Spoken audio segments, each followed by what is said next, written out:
period of time from May through October where traffic is less or no events are scheduled. I don't think there's a slow time. No, there's not. Yeah, so we put in none, she wrote not that the select board is aware of, so I don't think there's a slow time as such. No, there's So not. put, No. correct. Number 3, please describe the location of town garage, etc. Lecture wrote, the town garage is at 32 Town Shed Road, north of town. Jamaica Fire is at 4017 Vermont Route 30, north of town. The Wyndham County Sheriff's Department rescuing are both in West Townsend. But they're asking for the emergency response people. It also asks for phone numbers. I guess tomorrow I'll look up the phone numbers for that, because I didn't think of the phone numbers. Number 4, are there businesses, including agricultural operations and industrial parks or delivery services, fuels or goods, that would be adversely impacted due to work zone proximity? The answer is yes. The state park and the 4 full-time resident families. Yeah, and also, doesn't the one owner cut wood and sell it? No, Well, not anymore. not anymore. He was trying to, But doesn't that fall in that category? If Well, it I don't were think he'll be available? impacted, I don't think he'll be impacted because he's not doing it until the bridge is repaired. yeah, he tried it with pony carts, with smaller loads, and then Yeah. and he said it wasn't economical for him. Could you So, reread the question? the question is number 4. Yeah, could you reread it? Sure. Are there businesses, including agricultural operations and industrial parks, or delivery services, fuel or goods, that would be adversely impacted due to work zone proximity? Okay. Okay? So there really isn't any work zone proximity. There's a field there, the school's a distance away, so I think we're okay.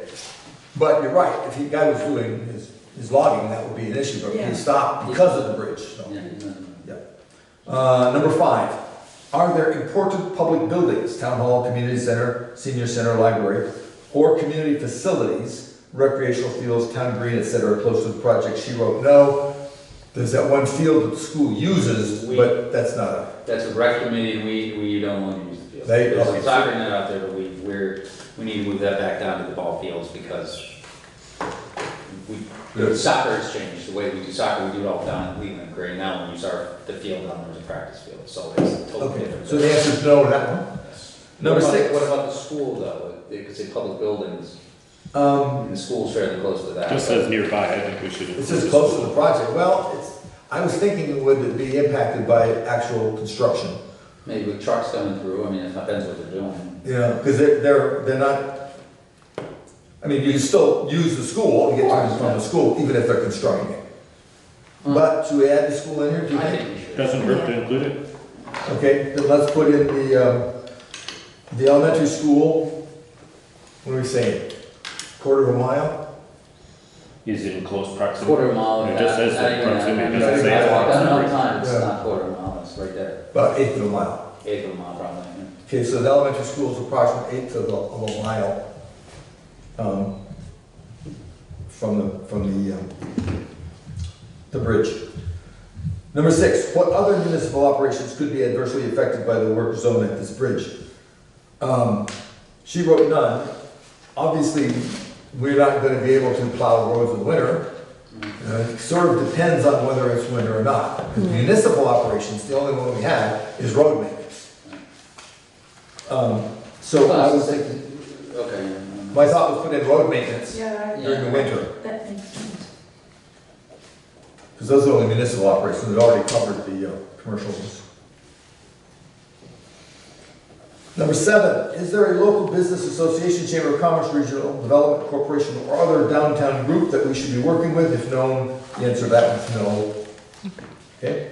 Number 8, are there any public transit services or stops that use the bridge? The answer to that's no.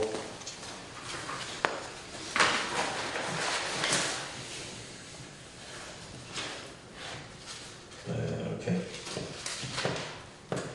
Schools should be okay. No. Schools. Where are the schools in your community and what are the yearly schedules? Examples, first we consider Jamaica Grade School. Jamaica Elementary School, I think. Elementary, yeah. Yeah. Jamaica Village School. Yeah, JBS. Oh, yeah, Yeah. Jamaica Village School, that's even more That's what I've correct. been writing. Good, thank you. 347 Depot Street. School opened the last week of August until the third week in June. Mhm. That's right. Okay. Number 2, is this project on specific routes that school buses or students use to walk to and from school? Yes.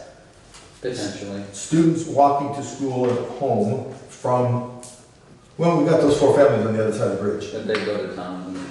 They still have to get across the They bridge. do have to get across the bridge, so yeah, you're right. Yeah, but they're on- Yeah, I'm they just still gotta saying go that- across the Yeah, bridge. they still get driven, but yeah. So we should say yes, and then say students, Are transported. yeah, family members, students and adults from the homes on the other side of the bridge Are transported to are school. transported to school and work, Okay. but to school. Number 3, are there recreational facilities associated with schools nearby? No. Next section is pedestrians and bicycles. What is the current level of bicycle and pedestrian use on the bridge? She wrote it not applicable. We really don't know. Do you have any feel? Well, I You- walk out there quite a bit, you know, I would say a couple times a week. I know a number of people from town that walk over there just to go for walks. Bike And Yeah. the town state park, I can't imagine, doesn't drive people Yeah. walking around. Yeah, people come up, a lot of people walk up to town, to I know- the I store. mean, we don't have a number, but it's gotta be high. And I think our town plan supports a walkable village and everything, so there's people that do walk Yeah. up and down there. And actually, when I was waiting for you guys to make our survey, there were a couple of bikes that went Yeah. across from the, There is a My plan, kids do, my kids go down there, they fish down there and stuff. yeah, Jamaica has formed a chapter of the Vermont Mountain Bike Association now and working with the state park and the Army Corps to develop a trail network there too. Yeah, that's They're good. meeting right now, Sure. they're moving fairly quickly to have some trails developed. So the end was moderate. Moderate, Yeah, Oh, especially at moderate. the state park, I think that there is a lot of people come down. Yeah. A lot of people walk by my house with their dogs and go that direction, I'm assuming they're heading down to the park or they're heading down to. And I know people in To wintertime, that. even though it's wintertime, they're still using that facility for cross-country skiing and I do. snowshoeing, that sort of stuff. So that's year-round. Put in the line moderate year-round, okay. because I think people think of the park closing, but that Right. doesn't slow people. Oh, it's got a lot of people in the wintertime hiking and snowshoeing. yeah. Number 2, are the current lane and shoulder widths adequate for pedestrians and bicycle use? It's a funny question, No. because if it was just pedestrians and just bicycles, then yes. But it's a vehicle bridge, so the answer is no. Because you can't do cars and bikes on that bridge, Right. Right. unless you're riding Correct. a really, really skinny bike. So we'll put no for that. Does the community feel there's a need for a sidewalk or bike lane on the bridge? I'd say yes. I would say yes. Yes, for sure. Yeah. I would say yes. Number 4, is pedestrian and bicycle traffic heavy enough that it should be accommodated during construction? Yes. Especially. Depends when they do it. Yeah, well, it should be accommodated year-round. I think we have to say I yes, say yes. Yeah. because you can't just start the bridge and then nobody, Well, although, and the people who are living on the other side obviously need some way to get back and forth to their house. yeah, Alexa wrote, accommodations should be made for bike, walking, and driving traffic. Correct. Mhm. Yeah, Agree with that. yeah. I think that's accurate. Does the town have plans to construct either pedestrian or bicycle facilities leading up to the bridge? Please provide any planning documents demonstrating this, scope studies, master plan, money. And we have, she wrote, not at this time. And I think that we're aware that they're talking about doing the bicycle thing, but not, just so we don't have any, the town doesn't have any plans. Not specifically the town, other than the town plan does highly support a walkable village, so, I mean, it's not a literal trail that leads there, but I mean, there is a sidewalk that leads most of the way. So let's put in the statement and say that, not at this time, but the town plan includes accommodations for pedestrian or bicycle traffic. Right, and the state park is working on it. Well, Trails. actually, there are a lot of people who go in that direction to go over to Hamilton Falls. So there is like a regular hiking. 'cause- Oh, yeah, up over the, yeah, Yeah, yeah, oh, it's busy, yeah, it's busy. because they often come down our road. So for number 5, let's just say, not at this time, but Yeah. accommodations for bicycle and pedestrian traffic are in the town plan, Mhm. or whatever I said. And Number 6, in the vicinity of the bridge, is there a land use pattern? Existing generators of pedestrian and or bicycle traffic, or zoning that will support development that is likely to lead to significant levels of walking and bicycling. All in favor of understanding what the hell that says, please raise your hand. Oh, you understand? No, What's I the thought you answer? were gonna tell us what it, Oh, that you were relax. gonna, that we didn't Is understand. there a land use pattern? Well, I think that the park is that land use pattern. It's a public That's pretty much a straight public shot, yeah. area that has hiking and biking trails in it, and they're continuing to develop those, so that's a pattern. That is, I think that is an existing generator of pedestrian and bicycle traffic. We don't have zoning, so that doesn't make any difference. Is likely to lead to significant levels of, so I think the answer, it says no, but I really think the answer is yes. The Jamaica State Park is a generator of pedestrian and bicycle traffic. Certainly. Yes. Design considerations, are there any concerns with the alignment of the existing bridge? For example, if the bridge is located on a curve, has created any problems that we should be aware of? And she wrote not aware of any, and I don't know that, I think it's a good, it's pretty much a straight shot. it's a straight shot. Yeah. So she put not aware of, good. 2, are there any concerns with the width of the existing bridge? She said yes, difficulty for pedestrians, bikes, crossing the existing bridge. Yes. So it's difficult for pedestrians and bicycles to pass at the same time as vehicles. Yeah, I think actually going back to the first one, the number 1, there's no specific, there's no specific concerns with the current bridge location, but if a temporary bridge was put in, I know Joel and I had some conversation about the possibility of using the existing bridge as the temporary bridge. Yes. And then just going from scratch, the new bridge is parallel to it. If it's, see, my thinking is along those very lines, that's kind of a narrow little approach and a narrow little exit. Right. I mean, So, but it's something I sure- think worth mentioning for at least some awareness I'm of not the sure. engineers. That gets into the part of how we're gonna do that. I don't know if we could write that in here. Well, I think it's worthwhile as something, that an idea that's come up that. How would you phrase it? Except it really begins to complicate things because then you're going to have to get more land and start working with. Yeah, well, I'm not throwing it out there to complicate things, but it Yeah. potentially could save some money if a temporary bridge didn't have to be constructed and then torn down.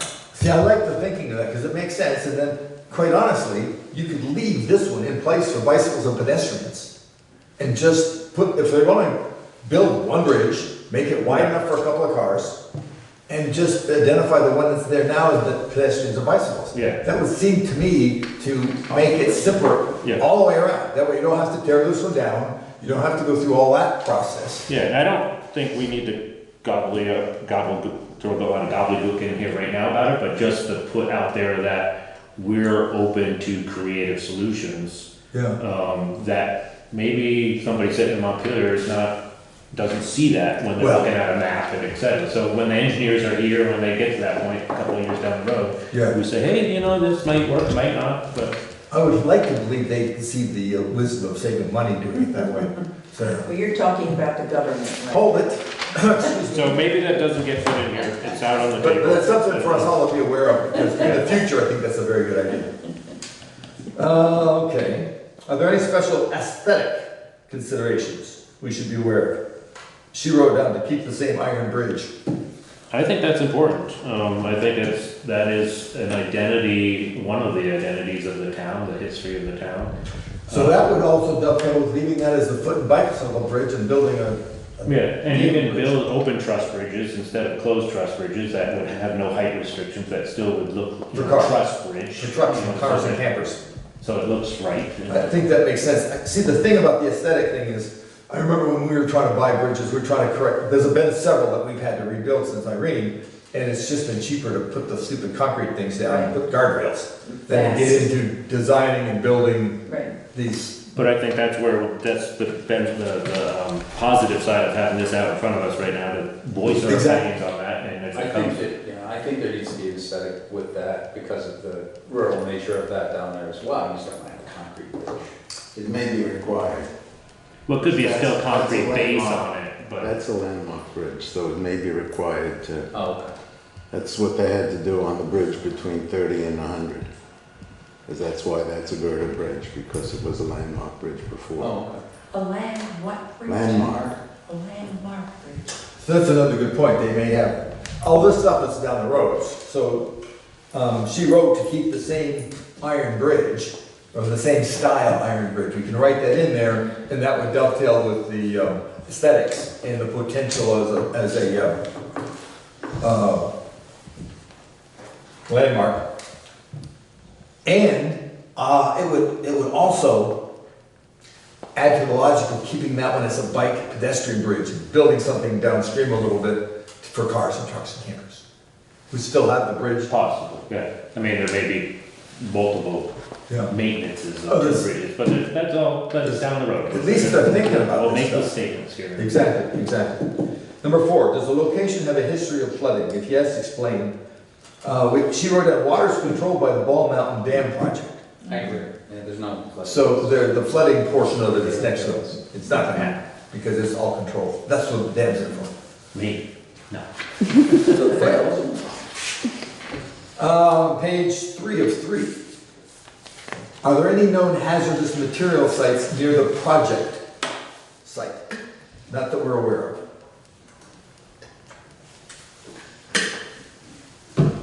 Number 6, are there any known historical, archaeological, or other environmental resources, or resource issues, near the project site? And she says they should talk to the state park, because I remember something about the state park was doing something, and then they got held up for some Indian relics or something. Salmon Hole is there, I mean, Yeah, that was obviously Salmon Hole, the that's a- historic site of Is that upstream or the downstream? massacres upstream. Upstream, yeah, that might have been what I was, yeah. Yeah, So, obviously, that means they gotta do a historical, and that slows everything down, but alerting to them in the front end, I think, makes some sense. So what we could say then, that, you also have the train too, if you're looking at the West River Railroad, the tracks went right through there, so if there's, I know that they put placards in the state park now talking about it, Mhm. and if that were some historic and you're gonna redirect that bridge, you're gonna be potentially getting in, and I don't know if anyone would care, but I'm just saying that that's a historical It is, thing in the Yeah. valley that, that people have been interested in, so, Right. right. let's see, Get it?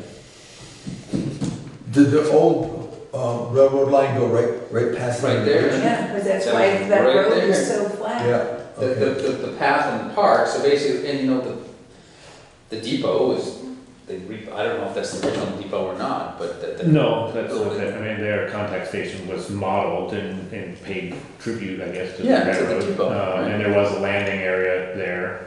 There was the main line and there was a landing. So maybe we could sidetrack. say that there was, historic or ancient, railway bed. Historic. Historic, it's not. Historic railway bed, Mhm. and what's the generic description of Salmon Hole? I mean, Native Revolutionary American. War. Native American. Fishing. Well, that's the site of the massacre. Massacre Yeah. site. It is. Well, I don't know if I want to get specific to what it was. Native American historic site. Yeah, historic, Yeah. Native American historical location. Yes. Yeah. Yeah, rather than saying specific what it was, because then we said, oh, this is there, or is there anything else? We don't know if there's anything else on it. Are there any utilities, water, sewer, communications, power attached to the existing bridge? Not aware. I don't believe there is.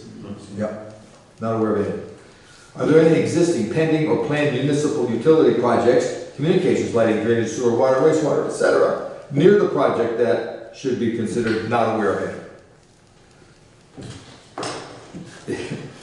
If they find, if the water project goes through and they find water over there on the other side of the bridge, that'll be a concern.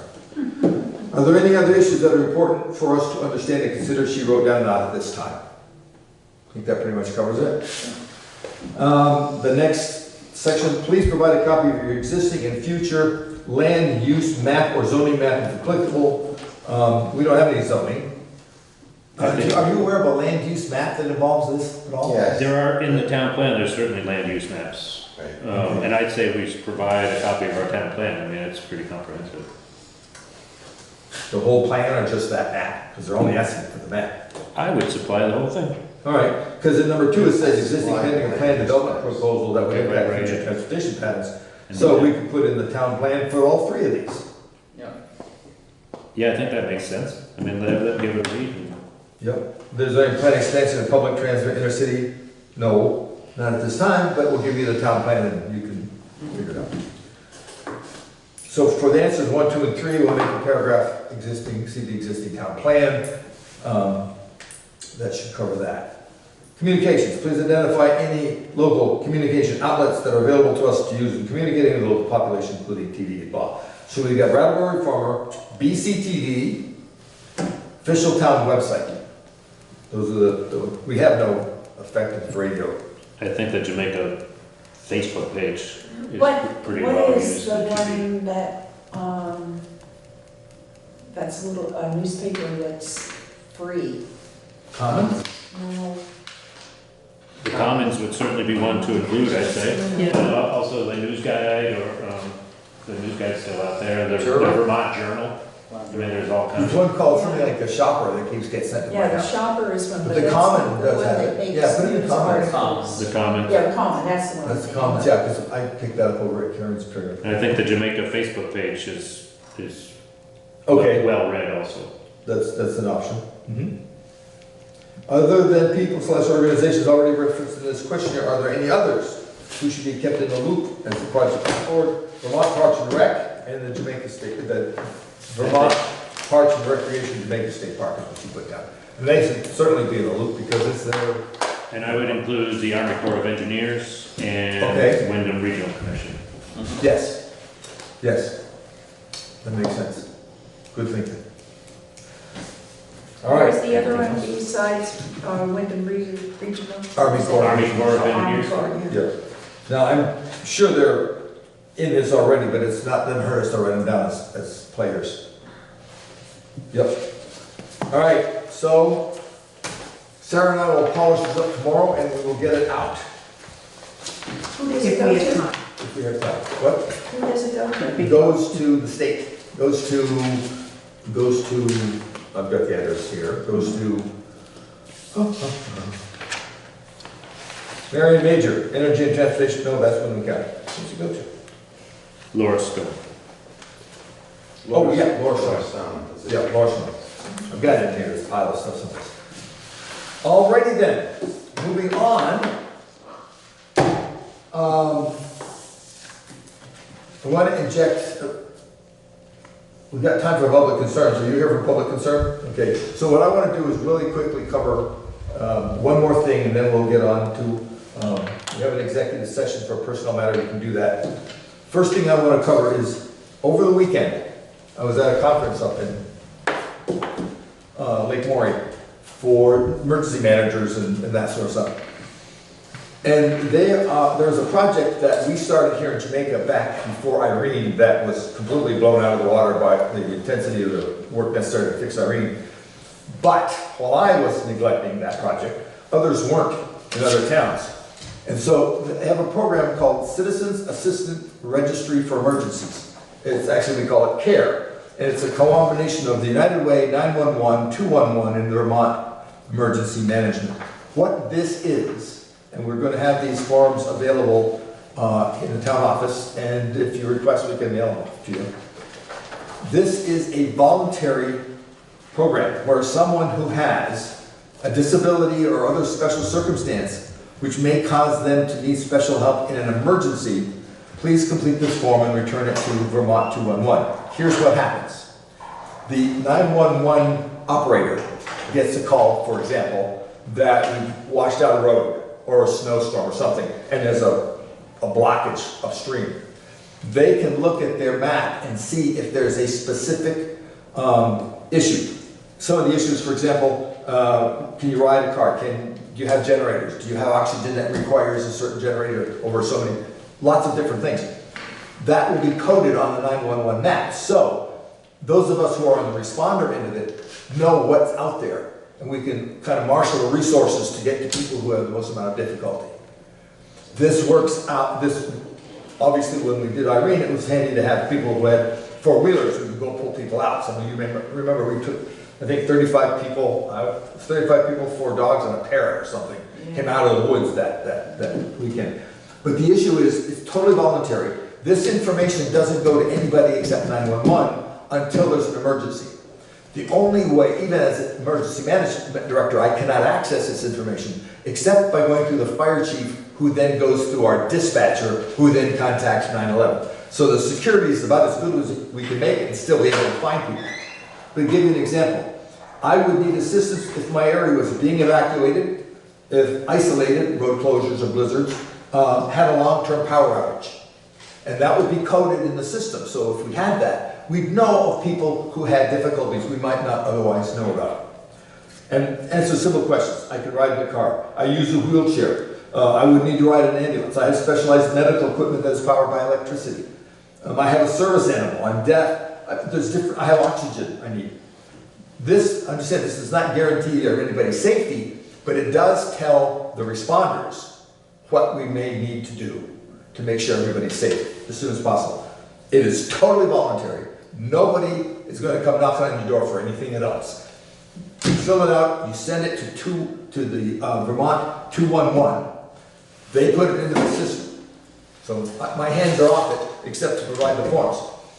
They're going to start an advertising, apparently, next week or so. They're going to start really heavily advertising it because we're getting into the winter season and we're getting these opportunities for problems are becoming increased with the weather. I just want everybody in Jamaica to understand, we have the forms in the town office. We can get them to you. Somebody can take them for you. You fill it out, you mail it in, and then there's a better chance that we'll know what's going on if the need arises. Does that make sense? Any questions from them? No, it sounds That makes like a sense? great idea. Yeah. Yeah, it was a good idea, but they did a lot of work. Yeah. And they've got it worked out so that HIPAA problems, we don't need to know specifics about medical care. If you're in a wheelchair, we don't care why. If you need oxygen, because that's all we do. We respond, and we will make sure we can do the best we can on that part. Okay. Anything else? Any other questions? All right. I would like to move that we go into an executive session for the purposes of a personnel matter. Right here. What's I that? move, Oh, good. providing that premature general public knowledge of a personnel issue would clearly place said personnel at substantial disadvantage so that the select board would disclose information in public if it discusses this in public. Thank you. Something to that effect. All in favor, say aye. Second. Any, you got a second? Any reason? All in favor, say aye. Aye. Okay, now the second one is. So I move that we enter into executive session to discuss said personnel issue under the provisions of Title I, Section 313A1A of the Vermont statutes. I'll second. Have a second. Any further discussion? Hearing none, all in favor, say aye. Aye. Any opposed? Hearing none, that passes as well. Rich, there may be an action afterwards. I know, I'm sorry. I can't be sure. Sort of, and that's why we have to discuss it. All right, we stand adjourned temporarily to allow the other people to leave. It's at 7 after 8.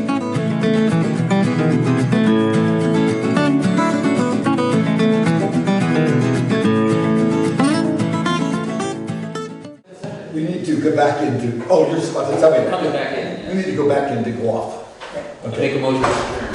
Wait, did you bring us back in Bring us back in. Yeah. without me? No, you're here. We're Right? Back in. here, we're back I make a motion to adjourn. I second. in. Right? We have to say, no decision was made in the executive. That's correct. There will be no action. No action taken. No action taken. Yeah. Any further discussions? Hearing none, all in favor say aye. Aye. Any opposed? We stand adjourned at 48.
that the sun shines down its power to all the world and makes the wind blow strong as it will.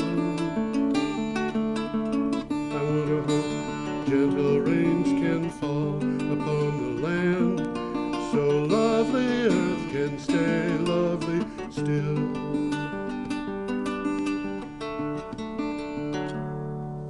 Hello, ladies and gentlemen. Welcome to the 335th edition of Energy Week. 335. 335. And I'm going to start off with our daily commercial. In order for BCTV to keep broadcasting Energy Week, we need to get donations. So I'm going to ask people who like this show to go to brattleboro.tv.org and make a donation. And if you put in the box below the donation amount there a little note saying that this is for Energy Week, we'll get credit for it. I think that's helpful. Yeah, it's helpful. Okay, every day I get up and go to the internet and look for news on energy and climate change. And what I find, the parts that I find interesting, go into my blog, which I post every day. It is called geoharvey.com, geoharvey.com. And I put up 10 to 15 articles every day. Each article is a synopsis of about 50 or 55 words with a link to the original article. About half of them. Which you have read. Oh, thoroughly. No, actually, I don't really thoroughly read anything. Well, I don't see how you have time. No, I don't have time. The blog that I do takes me about 4.5 hours a day, every day, 7 days a week. I can believe that. Yeah. And then I come in here, and before I come in here, I've done the script and the PowerPoint thing. In addition to that, I write about 95 articles, maybe 100 articles a year for Green Energy Times and Clean Technica. And I spend the rest of my time hanging out in bars arguing about energy and climate change. That's a lie. Anyway, I do talk about energy and climate change with people. I just don't go to the bars to do it. I don't think there's any of that kind of bars in Brattleboro left, or ever was. Where people would argue about energy and climate change? Well, argue about anything. I mean, I don't think I haven't been around for. I can only think of one bar in local downtown Brattleboro that's even a kind of a hangout. Well, there's Kipling's. Is that a bar? That's what I was thinking of. Oh, yeah. Okay. Well, there's also right next door to it. What's the place next door to it? They've won awards for their beer that they brew. For their what? The beer that they brew. It's right next door to Kipling's. Oh yeah. I can't think of it, but they don't even brew it. They don't brew that there. No, they brew it up on Putney Road. Putney Road, yeah. Yeah, very good beer. And it is a bar, but it's. And it's right next door to Kipling's. Yeah, right next to Kipling's. But people don't argue about energy in there either. I think they're more likely to. They have Irish music there. Anyway, we've got to get going. McNeil's, yeah. Absolutely, you're right. I'm glad you remembered that. We have to get going. We're starting on the 5th of September. If you like an article that you hear and you want to hear more, read more, you can go to the link. The easiest way to do that for a lot of these things is to go to the blog, geoharvey.com, and click on the date. We try to keep you updated on the date of the articles that we're talking about, and then go through the 10 to 15 articles for that Some date. of them are worth looking at. Some of them are very definitely worth looking at. I'll try to alert you if I think one of them's Yeah. got some good features. Right. And now we've got a picture coming up for the first article, which is coming from CNN. Yeah, let's get that picture up there. This is not as distressing as some of the pictures that I've seen, but because this is, of course, a hurricane. Yeah, it's the results of the Hurricane Dorian that went through the Bahamas. Which Well, was that's a exactly Category what 5. I'm going to say. This is what Hurricane Dorian did to the Bahamas. And you know, those houses must have been built very well to withstand what was going on down there, because that was a Category 5 hurricane. Donald Trump said that he had never, he did not remember ever having heard of a Category This 4, thing's going 5 to sleep on me. Jesus. hurricane before. Yeah. Although there had been Had been three four of them already. there had been an average of 2 a year during his presidency. I have to say, on his behalf, it was not his fault that the hurricane came along, although we might blame him for a little bit of its energy. Well, this is an interesting one to look at. Yeah. Okay, it's a lot of pictures. There's 94 pictures of that hurricane on this website. On the website, yeah. And there's a 3-minute video, and Yes. it's quite grim. It's Yes. a helicopter flying over the area. Yeah. And then there's a small Weather Channel video of the Weather Channel talking about the aerial photographs are kind of grim. What do you have for a title, Tom? This is what Hurricane Dorian did to the Bahamas. Yeah. And there's a couple of takeaways here. It was the strongest hurricane ever to make landfill in the Bahamas. And by the way, this is something I didn't know. There's more than 700 Bahama islands Yes. stretching This between hit the Florida and Haiti. There's a This is a- gazillion of them. yeah. All small islands. Yeah, this is a small country that's spread over a large area. Very much so. A couple of big islands, but most of these islands are tiny. Yeah, and the hurricane hit the northern part hard. The southern part was not hit. Well, that's so just hard. what I'm going to say. The storm barged through northern Bahamas, where there's not much tourism, by the way, Yes. and it devastated areas with few hotel rooms. And then it essentially stalled out and stayed there for a couple of Yes, days. that's a problem that's been coming up more and more often with. We'll talk with a little bit modern more about hurricanes. that later on, I I should think. read this thing. The pictures coming out of the Bahamas in the wake of Hurricane Dorian are truly frightening. Whole neighborhoods were underwater. Apocalyptic destruction seemingly was everywhere, but it was not true that the entire country was flattened by the storm. And they're That's what I looking just for, said, yeah. for tourists to go down and bring money into their economy, because there are reasons why tourists could go down and enjoy themselves there. Well, mostly when the tourists go down there, they go down there to Nassau, Yeah, which is which much is south, way down in the middle of yeah. the country there. much farther south than where the destruction And was up worst. where it landed, there's nobody there but Bahamians. Poor people. Yeah, the people in this island got hit pretty bad. Well, I'll put the picture up again. But look at those buildings. Those look like they're expensive places to be. Some of them look like, yeah, they're not touristy, but they're not poor people. Yeah. Not Okay. slums. We should go on. Yeah, we I got think. another one here. We have another item from CNN also. CNN does a pretty good job. Yeah, also on September 5th. What happened during CNN's Climate Town Hall and what it means for 2020. 10 Democratic presidential candidates took to the stage for CNN's Climate Town meeting as Hurricane Dorian menaced the East Coast, and for a time when the impact of the warming Earth was no longer just a vision on a catastrophic future, but is increasingly visible. Well, if you want to watch what they said or listen to what they said, there's 10 videos on this website. Yes. Each one of them's got about 2 or 3 minute video talking about Taken what they from wanted the to talk 40 about. minutes that were allocated to that person. They allocated 400 minutes for. Oh, did they? Yeah, this was a long event. You could have gone and watched it and eaten all your popcorn and fallen asleep and waked up in the middle of the night having to. They're doing something again tonight, aren't they? They are. But it's not about climate. It's a regular debate tonight. Okay. Well, the contenders offered voters an alternative to a president who views climate change as a hoax. And he slams their dreams in windmills, and he does. They all embrace the science of climate change. Well, yeah. we got a picture coming up, We do.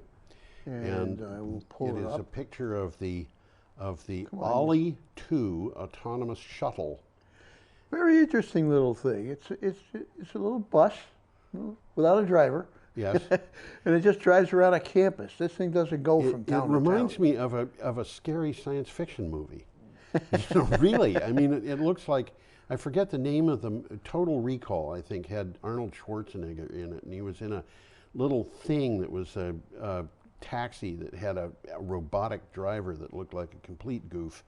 But This is from This Clean doesn't Technical. have a robotic driver that you can see anyhow. No, it doesn't, but it drives around with no driver. And What's interesting, let's get into it. okay, Local Motors, which is the name of the company, will introduce its Ollie 2 autonomous shuttle this fall. Ollie is designed to provide shuttle service at colleges, hospitals, military installations, and other campus environments. As long as it stays within the confines of its space, the space it's configured for, it is capable of level 4 autonomy and requires no human driver or attendant, but look out when he gets out outside of that area. I'm going to pull it up again. It's Okay. interesting. It's a little microbus, a Yeah. minibus. It's 13 feet long, 7 feet high, and 6 feet wide, or the other way around. Yeah, And it carries up to 12 people. amazing. And just they get on and off, you know, at will. Hopefully the thing will stop. Oh, hopefully it'll stop. Yeah, actually, I think these things in the field work pretty well, and they work a lot better than human Well, it drivers. talks to the people. They don't fall asleep. They don't get drunk, and they don't like speeding. So They only go 25 miles an Yeah, hour. they're useful little devices, despite all the fun I've been poking at them. Well, they got this thing going right now in 6 U.S. locations and 2 overseas. So you're going to be seeing these things popping up in a lot of locations, like campuses. Yes. Okay, should we move on? Oh, we got an interesting one coming up here. Oh yes. Well, what can I say? It's not my fault. man. Why don't you put on I think us I'll put instead of us that here. We can talk thing about there. it. This is from This is Clean not our Technica. words. This is No, this is, and this is this is also September 6th. So go ahead. Donnie Dimbulb channels David Koch to save the incandescent light bulb. This is intended to be funny. It pokes fun at the President of the United States, and it is, I think, a little bit depressing. The late is a proposal to eliminate a regulation scheduled to go into effect next year to halt the sale of virtually all incandescent light bulbs in the United States and replace them with more energy efficient lights. And I will tell you something remarkable about this, Tom. Yeah. You didn't know. I happen to think that it is good to allow people to buy incandescent bulbs, and I can explain that. Well, from a standpoint of energy, it's foolish, but I don't think most people realize that. The From- LED is about 5 times as efficient. LEDs are also no more expensive. And Not anymore. They last 25 times as long, so they Yep. wind up being really, really, really cheap by comparison. Absolutely. But there are things that you can do with LEDs that you cannot do with, incandescent bulbs that you can't do with fluorescent or LEDs. Yeah, what are they? Well, my brother lived in Africa for a long time, in sub-Saharan Africa, in an area that was a rainforest area, and he told me that clothes all got mildewed, Yeah. and the only way people could keep their clothes from getting mildewy in this hot, humid environment was to store them in a place that was drier. So they were using the light bulb as a source of heat. In a closet. Yeah, And they just that makes turned the sense. light bulb on and left it on. And Yeah. I think light bulbs do give off heat, and they're actually rather efficient at giving off heat. So, Oh, sure they are. Oh, yeah. So, you know, they there give are, off more heat than light, actually. they convert almost 100% of the energy that they get from the electric energy into heat. Into heat, yeah. Yeah, they're not quite as good as a space heater, you know, a resistant space heater, but they are fairly good. And if you want a very small place to be warmed up a little bit, They'll do it. They'll do a they good will job do with it. And you know, like if you have a composting toilet in the area where the composting is being done has to be at 70 degrees, arguably it makes sense to use an appropriately sized incandescent light bulb there. Yeah, under some circumstances, yeah. it's the best way to do it. So I think the reasoning behind this is really bad. Well, this surprised me. Energy wasting, this is what they say. Mm-hmm. Incandescents make up more than a third of new bulb sales. Why in I wouldn't the- have thought it was that high. I could see maybe selling 1%. I think people just don't realize. They don't realize. Okay. Should Well, we the Natural Resources Defense Council estimates eliminating all the archaic incandescent bulbs in America would save electricity equivalent to the output from 25 large generating facilities. Yeah. They are more efficient, but as you said, there are places where they make more sense. There are places that they make more sense. Okay. Well, we got a picture coming up here. We do, and it's, when I first saw this picture, I was paying attention to the words on the page. Looks and like a harmonica or something. I thought it was a bar graph. A musical instrument. Yeah, something like that. Well, it's a solar pond. Yeah. It's a pond with solar panels floating on it. Yep, and this is from Inside Climate News. You know, this is something we got to start doing in this country. I mean, there's a lot of reservoirs that aren't being used for anything other than storing water. I mean, we got there's a dozen of them up and down the Connecticut River that are Absolutely. used for flood control. Well, you know, you could use the Connecticut River for this.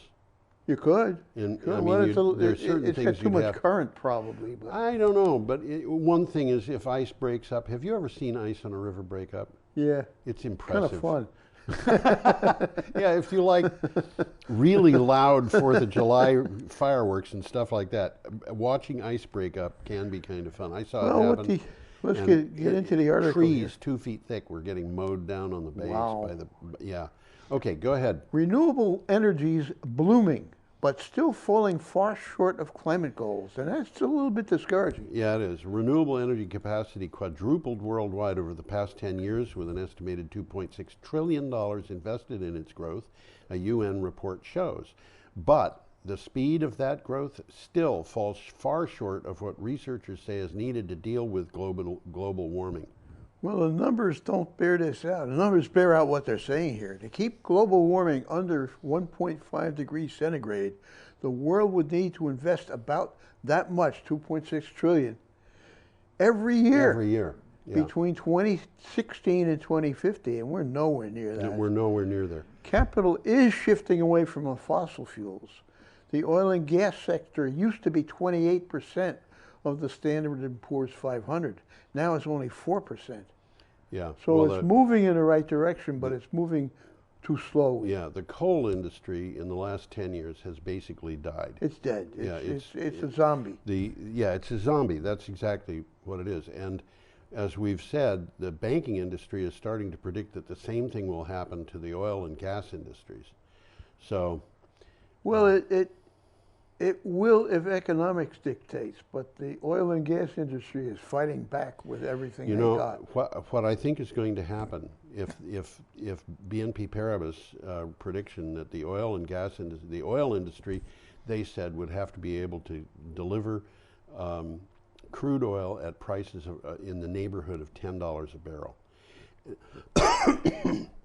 In the rest of the world, At one time that was happening. yeah, but not recently. And in the rest of the world, that is something that they're working on, and we are not working on it. We're depending on exporting this stuff, and that means that we're going to have to use it locally, and the only way we can do it at that price is to subsidize it, because the oil industry in the United States is 58% shale oil, and that shale oil requires a price That of takes more. $50 money a to get barrel, or out. they're not making money, and at $10 a barrel, they're just going to go broke. And Well, the Saudis will still pull it out of the ground at but 10. but the Saudis, there was an Arab oil minister 5 years ago who said, We're running out. we're running out. There isn't going to be any demand for this in 10 years, let me read what's said here. Actually, I think I did read it. Solar Yeah. tops coal?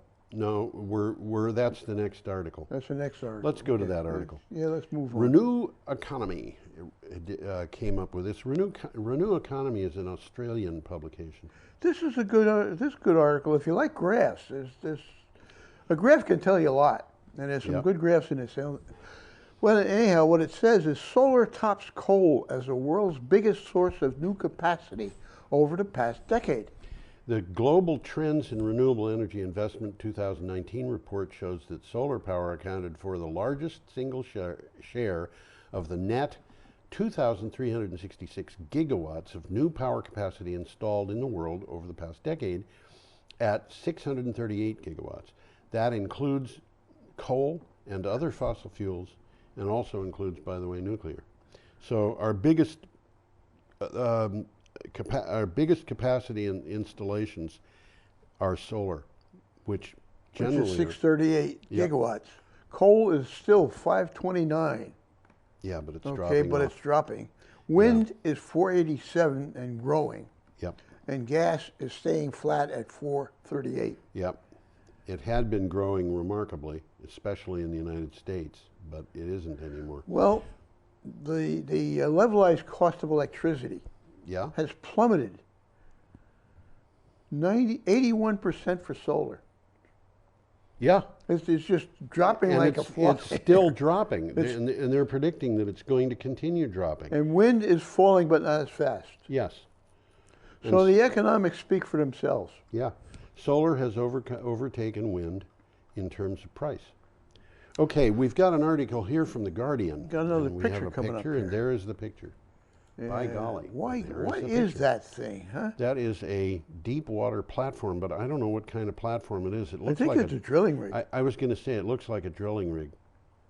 And it might not even be I don't know what kind of drilling it is. It might be oil or gas or both. Anyway, Well, oil and gas companies are undermining climate goals. That's what the article says. we knew that, didn't we? Major oil and gas companies have invested $50 billion in projects that undermine global efforts to avert runaway climate change, according to a report. The report from financial think tank Carbon Tracker analyzed individual projects for climate effects. Well, extreme fossil fuel investments have surged under Donald Trump. Fossil fuel companies have spent billions on high-cost plans to extract oil and gas from tar sands, deep water fields, as we see in the picture here, and the Arctic. And shale and fracking. And you remember that we had an article last show or the one before where there was a fellow who was a CEO of a fracking company who said fracking was an absolute disaster for investors. Yeah. Well, it's interesting because they know what's going on, and yet they're still investing heavily Yeah. in conventional methods. Yeah. And what are they going to do? I don't know. And I don't see how they could. They're going to go broke is what I think is That's going what to I was just happen. going to say. I don't see. Well, we're going to wind up subsidizing them. I think we're going to, which is really outrageous when you consider what they've been up to. Okay, we're up to Saturday, September 7th, and we have an item here from CNN. 4 automakers bucked Trump policy on emissions. Now they are under antitrust investigation. I don't get mad, I get even. Yeah, right. 4 automakers agreed in July to meet the tougher standards set by California Air Resources Board rather than Trump administration rules. Now the Justice Department has opened an antitrust investigation into them. You know, You're not going to play by my game. I'm going to take my football well, and the go thing home. is, California has got the right to have its own standards that Well, are tougher than California some. thinks so. This No, guy doesn't. they've actually got an agreement with the federal government saying so. Okay. This is something that they have been given this right by the federal government. Okay. Other states have the right to use the standards of California instead of, and the Trump administration wants to close that whole thing down. Mm-hmm. So they've been after, 4 auto makers agreed to sell cars that hit the California standards. In other words, 4 companies expensive cars. want to do business in California, Well, which makes a certain amount of sense. Well, And so- California and the other states account for about 40% of the population. The other states in Yeah. this pact. So there's money there. But, you know, they're not allowed to collude. So the fact that they're all doing the same thing, which is saying, we want to do what California is asking us to do. They're colluding. Oh boy. I mean, there's no evidence, as far as I know, that they're colluding on anything. But you know, the Trump administration is investigating them, which kind of goes to show you how crazy things are. He's also doing a lot of tweets about this. Oh boy. By the way, the 4 car companies are Ford, BMW, Honda, and Volkswagen. Yeah. Well, you know, they're pretty rough characters in those companies.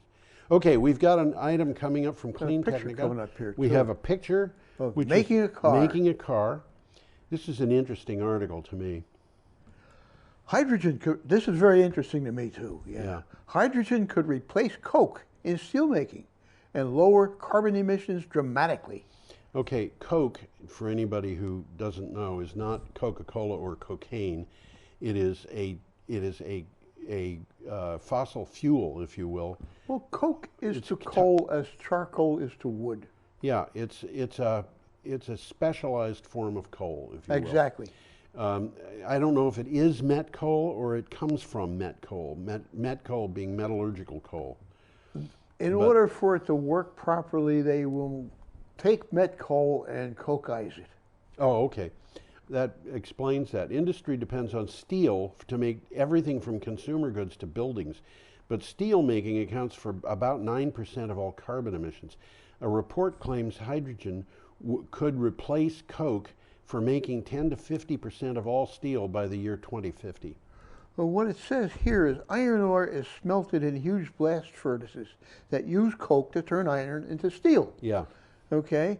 They emit huge amounts of carbon dioxide. Yes. I read something like 9% of all carbon Yes, that's dioxide what it comes said from there. steel. Bloomberg NEF claims hydrogen can do everything coke does in the steelmaking process. I'm not really sure on that one. That one Well, strikes me that's as what being that's what Bloomberg is saying. possibly a little bit wrong. I know that they need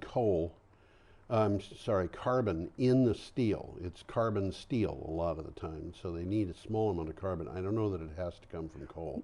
No, you're right there.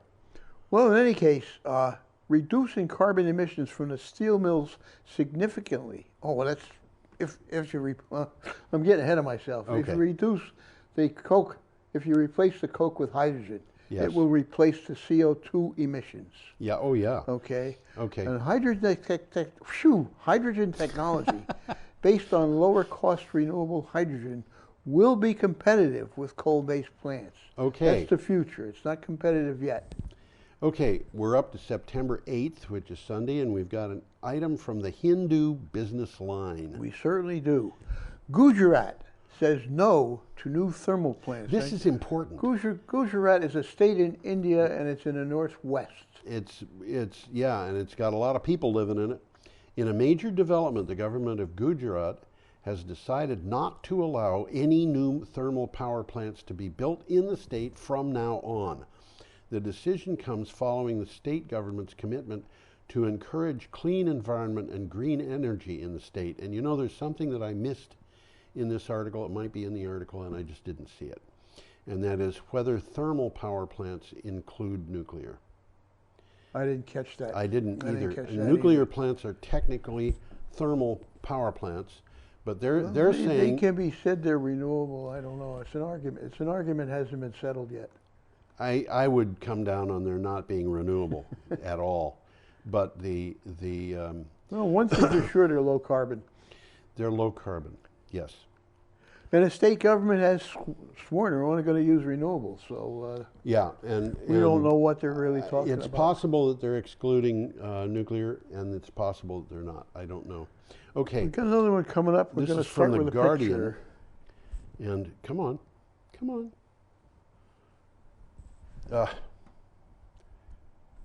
There we go. All right. Sorry about that. Yeah, we're going to start More- off with more a computer picture problems. This is the Blob. Here. It certainly is. It's kind of scary. too. Okay, this is from already said the Guardian. Marine heat wave hits the Pacific, raising fears of a new hot blob. The ocean off the west coast of North America is 5 degrees Fahrenheit hotter than usual after put it back warming up. at an unusually rapid rate. If the abnormal patch does not dissipate soon, it could become as destructive as the so-called blob of warm water that in the same area in 2014 to This 2016. is an interesting article, and the blob in 2014 caused algae blooms. And Yeah. the algae blooms caused a lot of trouble, killing sea lions and whales. And it All was- kinds of things. This was a in, real problem. In marine heat waves, the temperature of the water is warmer than 90% of past measurements. Well, a marine heat wave, and they're in a marine heat wave Yeah. right now. And that warm water has got all kinds of problems in addition to algae. It does not dissolve oxygen as well as colder water, and the result of that is that a lot of fish die. And a lot of other marine life dies, and of course anything that depends on them dies because there isn't fish to eat. And So the bottom line is this is not good for the climate. it's not good for the climate. I mean, you look at that thing. It's almost the same thing. Yeah, in September 2019, the whole west coast of the United States is being hit by higher temperature water. And what is that going to do? I'm not exactly sure. It might mean, if it hangs around for a while, that we would have bigger snowpack this year than usual because there'd be a lot of Moisture in the air. But I just don't know. Okay, any more about that? Well, looking at the picture, scary enough. It is. Let's get away from this. Our next item is from Motley Fool. Uh-huh. Yeah. Why U.S. renewable energy production declined 1.1% in the first half of 2019. Renewable energy generation declined 1.1% from the year ago period, according to data compiled by the U.S. Energy Information Administration. The observation is far from ideal, but it should be only a short-term hiccup. Wow. Hiccup. That was It is, I hope. There are promising numbers as well. Actually, you know, these numbers go up and down. They just go up and down. And we should have installed more renewable energy than we did, but if there isn't as much rainfall, hydroelectric power isn't available. If there isn't as much wind, the wind power isn't available. If you know, and Hopefully, go down the list. And the sun doesn't shine at night, but the wind blows. That's sort of right. Sort of right. And so what they're saying is, yeah, there are other numbers, and they're correct about that. They are kind of promising. Little sideline here, they found out that replacing aging wind turbines with newer, more efficient designs is becoming good business. Is becoming a big business, Yep. actually. It's happening more and more. We are up to Monday, September 9th. We are that. and We got have a picture an item coming here up. from CNN. Let's get that picture up here. This is something that we're just seeing too much of. Ooh, this is scary. Yeah. Fire destroys more than 4.2 million wild acres in Bolivia. It's not just the Brazilian Amazon burning. Fires burned more than 1.7 million hectares, which is 4.2 million acres, in Bolivia, officials said. That's more than double the damage from just 2 weeks ago. Fires are leaving blackened trees, ash-covered forest floors in their wake. There's a video here on CNN. Yes. If you look it up, all you can see is death. Yeah. And it's an aerial tour. It's a short one. It's only about a minute. Well, and it's really scary. What we have here is the Brazilian rainforest has been hit. We've been reading about Bolivia. that. Bolivia is part of the same problem because it shares part of the Amazon basin. But in addition to that, there are fires all over other parts of the world. There's big forests, big fires, they're brush fires now starting up. It's still winter in Australia, but the fires are starting up there already. Well, there's fires up in the North Country. There's fires in all around the world. All around the world in the North Country. There's fires starting up in Indonesia now, and the government is handing out, breathing protection to people in Indonesia and Malaysia. And this is a serious problem because the trees that are being killed, the trees that are burning, are the carbon sinks that we're dependent on to take carbon out of the atmosphere. Well, what the article says, the majority of fires are in protected natural areas and in forests. Yeah.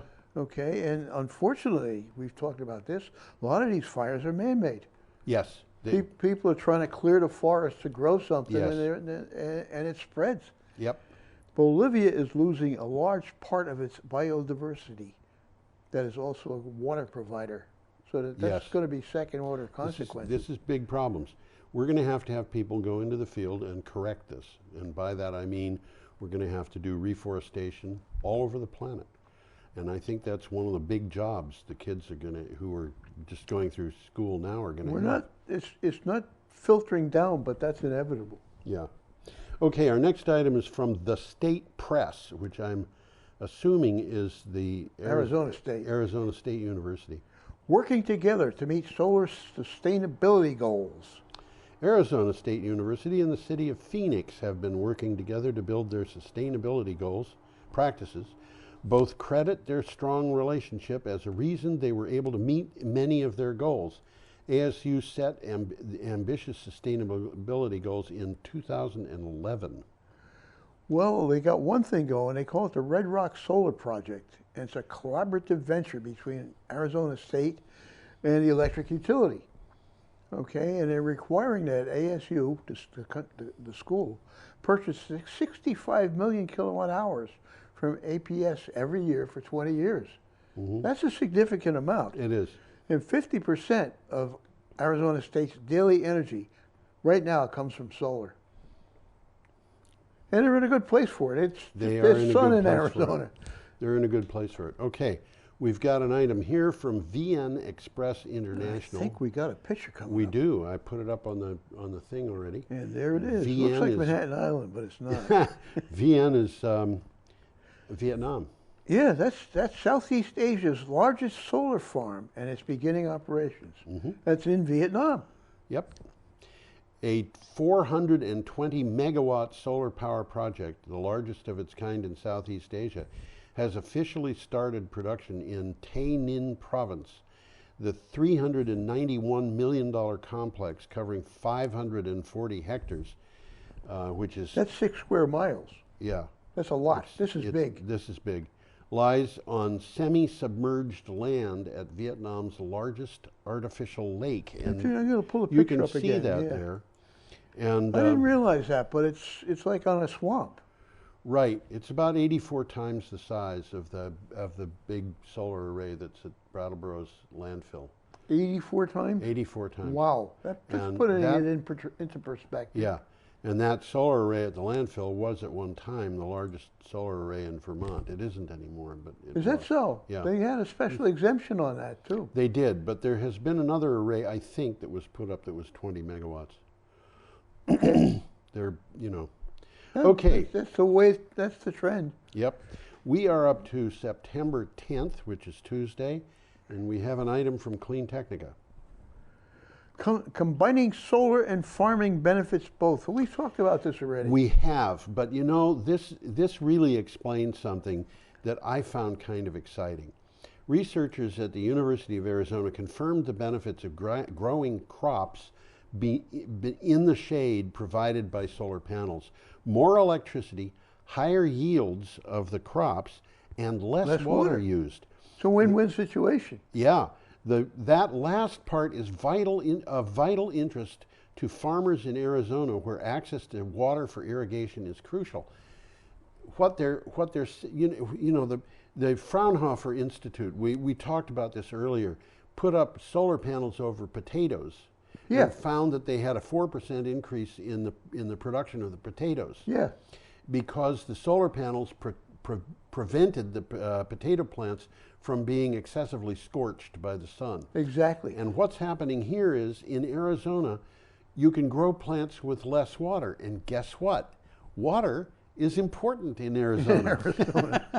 Well, it's a twofold benefit. Yeah, Many food crops actually do better in the shade. yeah, Okay. They're spared from the drying sun. yep, Okay. And by cultivating crops underneath the PV panels, researchers were able to reduce the temperature and increase the efficiency of the panels. yes. It's I a mean, win-win this is situation. all the way around. You've got a better deal here. And, a lot of people, particularly in Vermont, are against large solar arrays because they want the farmers to be farming. And what they don't realize is that the solar They arrays... can be farming. They can be farming, and they can be making more money. Well, yeah, we saw the numbers the last time we talked about it, Yeah. and they're significant. By the way, if you want to see what elevated panels over farmland look like, there's a picture of it on its website. Yes, there is. The panels are up about, well, they're high enough that a tractor can drive underneath. Yes, and I would have put that in for the show, but we'd already had it in the show. Yeah, yeah. Okay, so our next item is one that I thought was really This is fun. a good one. Yeah, I love this. I love this this from Clean this article. Technica. I really And love this article. By the way, if you look closely at that little white car, Yep. you might be able to see that on the side there is E, capital K, A Yeah. with two dots, which is A With the umlaut. umlaut. Yeah, F-E-R. Käfer, the German word there, Uh-huh. this is an E-Käfer. Käfer is the German word for beetle. Oh, is it? Yes. Oh, yeah. So it's an e-beetle, huh? It's an E-Beetle. and the car on the right is a traditional VW with a gas engine. Well, and the car on the left has the but electric motor. the car on what they're doing here is they're taking these electric motors and putting them into existing old style Beetle cars with a That's exactly what they're doing. gasoline engine in the back, and they're doing some things that are kind of nifty. Like they're replacing the back, I think it's right tail light with a right tail light Yeah. that tips up, so you can plug the thing in underneath. They're hiding the They're hiding nozzle the there. nozzle there. Anyway, Well, you have a title for this. Why don't you yeah, read it? every automaker should develop conversion kits for their gas vehicles. Why not? We recently learned VW is going to sell an EV retrofit kit for its classic Beetle. It's true revenge for the electric car. If a 70-year-old vehicle that is not designed for electrification can be retrofitted successfully, then many other vehicles can as well. And Well, I got a little direct experience with this. yes, Yeah, back in the days when everybody was driving Beetles and VWs, there was a guy in Townsend who was an electrician. yeah, He took a squareback yes. and he put an electric motor in it. He got this 12, well, I saw the motor was this big. Well, in those days, electric motors were big. Well, this was a special 12-volt electric motor that Uh-huh. was used in farming. Okay, And he hooked it up very easily. yeah. And he was selling it. I looked at it. I was thinking about buying it, but there wasn't enough range. The range in a thing like that The would whole have been back very seat was short. batteries. You know, Yeah. and it was just old car batteries. Well, I'll tell you something, Tom. When I was about 10 years old, my father had a job. Did he really? At a company that had its address of its head office was 1 Wall Street. Okay. And for a period of about 4 years, he made a lot of money. Uh-huh. At the end of that time, he decided to become a minister and took an 80% pay cut. But for a while, we lived in a big house, and my mother always had summer help, and we had an au pair who was studying for a master's degree from the University of Chicago. She was German, and she wrote a thesis on VW. And this is not her master's thesis, it was an undergraduate thesis. And in the thesis, she argued that VW would never be able to compete with American car companies that by changing designs every year. They had to stick with what they had. And they got a hold of that thesis and decided They lived by it. they lived by it. Yeah, but 70 years old? Well, I got news for you, whoever wrote this thing. Let's try 80, because there's lots of pictures of Herr Hitler riding around in a VW. Well, it was supposed to be a people's car. It was part of his It was a scam agenda. to get money from people so he could build tanks, I believe. I think you're right. I Yeah. think you're right. But the design was done. Porsche did it, and the rest is history. I had many VWs. I had them too. I had everything but a Carmen Ghia and a thing. I did. I had had 2 many. VW Bugs, and I was absolutely astonished at how good a car that thing was. Yeah, they were good. They were a good little car. They were. Okay. Well, let's move along here. Yes, let's do that. And in the meantime, I've got to figure out. Here we go. All right. So we have an item coming up now from the BBC. Yeah, it is the BBC. Climate change. Invest $1.8 trillion to adapt. What? Yeah. Wow. That sounds like a lot of money until you hear the rest of this. Investing $1.8 trillion over the next decade, which is only, what is that, $180 billion a year? I mean, $180 billion isn't that much money. They could mail me to that. that amount, I'd take you out to lunch, Tom. I'd let you. Over the next decade, in measures to adapt to climate change, would produce net profits worth more than $7 trillion. Sounds good to me. So by investing 1.8 trillion, you can have benefits of 7 trillion. According to a global cost-benefit analysis by the Global Commission on Adaptation, GCA is a group of 34 leaders in politics, business, and science, which is why, of course, the United States is not paying attention to it, because it's got scientists on there, and they're all under the pay of the Chinese government. Well, it's a Chinese hoax. It's a Chinese Absolutely. hoax. Interesting article. It's a 1-minute video where they talk about 5 things that the world should invest in over the next decade. Yep. And I hope we got time because I want to mention them. Mention them, please. The first one is early warning systems about storms, high tides, and other extreme weather, which can Right. save lives. Yep. Second one is the infrastructure, better roads, buildings, and bridges to suit the changing climate. Something I'm very worried about because of what happened here in Brattleboro under Hurricane Irene. We could lose roads for Oh, sure we could. and Absolutely. transmission lines. I lost a car. Wow. Okay, keep It going. was Irene. Yeah. It flooded downtown, and the car got flooded. Huh. Improving dryland agriculture. So we're looking for drought-resistant varieties of crops. Right. Okay. Restoring and protecting the mangroves. And this is important. We've talked about it on the show. We have. This is very doable. Yes. Restoration projects could protect vulnerable communities. Right. Absolutely. Okay. And 5, this is important, water, protecting water supplies. Right. So all of these are very well worth doing and essential, really. Right. Big deal. Okay, we're up to Wednesday, September 11th, I and think we we have are. a picture Got a here, picture here. of ordinary vehicles on a rather boring road In Norway. Norway. Well, this is interesting. The EV boom in Norway is a, quote, smug national fraud, according to RT. And RT is the Russian television show. Well, it's Russia Today more it used than, to be. Russia Today is part of it. Oh, yeah. How's this for a headline?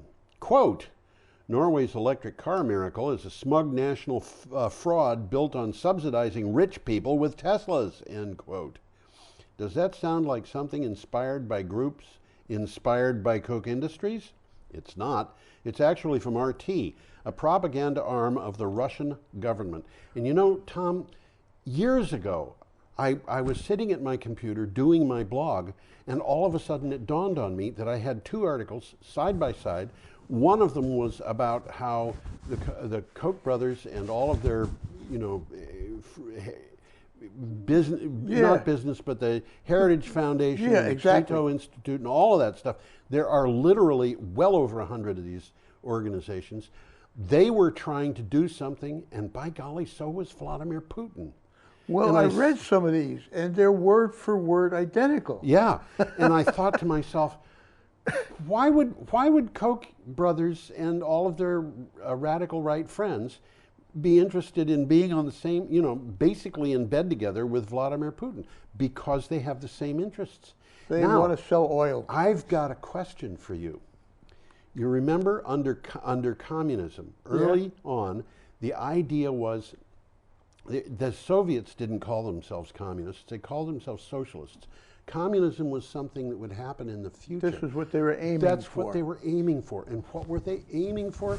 They were aiming for the state to wither away. Yep. Who else is aiming for the state to wither away? You're not going to tell me the Kochs.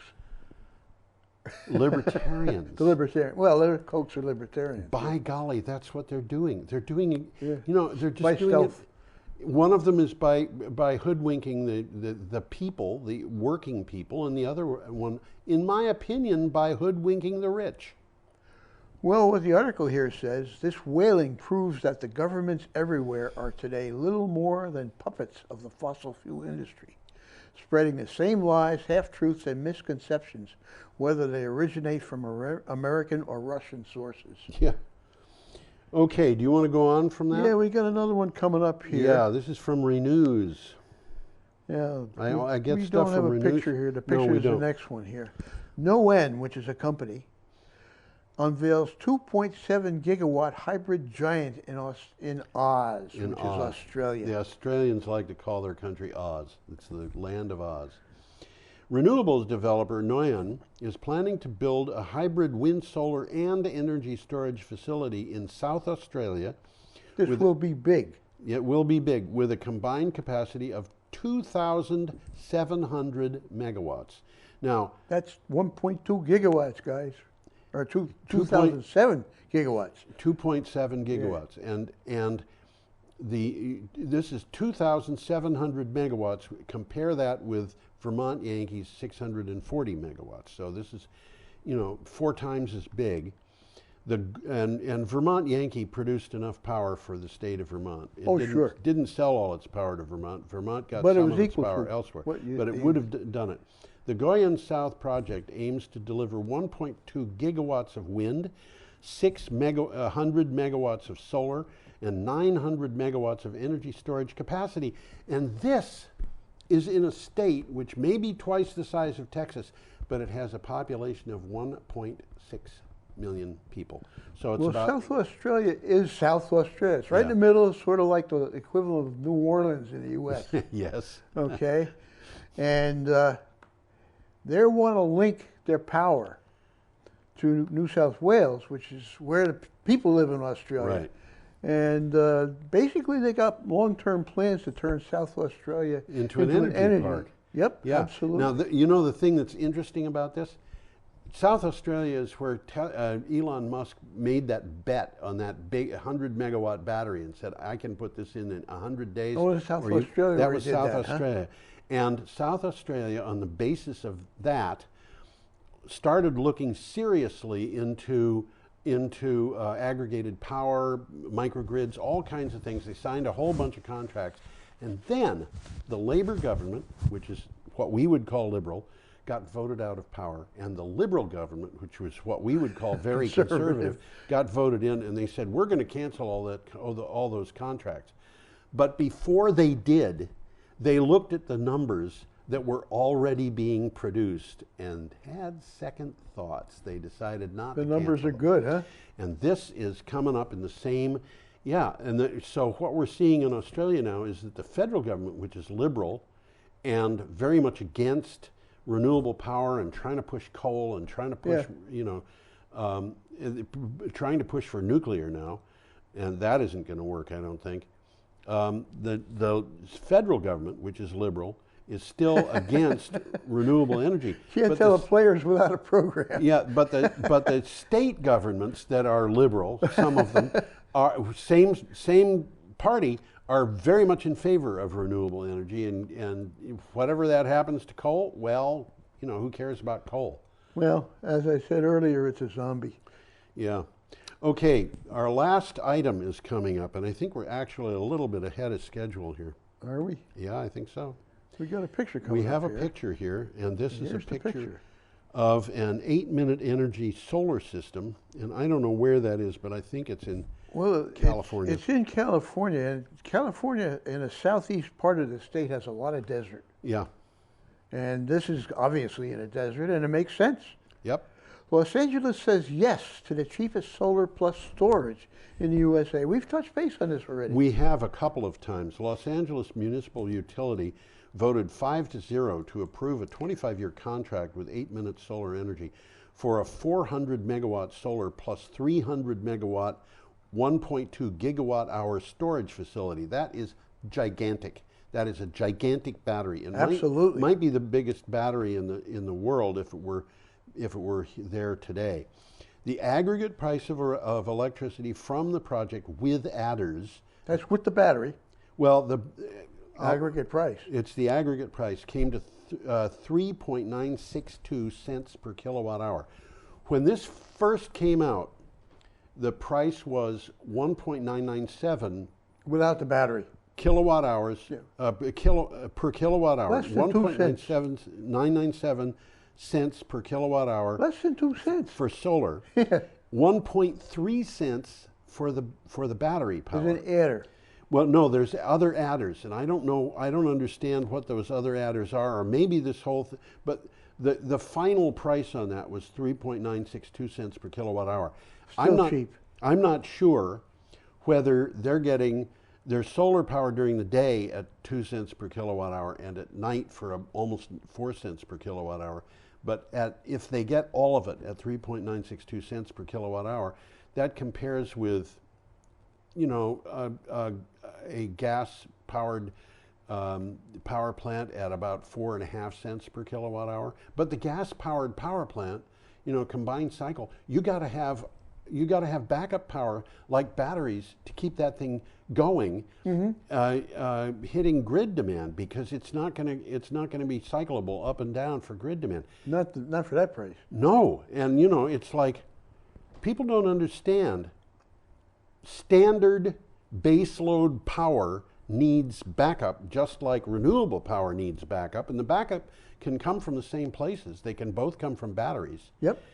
And so, you know, what's happening here is, this is, I think, the cheapest plan in the United States. Well, I think it is. And by quite a bit. yeah, Thus far. Thus far.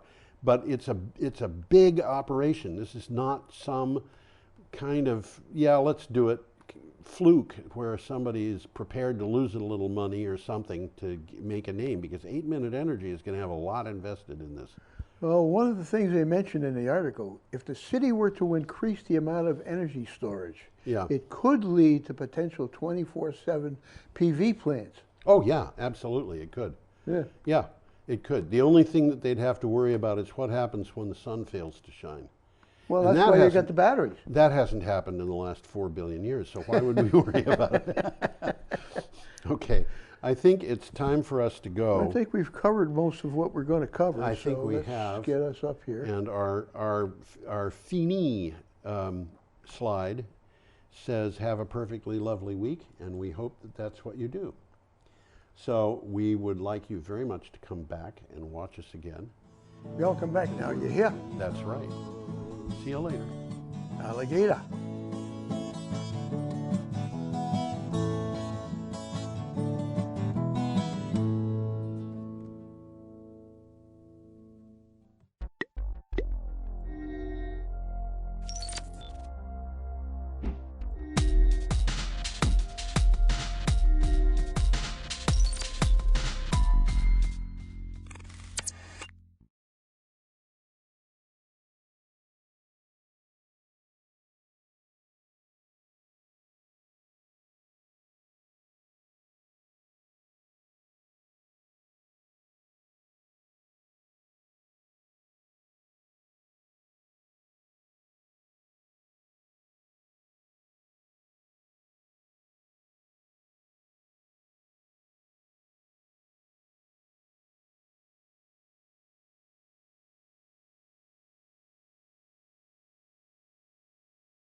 All right, welcome everyone. We're going to get started here in just a minute or two. I want to check the thumbs up from the transcriptionist. We good? And then from the local public TV station. We good? All right, fantastic. So welcome everyone. My name is Bratt and I'll be facilitating the meeting. I'm going to turn it over to Bruce Watson to start with the NRC presentation. So welcome and thank you for coming this evening. Thank you, Bratt. Can you hear me? Or do I have to bring it up closer? Okay.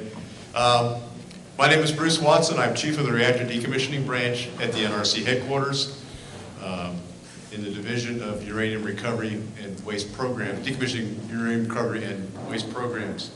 I have two people here from my staff with me up here at this table. This is Ted Smith, he's a project manager, and Kim Conway, she's also a decommissioning project manager at the NRC. We can go to the first slide, please. This is an NRC Category 3 meeting. It means that it's the NRC's public meeting. We have certain protocols we will follow, and so, but our purpose tonight is to obtain comments to identify the best practices for the establishment and operation of local community advisory boards for decommissioning of nuclear power plants, including lessons learned from existing CABs. As it said on the cover page, we're doing this because this is a requirement in the Nuclear Energy Innovation and Modernization Act, Section 108, and so we've been tasked with that.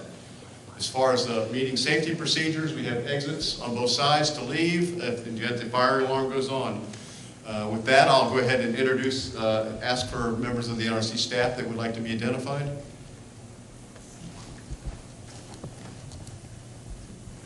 I'm Trish Callahan. Oh, sorry. Yeah. One second. Okay. I'm Trish Callahan. I'm the director of the Decommissioning Uranium Recovery and Waste Programs. And this is, I'm glad everybody's here and I'd like to hear your comments.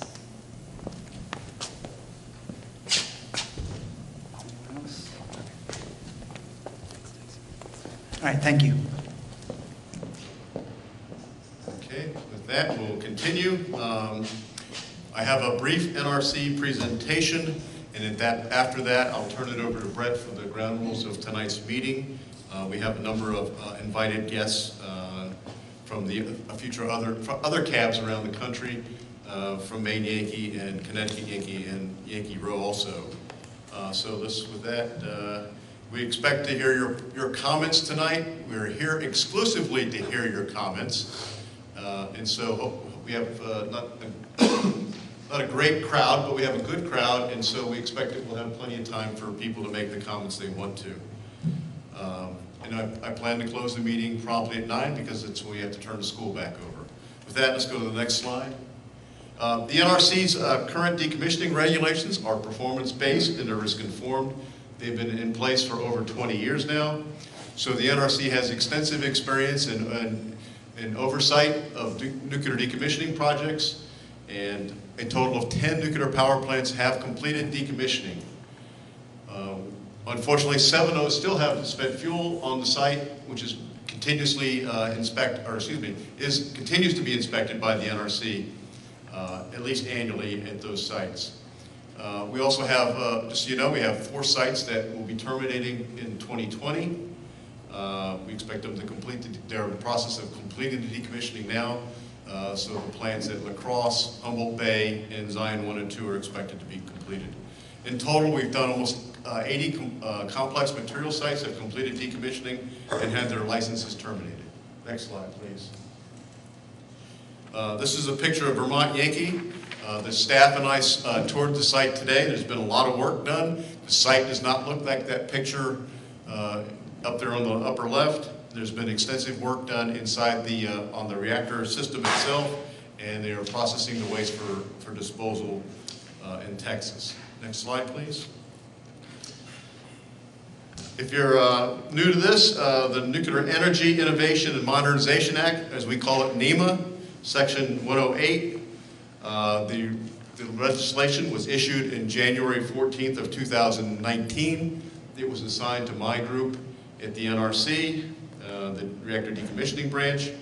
And it basically says the commission shall submit to Congress a report identifying best practices with respect to the establishment and operation of a local community advisory board to foster communications and information exchange between a licensee planning for and involved in decommissioning activities and members of the community that the decommissioning activities may affect, including lessons learned from such boards in existence. Now, I realize your name here in Vermont is the Vermont Nuclear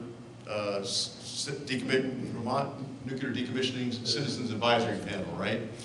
They come in various names, but we recognize that. The Congress used the word CAB, so we'll continue to use that in most cases. Next slide. Also, we expect we will accept comments until November 15th, so you can still have plenty of time to think about it and get your comments in. And you can do that, we'll have a slide at the end, through our website, the regulations.gov website. You can send us a letter or you can email us. Next slide, please. So, a community advisory board. It is an organized group of citizens interested in safe decommissioning practices and safe spent fuel management at a decommissioning facility. The sponsor is usually a local licensee or mandated by state legislature. The composition typically includes local community leaders and elected officials, state representatives, and members of the licensee staffs. Most CABs have a governing charter to establish roles and responsibilities. Next slide, please. So what are the typical CAB responsibilities? They review the licensee's plans for decommissioning. They provide insight into potential impact on the local community. They provide an opportunity for public education on decommissioning, and they can make recommendations to state officials. They also provide input on site restoration, plans for future reuse of the site, and economic development. Next slide, please. So, our report to Congress will contain a description of the CAB discussion topics, CAB recommendations to inform the decision-making process during decommissioning, CAB interfaces with the Commission, and other federal regulatory bodies to support the board members' overall understanding of the decommissioning process and promote dialogue between the affected stakeholders and the licensee involved in the decommissioning activities. It also will include a description on how a CAB would offer opportunities for public engagement throughout all the phases of a decommissioning. Next slide, please. So, again, our report to Congress will include the CAB best practices for CAB membership composition, the selection process, and the terms of the membership, when the CAB was established, and the frequency of the CAB meetings. We will also include specific logistics required to support the CAB and other identified best practices or activities. We have a questionnaire. A copy of the questionnaire was out on the table. It's also available on our website, and it can be submitted electronically if you go to our website, and I have that information coming up. But there is a questionnaire out there. The questionnaire, we've got approval from the Office of Management and Budget to ask the public those specific questions. Next slide, please. All right, you already got it up there, okay. Okay, you can provide comments to us at this meeting. We'll be recording it. Mr. Paul Holland is over here. He's our transcriber. He will be transcribing the meeting. That will also be made publicly available. You can fill out the NEMA questionnaire online. Here's where you can find it on our website. You can submit comments electronically to the federal rulemaking website, regulations.gov, and that's the NRC docket number there. And you can scan completed questionnaires and send them to nema.resource@nrc.gov. Or you can mail them to Kimberly Conway right here, and that's her address right there. This information is also on a little card we had out front, so you can take the card with you and choose how you want to submit your comments to us. Next slide, please.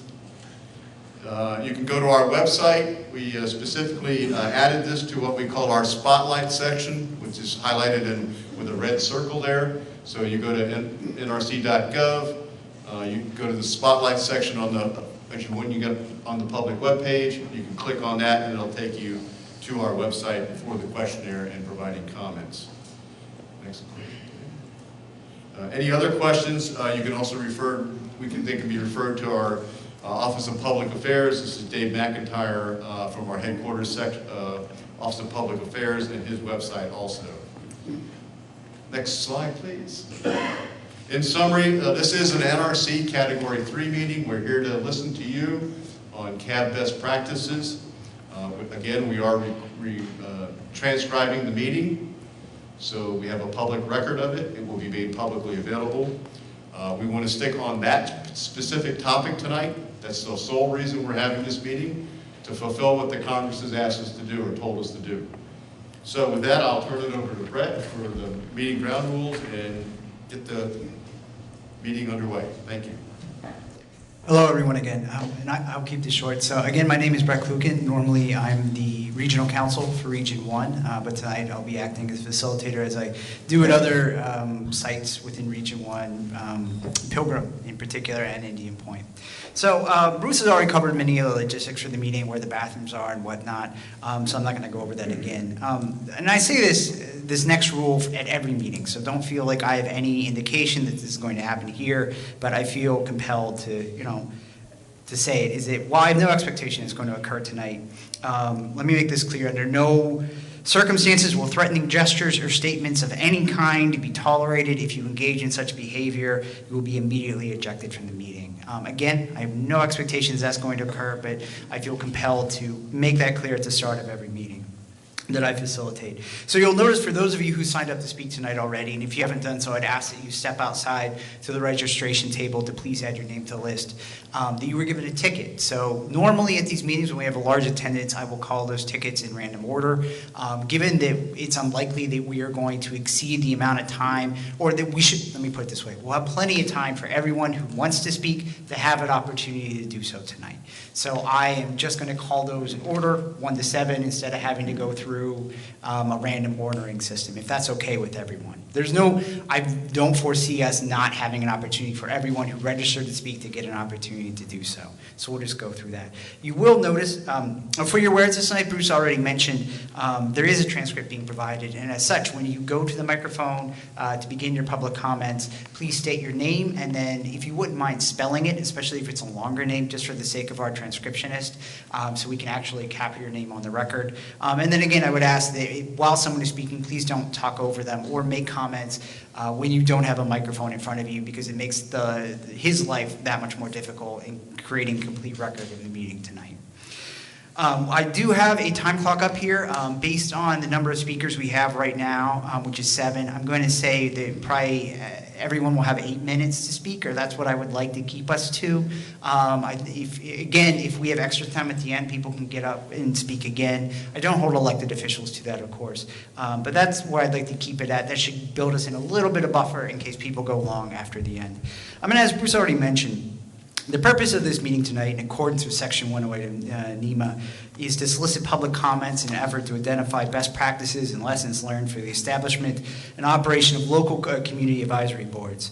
In keeping with that purpose, we'd ask you to be mindful of what topics you're discussing, and then moreover, as the intent of this meeting is principally to hear from you, the members of the public, in order to gather your ideas and your thoughts, the NRC staff will be more in a listening mode, meaning that technical questions regarding Vermont Yankee decommissioning can be posed to individual staff members after the meeting, but we won't be addressing them during the meeting. And again, please don't take that as commentary upon your questions. It's just that we're trying to keep the focus of this meeting on the intent provided to us by Congress in the statute.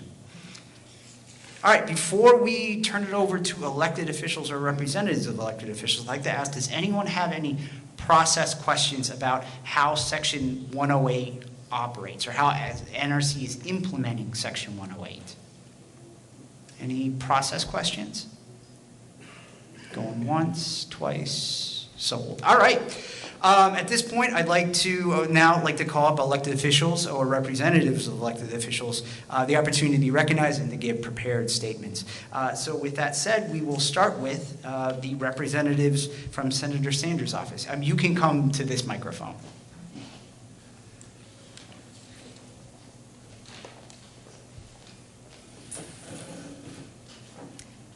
Thank you and good evening. My name is Haley Perro, and I handle outreach for Senator Sanders on energy and environmental issues. I am here tonight with Katie Thomas, who's Senator Sanders' policy advisor based in D.C. for energy and environmental issues. We want to thank the NRC staff, and most importantly, we want to thank area residents and NDCAP members for coming out tonight to discuss the important role of community input in the nuclear decommissioning process. I appreciate the opportunity to share a few words on behalf of Bernie. Senator Sanders has long believed that communities impacted by the decommissioning of nuclear plants deserve a seat at the table during the process, as they bear the brunt of the environmental, safety, and economic impacts of plant closure. It is these communities that are left with a legacy of nuclear power and its consequences, and their input and concerns must be taken seriously. That is why in 2015 and again in 2018, Bernie introduced the Nuclear Decommissioning Act, which would give states a formal role in shutdown plans and license transfers. And that is why he worked to include a provision in the Nuclear Energy Innovation and Modernization Act, which requires the NRC to hold public meetings in at least 10 communities impacted by a nuclear plant shutdown to create a report for Congress about the role of citizen advisory panels in planning decommissioning activities and helping share lessons learned with other communities around the country experiencing decommissioning. This provision is what brings the NRC to Brattleboro and 9 other communities impacted by nuclear decommissioning to learn about the best practices of citizens advisory boards like Vermont's Nuclear Decommissioning Citizens Advisory Panel. Our hope is that these meetings show the NRC how essential panels like NDCAP are, and that the lessons NDCAP learned will help other regions facing the challenges of plant decommissioning. The input of surrounding communities is especially critical given the potential for non-operational plants like Vermont Yankee to sit idle for decades before radioactive and other hazardous materials are removed and the plants are completely decontaminated. These meetings will help transform a process that's currently weighted almost entirely toward the power plant owners into one that strikes a reasonable balance between owners and the impacted communities. These meetings should show the NRC why it must take more seriously the need for public input in the entire decommissioning process. As a member of the Senate Environment and Public Works Committee that has oversight over the NRC, Senator Sanders has and will continue to advocate for giving Vermonters a voice in decommissioning. I look forward to hearing from you all tonight, and I'll bring back what I learned to Senator Sanders. Thank you.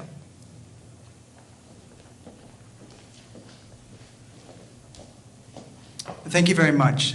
Next we'll have Tom Barry of Senator Leahy's office.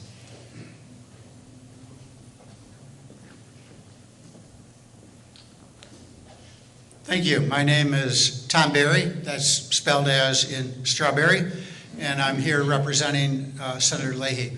I would like to thank the representatives of the Nuclear Regulatory Commission for bringing this opportunity to Brattleboro, and I would also on behalf of Senator Leahy, very much like to thank all of the representatives of organizations and the citizens who have come tonight, many of whom have spent literally thousands of hours over the past several years engaging in this process. And so we'd like to thank you all for your contribution. And a lot of credit goes to, of course, Senator Sanders for his work in bringing this about. On behalf of Senator Leahy, I would like to comment briefly, and we may submit some additional comments for the record, that the question before us, best practices for community advisory boards at decommissioning nuclear power reactors, is one that it's important that we answer and establish community advisory boards that can function effectively and have the resources that they need to contribute to the process in a way that engages local citizens. But I think it's also important to point out that the community advisory boards can only be as effective as the process and the environment in which they function. And so I think a close reading of the legislative language would indicate that this process and questions that we're engaging tonight should speak not only to the citizens advisory boards and how they're constituted and their resource needs, but also to the process through which they engage in the decommissioning work. And if that process needs to accommodate the citizen advisory boards and give them the opportunity to have an impact and be successful. Otherwise, the best advisory board in the world won't have the opportunity to be effective. So it's great that we have this opportunity, and I think that the entire process and the boards itself deserve a look. Thank you on behalf of Senator Leahy.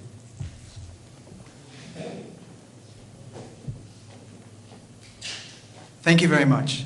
Next, we'll have Ms. Wartzberg from Representative Welch's office.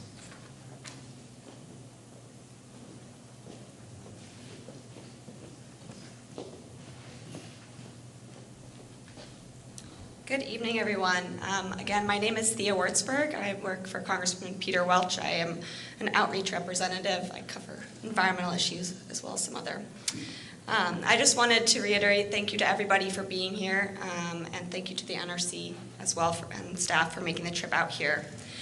This process is very important to Congressman Welch. The Congressman played a critical role in getting language into the Nuclear Energy Innovation Modernization Act that requires NRC to make these best practice reports. And he's also a very strong supporter of the local hearings that we're having tonight that Senator Sanders worked to make happen. As my colleagues have stated already, these public meetings are a very important opportunity for communities that are impacted by the decommissioning of nuclear power plants to ensure that their concerns are heard. Congressman Welch believes that it is crucial for state and local advocates to have a seat at the table when important decisions are being made. I'm looking forward to hearing from you all and to taking your comments and concerns back to the Congressman, and thank you again for being here tonight.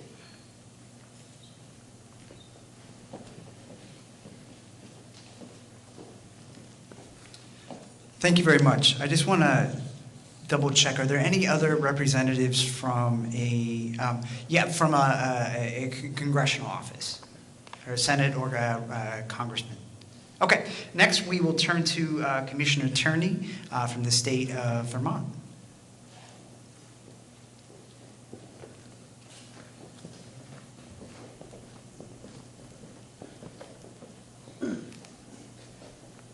Good evening. My name is June Tierney. I am the Commissioner of the Department of Public Service, and I'm here representing the Scott administration this evening. The Governor sends his greetings and thanks all the citizens who turned out tonight, as well as the staff and the members here of the Commission from the NRC. I think that this process that Congress has ordained for looking at best practices is long overdue. It's a welcome development when I consider how nuclear energy first emerged in this country. It was very much a federal government-driven project in the service of national defense, and then from that sprung nuclear energy generation that has served the country. However, I don't think it was very democratic in its inception. So it's wonderful to see the agency evolving, and that Congress is looking actively into hearing from the people what their experience has been trying to participate in this process of informing the decommissioning process when they've not had a formal role, to my knowledge, at the federal level. Here in Vermont, we have a long history of having created a state-level role and formalized that first in a predecessor panel to our NDCAP called the Vermont State Nuclear Advisory Panel. That history actually became the basis for what's today the Nuclear Decommissioning Citizens Advisory Panel. That's been entirely state-originated and conducted by a balanced combination of citizens who are interested in the matter, legislators who are by law vested with an interest in the matter, and state agencies that have tried to be comprehensively engaged, whether from my point of view as an energy regulator, or from a commercial point of view, or from a natural resources point of view, or a health point of view, and the like. You can tell from the breadth of our Nuclear Decommissioning Citizens Advisory Panel that something similar, in my view, would be called for as well at the federal level. An issue that we have struggled with a great deal here is resources. Those resources have come largely from the state, and specifically they've been funded by ratepayers who benefited once upon a time from the generation. In my judgment, that is not a sufficient arrangement. I believe that the NRC needs to have a formal access point for the role and the weight to be given to the citizens' participation, and that participation in turn needs to be properly resourced so that it can be relevant to your proceedings. What I spend a great deal of time doing as the governor's representative from my agency on this panel is emphasizing the importance of your everyday person's views. and that those are not necessarily expert-driven point of views, but rather those are the folks who can tell you what it means to live in a community that has hosted such a facility, what it means to deal with the impacts. There are other folks' point of views, though, that are relevant as well, such as the individuals who have paid the rates that have in turn accumulated in our trust fund for dealing with decommissioning. And then beyond that, Vermonters at large who are left with a question, which is, if those resources are not sufficient for decommissioning, who will ultimately bear the burden? And I think that that would be an area that Congress could spend make a good investment of time in clarifying, because it's not clear to me that payment when the resources turn out not to be adequate in the Nuclear Decommissioning Trust Fund should necessarily be completely borne by ratepayers or taxpayers in Vermont. Those are my comments for today. I thank you very much for being here tonight. And again, I thank the citizens of Vermont for the energy that they have invested over the years in participating. You've been a model of citizen engagement. Other states in the nation have learned from you, and you have a lot to be proud of. Thank you.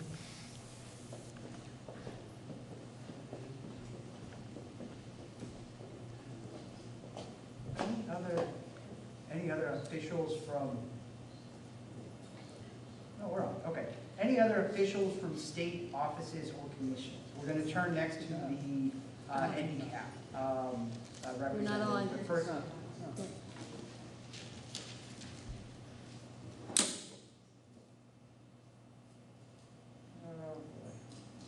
all right. Well, yep.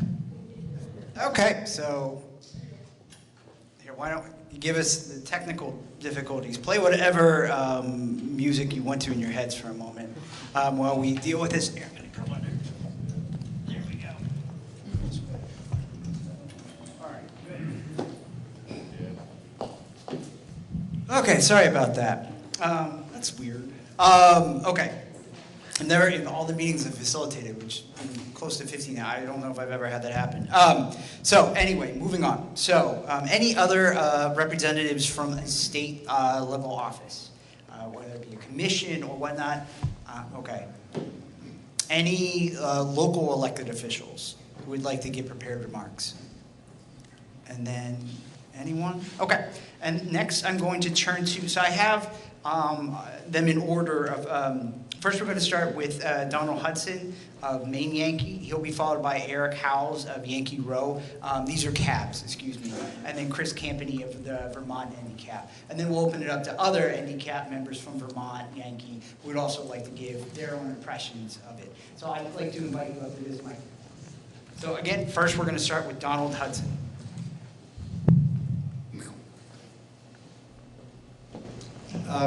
Good evening. This looks like about the third year into decommissioning Maine Yankee in terms of crowd size.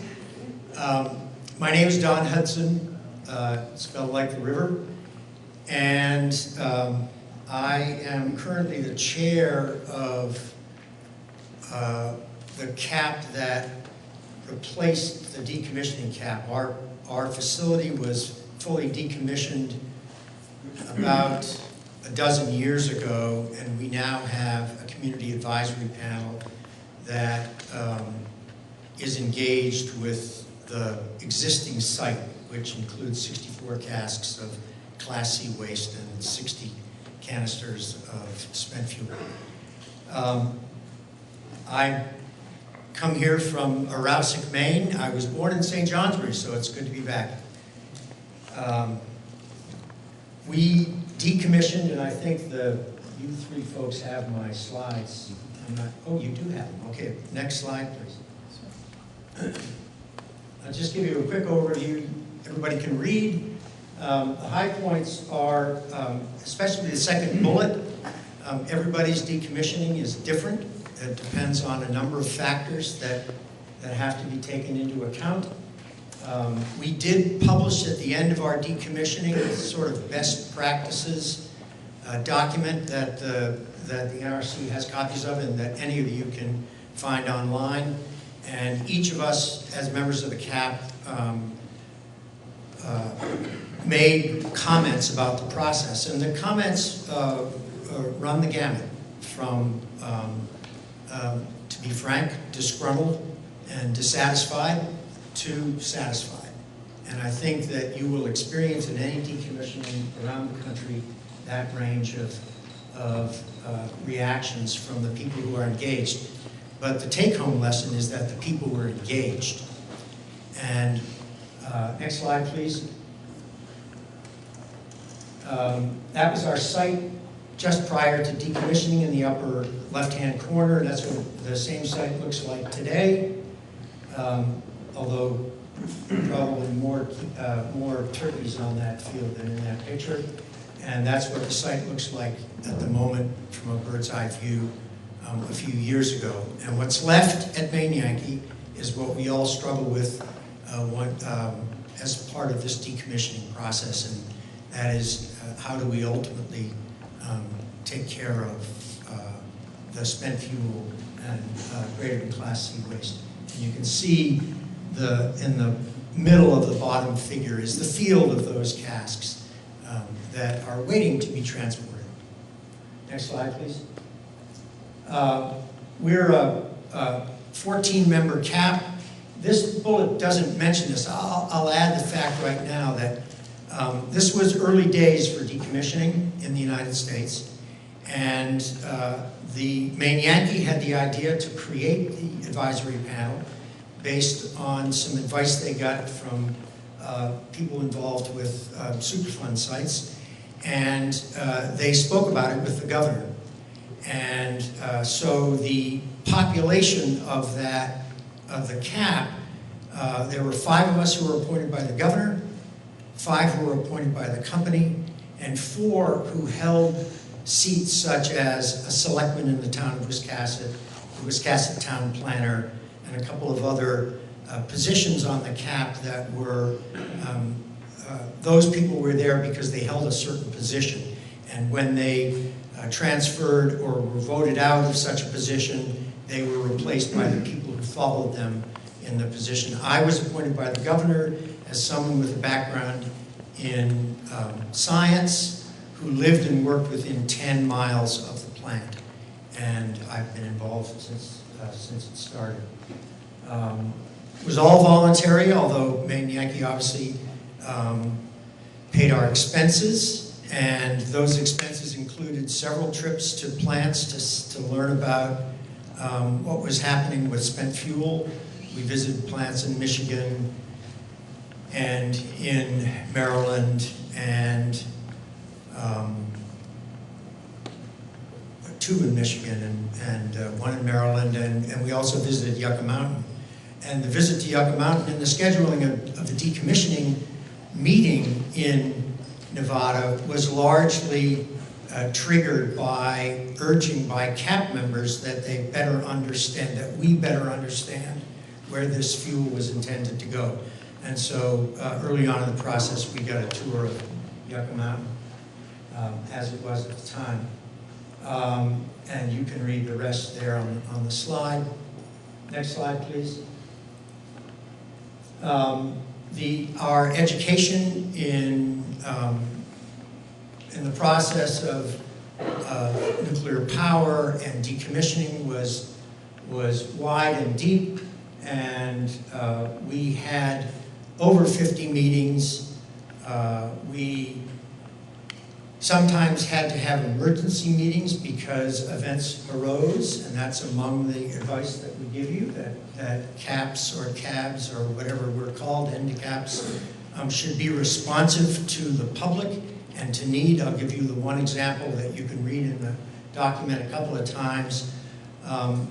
During decommissioning, it came time to decouple the spent fuel pool from the water cooling that it had been used to for 24 years to air cooling.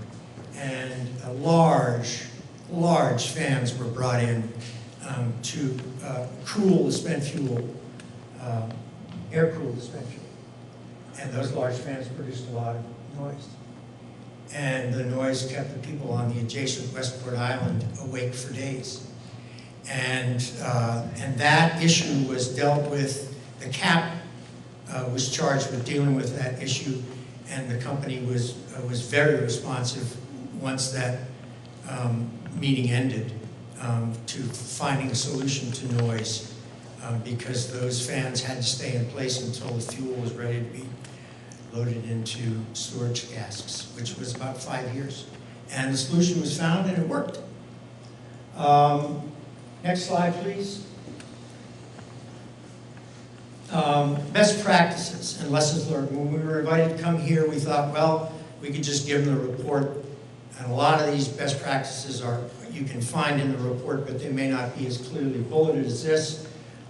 Strong leadership is important. And our leader at the beginning was a state senator, Marge Kilkelly, who's currently on Senator King's staff. And Marge led the way. I was her vice chair at the beginning, and when she finally left the state to work with Angus in Washington, I took over, and that was just a few years ago. The company bought into the process genuinely, and I know that this has not been true everywhere, but this particular company at this time bought into the process. And I'll give you an example that I gave at a Nuclear Regulatory Commission hearing in Rockville when I served on a panel about decommissioning 14 years ago. On the very first night, when the room had probably 6 or 7 times as many people as we have here tonight, and we were all being introduced, the 14 of us were being introduced, one by one. And at the end of the line, at the beginning of the line, was the president of the company. He was a member of the cabinet, Mike Selman. And at the end of the line was Raymond Shaddis, and I know many of you know Raymond. And Ray represented Friends of the Coast, and he had a position on the panel. And it came to Ray, and he said, I've got some things I want to know. And he began to discuss a particular topic. There had been rumors about exposure of workers to levels above which they should not have been exposed, and had the company buried this information. There wasn't a noise in the room when Raymond asked this question. And Mike Selman leaned forward from his end of the panel and said, well, Ray, can you come over to my office tomorrow morning? Let's go through those files together. And from that day forward, Ray had a regular access to everything that was inside Maine Yankees headquarters. In fact, he had an office in the building by the end. Raymond was involved in things outside the responsibility of the CAP. He was directly involved in negotiations in the FERC settlement, which was not the CAP's purview. And so he was engaged in many more things than just the CAP. But he had what I thought was remarkable access, when in fact he was, to put it bluntly, the enemy of the process. And so that was really, really important. And for anybody who represents a company here, boy, if you can do that, you build a lot of goodwill. If you can make sure that you got nothing to hide. And I'm sure most of you, all of you, have nothing to hide. Company buy-in. You've got to embrace openness and respect diversity, listen and take risks. Both the CAP members and the company, and to a certain extent the NRC. You got to take risks. Next slide, please.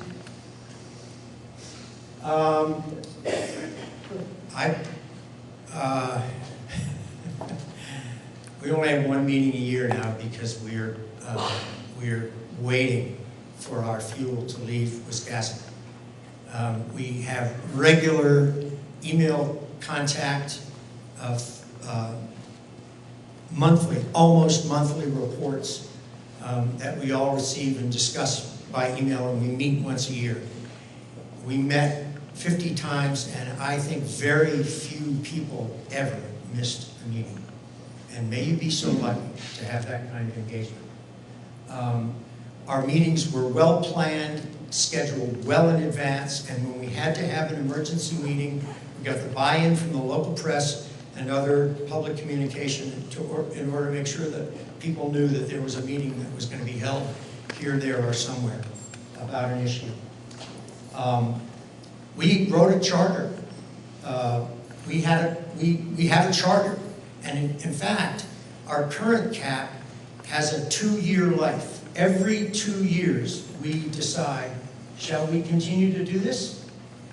And every year we decide we should, because we're a bit anxious. We're far enough away from the rest of you in the world, and there's so few of us that you'll forget that we have 64 canisters of spent fuel. And so we meet once a year, and we write a letter to our congressional delegation, and reporters come to the meeting, and we talk about the fact that we got to get on with this. And that's our purpose now. But we met regularly all the time. Next slide, please.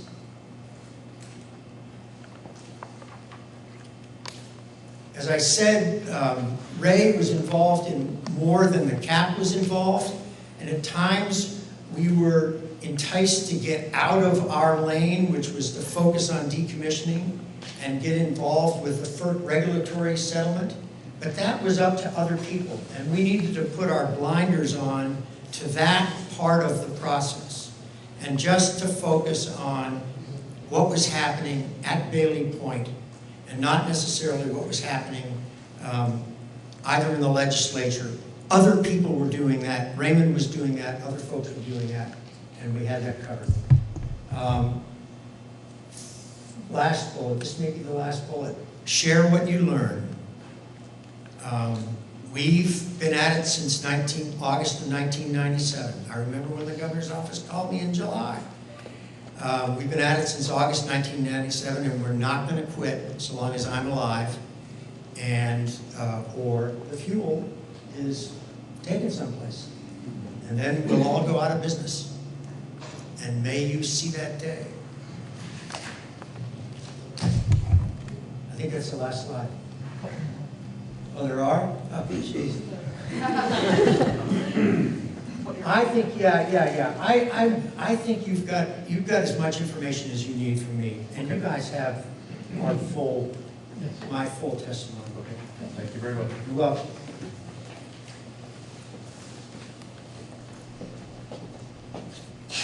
Thank you very much for that.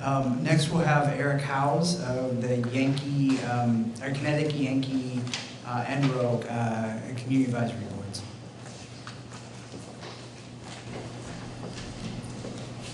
Thank you very much. Thank you to the NRC for hosting this meeting and for inviting us to be here.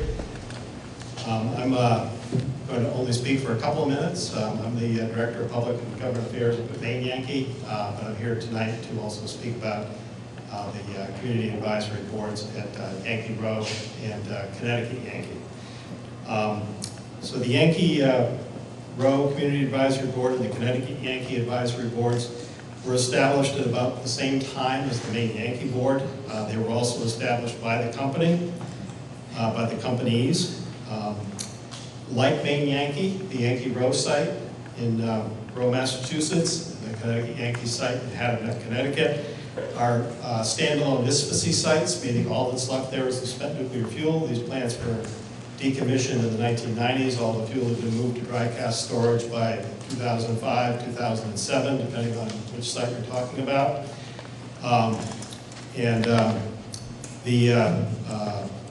Both sites had community advisory boards that were established at roughly the same time as Maine Yankees.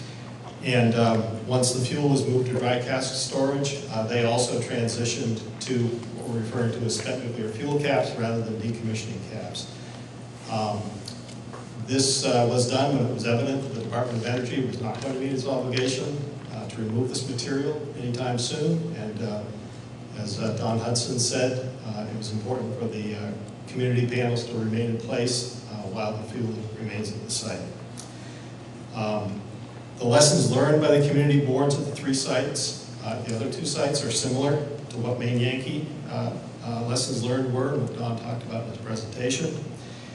The company established model has worked well at the three sites.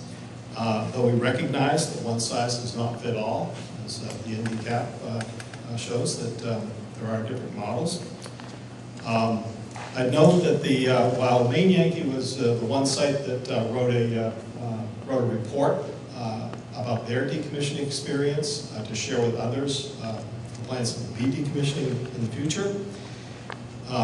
The Electric Power Research Institute wrote fairly detailed reports about all 3 site decommissionings, and those reports are available publicly.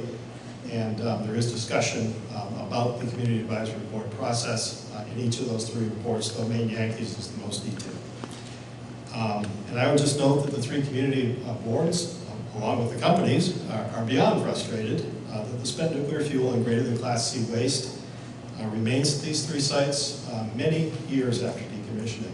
When we began decommissioning at Maine Yankee in 1997, at that time I don't think anybody envisioned that we would still be at it today.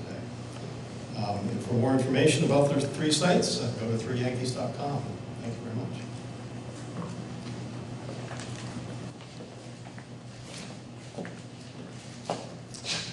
Thank you very much. Next, we're going to turn to Chris Campany of the Vermont NDCAP.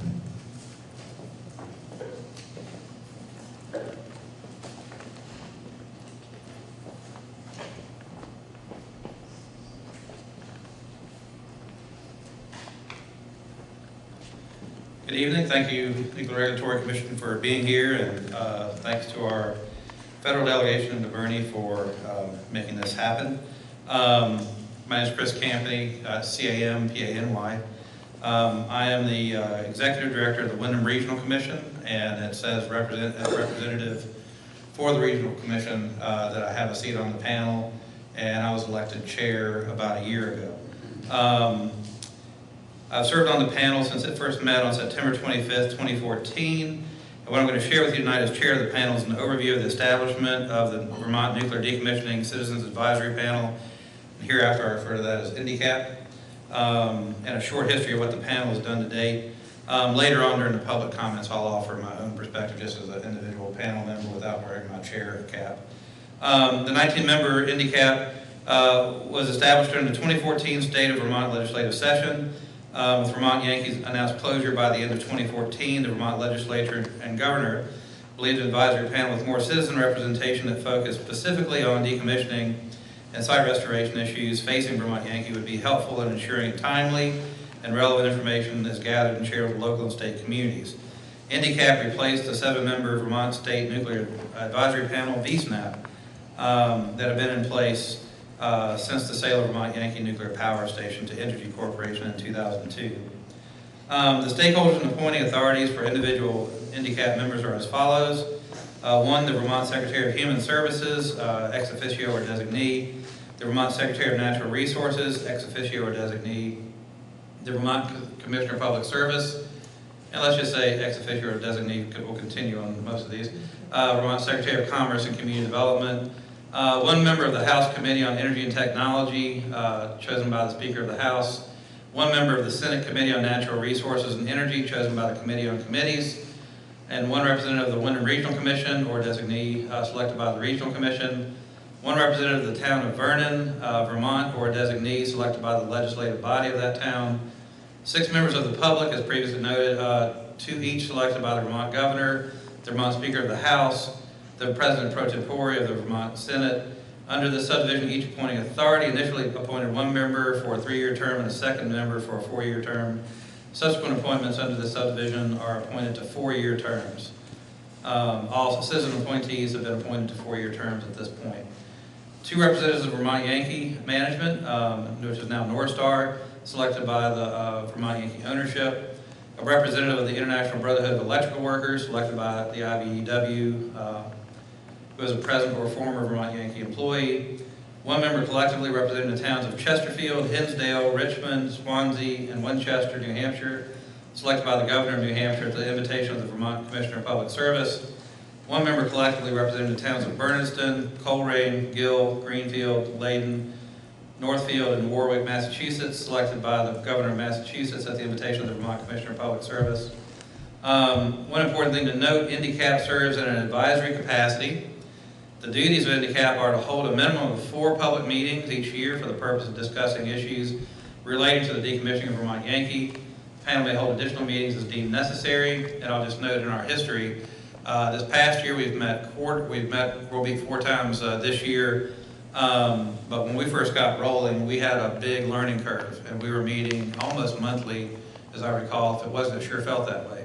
It was very frequent, because we had to get up to speed on what decommissioning is, what the rules and regs were, what is a post-shutdown decommissioning activities report, and lots of other things. To advise the Vermont governor, so our primary purpose is to advise the Vermont governor, the Vermont General Assembly, Vermont state agencies, and the public on issues related to the decommissioning of Vermont Yankee.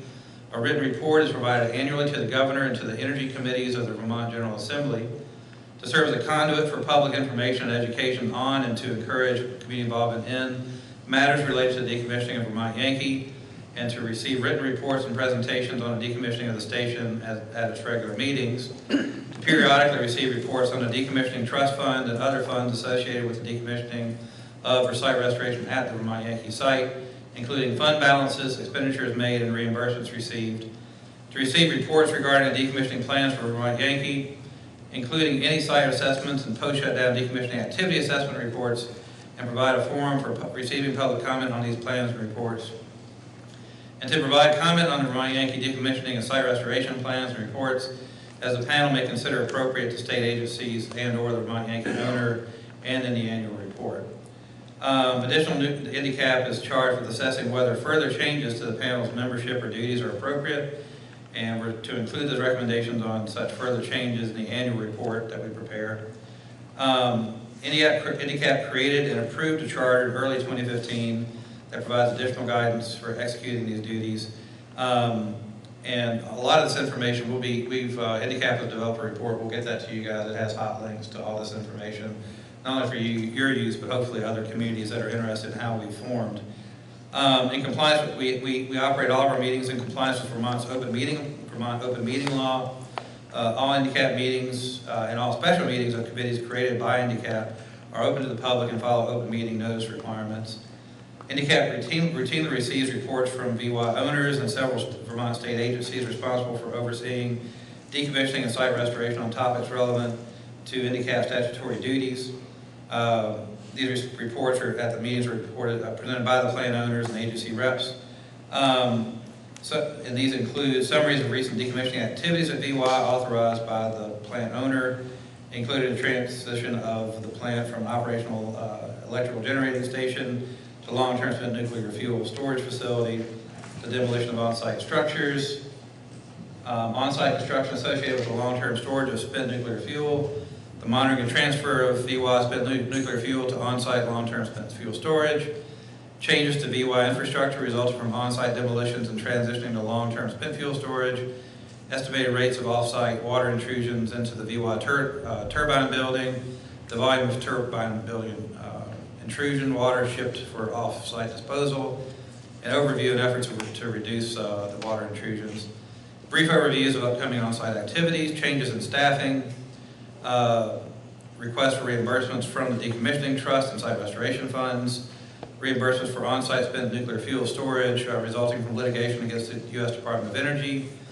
overall value and fiscal status of the trust and site restoration funds, summaries of reactor operating license filings to the NRC and the Vermont Public Utilities Commission and several state agencies that provide oversight. Vermont State Agency responses to reactor operating license filings before the NRC and Public Utility Commission, state agency filings regarding NRC and other relevant federal agencies, state agency filings regarding the NRC and other federal agency rulemakings, and agreements and memoranda of understanding reached by VY ownership and Vermont state agencies through the Public Utility Commission proceedings.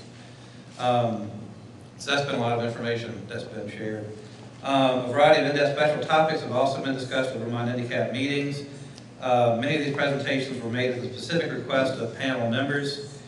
Several resulted from public comments or requests received at public meetings, and these include an overview of the VY post-shutdown decommissioning activity reports and related filing process, an overview of the Vermont Public Utility Commission filing process, several high-level presentations on NRC oversight and regulation, during the transition to decommissioning and the onset of active decommissioning, overviews of relevant federal and state laws governing radiological and hazardous materials cleanup, background information on radioactive waste storage, transportation and disposal policies, spent fuel dry gas storage system design, summaries of relevant NRC meetings, and U.S. Department of Energy planning for spent fuel, nuclear fuel transportation and disposal. Guest speakers from the NRC, Department of Energy, nuclear industry vendors, Holtec International, WCS, Orano, and Burns McDonnell. The Texas Low-Level Radioactive Waste Compact Commission and other relevant industry experts have presented at INDICAP meetings on an ongoing, on a as-needed basis. Representatives from the Vermont Congressional Delegation routinely present updates on decommissioning-related bills introduced in Congress. In the coming months, the panels will deliberate upon what, if any, changes should be suggested to the legislature regarding the panel's purpose, structure, and operation. When INDICAP was formed, it was assumed that VY would be in safe store status for decades to come. Decommissioning is now underway per the provisions of an order of the Public Utility Commission and federal state regulations. And so we've really kind of entered a different phase in the life cycle of the plant. And so we need to look at, for instance, you know, the composition of the panel, the purpose, how we operate. The Public Utility Commission has been the lead agency, but now this is more of an industrial demolition. Should it now move to Department of Environmental, to DEC. So there are just lots of questions, and I'm not intending to present the answers, but those are going to be the discussions that we're going to have. So I appreciate the opportunity to share this overview, and I'll share with you these comments and also the report that was drafted, just basically summarizing a lot of what I gave you here. And thanks to Tony Lushinsky for drafting this summary.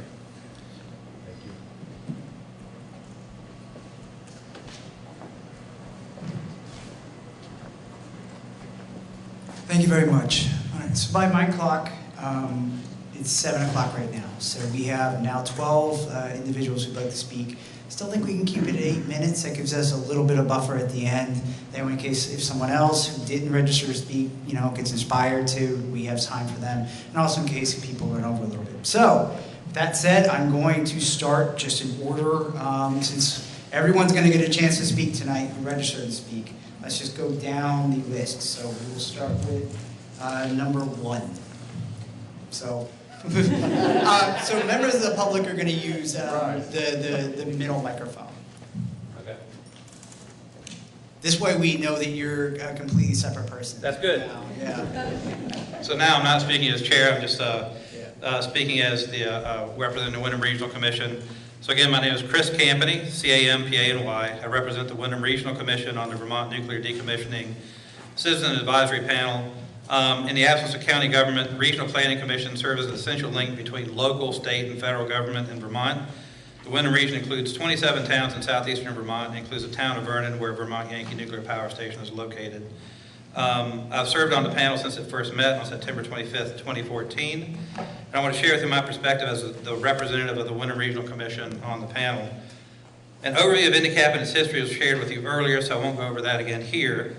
INDICAP has provided a very important vehicle for agency, community, and public engagement as the Vermont Yankee Nuclear Power Station has transitioned from an operating plant to a closed plant placed in safe store to a plant that is currently being decommissioned and whose site is to be restored.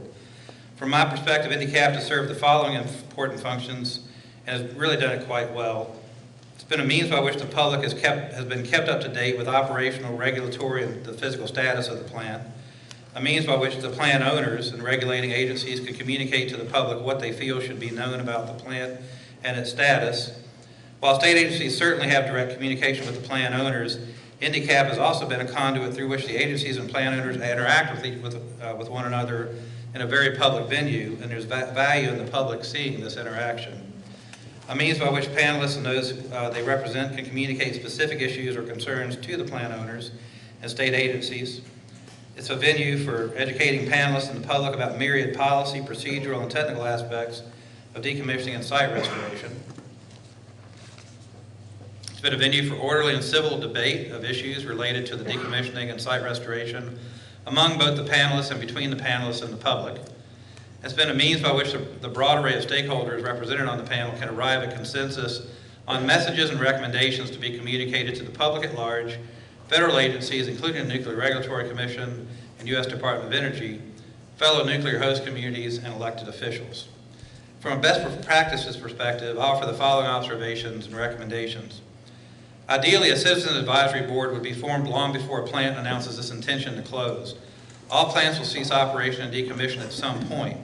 Because the socioeconomic and environmental risks and benefits associated with nuclear plants are so substantial and have the potential to greatly affect the host community, especially in rural areas, a best practice would be to form an advisory board to have discussions about the role of the plant in the community and what it will mean when the plant ceases operation as a matter of general practice. The community should know the impacts of an operating and closed plant and what the nature of the eventual closure, meaning decon versus safe store, will mean for the local community. Ideally, the plant will understand the impacts and factor that into its closure and decommissioning planning to mitigate especially those socioeconomic impacts. Next, the legislation forming NDCAP was drafted and enacted quickly at the end of the legislative session. This meant there was little to no opportunity for the public to weigh in on what the community would like to see from a Citizens Advisory Board regarding its purpose, function, and composition.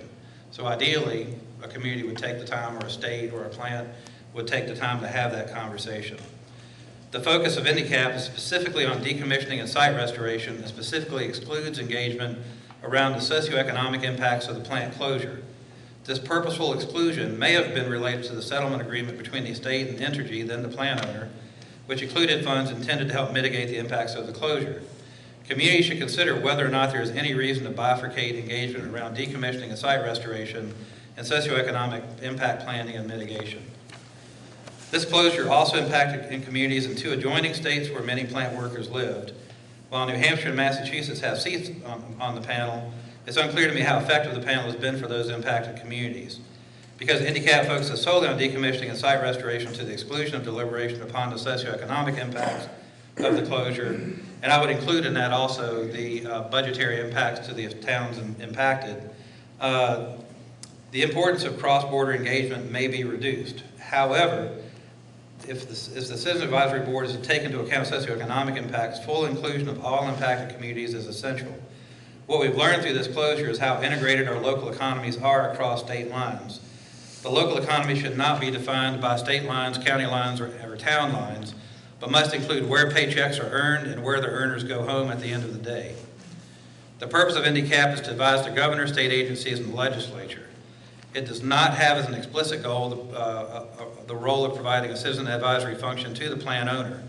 While the panel does have the ability to communicate community concerns to the plant owner through their engagement as a panel member, other communities should consider whether or not the plant owner should be included among those entities to be advised. Entities that are to be advised have seats on the panel and the ability to vote. This means that those who are to be advised have the ability to vote for or against what they're to be advised about. This is a fundamental flaw in the structure of NDCAP from a process perspective and seems rather undemocratic and a little bit un-American to me. The panel had to teach itself, and by extension the public, a lot about the regulatory procedure and technical aspects of decommissioning and site restoration during a compressed period of time. As I mentioned previously, a best practice would be to establish an advisory board and have it up and running long before the plant closure is announced. If that's not possible, have it up and running well before the regulatory procedures related to decommissioning get underway, such as the filing of the post-shutdown decommissioning activity report. So I appreciate this opportunity to comment. The Wyndham Regional Commission is happy to continue this conversation, and I'll likely add to these comments and submit these in writing at a later date. But we're happy to share what we've learned with the NRC as well as other nuclear host communities throughout the nation. We've been consulted by a number of communities. We believe it's essential for nuclear host communities to engage with one another to inform the national conversation about nuclear decommissioning. Thank you, Greg. Thank you very much. Next, we'll have ticket number 2, Mr. Turnbull.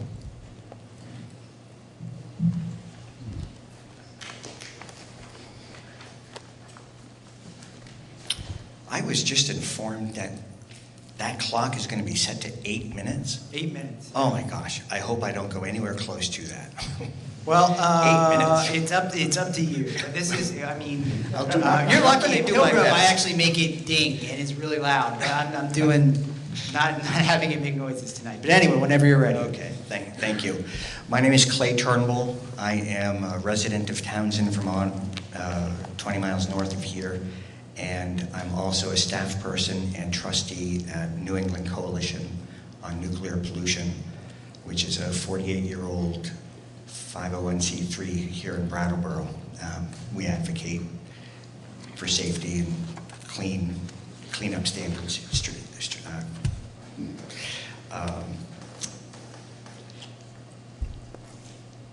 At a time when Americans are questioning our ability to have a constructive conversation between groups with differing political or social viewpoints, an unlikely pair has teamed to bring civil discourse to the hot topic of nuclear power plant decommissioning.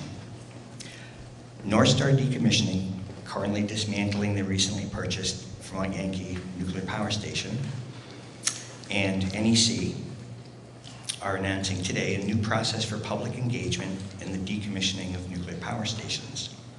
This is very different and outside the cap that the NRC is taking comment on, but I think it is as a contrast, it's important to let you know what we're doing, what we're up to here in Vermont.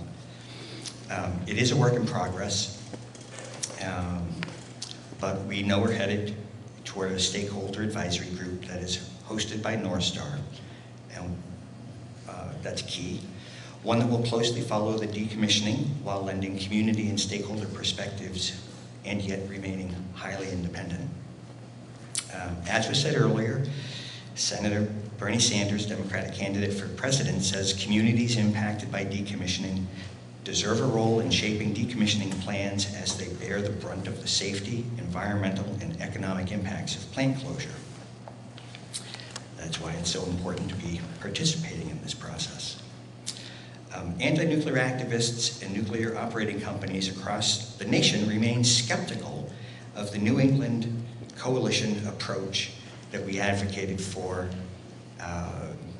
in the MOU that was part of the sale of UI. How can you trust them, activists say, and how can anything advisors say or the company agrees to be enforced? We start with trust. It inherently requires both sides to be more careful about what they say, promise, and do. Trust is more fragile than distrust, more easily broken and harder to restore. Now, there is no mechanism for enforcement as nuclear operations, including decommissioning, are generally shielded from state or public action by federal preemption.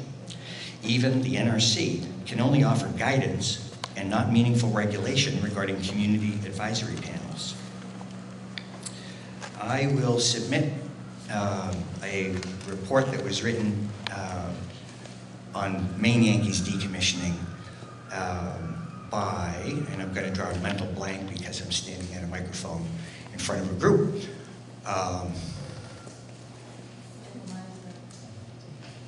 Mike Meisner. He was the former, I think it's president or CEO of Maine Yankee. He was the top person there.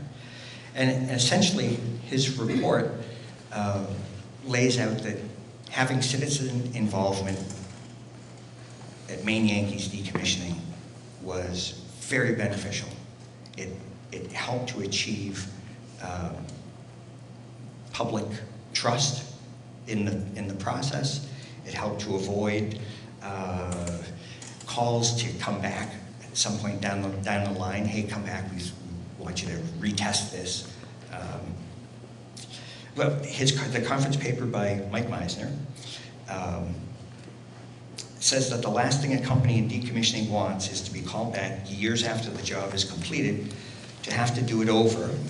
And one way to ensure against that remote possibility is to answer the community's questions and satisfy its concerns as they are raised throughout the decommissioning process. It's a big plus for a decommissioning company to be able to tell prospective clients that a site was cleaned up to federal standards on time and on budget, but even more so that The decommissioning company is as good as gold if it can also say that it met community and stakeholder expectations, especially with respect to environmental protections. So under discussion now is the format and frequency of advisory group meetings, the establishment of an advisory group access internet cloud account for decommissioning documents, designation of an advisory group contact person or persons at Vermont Yankee, routine site access, and a number of housekeeping details. Failure to come to terms on any of these particulars is not a deal breaker, but we are determined to make this work, and we're convinced that it will. And I thank you for taking our comments. And I'll get that paper from Mike Meisner to you. Thank you very much. Next, we'll turn to ticket number 3, Deb Katz. Take your time.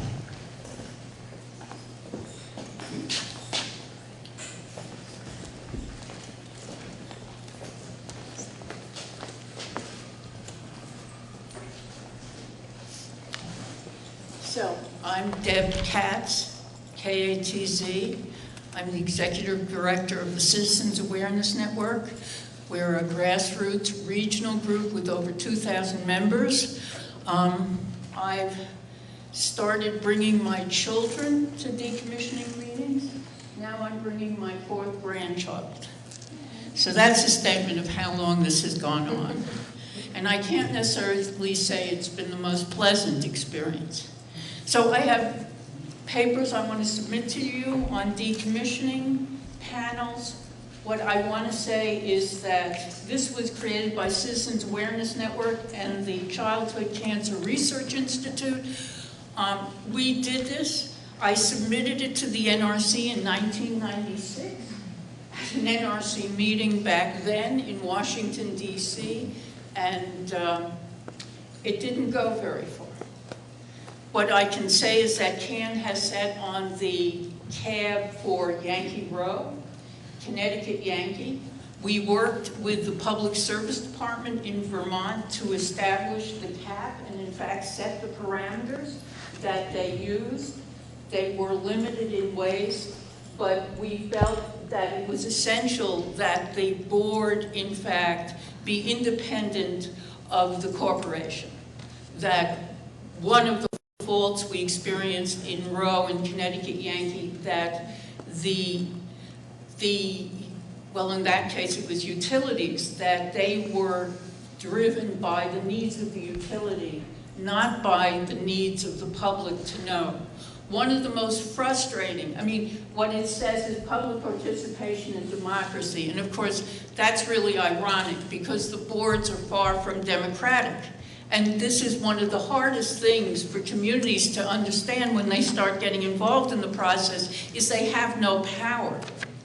I mean, once the NRC eviscerated the decommissioning rule in 1996, making it very hard for states as well as the public to actually have a say, to actually question what's going on and be able, in an adversarial role, maybe unfortunately, but the only role they had, that has ended.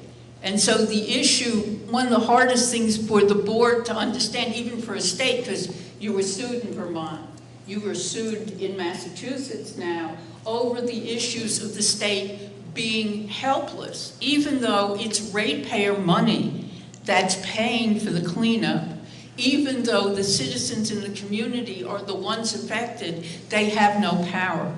And what we felt, at least in terms of setting up the boards, was a situation of creating as much transparency as possible, so at least people could understand the processes that were going on, and potentially through a process of working together actually relate to each other outside of an adversarial role, which I feel is essential in this. It sort of goes back to New England Coalition's notion of it. I hope for that. I don't know if that's really possible, but I think it's essential in terms of meeting not just the needs of the corporation, but of these communities. But it is a faulted process at best. And in fact, the NRC has abdicated its responsibility. since I'm saying I submitted this to you in 1996 and the NRC has done nothing until now, when there's the second round of many decommissionings with a lot of people very concerned about their communities and very concerned about how cleanup is going to go, and very disappointed to find out that they have no power in this, that in fact the regulations are so driven that even the NRC at this point doesn't have a lot of power in controlling what the corporation on site does. There's some oversight, but it's really driven by the corporation. And this is really painful for communities. So the NRC's job, in a certain way, if it would go by its mandate, which is to protect the public health and safety, would in fact not be to support the industry in this, but to actually try to negotiate a role for both states and the public that's meaningful. Because that's the only way we'll get to trust you.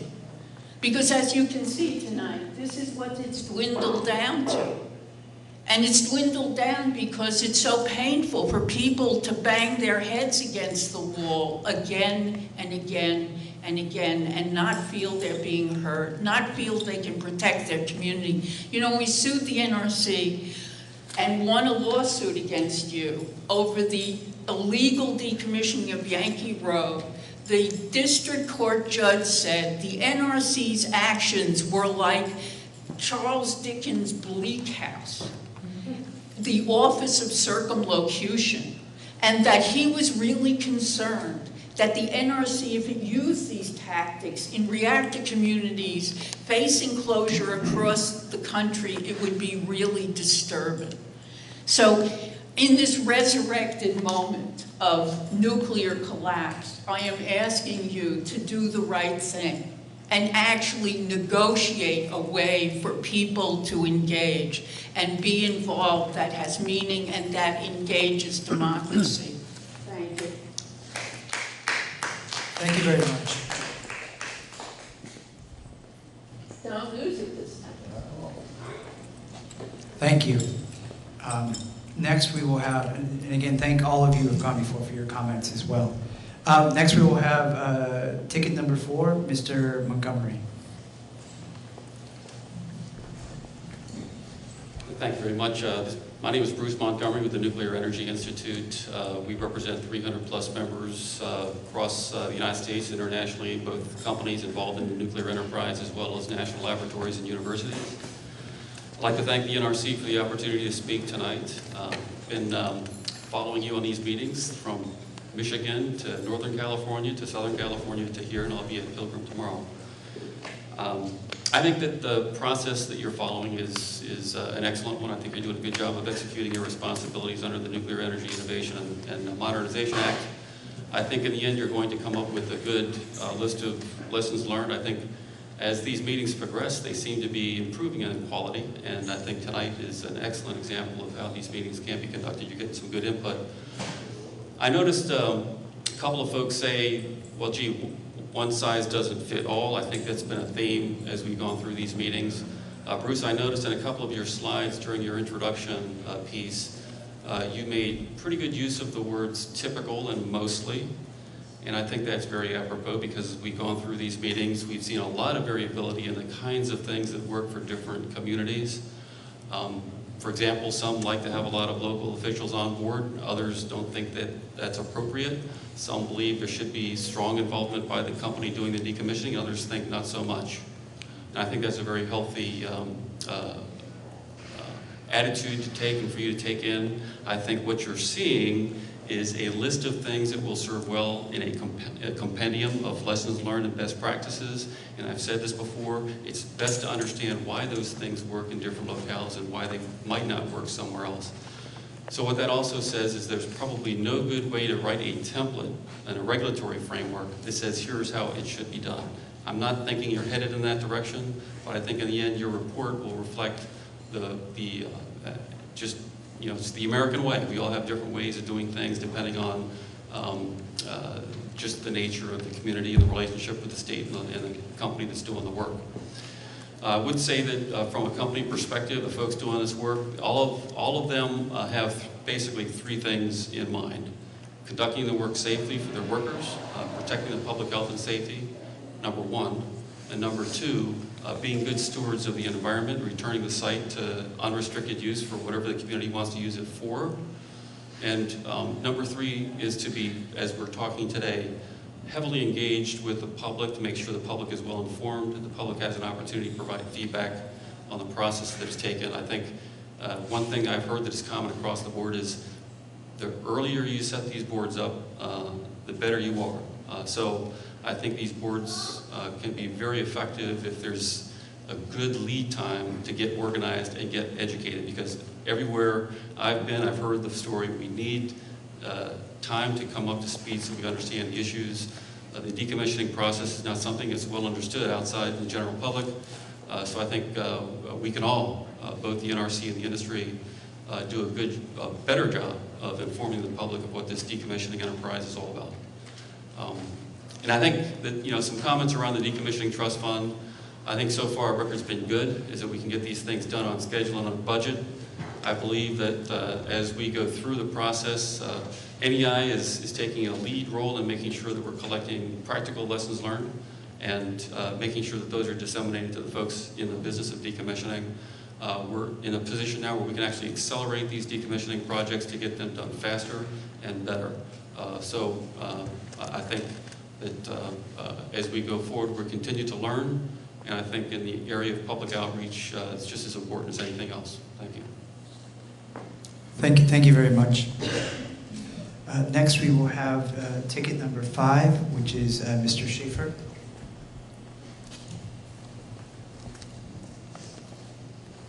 Good evening. Good evening. Thank you for having this meeting and allowing me to speak.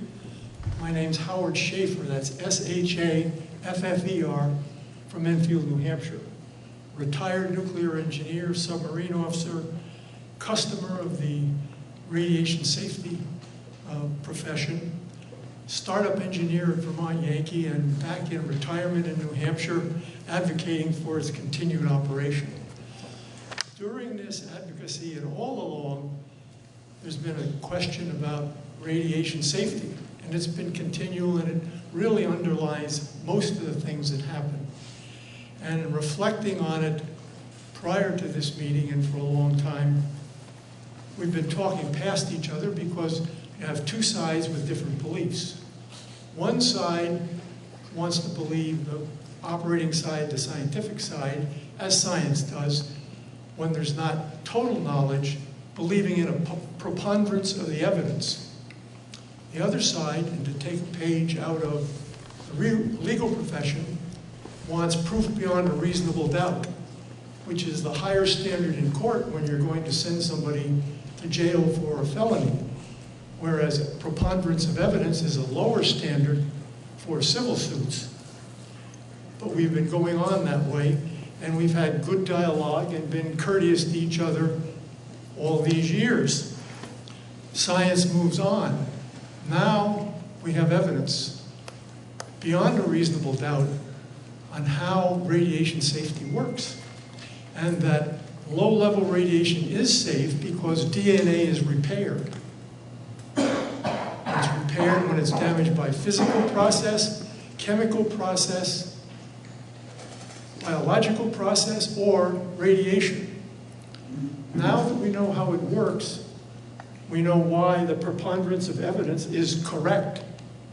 So we can go forward confidently with that the standard radiation standards that have been set and apply not only to operation, but to decommissioning, to hospitals and everything else are good and very much on the safe side.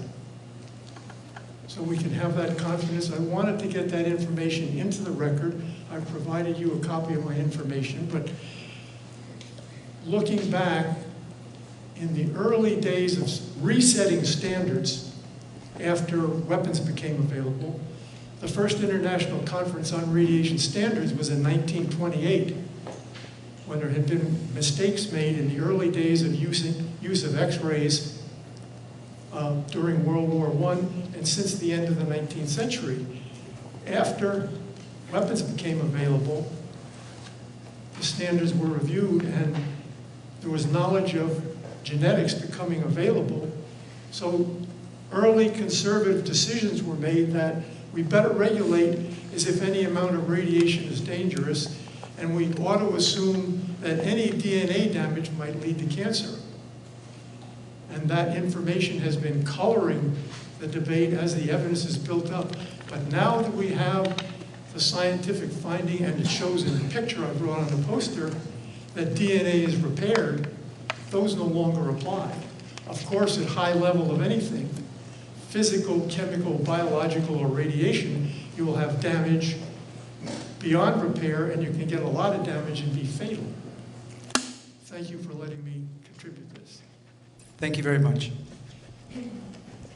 Next, we will have ticket number 6, Ms. Weinman. Hello, thank you for being here tonight, and thank everybody for coming out who remains interested in this very important matter to our community. My name is Lissa Weinman, W-E-I-N-M-A-N-N. I'm a business owner in Brattleboro, and I also raised my family here within the original 10-mile emergency evacuation zone. So Vermont Yankee has been something I've been looking at for a long time, and I'm honored to be serving on the Vermont NDCAP panel, currently as vice chair. I am planning to submit written testimony before November 15th, but I felt it was important to be here tonight and just share some initial impressions. I'd like to say that I've really enjoyed being on the panel. I think it performs an essential function in the community, mostly with information sharing. It's been great, as Chris Campany pointed out, to see all the different state agencies on a regular basis and have them come together and share knowledge about what's going on. Commissioner Tierney's been an excellent leader, particularly when she's had to step in as chair when some of the volunteer chairs have stepped down. And that leads me to my first comment, which reiterates what Commissioner Tierney had said, in that to expect citizens to participate in a panel like this without some form of compensation is really asking a lot. I know that when I started, I had a lot more free time to be reading all the things that I needed to keep up with the issue, and my work has taken me away from that at times, and so it's been difficult to stay on top of the matter. And unlike Corey Daniels, who's also been a wonderful NDCAP mate, thank you, Corey, who gets paid to be there by now North Star Corporation, and again, glad to see Scott State here, thank you for coming.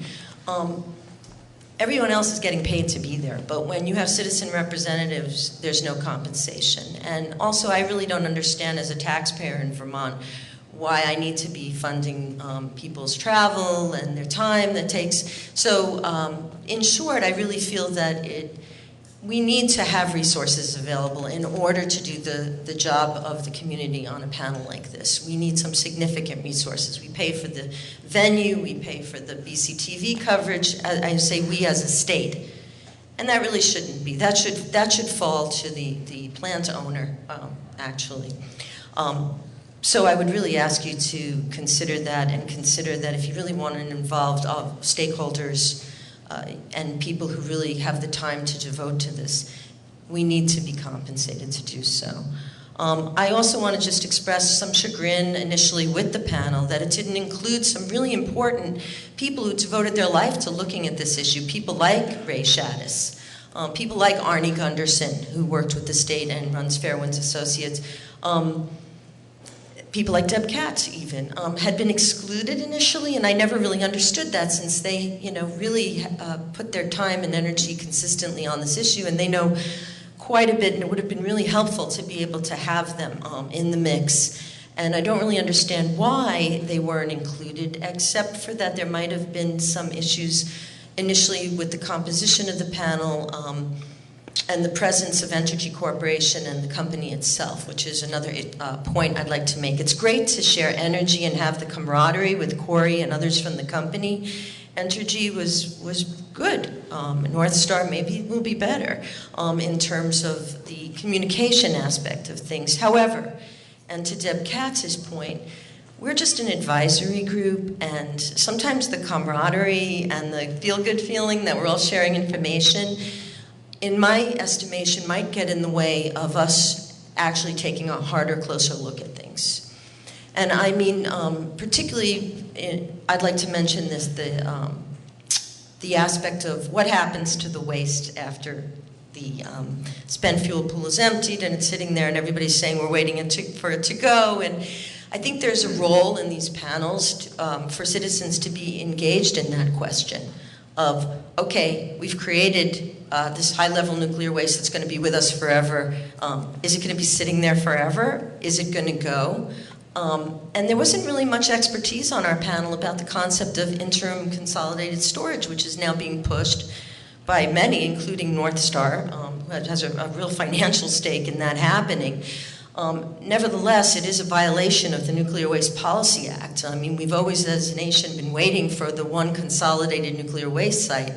So to promise a community, to promise Vernon and Brattleboro, which is really the larger community, that there's going to be some redevelopment at that site anytime soon, was really disingenuous.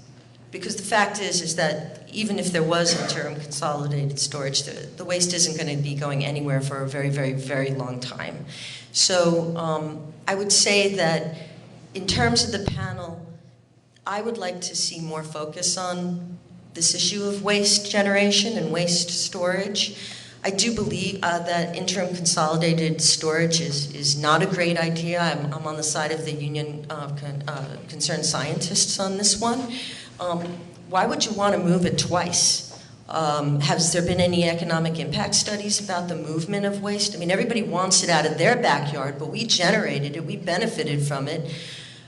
What about if we had some financial incentives from the federal government, since we are storing it?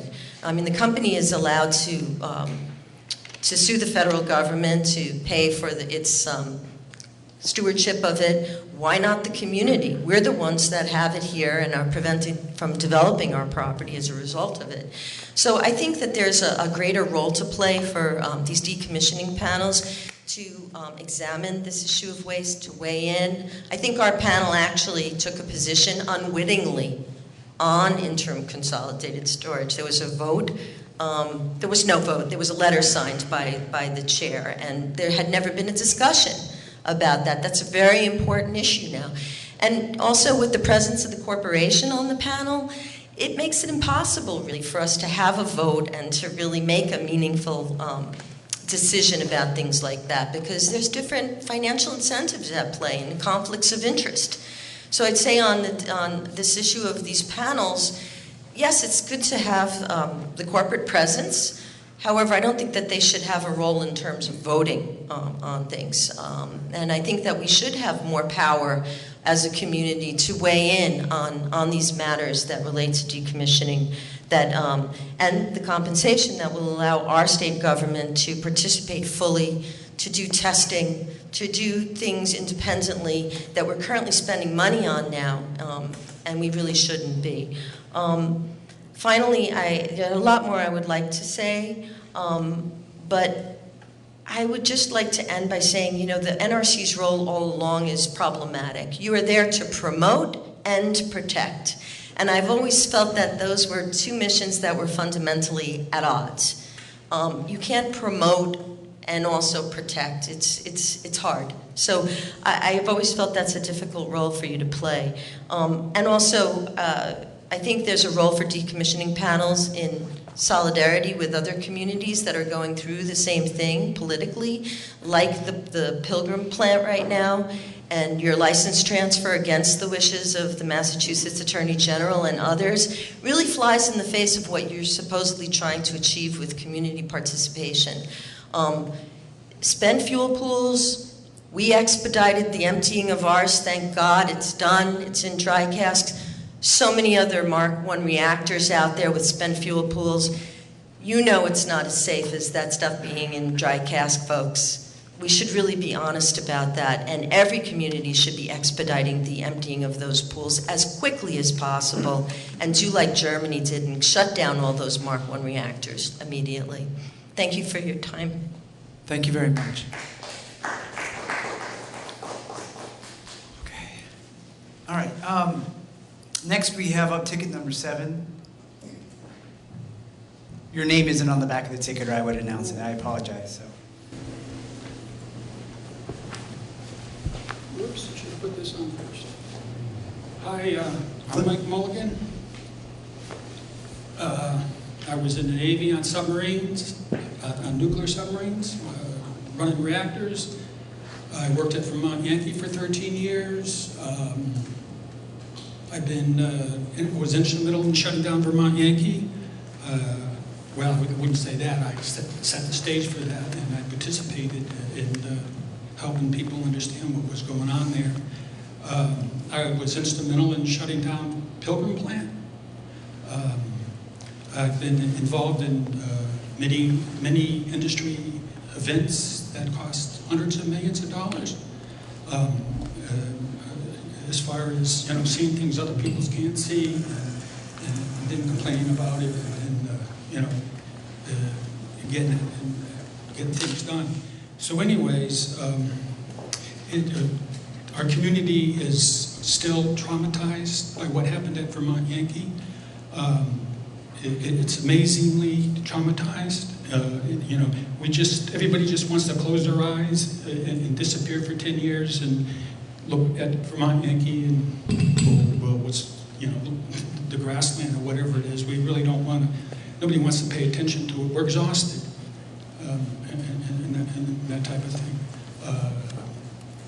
So, some of the things I'd be interested in is how's the electric system supplying the plant? You to be on a decommissioning panel, you have to be on the ground level. You have to see things independently. You just can't let people, more or less, give an explanation what happened. That might be part of it, but you have to independently walk around, talk to people, get your own information, and and follow your conscience and stuff. So that's what I think about a lot of the things with the nuclear industry. So. So first of all, the electric system has the electricity going into the facility has they had because really you don't want to listen to people giving you the happy tunes. You want to you want to find problems, and it's better if you find it before say North Star finds it, and because that gives them that gives them a zap. And it wakens them up and stuff. So you want to find problems. That's what I would think about a decommissioning panel. So the electricity going into Vermont Yankees, has there been any problems with electricity going into Vermont Yankee? Has there been any problems with the emergency diesel generators starting up? Any maintenance problems with the diesel generators? That's what I'd be looking at. And the second thing, of course, what I'd be looking at would be how do they still got the ventilation system in the reactor and turbine building? They got the same thing that they used to have in the old days where, they draw air into the building and they don't go off the stack and you'd measure radiation, general radiation and stuff like that. Has there been any radiation events at Vermont Yankee? Unexpected radiation? It doesn't matter if it's small or not. It's just uncontrolled. That's what you want to. That's what you're looking at is uncontrolled events going on and stuff. So those would be kind of the things I'd be looking at.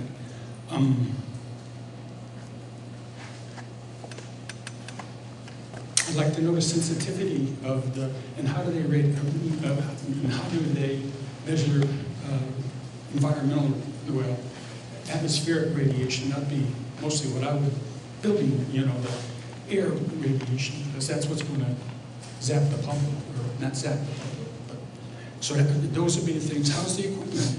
Is it reliable? They have problems with the radiation equipment? So those are the things I'd be looking around and asking people about. And trying to keep everybody on their toes. And like I said, I've been involved in some big stuff, And, you know, big engineers, PhDs, you know, some of these plants, and I mean, really amazing things, but sometimes people coalesce together and they all get thinking one way, and the next thing you know, you catch them, you open your mouth, and you see something, and you bring it to people's attention, and the next thing you know, you got a big NRC inspection, and the company has to spend $100 million to fix all the equipment that's broken and stuff. As far as, the vulnerabilities or the shortcomings in the community is, well, how do we get information out to the public? Our newspapers are The Walking Dead. They're very low circulations. Unfortunately, most of the times nowadays, they really don't have the people with the right skills being reporters. And nuclear power is very difficult and stuff. And so, so here we are, we're in a cocoon again, and we don't know what's going on at Vermont Yankee really on a day-to-day basis. And again, how you get trust is, verified.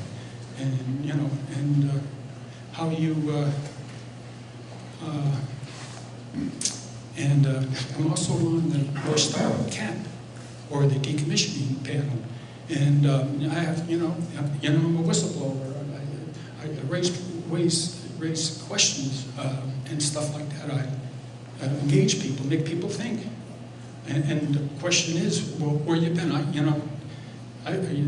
Ray Shaddis notified me 6 months ago that, you want to be on it, and, they're slow off the game. You would think that, if that was a priority for North Star,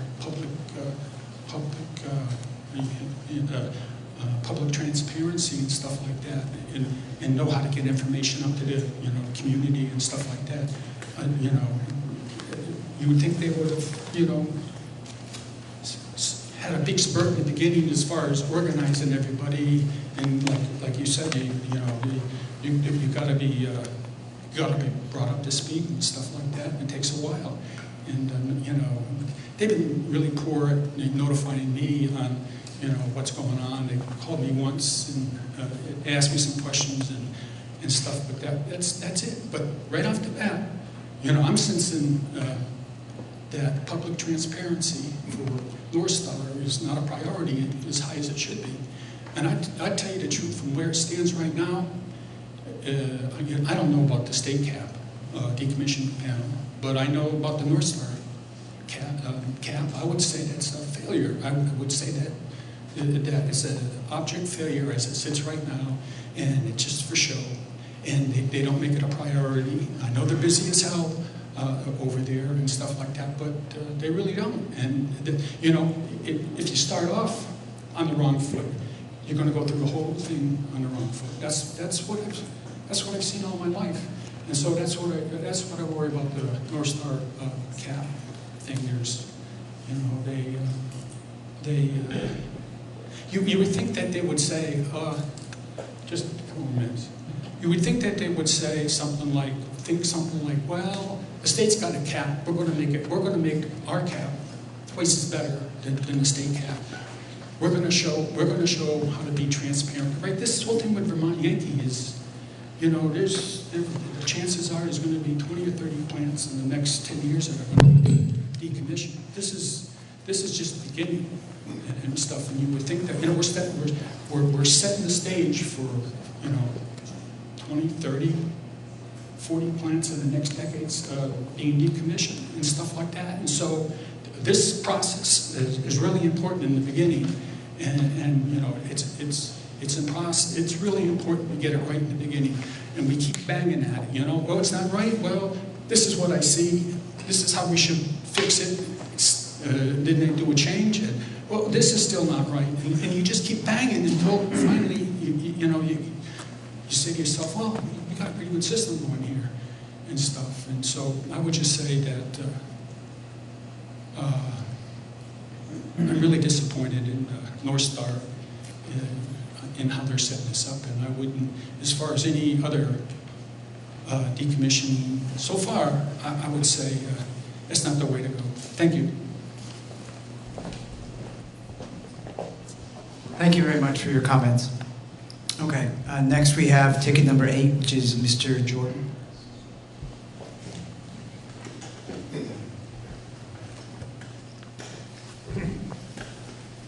Hi, my name is Derek Jordan. I am a citizen member of the NDCAP, and I want to first say thank you for making this trip up here and allowing the public to give you their comments. It's really, really important. And I'm going to be extremely brief because I have no prepared statements or anything to read. But I'd just first like to say that I'd like to just echo the sentiments of Alyssa Weinman and DPS Commissioner June Tierney, in that there needs to be some kind of funding built into this to at least pay administrative costs for the people who are doing the lion's share of the work on the committee. So I think it's very, very important. There's just a ton of work that these people have done voluntarily, without complaining, I should say. We've had a wonderful series of chairmen and people involved in the committee. The other point I would like to make, which I think has been, which is important in terms of the committee, I've been serving on NDCAP since it started, so I've been there from the beginning, is that we need more time in the meetings for public comment. What's happening in the meetings is a lot of materials being presented from experts that we've called in, other people, and usually, mostly the public comment period is delayed till the end of the meeting. So, the public, the few who do come, have to wait a long time to get their comments in. I think there should be time allocated earlier in the meetings for a comment period and then maybe at the end as well, but certainly so some people don't have to wait all that time, because I think it's so important. People go out of their way to come and participate in this very difficult topic, and it's complicated, as we all know. But people need to be able to relate in a timely manner so they can then go on with their lives, right? Okay, so really that's all I wanted to say. But I think the panel has generally been good. It's a good mix of people. A lot of stakeholders are represented. I think it's great, but I want more public input. That's really key. Thank you. Thank you very much. Next we have Gould, ticket number 9.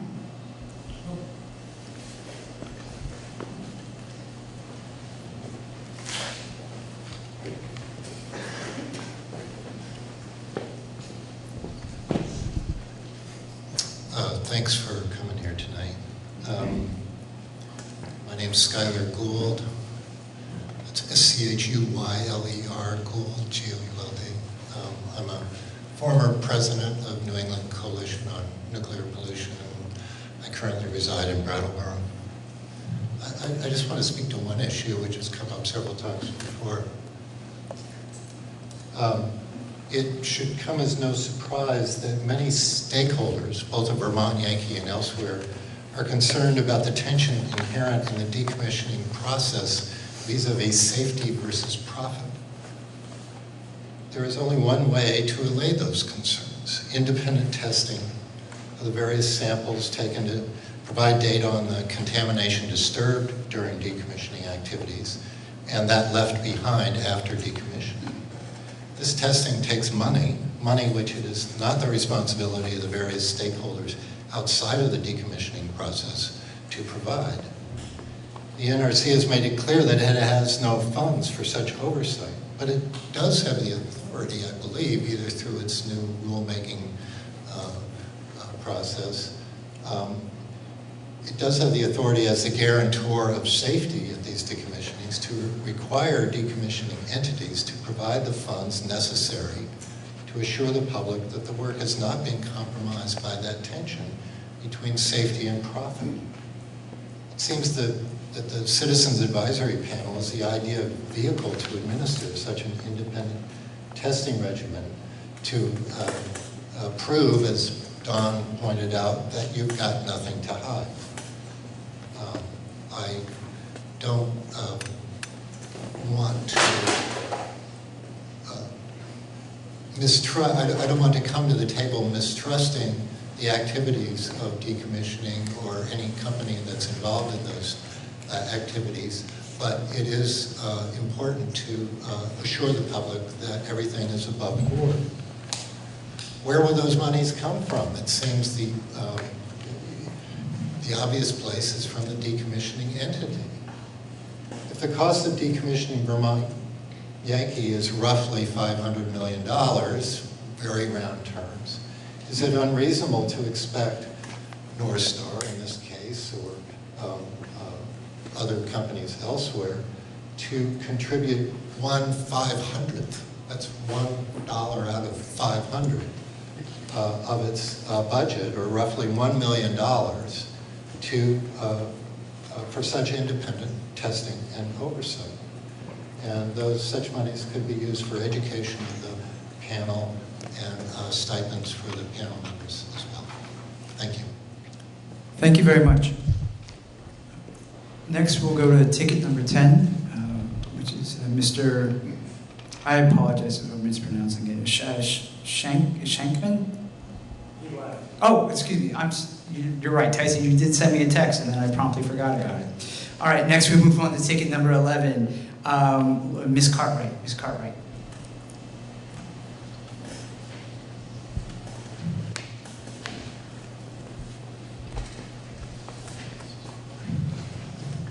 Good evening. Thank you for making the trip to Vermont and giving the public an opportunity to speak about these critical matters. I didn't realize that there was the opportunity to submit written comment.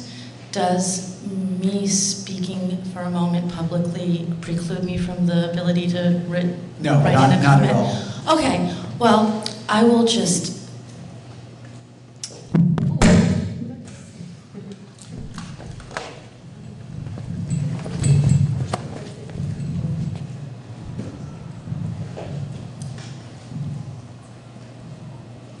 I'll just drop the microphone, wait for someone to fix it, thank you.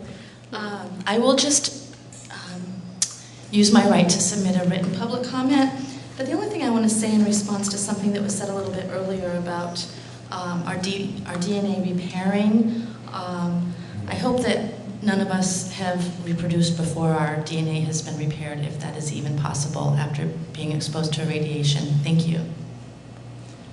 Thank you. And again, just for clarification's sake, the question was posed as whether speaking tonight precludes you from submitting written comments, and the answer is no. You can submit multiple written comments, as many as you please, to the sites up there. So just to clarify for the record. All right, next we have ticket number 12, which is Mr. Sachs.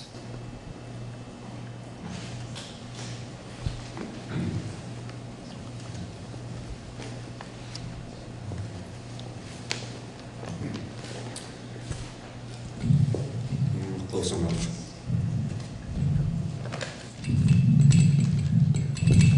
I'm not as strong as I was before I had cancer. I got cancer after the reactor shut down. Is that true? That's true. Lymphoma, stage 3. I'm sorry. I'm really sorry. I'm alive and clear. I'm very grateful to be alive. I have one thing, Gary Sachs. I live in Brattleboro, Garysas, S as in Sam, A as in Apple, C-H-S as in Sam. Chris, you said something wrong. Mr. Camping mentioned that VSNAP started when Entergy bought the reactor. No, sir. Christine Salombier, the head of the Department of Public Service, was the head of VSNAP far before Entergy bought the reactors, just to let you know. I haven't been up here for a while, and I don't like it. I want to speak to Joe Nuke, or the NEI guy. I don't agree with you. Anything regarding the Nuclear Information and Modernization Act, I am totally against. pays the taxes for all the nukes every year ad infinitum? No, totally against any IMA. Look at that act and do everything you can to stop it if possible. Okay, let's talk about what you said about how great it is that those reactors were closed, Maine Yankee, Connecticut Yankee, Roe, etc. Were any of those sites, I don't know this answer, were they closed based on, we're going to clean this up to industrial use only? The reason the town of Vernon chose to use industrial use only, which I don't know if the public knows, but the members of NDCAP do, and it's odd to me that the information doesn't get out. For Entergy, or excuse me, North Star to choose to decommission only to the point of industrial reuse. If Maine was redone to that extent, or if Roe was redone to that extent, or any of the others are redone to that extent, when I look at them today, they're 100 yards and nobody can go there. It's walled off, it's sealed off. The ISFAC is still there. Nobody can go near it. This is not reused industrial land. So the fact that North Star gets to decommission it to a lesser, to a less fine point of radiation clarity, I find disturbing. I don't know if that was clear or not.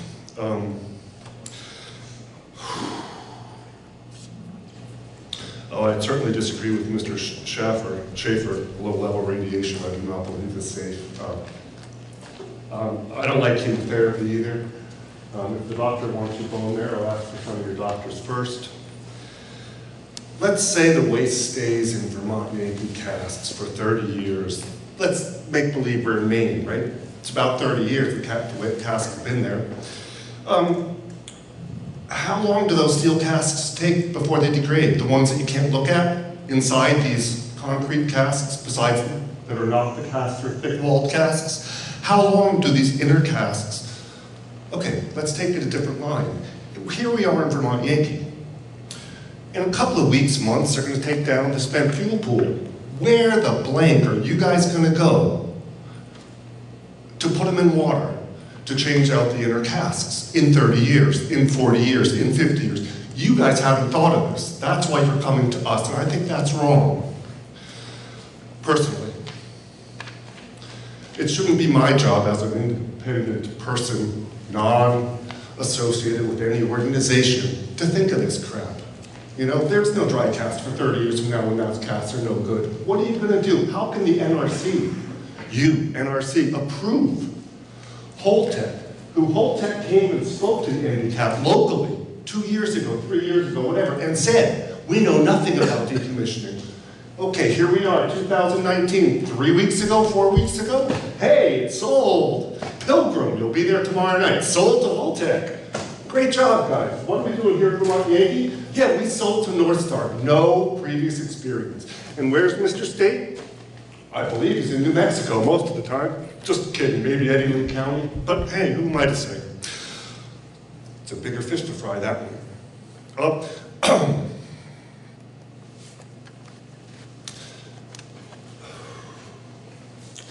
Boy, I get started, don't I? So you're looking here for feedback for us. Doesn't make sense. I don't think you guys know what you're doing. You know, I think you're doing the best you can. I'm grateful and glad you're here, but I don't think you know what you're doing. And I'm scared and I'm sad. But these casts will last longer than the 12 years we get for greenhouse gases. Oh wait, can we mention that here? He's still the president. Climate change, can we say that? Thank you. Thank you very much. Okay, our last ticketed speaker, though we clearly have plenty of time, so we'll get to that in a second. But let's finish up with our last ticketed is Mr. Unruh? Unruh. I apologize. Anyway, please. No, that's okay. My name's Josh Unruh. The last name is spelled U-N-R-U-H. I am a recently governor-appointed member of NDCAP. I'm also the select board chair in the town of Vernon. So this is my NDCAP, in my opinion. We are the major stakeholder in this game. The problem that we've seen throughout the IndyCap process is the community involvement. The community involvement is a double-edged sword. It really, really is. We've seen it tonight where people can't stay on topic to what we're talking about, and we go off on different tangents and nothing gets accomplished. Nothing through some of these meetings. And that's unfortunate because there are some people in the community that can stay on topic, that can form thoughts that are relevant to the situation that we're going through. The other unfortunate part about community involvement is everyone thinks they're a stakeholder. We have professional stakeholders, we've heard from several tonight, that now live in our community, that have lived in the Maine Yankee community, that have lived in the Row community, and make their living going to these meetings and pretending to be stakeholders when in fact they are not. The real stakeholder is Vernon, Vermont. When the IndyCap was set up, Vernon was not consulted on how it should be set up. It was not asked what the goals were of the town of Vernon through the IndyCap process. Never once was the town of Vernon consulted in any way, shape, or form. You heard Mr. Campney, who is the current chair of IndyCap, list off the different individual members of the IndyCap. You heard one Vernon resident out of 19 people. You heard 12 people out of 19 that are assigned by the state of Vermont. And you also heard that New Hampshire and Massachusetts have one representative on the IndyCap. For me, in my town, it's my opinion that any town should have at least 3 seats at that table. It's our town. We've seen the damage. We've seen the loss in tax revenue. We've seen all the bad things that happen when a nuclear power plant closes, firsthand. Yes, it has affected the region economically, I won't deny that, but we got hit the hardest. We're a town of 2,200 people that lost millions of dollars in tax revenue. Take your calculator out and divide 2,200 by millions and figure out how we pay our taxes now. But we are the last ones consulted. We are the last ones brought to the table. And I fight my ass off on a regular basis to make sure that we have a seat. For me to have to go through the process of getting governor appointed as the chair of the host community is absolutely asinine. We should have had a seat there to begin with. That's all I have to say. Thank you very much. So we've exhausted our list of ticketed speakers. Are there any in the audience who have not yet spoken who would like an opportunity to speak this evening?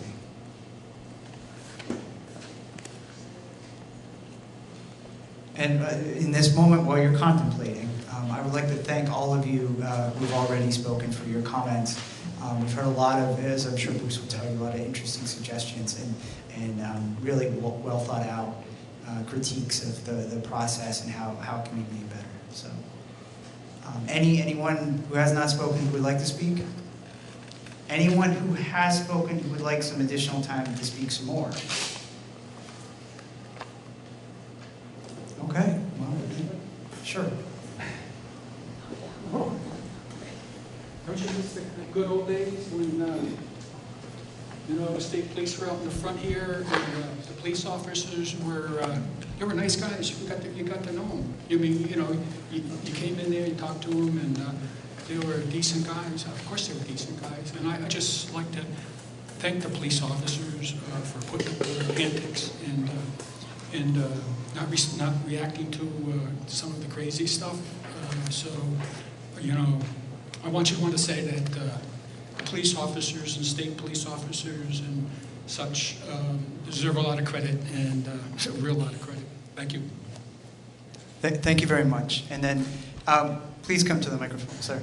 And then I would like in this moment to also thank Brattleboro Middle School for hosting us this evening. They've been a wonderful host in helping us get prepared for the meeting, so please thank them. Hi, again, I'm Skylar Gould. If one addresses these issues, they can be difficult to access.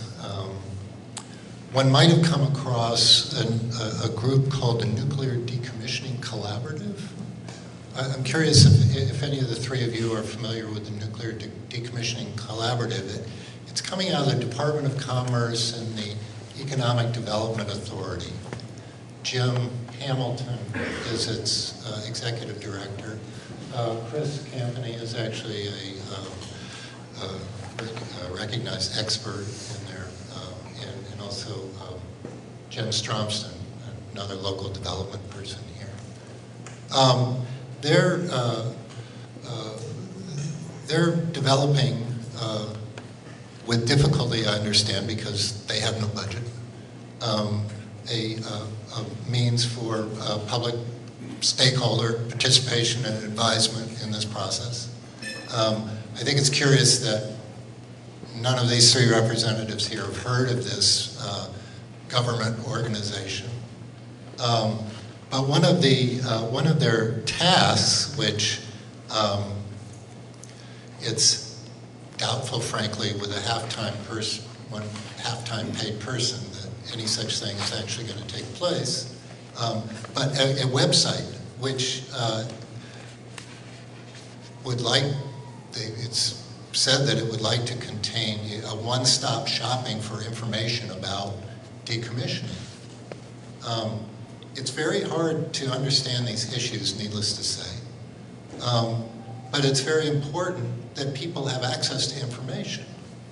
And you can soak up a little bit of information at a meeting like this, but it seems critical that anybody, whether you're pro or con or a homeowner or just concerned about these issues, that there be a place online where you can go and find information and divergent points of view.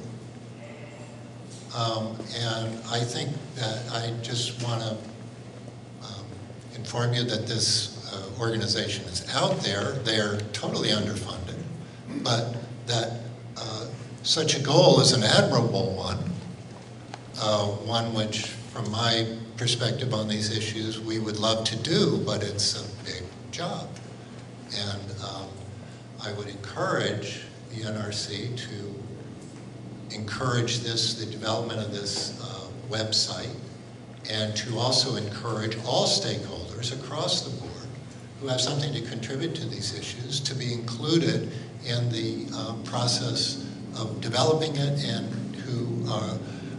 whose information should also be provided on that website. Thank you. Thank you very much for that.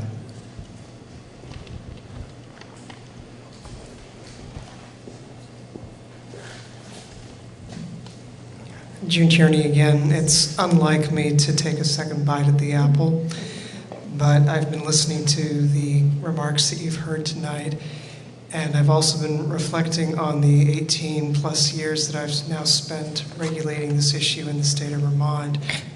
And I've been reflecting on that with the mindset I bring to the table of a lawyer and a litigator. And it seems to me that a best practice the NRC might consider is making the citizen advisory capacity more interactive, whether it be a charge to your citizen advisory panel, or it be a website portal in which you post questions that are subject matter specific and that you are seeking comment on. Because that is the definition of advising, that you're asking, how would you advise us to do X, Y, Z? And I think that might be a productive way to channel public input and to be task specific, so that you actually get counsel from the public on questions that should be informed by their sensibilities and that regulators don't have a good bead on because they're so encapsulated in the process that they administer. So that would be my observation, having listened to the urgency with which the public wishes to be involved and to be heard. And it would be a productive, I think, and organized way of getting counsel that will help the regulating body make the judgments that it needs to make.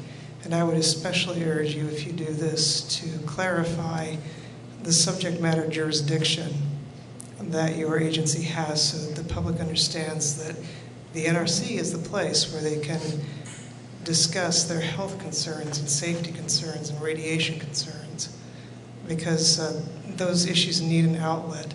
And in this day and age with social media and our much expanded capacity for bilateral communication through technology, there's really no good reason to limit public input in a targeted way to just a commission or a panel that has been appointed by somebody.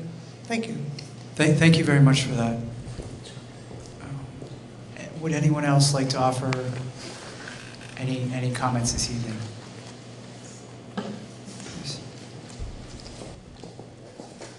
I too, Lisa Weinman, Brattleboro resident, I too usually don't speak twice, but I will say that, I think Josh Unruh brings up a good issue, which is there's the town that the reactors are located in, and then there's everybody that's impacted by that reactor in a geographic area around that reactor. And I think that it might be important for you to think about how that gets reflected in these decommissioning panels. I mean, we've made choices here based on geographic representation, including, what's the community that has the first responders that are going to rush in if anything happens. I mean, Vernon doesn't have a police force, it doesn't have a fire department. That's Brattleboro's job. And likewise, as there's consideration of different bills in Congress that might give compensation to communities for taking on the role of the caretaking of the waste. I think that those are very important considerations, because it is a much larger geographic area, and whereas a town like Vernon for 40 years got millions upon millions of dollars in tax breaks and incentives from having the plant located there, and of course they're reeling now that the plant is closed. It has been a much larger circle around that plant that for 40 years has paid the price in terms of depressed real estate values as a result of being in an emergency evacuation zone and other considerations that call upon the commitment of a much larger community than just the small town where the reactor itself is located. That said, there's every reason why Vernon needs representation on the panel, and nobody's disputing that. But I would take issue with the fact that we are all stakeholders in this, and Vernon has a special case, but it is certainly not alone in bearing the brunt of this closure. Thank you. Thank you very much. Anyone else? All right, before I turn it back over to Bruce to close it out, since we have enough time, I'd like to personally thank you for coming out tonight. I'm always enheartened to see the public go above and beyond to participate in this. This is how democracy works. So thank you all for taking time out of your personal lives to come here tonight and participate in this process. I personally thank you. So with that, I'll turn it over to Bruce to close the meeting.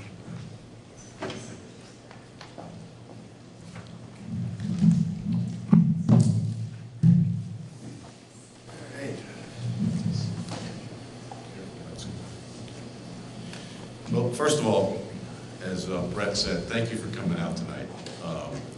We heard a lot of information, and we'll be digesting it all along with the other 10 sites we're going to visit and get feedback on. A couple things that I did hear tonight, that the cab should be formed early before the plant is shut down to allow some learning of the process to help understanding of the decommissioning process and the issues that will be presented by the plant shutting down. The use of a cab or an ND cap can help establish a trust between the public and the licensee. Cabs could be more independent, vested with resources, funding, and compensated for the membership's work on the committee. Cabs should be more diverse, have diverse membership, but have more local representation. I guess the other main thing I heard is that the NRC could do a better job communicating specific issues from the public and responding to those, such as safety, health, and other issues that come up, and we could do that most likely through our website. That just kind of summarized a couple high-level things that I heard. I heard a lot of different views on different issues. I want to say special thanks to Chris Campany for helping us organize the meeting and the help here locally, and Tony also. I want to thank Don Hudson for traveling over from Vermont, and Eric for your comments on Connecticut Yankee and Yankee Row. And I want to thank the school for allowing us to use this facility. Again, we've used it in the past, and we're looking forward to continued safe decommissioning activities at Vermont Yankee by North Star. Our inspectors are here very frequently. For the record, I did want to mention that we do use an independent laboratory and contractor for analyzing samples that are taken by our inspectors and also surveyors from the Oak Ridge Associated Universities who do surveys and collect samples and are analyzed by a world-class lab that both DOE and the NRC fund. So we do have an independent check on the licensee on a variety of different radiological issues to ensure that our cleanup standards are met. With that, I'll call the meeting adjourned, and thank you again for coming. Thank you for being here.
I call the meeting to order for Tuesday, September 3rd.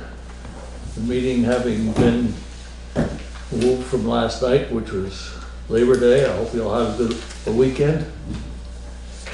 First order of business is, is there anything that you want to add to the agenda? Anyone? Hearing nothing, we'll go forward. Minutes of the meeting of August 19th, which I think you had a chance to look at. Any comments? No, I'll make a motion to accept the minutes of August 19th. Thank you. If no further discussion, all in favor of approving the minutes for August 19th, please say aye. Aye. Opposed? Any abstentions? I was trying to think, where wasn't I at that August 19th meeting? What's my name on it? Your name's Yes, not it don't there. matter, don't matter. You know what? Yeah, it does. Mr. Fitzpatrick You were and there. Miss Huber abstained. Is that the one you came in late? Absent. No. Okay, so we need We'll put you to on. amend Get you on. the minutes, right? Yes. Voted on it, didn't we? Yeah. We well, voted it, but we can go back and amend it, can't we? Because I was at that one. Just a We were motion. there. Yeah, a motion to add. Okay, a motion to add Should do it. Mike Fitzpatrick as a member present. Further discussion? All in favor? Say aye. Aye. Thank you. Good catch, Mike.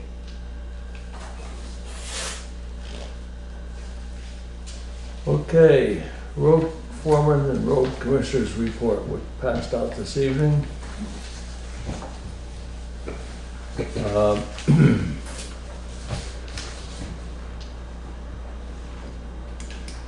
Anything you wanna point out as a highlight? I've only got one person so far that's interested in the stone wall repair on Cemetery Hill. One guy I talked with said he was booking 2 years out, so I kind of eliminated him. The speed study that you have, at some point, that the traffic safety audit people now have a copy of it, and I think they will shoot us back a little recommendation thing after they review it. And then we should plan on having a meeting with the village people to talk about it all. It probably shouldn't be a regular meeting because it could be a while. Yeah. Yeah. Oh. So, Special meeting, yeah. yep. So Newfangle Road will be closed Thursday morning for a few hours for tree removal. And as of right now, Thursday or Friday will be the milling in the village. And I'll touch base with Angela and figure out how we're gonna try to let some people know. Chris Campney was gonna do it, but I don't believe his message said he's out until Thursday night, so. You could reach out to Bob Litchfield or Ken Shafter. Okay. As Bob- the other trustees. Bob's gone, I think, too. Okay. So once they mill that, Jay, now we gotta put that granite curbing around? Take that all up and Yeah, shoulder it? he said he could give us some advice on how to do it. I guess they've done some curbing work, so he's supposed to be down here. Maybe it's either tomorrow or Thursday morning. So the paving guy said he could give us some ideas, so. Can I what are we talking about in the village? What area that's being done? West Street, Court Street, Cross Street, and Church Street. And then the curbing is what? At the end of Cross. Oh, that funny. That weird thing, we're gonna try to make it so that we can actually plow that. Uh-huh. And make it so the fire trucks can turn left and go down West Street too. So you said West Court, Cross, and Church? Church, yeah. So when they plan on paving it, eh? Tuesday maybe, depending on weather. And you're gonna mill that Friday? Thursday or Friday. There's a chance it'll happen Thursday because of where the machine is or something. Well, So we had the village meeting before where you came and talked about it, Mhm. so they're aware it's gonna happen. I just was trying to give them heads up, so Right. people parking on the street and stuff. I'm not sure how we're gonna be able to do that.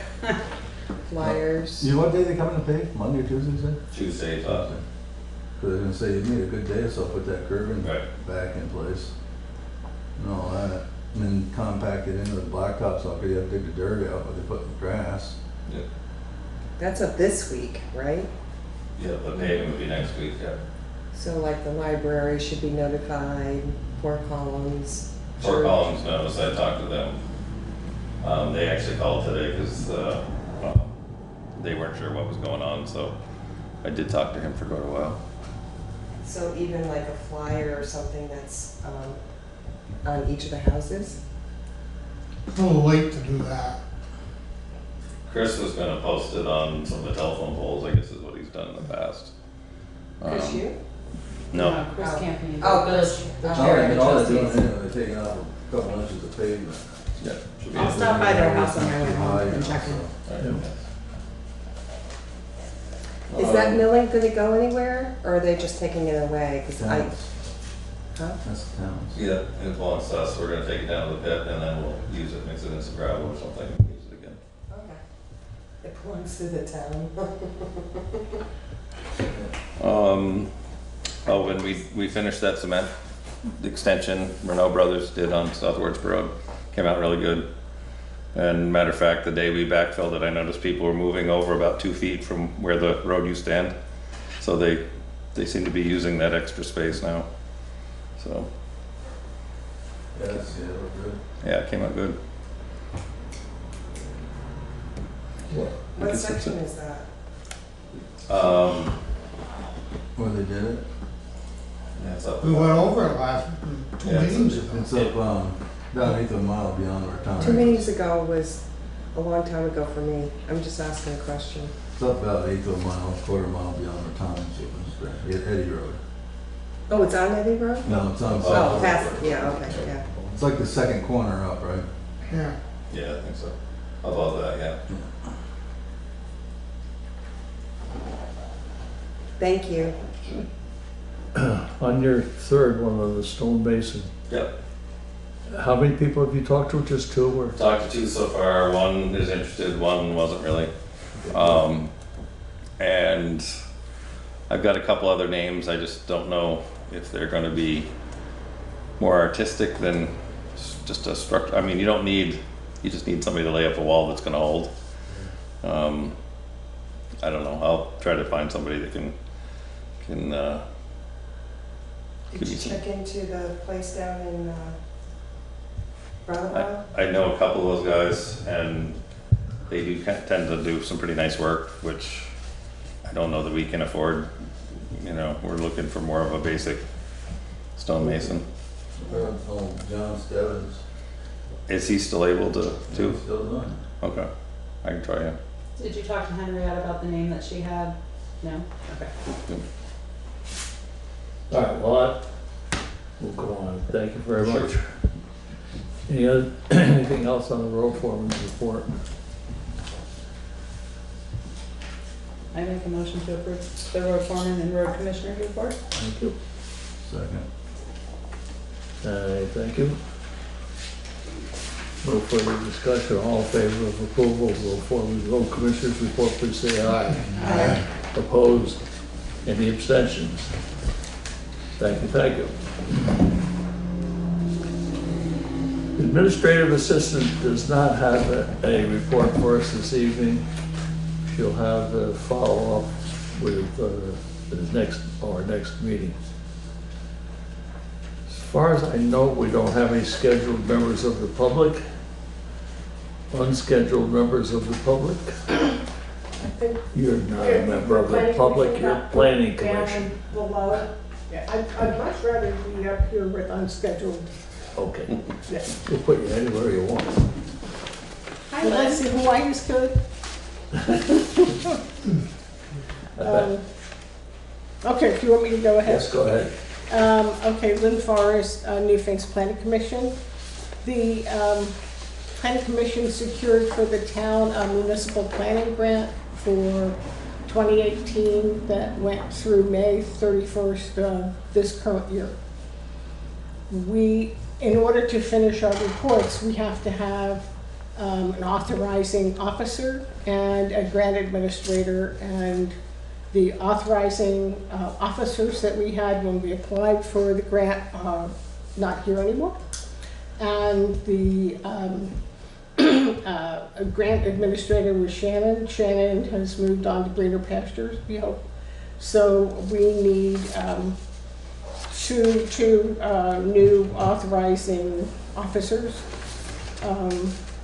When I spoke with Pete, he said, well, usually the chair is number one, and then there's an alternate, and it's a form that is exactly the same as the form that was filled out and signed by the select board previously, except the names have been changed to protect the guilty, and it's got the grant number on it. So I would give this to the select board for their signature.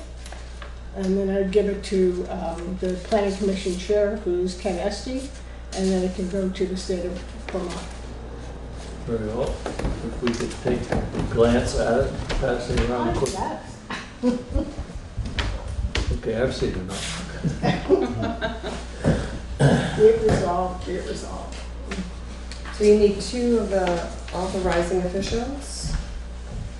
Or do you just need an authorizing official from the board and a grant administrator? There has to be an authorizing official and an alternate authorizing official and the grant administrator. I volunteered to be grant administrator because I wrote the grant, submitted the grant, did the work on the grant, and almost done with the finished report.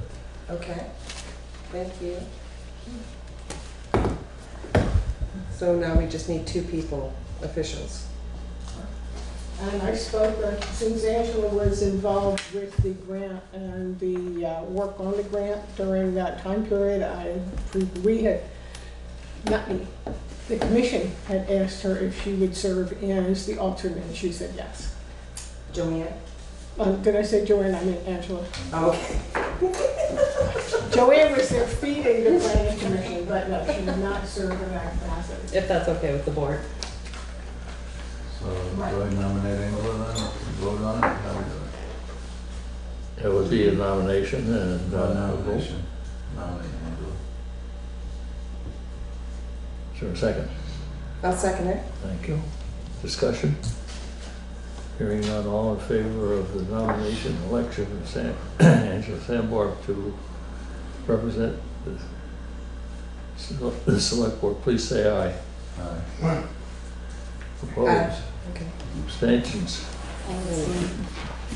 Since it's a nomination. Okay. So just to clarify, it's Pete and Angela, right? Yeah. Want to make a correction to my name. That's Hendrick. my real name, by which I seldom answer, to which. Okay. Then Ken Esty takes over from you, right? Right, as planning commission chair. Yeah. Okay, any other further questions, comments? All in favor, please say aye. Aye. Any opposed? Any abstentions? I abstain. Well, okay.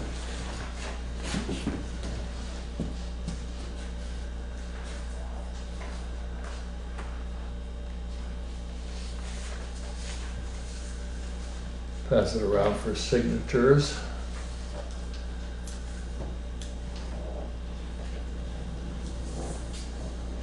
I believe we've taken care of unscheduled and scheduled members of the public just by virtue of general information. I'll get to a couple of others who were involved in some things when we get to new business. and/or correspondence.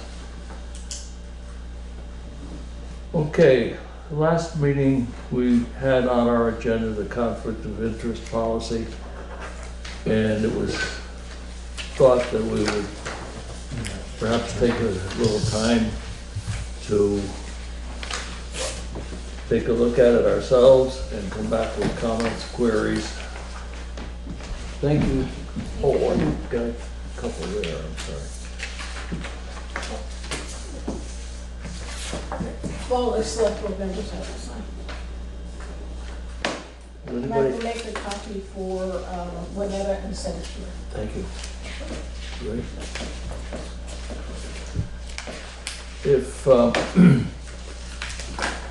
If you had a chance to look at the conflict of interest policy that was, I guess, adopted some time ago,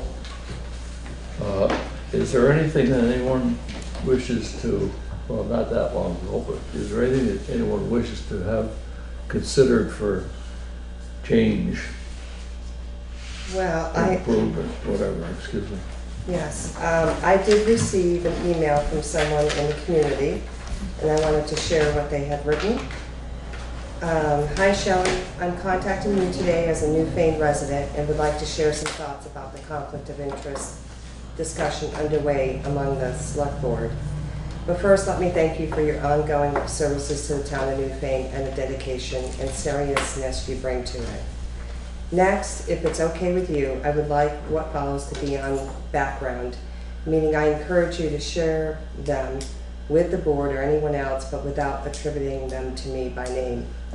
My suggestion is quite simple. I believe the town should have a written rule according to which no town officer, select board member, or salaried person can engage in any sort of business with the town. If an individual wishes to bid and perform a paid service for the town of Newfane, they cannot be an elected member of the town government, select board, administrative assistant, treasurer, town clerk, road foreman, etc. If someone wants to perform a paid service for the town, like paint the town offices, pave a dirt road, set up a network in the town office, whatever, and ultimately present the town with a bill for their services, either directly or through a company they work for, this individual cannot also be holding any town governance position, nor can they already be an employee, full-time or part-time, of the town of Newfane. We live in a small area, and it's perfectly legit for a Newfane company to bid and to be hired by the town to perform a job. It should just be established once and for all that the person or company hired cannot be a town employee nor hold an elected position. If they do, they would have to step down from their position before their bid would be considered by the town. I do not question anyone's integrity and don't believe we have any kind of cronyism going on right now, but the optics have not always been very good. So a clear set of guidelines would help everyone. I hope this makes sense. Please let me know if you need any clarifications, and I would appreciate it if you would not mention me by name should you pass this suggestion to the rest of the board, respectfully. Anonymously. I was kind of like a double-edged sword, what she said. One thing, you can't sit on the board and do any bidding.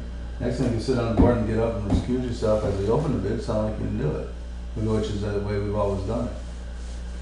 I had a member of the public say that if a member of the board had a company, they could have somebody else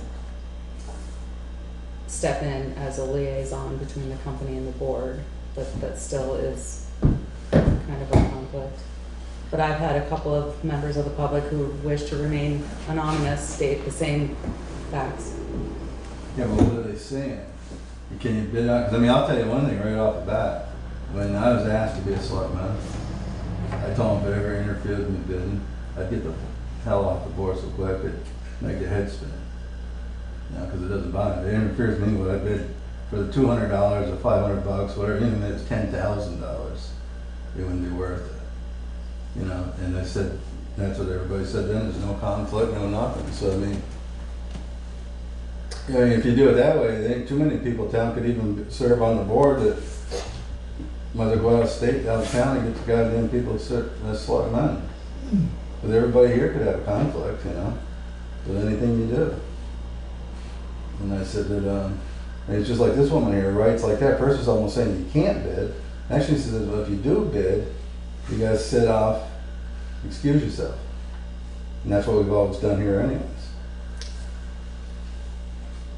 Well, that's not exactly what that person is saying in this here. Well, no, she did. It's 1 minute at a Is it time. a you she should. or a he? Do we know? It's a person. I know, but you keep saying she. No, So I want to clarify. It's a person. I want to The clarify. if person we're can't gonna- say who they are. Right. I don't like that at No, all. I don't either. But because it's a small town, some people feel like they want to Yeah, remain yeah, anonymous, it's- and that's their Well, right. it's the same thing, you know, people call the state on you all the damn time. They don't want to give you a name. Well, if you ain't got balls enough to put your name up against it, don't say it, you know? I mean, as I say, I don't like that. And like I said, before I even took this position, if they're looking at us, I mean, let me know tonight, because that was the case. I'd get the hell out here tonight. I'd resign right now. I only brought this because it was sent to me and I felt responsible to bring it to the public. No, I know, I said it, but I'm just saying, you know, no, I ain't got nothing to hide. And that's what we're here for too, is if members of the public come to speak to us and they want to remain anonymous, that is what we should do. We should do what you did and not name names, because if they wanted to come and talk to the board, they would have been here. Right. But because it's a small town, they feel. Well, I don't have a problem with it. And, you know, if we look back at our conflict of interest policy, in Article 4, definition, and A, conflict of interest means any of the following. I mean, it's laid out, direct or indirect personal or financial interests of a public officer, his or her spouse, a household member, a child, a stepchild, a parent, a grandparent, a grandchild, sibling, aunt or uncle, brother or sister-in-law, business associate or employer or employee, in the outcome of a cause, proceeding, application, or any other matter pending before the officer or before the public body in which he or she holds office or is employed. So that's one definition of a conflict of interest. And, you know, in our conflict of interest, that means what's the resulting action? I mean, I don't know exactly where that is resulting, but it is a conflict of interest in those situations. And,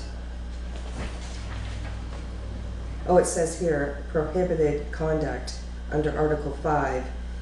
A public officer shall not participate in any official action if he or she has a conflict of interest in the matter under consideration. So that means that that person should step aside from any voting, right?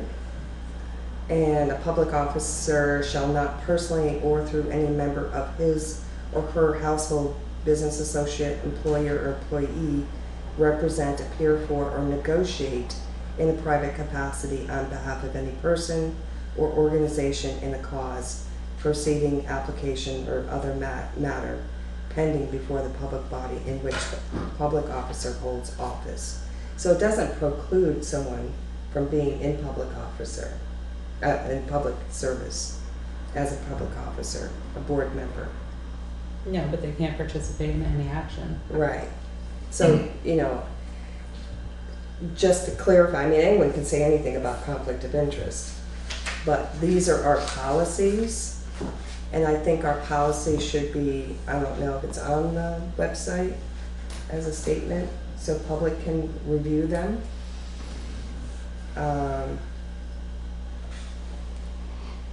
There's also Article 7, it says consideration of recusal. Once there's been a disclosure of an actual or perceived conflict of interest, other public officers may be afforded an opportunity to ask questions or make comments about the situation.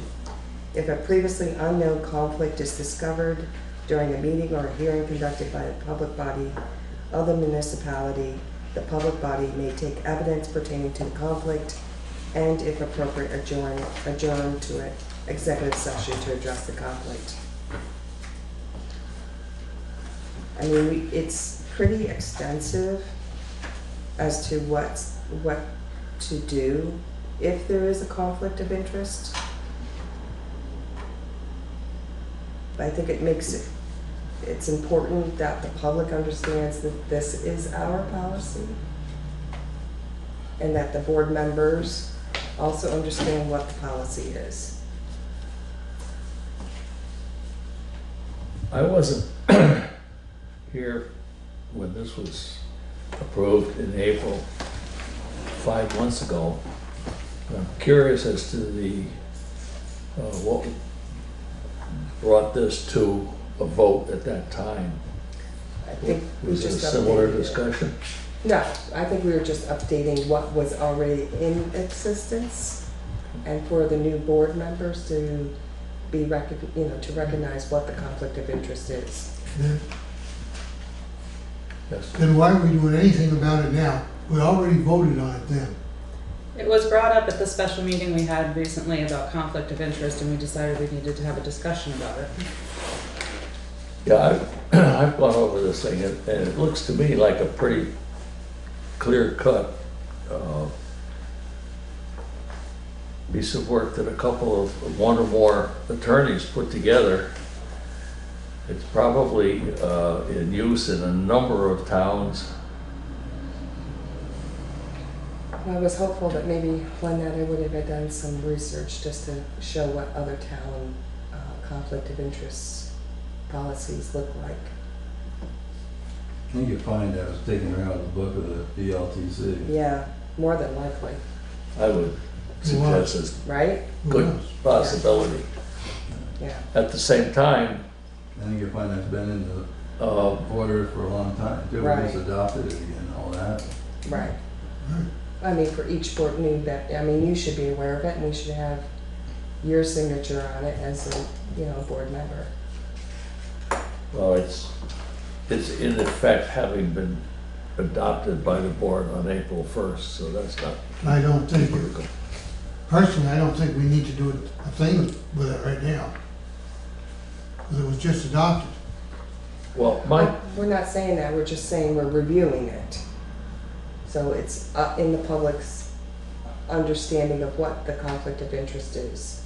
My suggestion is to put it on the website so that if someone needed to see it and understand it, they could just click on it and get it, or come in here, get a copy of it. Yeah, because it's part of a public meeting, it's always available.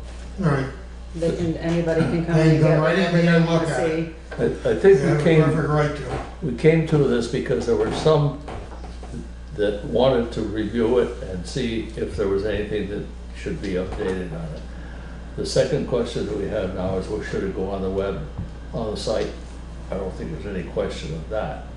My question at this particular point, is there an amendment, a change, an addition, anything that anyone wants to make to the Newfane conflict of interest policy at this time?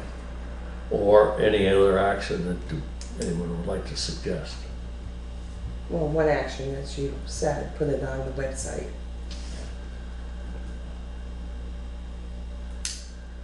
I don't think it'd be as simple as just adding something to the thing right now. I don't think you can do that, can we? I mean, that goes out to like a public meeting and everything else to change that kind of stuff, right? And then when we went through we went down through all them whole list of things and we're doing it. I think that I don't know if you can just change it anytime we want, Yeah.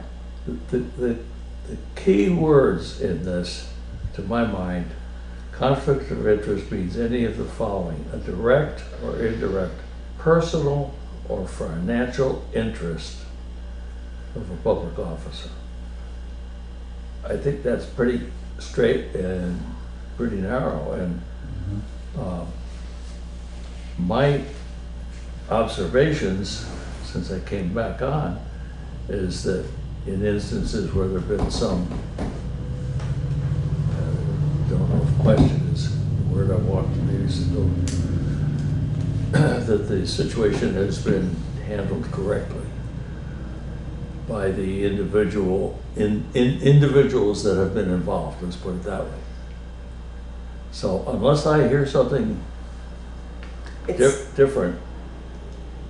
Well, I'm sorry. you can't just say that because it's giving you the prohibited conduct. And that is, they shall not participate in any official action. So If they have a personal or Right. financial interest. Right. Correct. Correct. Absolutely. Yeah. Yeah, I'm sorry. So, I mean, that's been the policy. And like you said, it's reiterate. It's probably by VLTC, which is what's the full name? Vermont League of Cities and Towns. Yeah, and they use, Them up there. yeah. And they're legally, I mean, they've done all the legal review of the policies that they put in, as suggested. And they refer to statutes in the state Vermont law. So in this one, it's 24 VSA 229120 that they reference. Whoever wrote this referenced it. We don't know if it was VLCT or not. Well, We're guessing. Guessing, pretty sure. I just want to give us a little wiggle room there. Yeah. Okay. So I guess my interpretation at this point is we take no action on conflict of interest policy. I think the document is fine the way it stands. I would have to hear something to the contrary to move forward without. I think it's all right the way it is. Leave well enough alone. It is alone. Thank you. Okay, I'm sorry. Sorry? But can you make a motion, or do we have to make a motion, or just a note that you're going to ask the admin to put it on the website? Can we agree to that? I agree to ask her to do that. Yeah, I've got a note to do that. If you want a motion. Well, just everyone, fine. do you feel the same way? I feel like if we're leaving it the same and the only thing we're doing is adding it to the website, then it should be fine. We're not Right. changing anything. It's just another piece of paper to go on the website. Right, that's what I'm saying. We don't need to make a motion to that. Okay, but I just wanted you to, I just didn't want any stopgates or concerns. Okay, thank you.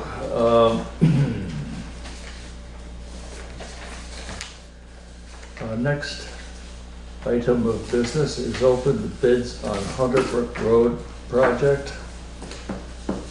And we have one, you'd be so kind. Thank you.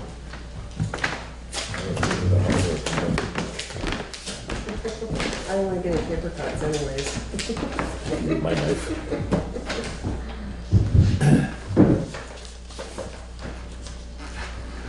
A bid proposal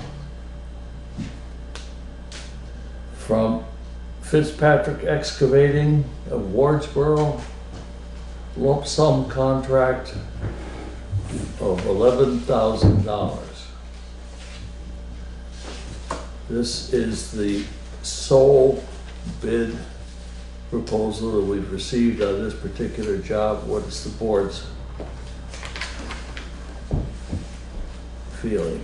I have a question before we say anything about that to Fitzpatrick Excavation about the Dover Road project. At the last meeting, you had said you had talked to Mark Pickering. What is the status on that? What's that? I talked to him about it at this last meeting, I guess, so. And when is that going to be completed? Probably within the next week. Oh. I think probably what you should do, I'd recommend giving that to Mark, let him look it over. That's what you want to do with all the bids, so.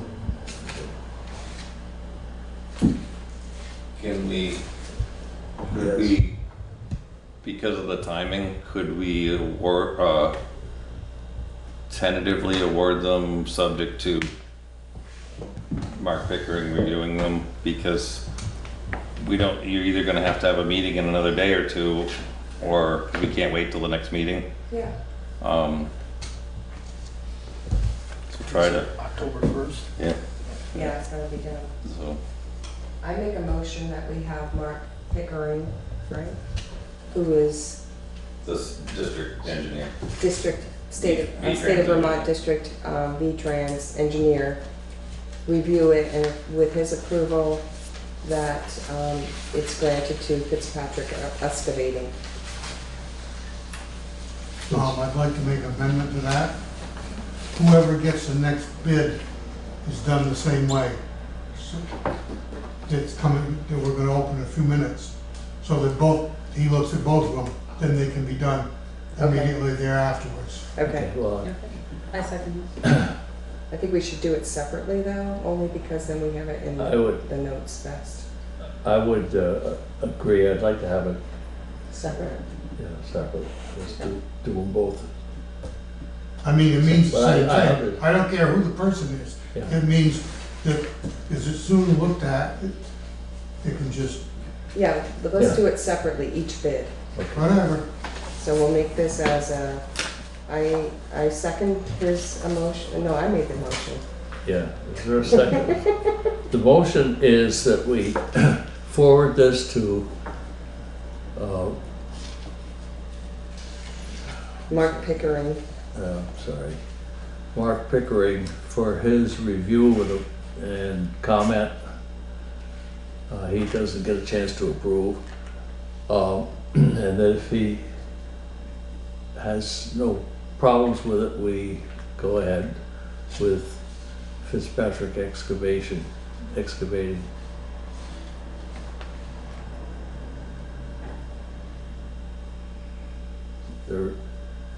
That's the motion before us.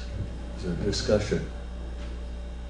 On your bid, it seems, from my recollection, this is a different price from the first one that you had done. Is this correct? Mhm. And that's because, I was about 2.5, 3 months later when we bid the first one.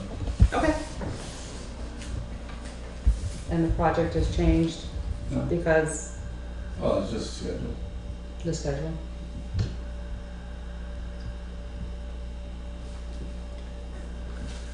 Labor. Further, any other discussion? Hearing none, all in favor of the motion as stated, please say aye.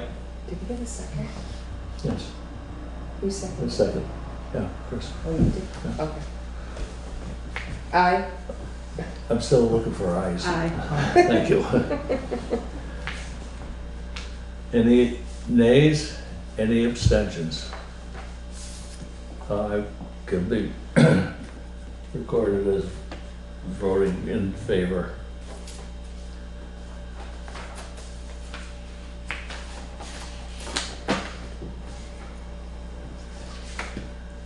If you would do the honors. Two of them? 2 bids on the Hunter Brook project. I mean, I'm sorry, Lynch Bridge project. I'm stuck on Hunter Brook till that gets done. Now, where's Lynch Bridge? Just next to me, this side of my I don't house. know where you live. It's that really nice bridge that doesn't. Way the hell. Bridge goes to nowhere. The first bridge towards Dover on Dover Road. Yeah, yeah. Because you have Nice bridge. Lynch Bridge and then you have Hunter Brook Road Bridge. You go across the bridge. Oh, that little one that goes The across little one that goes the nowhere. curb? Okay. Is that a problem? That I don't know where that bridge is? No, not at Okay. all. No, Okay. very few of us do. Yes. So this is a bid for the Lynch Bridge project, and the bid amount for the stream stabilization work is $22,000, gravel bar removal and trucking to South Newfane Yard was $20,000. Total bid is $42,000. The bidder is Fitzpatrick Excavating, and that's one bid. How much was his bid? Together was $42,000.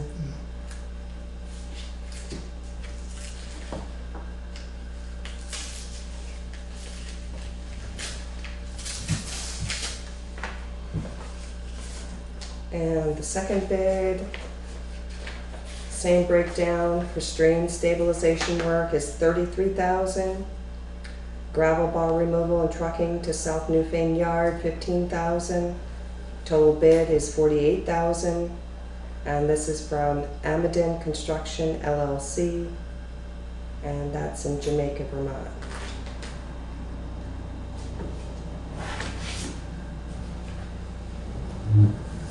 And we can look at those? Yeah, Awesome. certainly.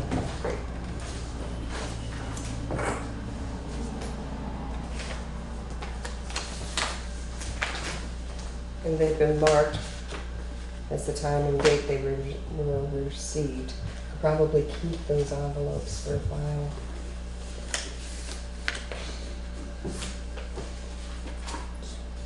There's no question.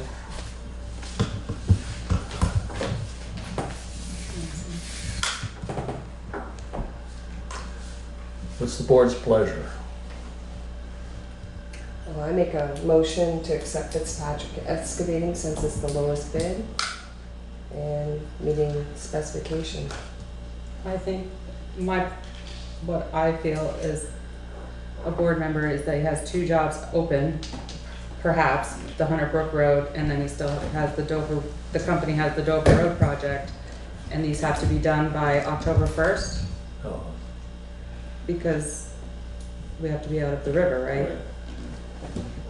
Seems like it's cutting it close. And it doesn't say in our purchasing policy that we have to go with the lowest bid, it just, And I know Mark wanted to look at these too. Right. So I think I'd just send it down to him, look it over. It's just like he said, it's not up to you guys No, we to decide can't. if you get the work done in time. okay, I just, just out of curiosity, if you got into these, how long do you think it would take you to do them, all 3? 2. I mean, the 2. I'll finish up on Then one. 2 so- there. Finish up on one. Probably a week and a half. Sorry. Week and a half.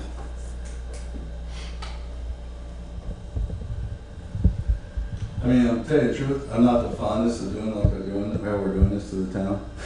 I was taking the gravel budget to pay for this. It makes pretty expensive gravel.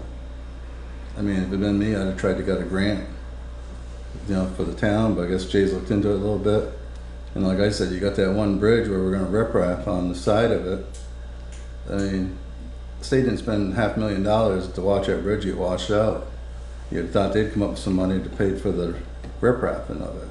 And as far as cleaning the brooks, there's different outfits that have grants and money to do that. I mean, just like Trout's Unlimited and different things like that. But I mean, I weren't the fondest of doing it this way for us to use our gravel budget because it cuts down on what gravel the town's gonna have to use on their roads. Because this is going out bank run, still gotta process it to make it work. So my comment on that was that that was part of the bid, is that we would use our gravel resource or That's why you source. can do it. The state will allow you to go and take it. The gravel has to go to the towns.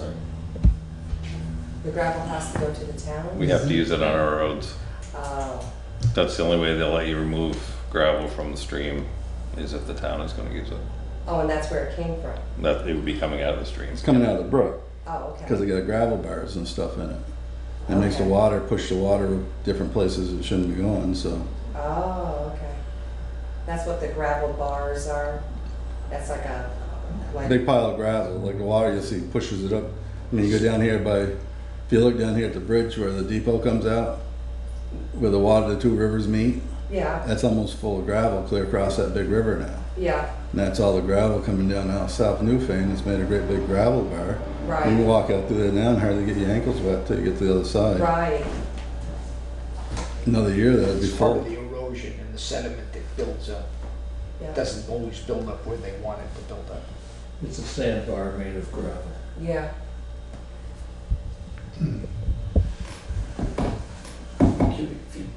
Okay, So how do we get those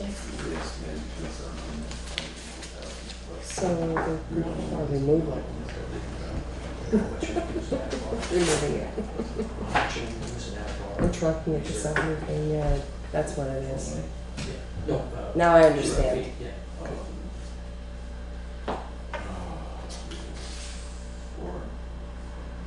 Well, that was your motion. Get back half. yes, Shelley made a motion. to accept Fitzpatrick's, I think Angela made a comment and got answers to her questions. And this is subject to Mark Pickering's. Okay, So then Chris is going to note that we can approve this, have this approved, or have Mark Pickering review this, and if he approves it, then it's a go. Whoever we pick, yes. Yes. Okay. Further discussion on the motion. Hearing none, all in favor, please say aye. Aye. Aye. Opposed? Any abstentions? I oppose. You oppose? Thank you. And Mike is abstaining. Okay, We have a vote of 3, right? yep. Okay, so it's approved. It is. Let me ask a quick practical question. How does Mark get a hold of these to look at? I'll scan them and email them to him early in the morning. So he'll have them first thing.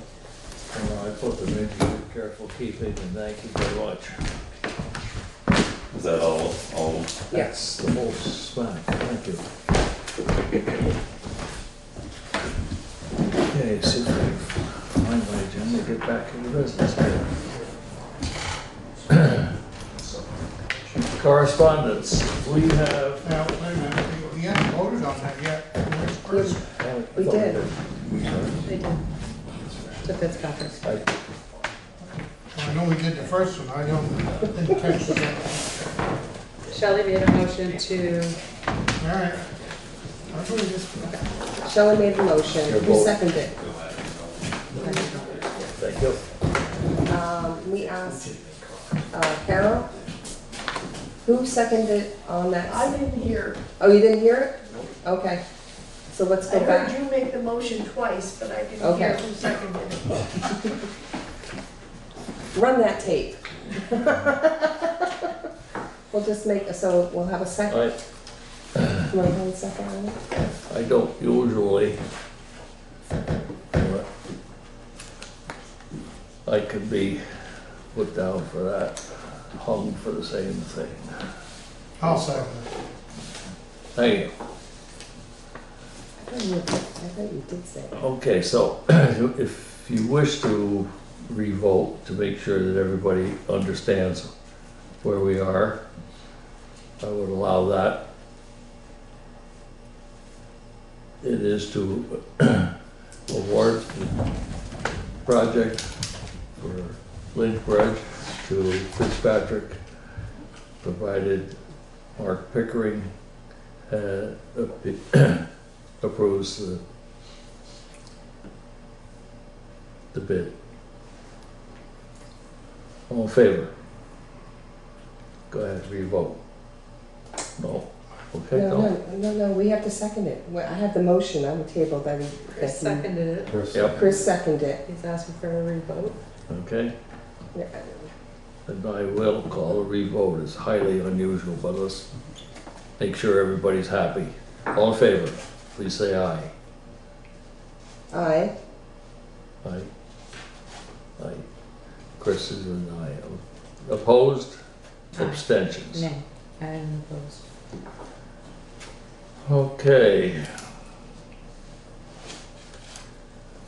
We have under, if I can reach it, correspondence. Have a piece of business with the state of Vermont. We must provide a quitclaim deed for property that the town owns in the vicinity of, I'm not sure the size of the lot or any of that, but it is adjacent to and very important in the Arch Bridge project. So what we would be doing in this case is selling the property involved by virtue of a quitclaim deed to the state of Vermont so they can go ahead and do the work on that bridge when the time comes. How much is that? I mean, is where the old garage is? What they need is a little teeny corner of that land right there. It's, Yes, to answer your question, Mike. I'm sorry, what, this is for what? For the arch. for the Arch new Bridge arch project in Williamsville. Yeah, So they need a little piece of land over by the old town garage to do what on it? to put the bridge on, to make it The wider. bridge is gonna be replaced. Yeah, I know that, Yeah, yeah. That's I what, just didn't think it came all the way up that far, What? to the garage. well, the town owns The the town owns, see, middle the of the town owns street to the bridge. Oh, gotcha. to the That's bridge clear. and to the middle of the The I didn't old know white, that. that old white building sitting right there used to be the town garage. Yes, I understand that part, Right. yeah. It's 1,357 square feet. Could we do without 1,357 square feet of surface land in town of Newfane? Are we selling it for $1? I don't know what we're gonna get out of It's $1,000, I think they offered it. We'll take it. it. I think it will come out pretty well if they do the bridge and it will come out well. May I have, is a motion on this? The motion would be. I'll make a motion to do it. Okay. Second Yeah, we- I'll third it. I'm sorry, I should have picked up on this. We'd get $1,000. Okay, the motion is to sign the quitclaim deed. And all in favor, please say aye. Aye. Opposed? Abstentions? Thank you. Okay, Um, so, it. Now, does the state own this bridge when it's all done? No. Sorry. I just wonder why they want to quit claim the land to them if they don't own the bridge too, when Yeah. it's all done, you know? Because the town owns it now, right? Yeah. The town owns the land. I wouldn't think you'd have quit claim the land to the state to have them. do they maintain it or have any? No, after it's all done, it's, as I say, it's the town maintenance, or do they own it and maintain it, you know? What does it say on that? Well, They're just looking for that little hump of land right now. it is subject to and takes advantage of the bridge program that the state has, so we get money toward maintenance on it. Yeah. Like in Putting the that other- bridge on there, What's that? redoing the bridge. Right. Yeah, But but in the the- question is why do they need that land in their name? They do anybody that has any adjoining, that they need a piece of it. Same way. Yeah,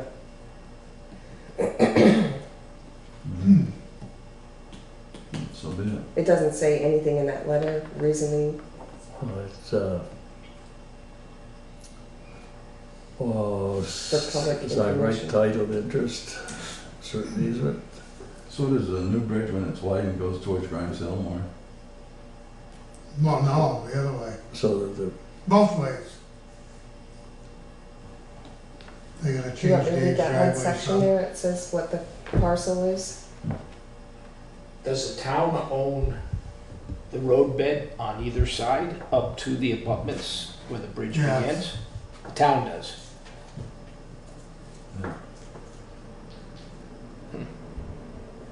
temporary easement during the period of construction, to enter upon land of the grantor for construction purposes, including the right to cut and dispose of trees, stubs, brush, bush, and debris, install project demarcation fence, erosion control barriers, together with the right to keep the erosion control barriers clear of debris and functioning properly throughout the project.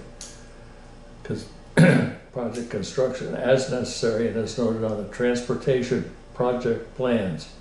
Undertake general construction functions in an area of 476 square feet, more or less, left and between approximate stations 51 and 32 and 52 plus 15 of the established center line of the transportation project. In other words, the town gets rid of responsibility for one, construction of the bridge, two, maintenance of, everything that goes together with construction of the bridge, and maintenance of that particular section of it. Total maintenance of that particular section, which is awfully small, but at the same time. Well, what I heard in out the of it, which I would like to read it, I guess, is a temporary easement, perhaps during the construction period. Well, that's so that they can clear the brush out of the way and put a fence up and keep Nosy people out of there. squirrels out. Yeah. It's be kind of interesting watching build that. How they hook up to that rock somehow, you know? Take the other one down, Take now the other then one they down. go in the river. I know, it's all full of gravel, right? Just an arch filled in with gravel. Yeah. It'll be interesting to see how Get a they hammer on that, it all drop right in the brook. park a couple trucks down there, let her go. They say that thing's rugged enough, I mean, it's supposed to be. Well, it looks like a permanent sale, Yeah, but then it talks about easements on top of it. And that's for construction purposes. Rights and easements on the land is shown on right-of-way detail sheet. Conveyed to the town and retained by warranty. When's the date they're supposed to start that, they get any closer or not? 21. Huh? April 2021. 21? Oh, this company. They're gonna do it in one season. Yeah, it's 19. Okay, so it's actually the purchase of that land plus easements. No, the easement, once they have the land, well, the easements are on other property of the town owns, so they can put fences up on our land. Okay, you're saying so easements that are going into other parts of the town property during that That's the period way of I time? read it. Well, I mean, it's important that we know what we're signing here, at least for me it is.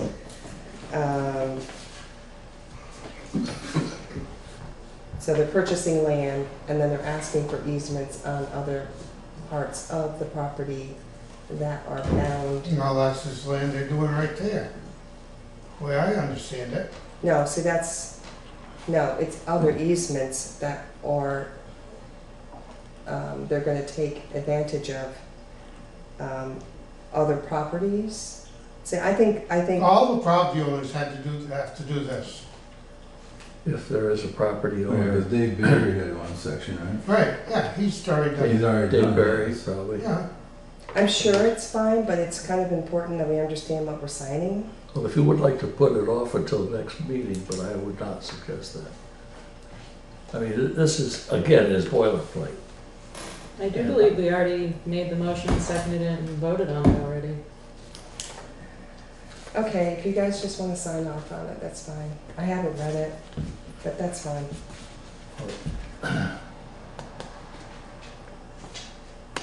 I think we should have been afforded a copy of it in advance. Well, we can come And in and get them in I would advance. suggest doing that in the future.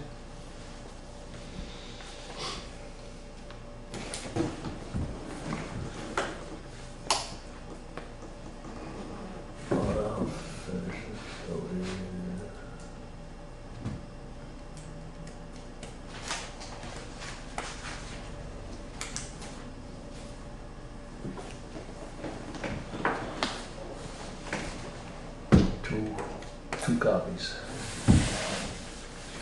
We'll move on to other correspondence. On September 11th, from 6 to 7 in the evening at Memorial Hall in Wilmington, there will be a meeting with people from the state, invited by the Windham County legislative delegation to talk about broadband in our area. And this is essentially an invitation to anyone that would like to attend that meeting. Again, September 11th, 6 to 7, Memorial Hall in Wilmington. And I'll pass this around so you can take a look at it. I would say we do not need any action on this. Anybody that's interested in going can just go. You're not representing aware of the it. town or anything. He's not interested. I'm aware of it. My grandson said it for the Navy that day, so. I already know about it as well. Thank you. Look at it, or? Okay.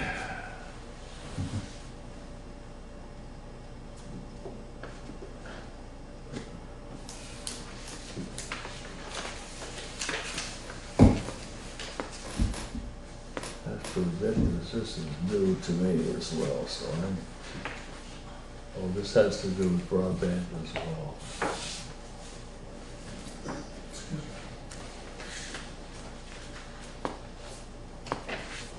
Be the last one. I think I'm going to sit on this particular piece of correspondence. It's half a dozen pages or so, and I'll bring it up at the next meeting. I don't think it's... I think it's part of this.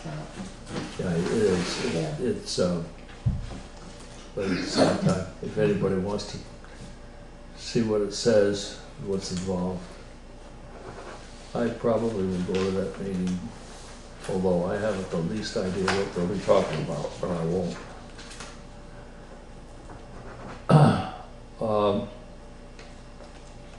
We had a letter, or an email actually, from Karen Corris that we brought up in an earlier meeting. She twisted her ankle coming out of a theater production in the Williamsville Hall, and we were going to have Williamsville Hall committee people come in and talk to us about it. That has been postponed until September 16th, September 16th, our regular meeting on that evening. At the request of the... Now, is she looking to... Sorry? Is she trying to get it put through on the insurance or something like that? Or? No, I don't think so. Let me read, I'll read the letter again. This is...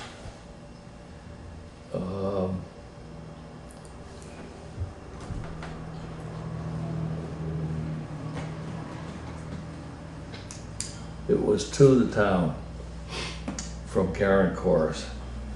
Because you're involved in the Williamsville Hall events, I'm letting you know last Saturday night, which would have been early August, after attending Nickel and Dimed, I fell and twisted my ankle crossing the street to my car. Because it was pitch black outside, I stepped off the blacktop onto the grass, inverted my left foot, and collapsed onto the ground. My husband was there to help me up. I've seen Grace Cottage. I'm hobbling around, but likely will need physical therapy. I ask that the people responsible be more careful about illumination at night for people leaving the building. I guess my only suggestion relative to that before the 16th would be, if and as you pass by the Williamsville Hall, take a look at it and see if you can come up with any ideas as to how we might put illumination on the street. Well, you know, I've thought about this, and I've said it one other time when they talk about the whole thing right there with traffic. I come through there one night when they're all coming up through there, and they're all, next thing you know, you see a flashlight, somebody waving a light at you. Really what they need down there is a couple street lights. Yeah. I mean, you can put one down by the Williamsville Hall, there's a pole right on Arlington that, you know, the town could have one up there, and it needs about 3 lights up to there to light that up, because when you come out through there, when there's people in that thing, I mean, you know, you want to see them keep doing things there, but it is dark down through that street. Yeah.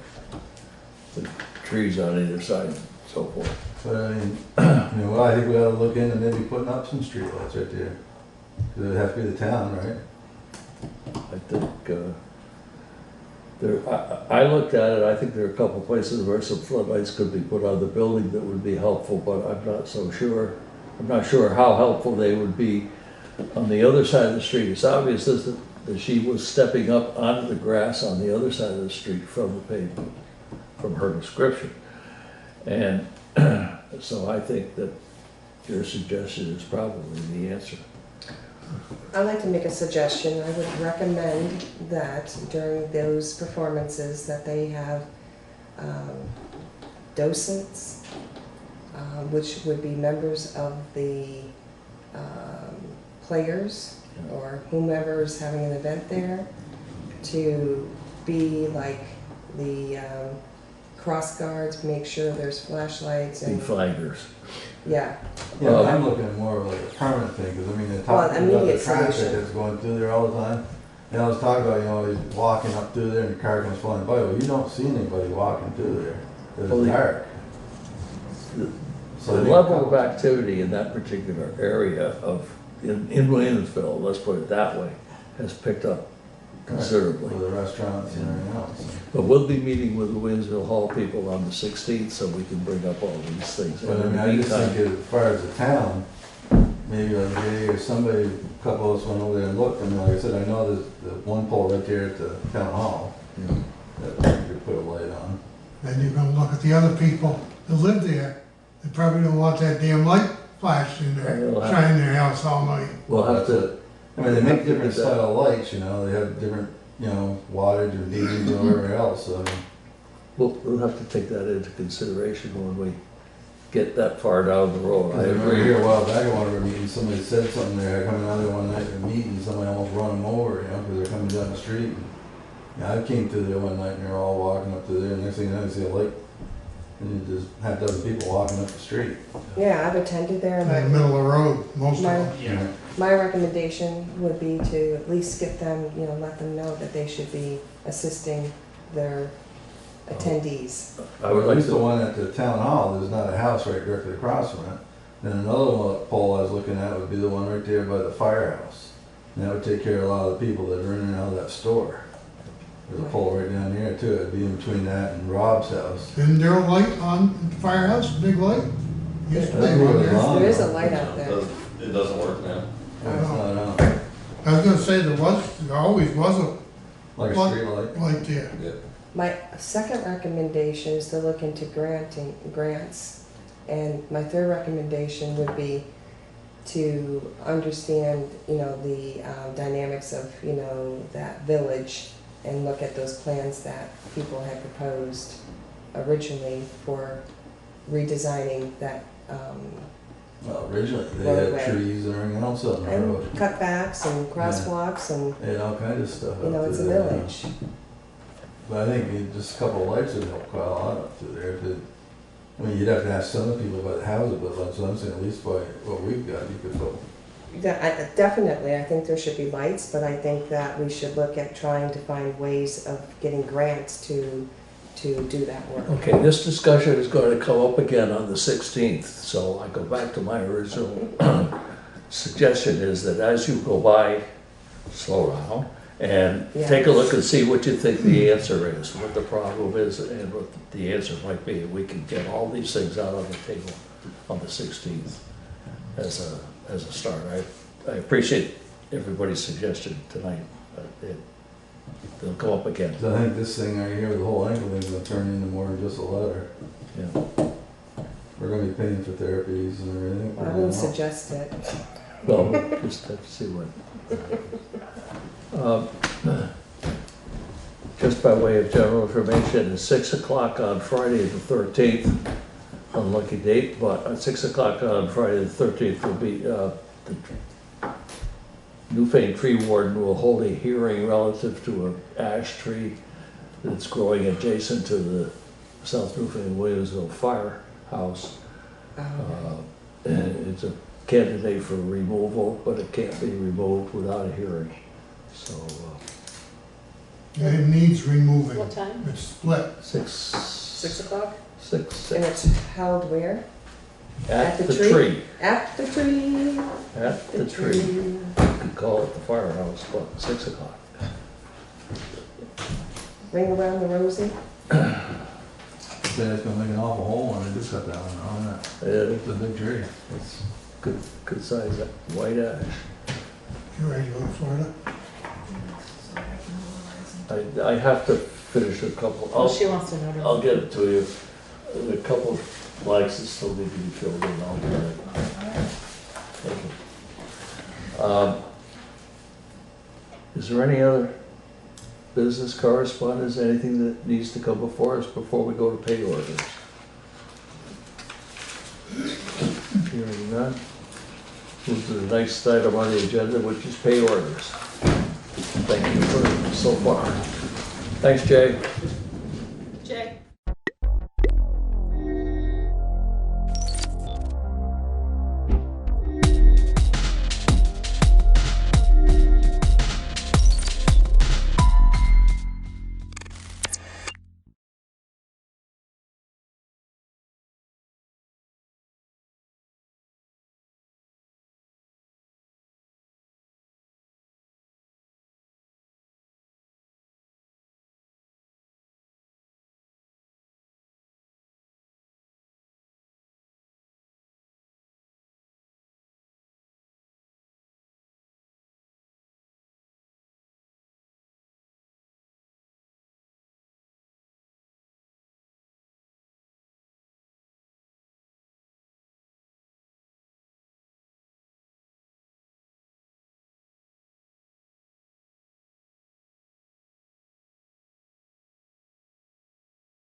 would entertain a motion to approve the minutes. I'll make a motion that we approve the minutes as they are presented before us. Thank you. Any second? Second. Thank you. Any further discussion, corrections? All right, all those in favor say aye. Aye. Opposed say no. All right, motion carries. They are approved. Let's move on then. Our main order of business today is the policy changes to the federal SNAP program and the impact that they will have on Vermonters. So first I'd like to ask Sean Brown to come and give. There is one. I have Nicole Tuzion. Great. Me as well. Of course, yes. Thank you. Thank you. Thank you. For the record, my name is Sean Brown, Deputy Commissioner for the Department for Children and Families Economic Services Division. Appreciate the opportunity this afternoon to come and present before the committee.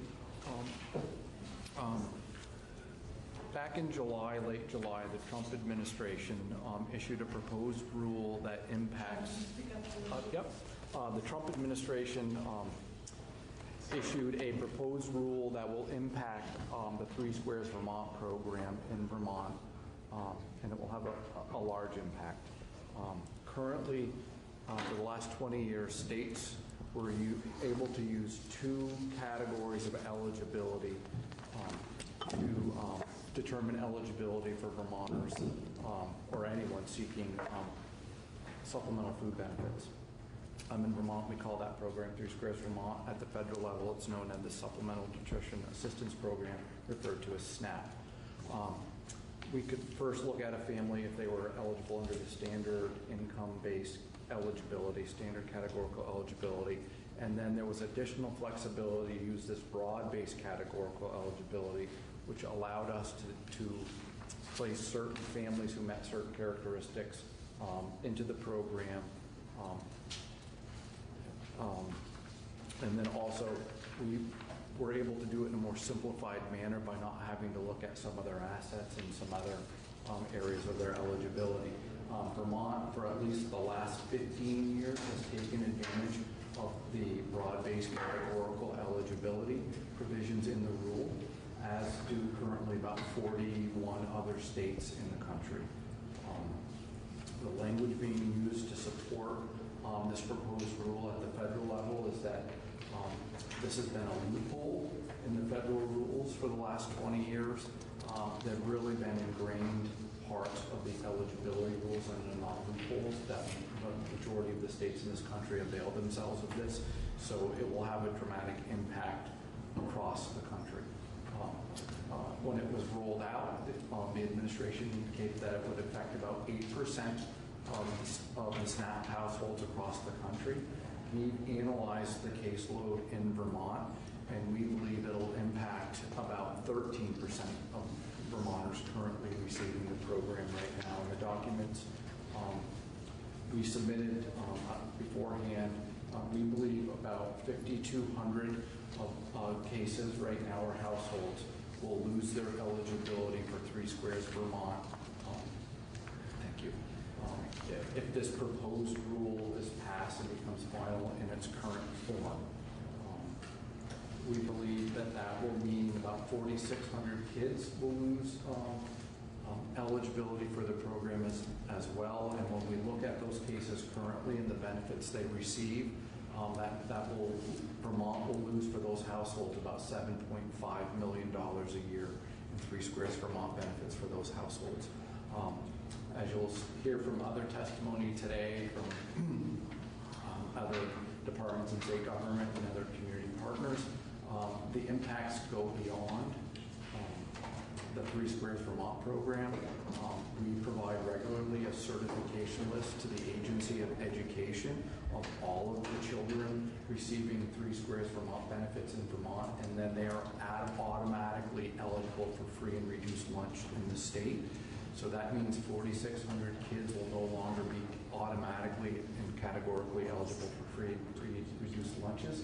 Their parents or a caretaker will have to apply through the school for that benefit. And as a former school board member and chair, that's a difficult thing to have families do because they're sharing their personal financial information directly with the school. And we find that many kids who are eligible don't enroll just for that reason alone. And so we believe that, and I believe someone here from the Agency of Education that can talk about the broader implications for the agency in terms of additional funding that is tied to the number of kids receiving free and reduced lunch from the state. So the impact will be quite broad beyond just the 3 Squares Vermont program as well. So we've submitted some additional documents. With this, we've yeah, I'll have to close this one out. I apologize.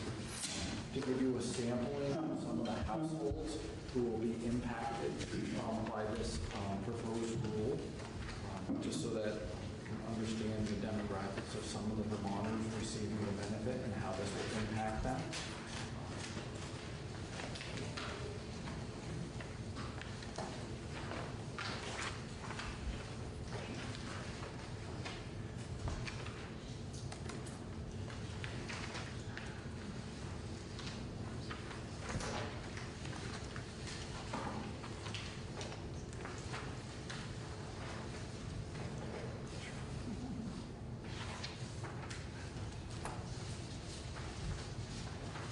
So Sean, on this document that you're going to put up, so I take it that you have added all of these columns to come up with the 4,600? Yes, if you look at the memo that we were just reviewing, we break out the different categories of impacted households, and then we show the numbers for each of those, and the number of children in those households, and then the average benefit that those households receive as well.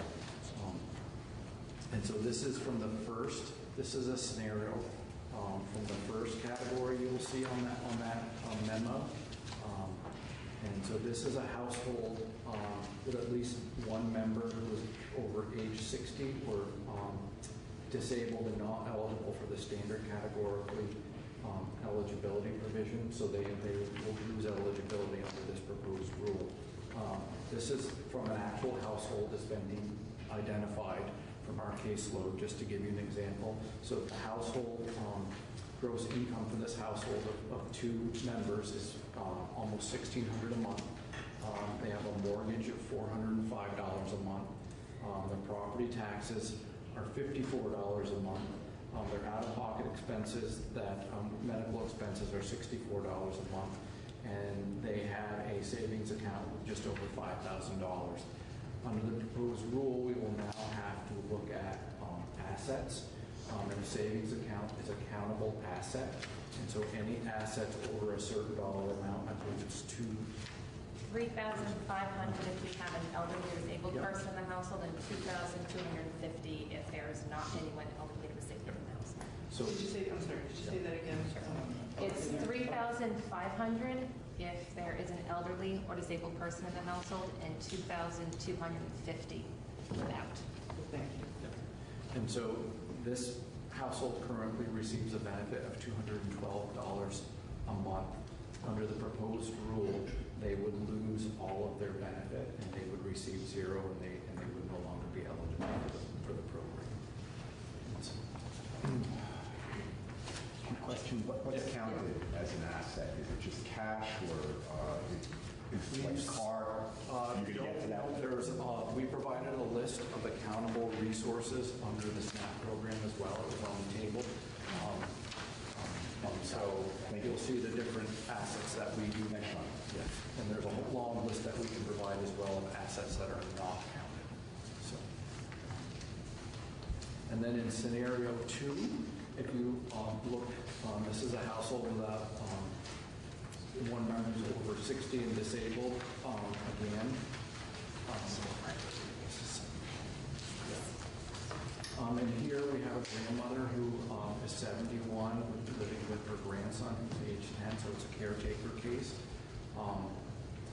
So the net income after deductions would not be able to exceed 100% of the federal poverty level. For a household of 2, that's $16,900 a year. So this household has income of just over $2,500 a month. They have a mortgage of $350. They have property taxes of $71. They have a homeowner's insurance of $45. And they have a savings account with $2,125. This household currently receives the minimum allotment allowable per month, which is $15 per month. However, the grandson would be eligible for free reduced lunch automatically. We would provide that information to the Agency of Education through our data exchange. Here, under the proposed rule, they would lose their eligibility and that they would need to apply directly through the school to continue to be eligible if they met. The criteria are different for free and reduced lunch than they are for the SNAP program. So not everyone, it's not a complete comparison. There are different requirements. And so some households that might be eligible for SNAP might not be eligible and vice versa. So it's a really fact-based determination. They have to look at each household individually. But the child would actually have to apply. Yes, the family would actually have to apply directly through the school to continue that benefit of free and reduced lunch. And Sean, just so that we have a scope of what that could mean for this household, the free and reduced lunch, if say it's totally gone, like say the grandmother does not get any assistance for lunch for this child, what will that expense be like monthly for that child? I have a sense of it for my own child, but I don't know if you had like a figure for that. My sense is it could be up to $50 a month, if not a little more, based on the prices of meals in the schools. Right. My data is a little dated from when I was on the school board of Open Chart. It's been a few years. Okay, mine was $75 a month for daily hot lunch. I think when Rosie Kruger speaks, she can probably speak to that. Just great. The actual estimate probably in her head. Great. Yes. Sean, maybe you're going to get to this later, but my recollection is that some folks who receive a nominal amount of SNAP benefits also, by virtue of that, receive additional fuel assistance benefits, that there being a connection between fuel assistance and SNAP, the heat or eat Yes, there is program. Is that in here somewhere? Are those folks in here somewhere? Because then what I'm assuming is that if those folks lose their SNAP benefits, they will then be eligible for lower fuel assistance benefits. So there's another ripple effect of this in another program.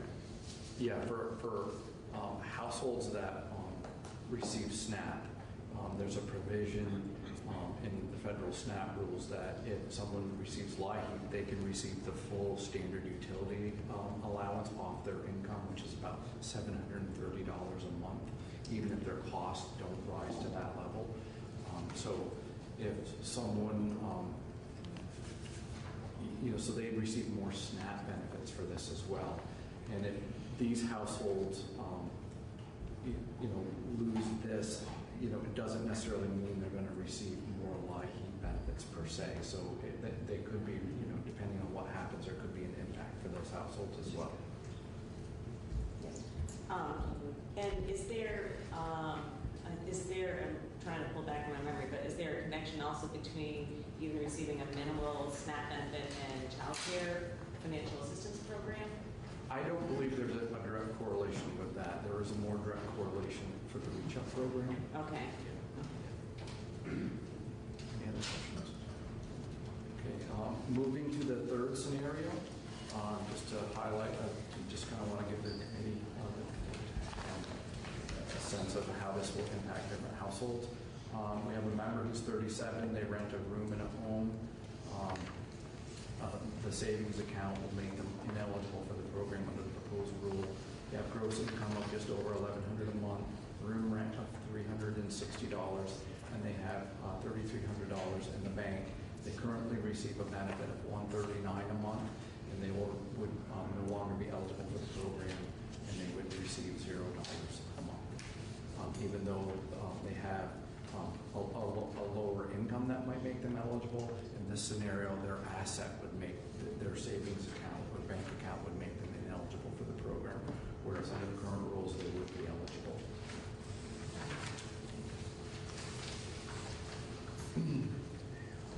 In the fourth scenario we have a member, two members who married couple who are both 59 years old. The net income after deductions cannot exceed 100% of the federal poverty level. As we indicated before, that would be $16,910. In this household, they have gross income of $1,725. They pay room rent of $300. They have a savings account of $957. Their current benefit is $15 a month, and they would lose their eligibility under the proposed rule. And the impact for this household would be much smaller than in the other examples, but there's an impact nonetheless. I will say we're coming to the time of the year where every year there's a COLA change for the SNAP benefits. They go in effect for October 1st. Several years ago, because of the way the economy and the cost of living index, benefits actually went down several dollars for households per month across the state, and we received a tremendous number of calls from distressed Vermonters on the program about how that little difference in benefit stretched their ability to make ends meet, whether it's paying for prescription drugs or being able to purchase food or other things in their household that they needed resources for. Fortunately, for the benefits that are going changing this October, the benefits are going back up to what they were several years ago. They're going up by $1 or $2, so that's good news for Vermont. But if this proposed rule comes to pass, for the 5,200 households that will be losing benefits, will be a large impact. Sean, can you say a little bit more about maybe somebody else is going to cover this, but the process, the federal process in terms of it's a proposed rule. Sure. What's the length of time between proposed public comment period, enactment changes? I know at different points, different things get proposed and then they get changed, and sometimes comment periods extend out. So right now, this proposed rule was issued on July 24th. It's open for public comment until September 23rd, and then at that point, the administration needs to review and respond to all of the comments it receives, and then it's able to, after that point, to finalize and publish its rule. Also in the news lately, there was a final rule just issued that takes effect in several months. The public charge regarding immigration was published, and that was put out for comment probably 9 months ago, I believe, and they received over 300,000 comments, so it took them about 9 months to review, respond to those comments, and then issue a final rule. So that, depending on, I think some of the time frame depends on the number of comments received for the administration to review and respond to. Sean, on this document, I'm just trying to reconcile, for instance, you say in this scenario 4, you have an average monthly benefit loss of $131.97, but then you pick out a particular couple and their benefit loss would only be $15. So that's true for some of them are higher, some of them are lower. Some are lower, yes. But that average has been calculated by using everybody in that category. Yes, for those 665 households in that category, that would be the average benefit. So as with averages, some people are below that and some are above that.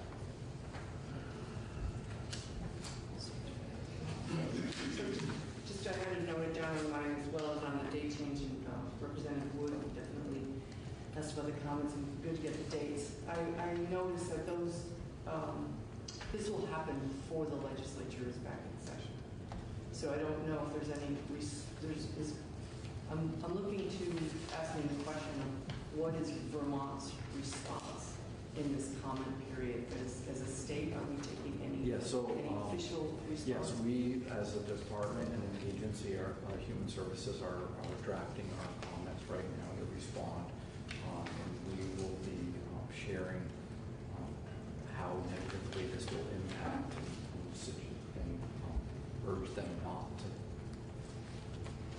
finalize this rule and just to leave the program as it is currently. So in anticipation, it's not like you didn't have enough to do, Mr. Martin. Yes. So thank you for working hard on this, and be discussing with this committee if there's a role for this committee to take in response to that. Sure. One thing I would point out, the Farm Bill was finalized in the last year or so, and it had been due to be re-upped for a while, and there was House passed version and the Senate version and a compromise. In the initial House version of the Farm Bill that's now in effect, a similar change to what this rule does was proposed to actually change the program through that process, through the legislative process, which then would it required a rule change as well to comply with the rule. The version that came out of the Senate didn't include this proposed change in it, and actually the final version did not as well. And so if the legislative intent was to keep the program at the federal level as it was, so this rule kind of conflicts with what the Farm Bill did. I'll just follow up with one, and then I'll let you continue. I know you've got a lot, there's a lot that everybody needs to respond to. Is I think what deepens my concern is that this is a proposed rule change, and it's not like a part of a budget proposal that's going to go through the Congress. This is not going to need to go through the U.S. Congress, and which for me carries a much more higher success rate of this rule change passing. So it's so we're hearing today, and there's imperative for us to understand the impacts of Vermont. Thanks for your hard work. I'll let you finish, sir. Okay. In the final scenario, scenario 5, we have a mom and an infant daughter. Their gross income cannot exceed 130% of the federal poverty level. Also, up to 130% of the FPL is just under $22,000. For this household, they have a gross income of $2,286. Their rent is $514, so they receive some sort of rental subsidy. They have a dependent care cost of $336 a month, and they have $80 in a savings account. They currently receive $127 a month. This family would no longer be eligible. It would be over income, and they would receive no benefit.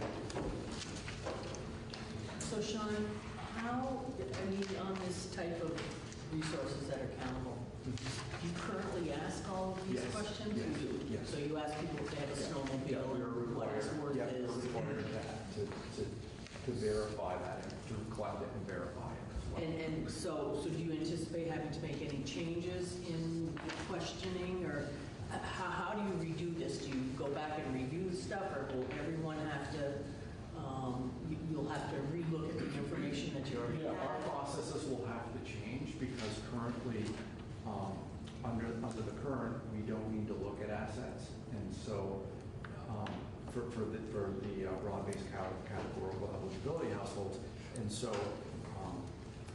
for moving forward, if we have to consider assets, we'll have to collect all that at times as well. But you said you already collect this information. Some of it we do because we're required to, others we don't because of the broad-based categorical eligibility.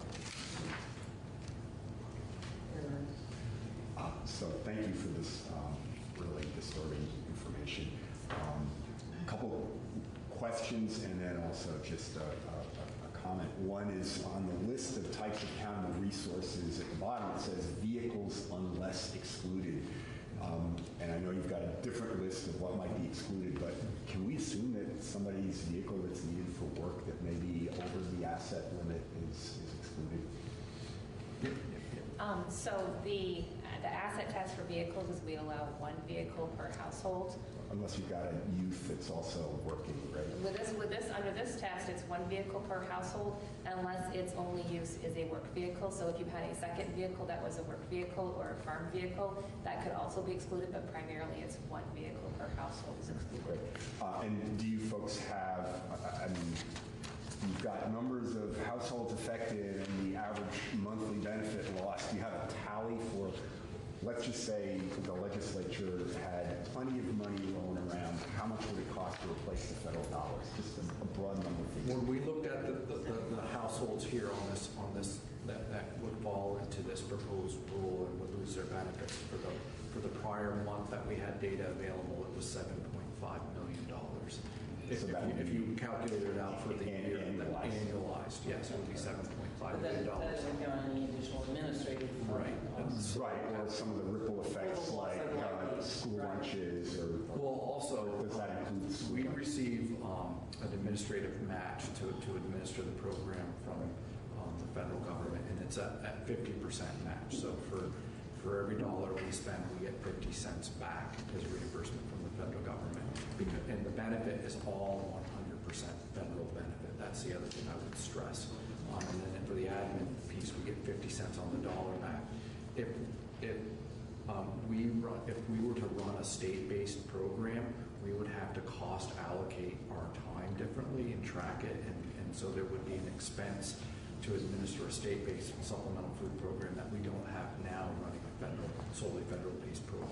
So the $7.5 million is literally to replace the benefits? The benefits, that doesn't take into account the other administrative cost and system costs. We would need to reprogram our eligibility system to run a separate, I'm assuming parallel system, but those details would have to be worked out. Understood. So, Madam Chair, I guess also to Sean's point about comments and what happened with the other regulatory change that you were referring to is, I believe, the public charge issue for immigrant families, which there were literally, I think it was several 100,000 comments. And so this is a situation where quantity of comments is very, very important because it delays, because as Sean pointed out, the feds have to read all those and respond to all those. The more comments that go in, the longer it takes them to do that. So I'll be prepared to offer a motion at some appropriate point today that the council submit, that we ask Ledge Council to submit or draft up comments on our behalf, but I would also individually say that each of us individually for the organizations that we represent and possibly even as individual citizens should be submitting comments. They can be the same comments. It doesn't have to be a lot different. Quantity matters in this situation. Yes, yeah, thank you. I'll take it. So I think in the interest of time, if you're finished, we'll move on. Thank you so much. Thank you. So Cassie Wilder from the Vermont After School.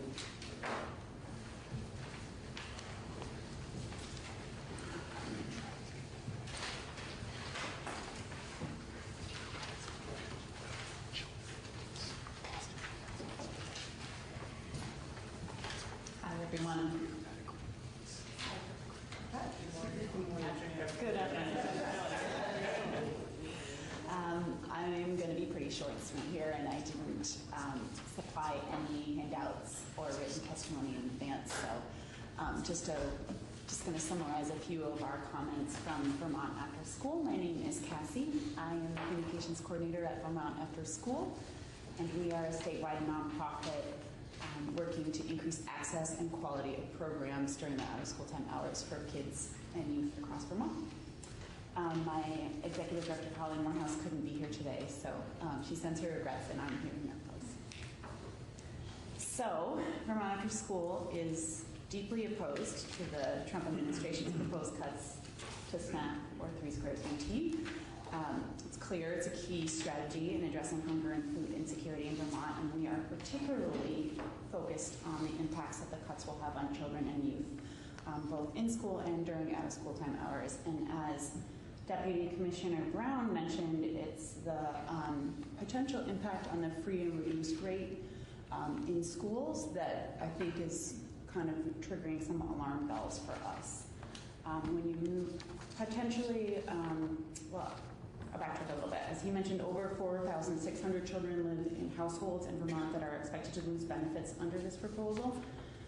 And that means that those children are at risk of losing access to free meals at school because 3 Squares makes families automatically eligible for free breakfast and lunch at school. So if they lose the 3 Square benefits, then they'll have to apply for it at school, as he mentioned, and that's a real headache. It's for families, it can be a barrier to fill out the application. They also might not be fully eligible anymore.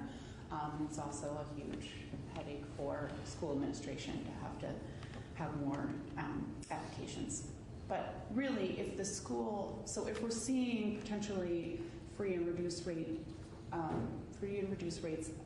of lunch at schools going down, so less kids are qualifying, that means less kids are getting access to healthy snacks and meals at school, and it also means that there's some implications for some federal funding sources for out-of-school time meals. So this is really concerning and problematic from our organization's viewpoint. The first is after-school snacks, and I'm sure Rosie with the Agency of Education can speak a little bit more about these funding sources as well, because they are federal funding sources that come through. I think it's called the Child and Adult Care Food Program. So to qualify programs for these after-school snack reimbursements, they have to be 50% free and reduced lunch or higher. Same with summer meals. So we have a lot of awesome free summer meals sites that aren't just at schools around Vermont. They're at libraries, rec centers, summer learning programs. Any nonprofit can apply and hopefully get funding, but they have to demonstrate, again, that 50% free and reduced rate or higher in their specific area where they're going to serve their meals. And then another really concerning one that would be just pretty devastating is the 21st Century Community Learning Center grant eligibility. 21st Century Community Learning Center grant is a federal funding source for after-school and summer learning programs. It's probably it is our biggest source of funding for after-school and summer programs in Vermont, about $5 million a year. Communities have to and schools have to be 40% free and reduced rate or higher. And often we've seen is in small communities, it doesn't take a lot of kids to change that number. It can be 10 kids in a school can drop that number below the 40%, and then they're no longer eligible for that after school and summer learning funding source. In some, this cut would have a really negative impact on our Vermont kids and youth. Particularly during out-of-school time hours. We often say these after-school snacks and meals and summer snacks and meals are so crucial because that can be the last chance that a kid might have access to healthy food before they go home and then before they come back to school in the morning for a healthy breakfast. And the same in summer. That's a whole day that they might be counting on for a healthy snack, a healthy meal, like lunch and supper. So I really greatly appreciate you considering how this would impact kids during the out-of-school time hours when they're not at home, when they're at after-school programs, summer learning programs, when they're at camp, when they're at before-school programs, etc. Teen centers, libraries, all of these are places where kids get food in our communities and really depend on that access. Any questions? Yes, just a quick one in follow-up to what Earhart was mentioning earlier in terms of volume matters. So is your organization anticipating submitting written comments? Absolutely. And also sending out on our humble social media world, sharing it through that as well. Hunger Free is a longstanding partner of ours, and we're really supporting this work as best we can. And that was a great thank you for reminding us all of that as individuals and as organizations. It's key. Any other questions? Thank you very much. So, Rosie, we're ready for all. You dazzle us with data.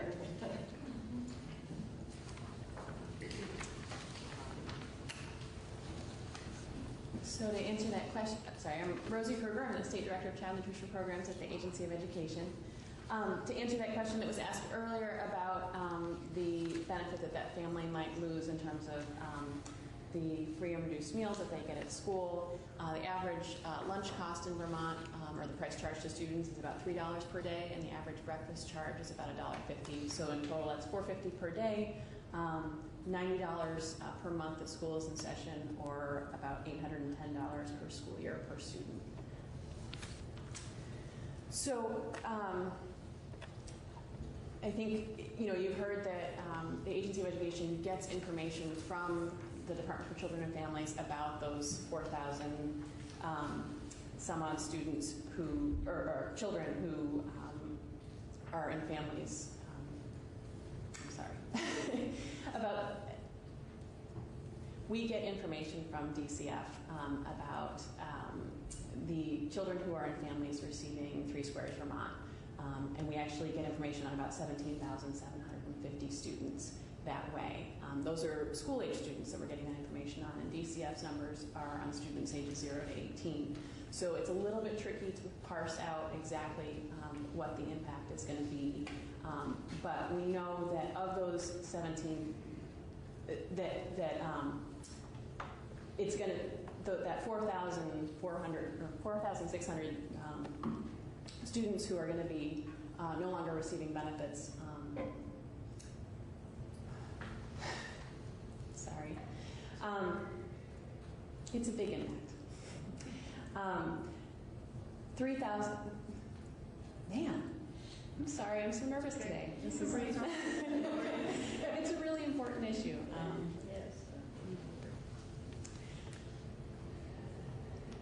So you've got some numbers in front of you. We get information from DCF, and we use that information to directly certify kids for free meals.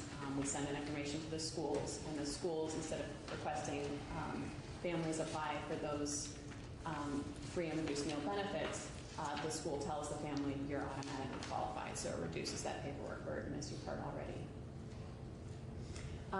When families are directly certified, we're able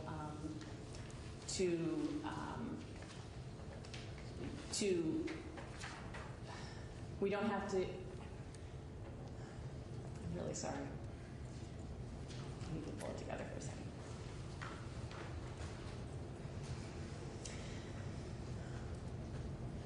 So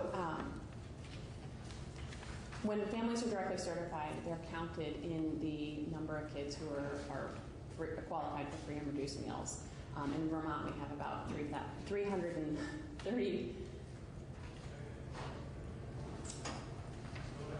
33,600 students who qualify for free and reduced meals.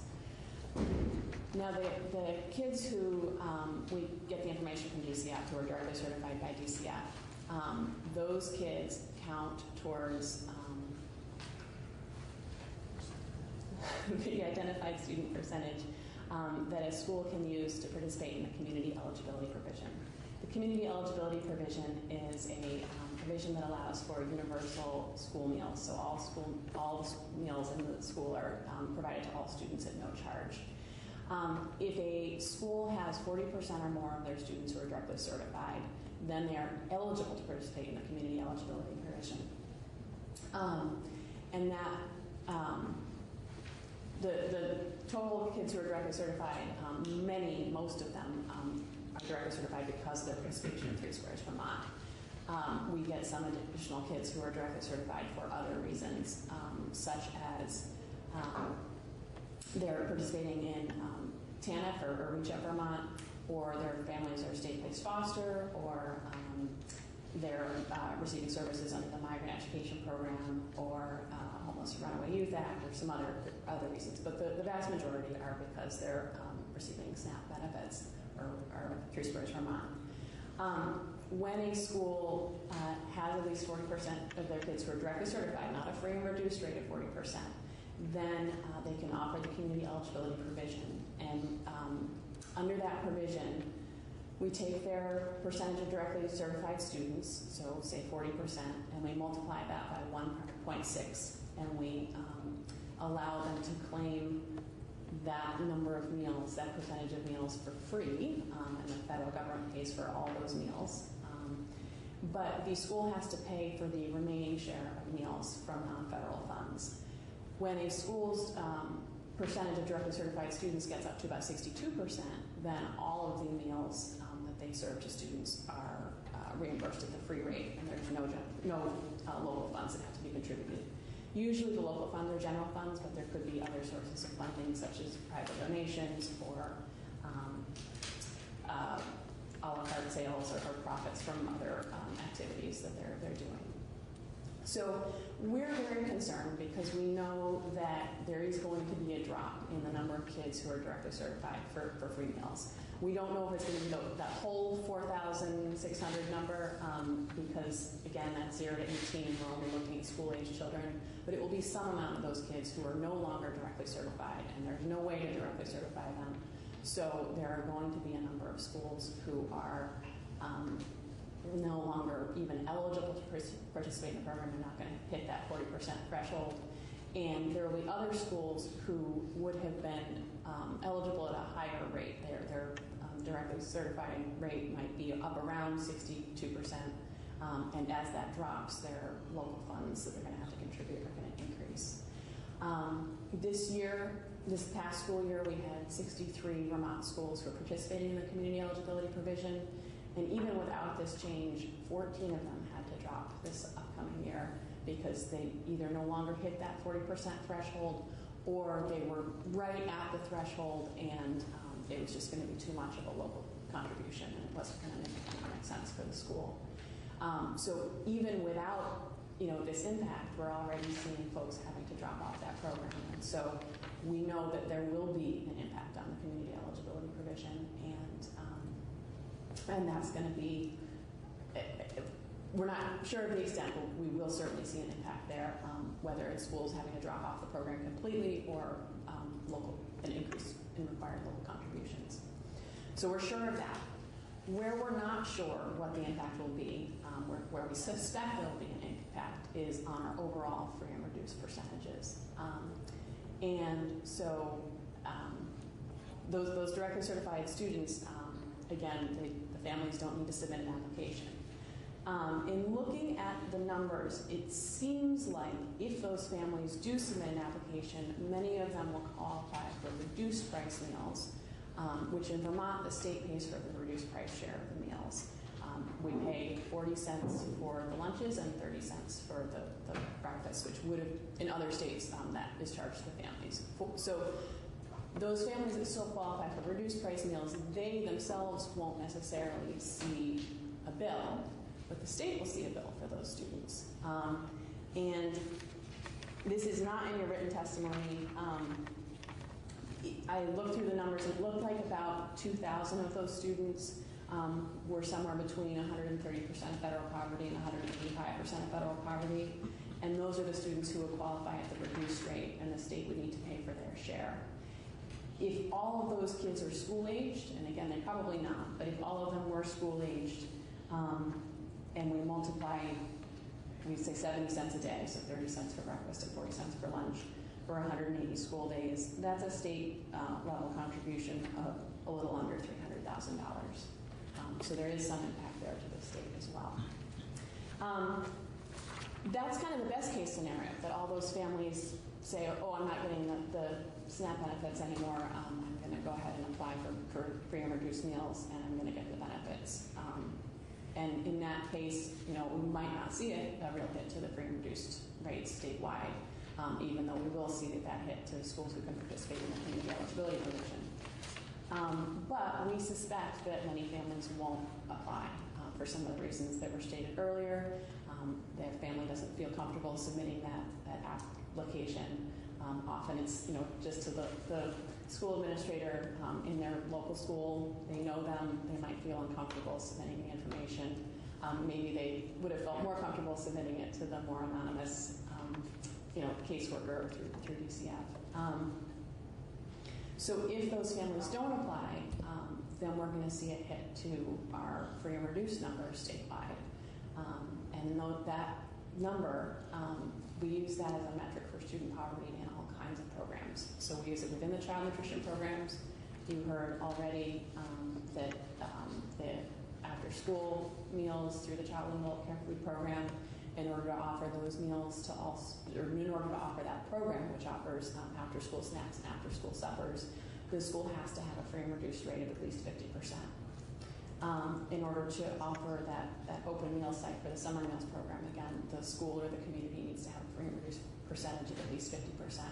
So those are programs where our communities just will not be eligible if there's a drop in our free and reduced rates. And in our small little towns, it could just be a couple of kids who change that percentage. If you have a 100-student school, we're just talking a few kids. So it could have, a big impact on our ability to offer those school meals programs and those child nutrition programs. And then it could have an impact far beyond that in the education sphere generally. Again, we use those free and reduced rates as a proxy for student poverty throughout. And it's everything from the E-rate program, which provides technology grants. Those are the amount of money that schools get is based on their free and reduced percentage. Eligibility to participate in the teacher loan repayment program for low-income schools. Again, that's based on your community's free and reduced percentage. And we also use free and reduced percentages as a metric for student poverty when we're comparing how schools are doing under ESSA, the Every Student Succeeds Act. That's one of the things that we take into account. And folks at AOE are pretty concerned about how we're going to compare education data year over year and see improvements if there's suddenly this weird fluky piece of something that has nothing to do with what's actually going on in the school. It's just about eligibility. And so your free and reduced information across years will jump, and it won't reflect an actual change that happened on the ground. And so it's going to make that data pretty difficult to use and to be useful. So again, we're not sure, best case scenario, all these families apply and the state just has to pay a few $100,000 more a year in reduced meal costs. But worst case scenario, these families don't apply, or for some reason they might not qualify, and then we're seeing a hit not only to the child nutrition programs, and not just to those families within the child nutrition programs, but again, all those other kids who attend those schools who benefit from those programs, but also throughout our education system. It's insulting. It's right. So thank you for coming, because we need, we've gone off on summer and say, but you're the front line, you're the one that's feeling it every day. And so we start to feel, so don't feel bad. The emotional part is there. Trust me, we've got enough senators and House members that go cry in the coat room often enough because we are a part of the communities as well. And when you see the front line and the impacts it has, it's very personal. So let me ask you another question. Sure. Or that was another question. Sometimes, some people think, what if we just had free breakfast and lunch in schools all in Vermont? Just do it. Do we have an idea of what that would? We do, unfortunately. It's not a good answer for you. We went through this with the Senate Agriculture Committee this spring was actually really interested in this. We would make the assumption that if meals were free for all kids, that families would not be inclined to submit those income applications. Just, well, so the way that we could pay for those, the only way that we have at the federal level to pay for those meals is by following the federal child nutrition programs. And so, we get a significant amount of federal funding to pay for those programs based on kids submitting those income applications. So we made the calculation that if we offer meals for free to all the kids under the federal child nutrition programs, we need to come up with the share of non-federal funding. It's allowed, but we have to come up with non-federal funding to pay for those paid meals. And we could still directly certify kids so that those the kids who are directly certified through SNAP and through those other means, we'd still be able to claim them as free.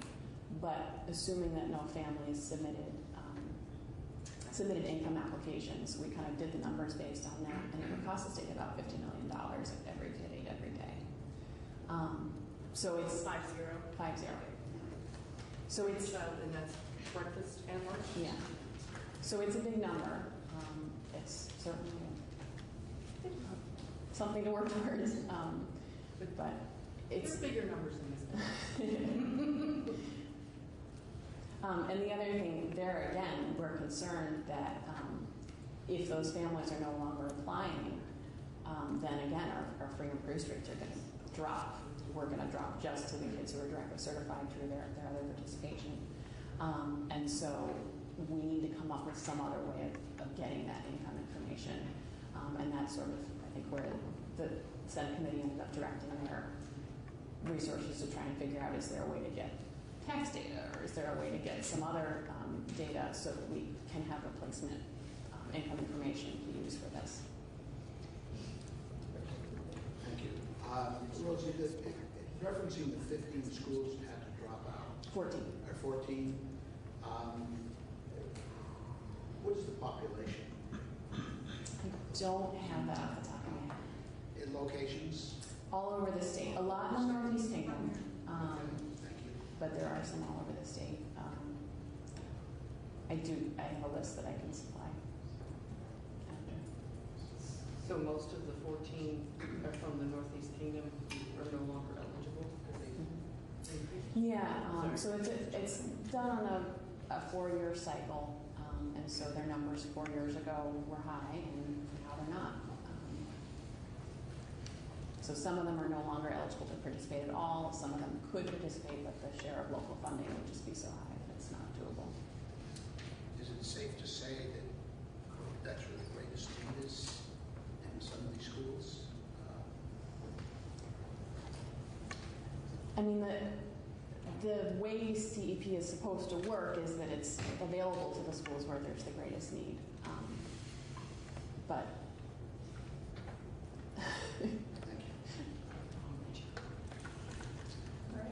yes.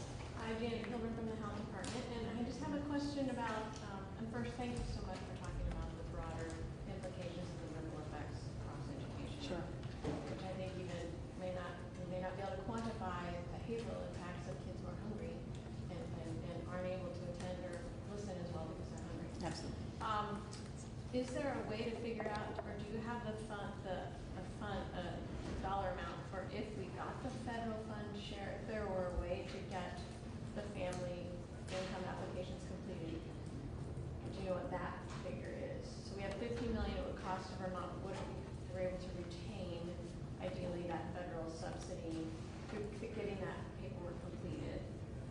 So if the families who currently qualify Yes. through applications, if we're able to convince them to still submit applications, I don't know offhand. So our free and reduced rate statewide is about 41%. So we would need to come up with a paid share of the 39. Math. 59% of those meals. So it's a lot still. Yeah. And another question: is there a way to require that application be completed as part No, of the federal regulations specifically say that we cannot require families to complete the applications.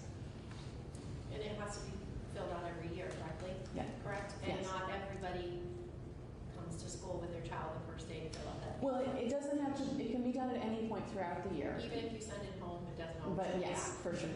Typically, it does not come back. So it would be time and cost prohibitive to go around trying to find every family that didn't fill out an application. Well, Yearly, because it has to be done every year. Well, thank you so much. Sure. So we move on to Mary Woodruff from Dale.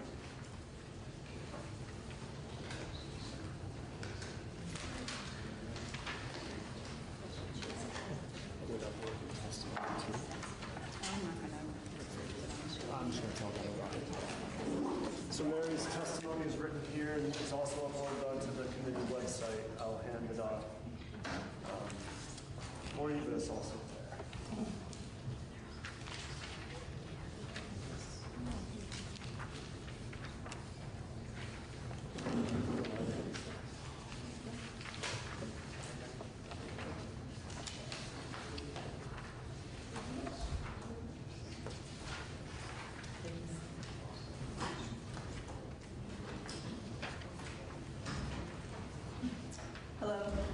I'm Mary Woodruff, and I'm from the Department of Disabilities, Aging, and Independent Living, and I'm the State Unit on Aging Operations Team Leader. And I'm here on behalf of my director, Angela Smith-James, who's taking a well-deserved vacation, and I hope she's doing something fun today. Although I know she would really enjoy being here because she's very passionate about older Vermonters and individuals with disabilities. I manage food and nutrition programs at Dale, and those include the nutrition programs through the Older Americans Act, which is federally funded, through our state-funded home delivered meals program for individuals with disabilities under age 60, and our federally funded commodity supplemental food program and senior farmers market nutrition program.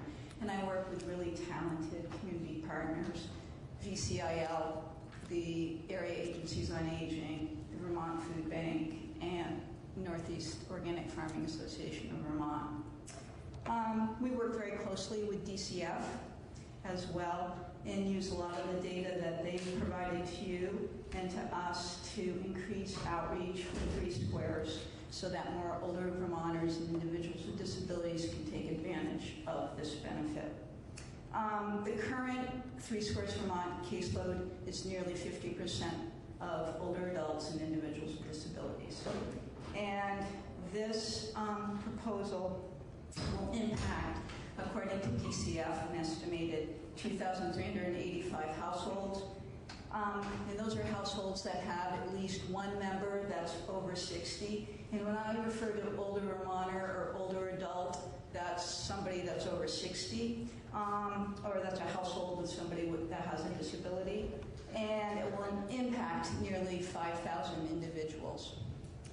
So when you look at the average benefits for older Vermonters and individuals with disabilities, the monthly benefit ranges from $141 to $186 a month. And this is a big benefit. This provides them with the funds they need to eat the food they need to manage their health, to pay for medicine, heat, rent, transportation. The benefit for older Vermonters comes through as cash as well. So they have that opportunity to spend the benefit on what they need to stay healthy and well. And we see this proposal rippling through the other services and supports that our partners and that we provide and impacting the healthcare system, the economy, and our communities. We've also seen in the last few years a growing number of grandparents that care for grandchildren. And so this would be a double whammy for those people. They lose the 3 Squares benefit as well as the loss of school meals. And these are grandparents that are living on fixed incomes and wouldn't have the room to find how to make up for this loss of benefit. Within the Department of Disabilities, Aging, and Independent Living, we have a division of vocational rehab.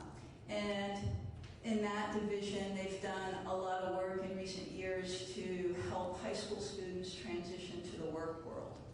These students, too, would be impacted through the loss of the school meals, and they face already a number of barriers in becoming successfully employed in our state. The real impact will be at the local level for our providers in the Aging Services Network that take calls, that provide referral to other resources and services, that provide community and home delivered meals and case management. And they're already stressed. And we see that there's no place within our department to fill this gap that will be created, and that our partners will see increased stress on their resources and staff.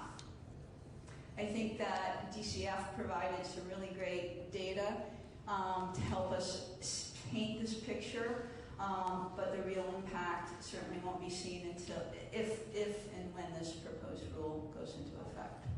Any questions?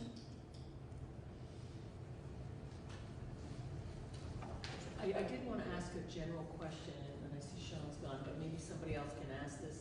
Has the state sent out some kind of a link for being able to respond or for public comment be circulated among us, that would be great, and we can get it out to our organizations as well. Yeah, I know where those We things have do not that. done it. I think Does it maybe exist our friends already? at I think our friends at Hunger Free Vermont. Yeah, Hunger Free has it. If you scroll ahead to Hunger Free's materials, they have a whole array of information. And we're gonna hear from them next, so. And that one. Yes. So I'm just curious, and this is, I guess, both for DCF and for Dale. Has there been any sort of, I guess, what you might call preliminary notification to current recipients of this pending potential benefit change? I'll defer to Nicole. DCF has not done that. It is still just a proposed comment and it's our proposed rule, and we would be afraid of households not applying if they don't meet those asset thresholds, and we don't want that to happen prematurely. Yeah. Right. I guess I'm talking about the people who are already receiving, so they've already applied and they are receiving. I'm just thinking about more is better, trying to prepare people, but also trying to get their active voices being heard as recipients. Yeah, sometimes what happens for older Vermonters is any discussion of a rule, whether it will be good or bad, sometimes just keeps people away from applying. Because they don't know exactly what it is. It's the unknown, and that will keep people from reaching out for that help. And that also makes confusion on the service provision level, is having outreach workers, be able to clearly understand and be able to explain to potential applicants exactly what will happen. So, so this is more directed at Dale because you do your work through community partners. So what kind of information have you provided to community partners like the AAAs and adult aid and folks like that? They were invited to a meeting convened by DCF to talk about the proposal and to hear firsthand about what DCF's doing. And we plan to continue to discuss this, especially with the area agencies on aging. Well, thank you very much. So, Hunger Free Vermont, Lenore Horton and Drake Turner.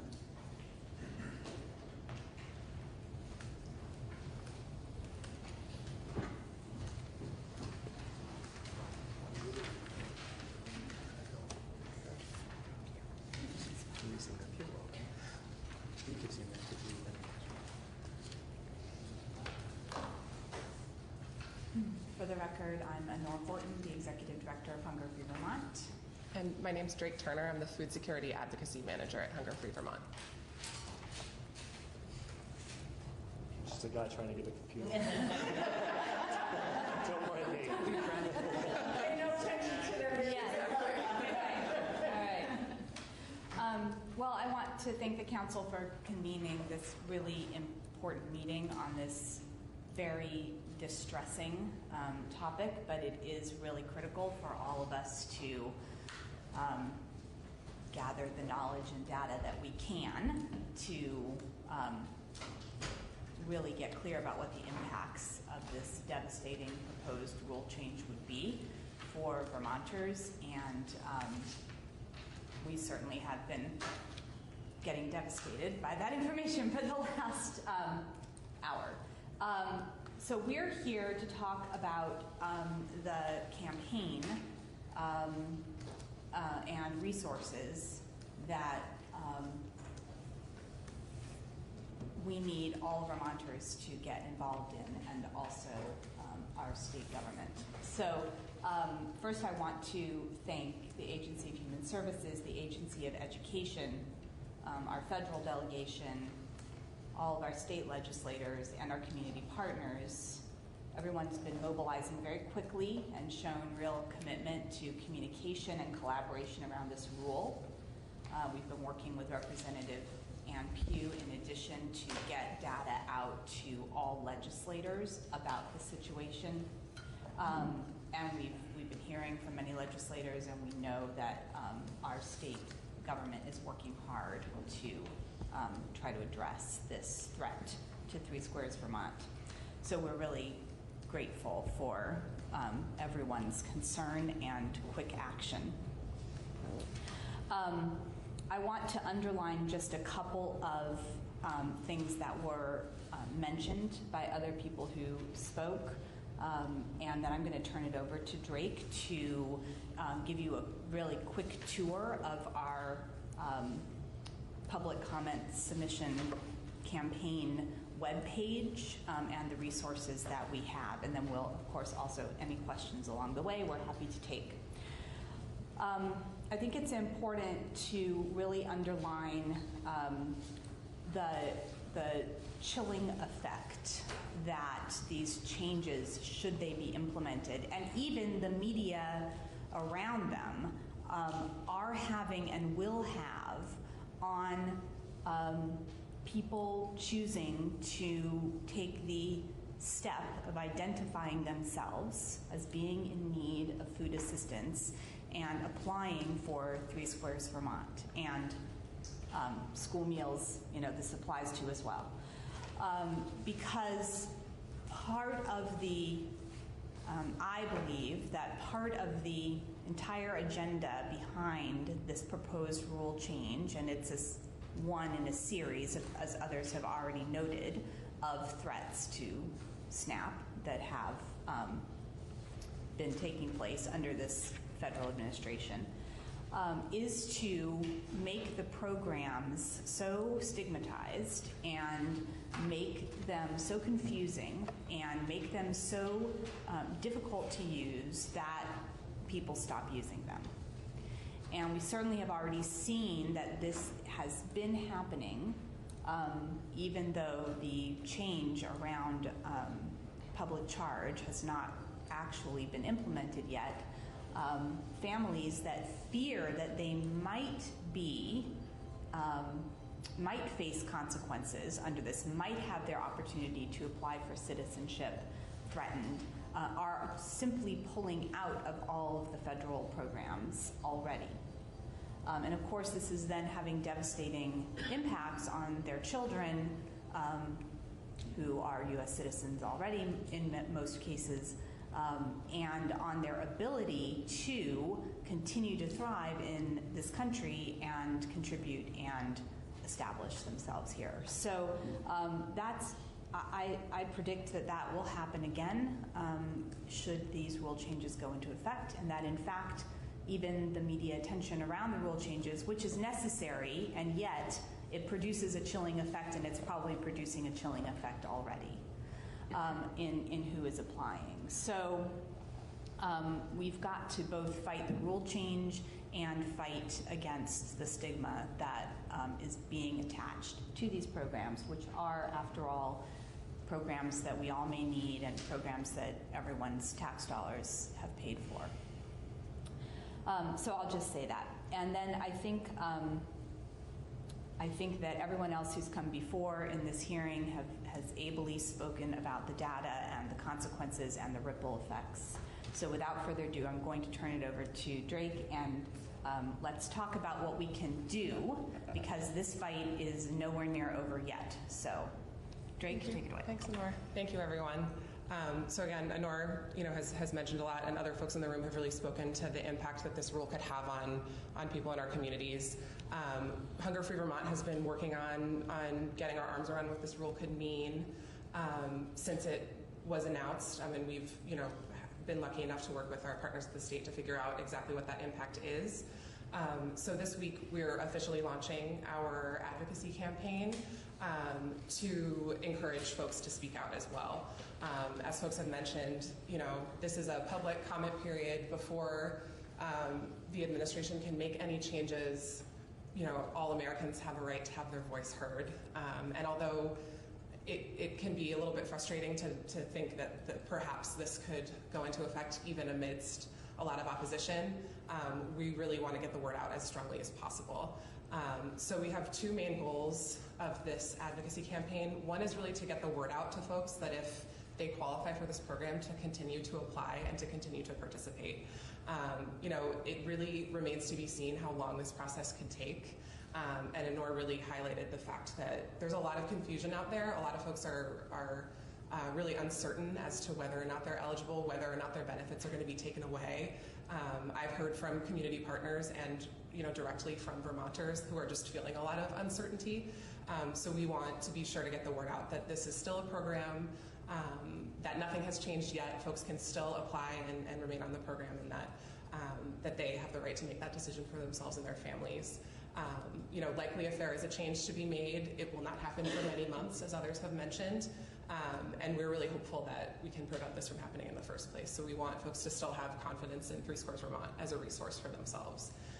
And the other main goal of this advocacy campaign is to make sure that Vermont has as strong voice as possible in submitting comments. So you have in your packets an action alert that we've created. This is so that folks can share this with as many people out in the community as possible. And we also have on our website here a lot of resources to help folks share comments.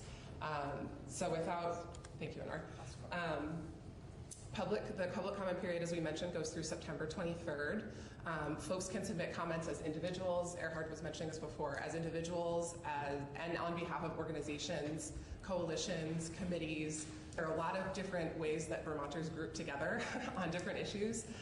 So there really is a lot of potential for really strong comments to come from our community. And we've done a lot, and we'll continue to do a lot to share resources with folks to make that as easy a task as possible. So we, on our website, as of this week, have some template language for folks. So we have a template that's for individual comments as well as for organizational comments that folks can adapt. One thing I do want to mention is that we really are committed to having, volume is really important, so the more comments the better, but they also need to be in your own voice. For a comment to count as unique, it needs to be, the general thinking is at least 30% distinct. So in our template language, we have different sections where folks can add their own thoughts about the impact on their clients, what folks do. It doesn't need to take a super long amount of time, but it is important to have your comments be in your own voice as much as possible. And we also have a lot of outreach language on the website that we're providing to folks to help spread the word through social media, through emails, Front Porch Forum, all the different ways that we communicate with one another. And I also just want to share a couple of reasons that we want as many comments as possible. The first, I think, as folks have mentioned, is that a large volume of comments expresses a lot of opposition to rules like this. The public charge proposal that has been finalized now, there was significant opposition to that rule, and in the final rule, the Department of Homeland Security had to concede that there was strong opposition to that rule in the final ruling. And I think partially as a result of having hundreds of thousands of comments, there are now a lot of legal challenges to this rule. So again, this is a rule that is not in effect yet. It's scheduled to go into effect in October, but Vermont is part of a lawsuit, and there are many other states that are suing to stay the implementation of that rule. So it's important right now to voice your opposition to rules like this. The more comments there are, the longer it takes to sift through them, and it's also a really strong voice on the other side of things. I think it helps focus public attention on an issue like this, and it also may be helpful in the future to have as many voices as possible. Is it time for questions? Sure, if you have a question. Could you go over the legalities and the procedure? This is administrative procedure stuff, right? Yes. Okay. So how do these comments apply? We're not likely to change the administration's mind. I doubt that any bureaucrat is going to rinse, oh, gee, I never thought of that. They're right. Mm-hmm. So, but neither do our comments compel. And they have administrative discretion. Do the comments affect court cases? Or, I mean, just what, how does this work? I'm not so familiar with the legalities around that and how the comment periods work. I don't know if you have any. Yeah, so you're right. So the comments don't compel, and we certainly aren't going to change, we aren't going to cause reform among the members of the Trump administration who've been gunning for SNAP since the very beginning They think it's of their great. time in office. But we might cause them to decide that there's so much political opposition, including among their own base, that they choose not to implement. So that has happened with some other proposed administrative rule changes. So, you know, that's a possibility. Are we hanging our hopes on that? No. But the volume of comments does have significance in the court cases that certainly will follow, in particular in convincing whatever judge, federal judge, gets this challenge to stay the implementation until the court case is decided. And that's all we need to do, I hope. Because delay is the name of the game in terms of keeping this rule from getting implemented. That's my next question. What is the game plan? What do we do with that? First, how long are we likely to be able to delay implementation? It's impossible for me to answer that question because it depends on whether the judges hearing the lawsuits that will certainly be brought choose to stay the implementation while the lawsuits are being heard. I just can't answer that question. But because administrative rule change does not go through any kind of legislative process, this is the only avenue that we have, well, in addition to going into the streets, and perhaps that will be the next thing we propose. But for now, this is the strategy that has the best chance of slowing down implementation long enough to make it irrelevant. To make it what? To make it that implementation will never happen. So you're talking about delaying until after the next election? Correct.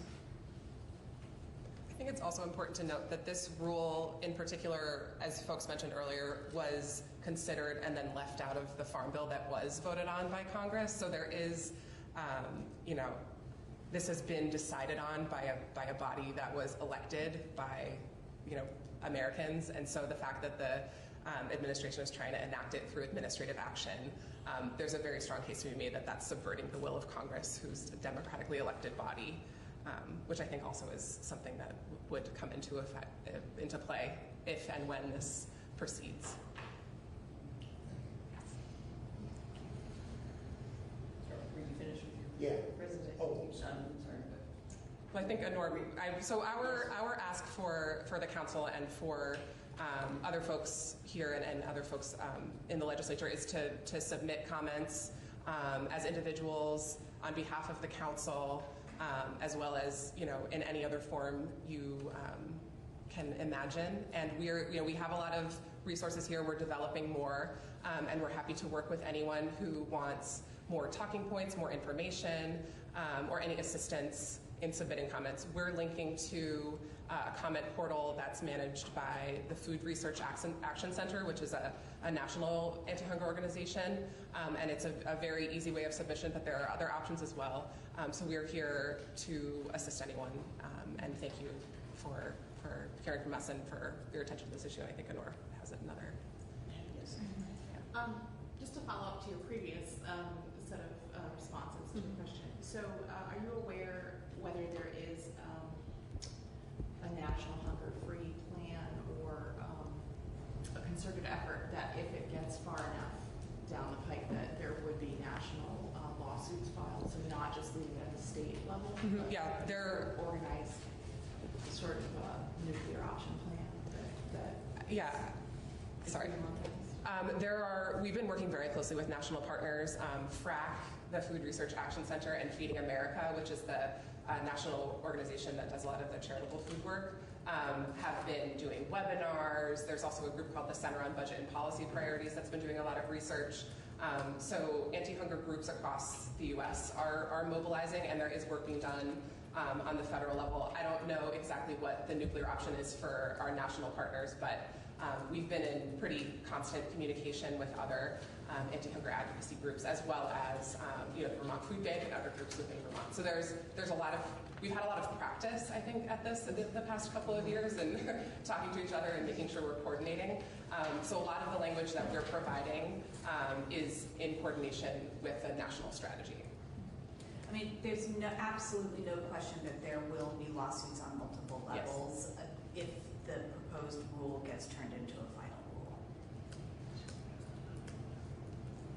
Any other questions?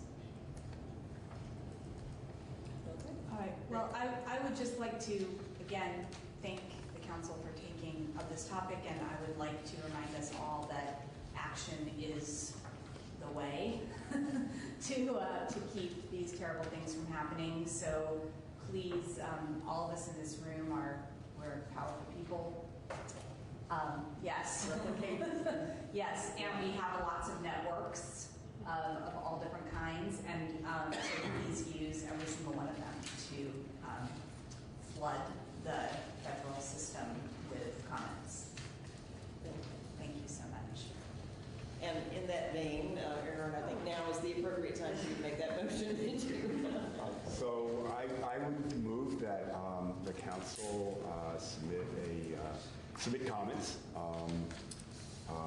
raising our profound concern about these proposed regulations, and that we ask Ledge Council to draft that on our behalf.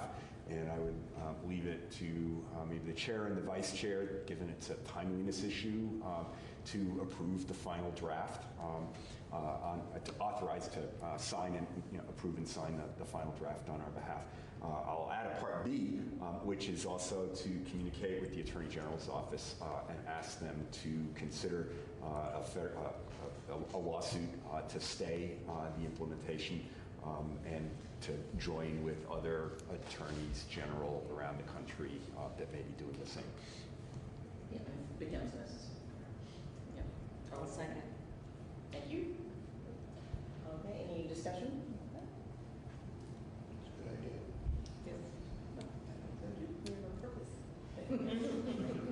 All right, so all in favor say aye. Aye. Opposed say no.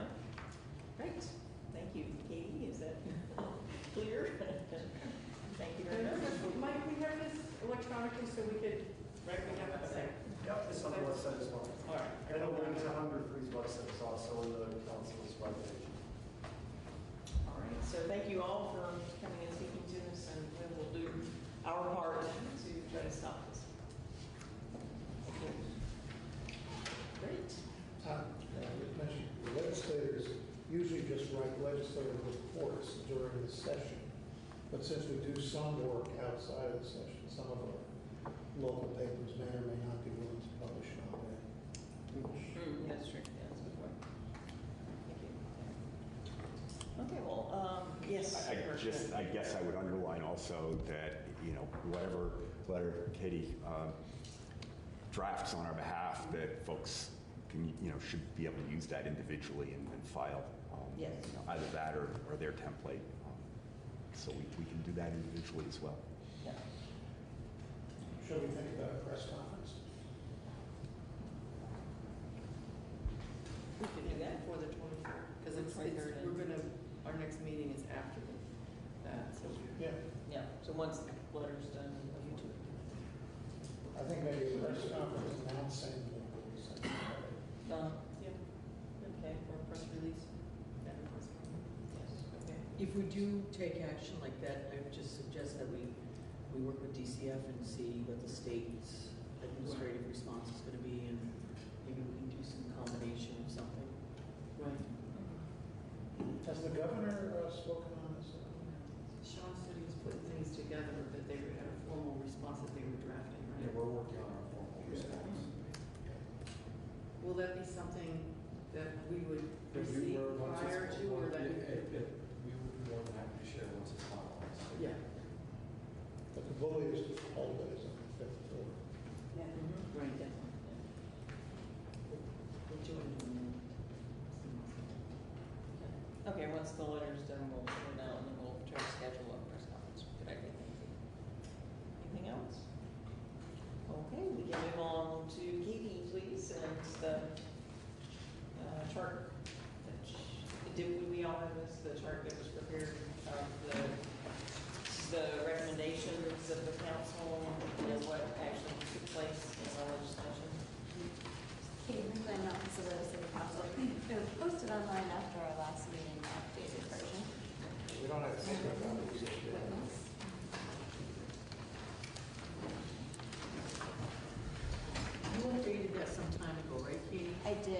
item 26. I did read it after we talked about it.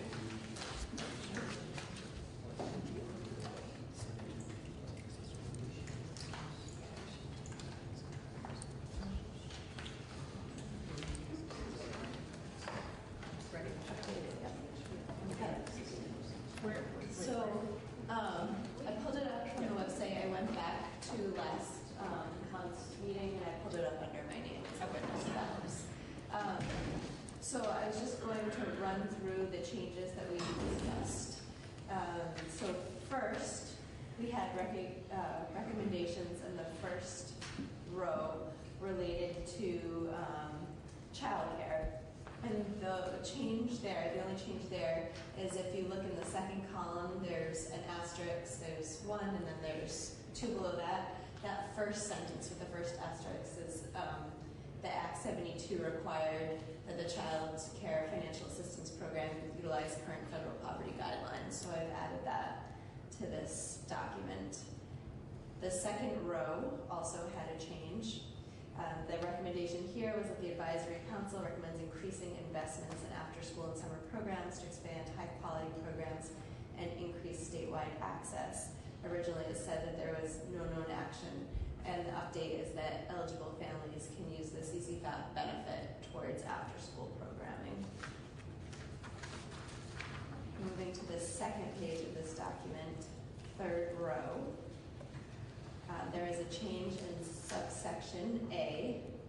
So that recommendation from the council was increasing capital investments to reduce the shortage of affordable housing in Vermont, for example, by providing full statutory funding to the Vermont Housing and Conservation Board. The original document didn't take into account the ups and the downs, so hopefully this language reflects that. That with regard to the Vermont Housing and Conservation Board's budget, there was a $1 million addition in the amount of operating funds compared to the previous year, but available capital funding was lowered by a similar amount. Similarly, there was a change in subsection 7 based on our conversation. The recommendation, subsection C, I think I said 7. The recommendation was expanding investments and supportive services to increase housing retention for families, for example, by increasing funding for family supportive housing. So the change here was that Act 72 contains a one-time appropriation for supportive housing via SASH, which benefits some families. Also, Act 72 established a specialized housing voucher working group, which is responsible for submitting a report by November of this year. There were no changes at the top of the third page of this document. There were changes starting with subsection D. So there was a recommendation in last year's report with regard to investing in workforce training and financial literacy education. And it was pointed out that Act 80 included requirements pertaining to education and training of remote workers, and that Act 72 included investments for the child care workforce. And there are more details about that in the first row across that talk specifically about child care. There are also changes in subsection E. That recommendation had to do with the Advisory Council supporting transportation-related public initiatives, including increasing public transportation options, increasing access to reliable and affordable vehicles, and providing license fee and fine remediation assistance. And the new language here is that Act 59 established an emissions repair program and provided incentives to Vermont households with low and moderate income at or below 160% of the state's prior 5-year average median household income level for electric vehicle purchases. Other initiatives include continued examination of a commuter rail between Montpelier and Burlington. Also, H249 has passed the House, proposed to establish a pilot to cover the costs of the motor vehicle sales and use tax at the registration. Fees for the first year of car ownership for Reach Up and Reach Ahead participants. Yep, got it cut off. It went to page 4. It would have the top of the next book. Oh, there we go. And then the other new language, if you scroll all the way to the bottom of page 4, there was a lot of brainstorming about other related legislative actions that didn't neatly fall into one of the categories that the committee had specifically issued recommendations on.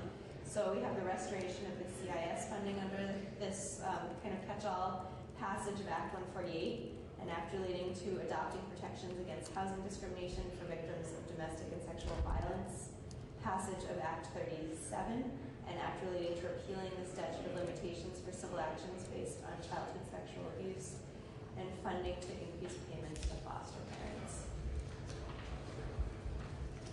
That's it for that particular document. Good. Any comments or questions?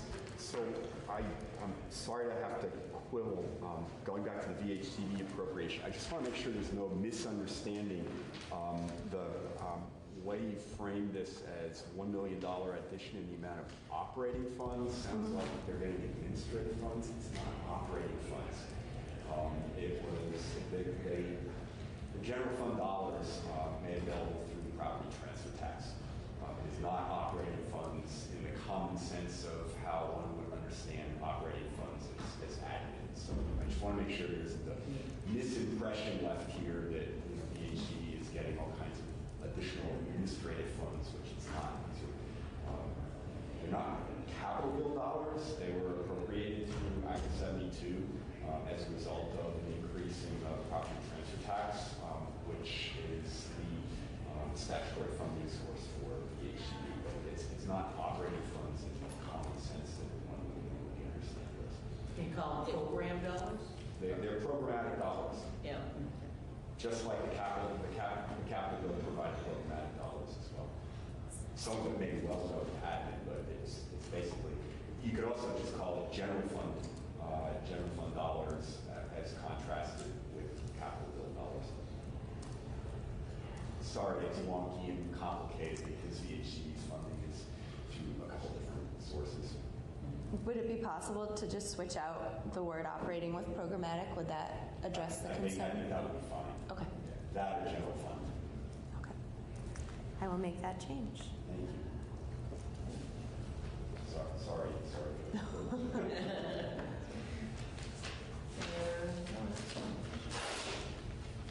We can accomplish some things.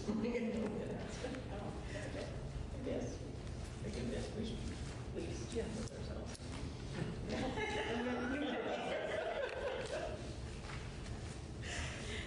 Okay. Great. So I guess that's all we need to discuss on that. Thank you, Kate. You're welcome. And we're ahead of schedule. Are we excited? That's right. So we want to talk about our off-site meeting plans. Is that something? Sounds good. Is that right? And that it will be in November or something.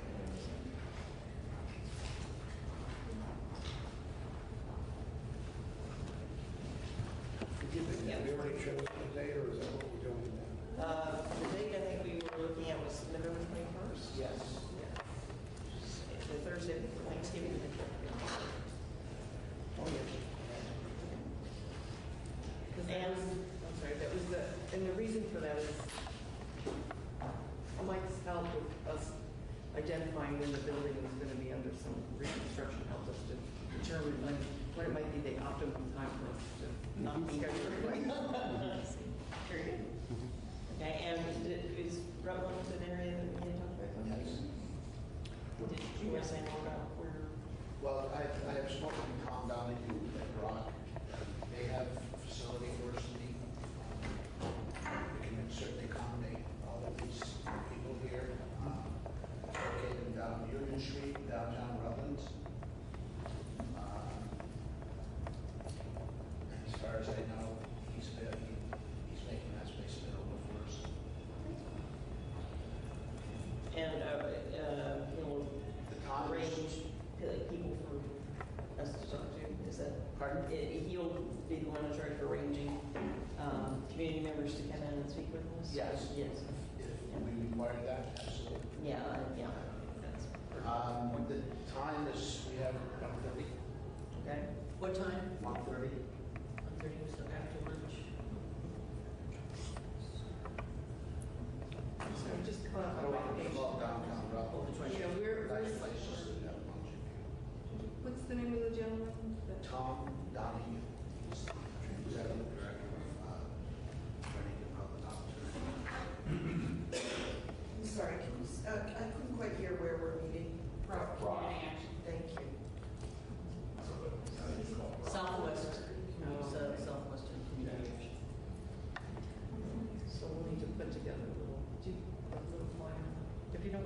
Chair? Yes, please. I had a note on here that Sarah Phillips, question mark, got rolling, I don't know where it's it. Did you have something around the November 21st or something? I just had offered to connect with Tom and work with him on outreach, but it's great that the representative did. It's wonderful. We work very closely with him.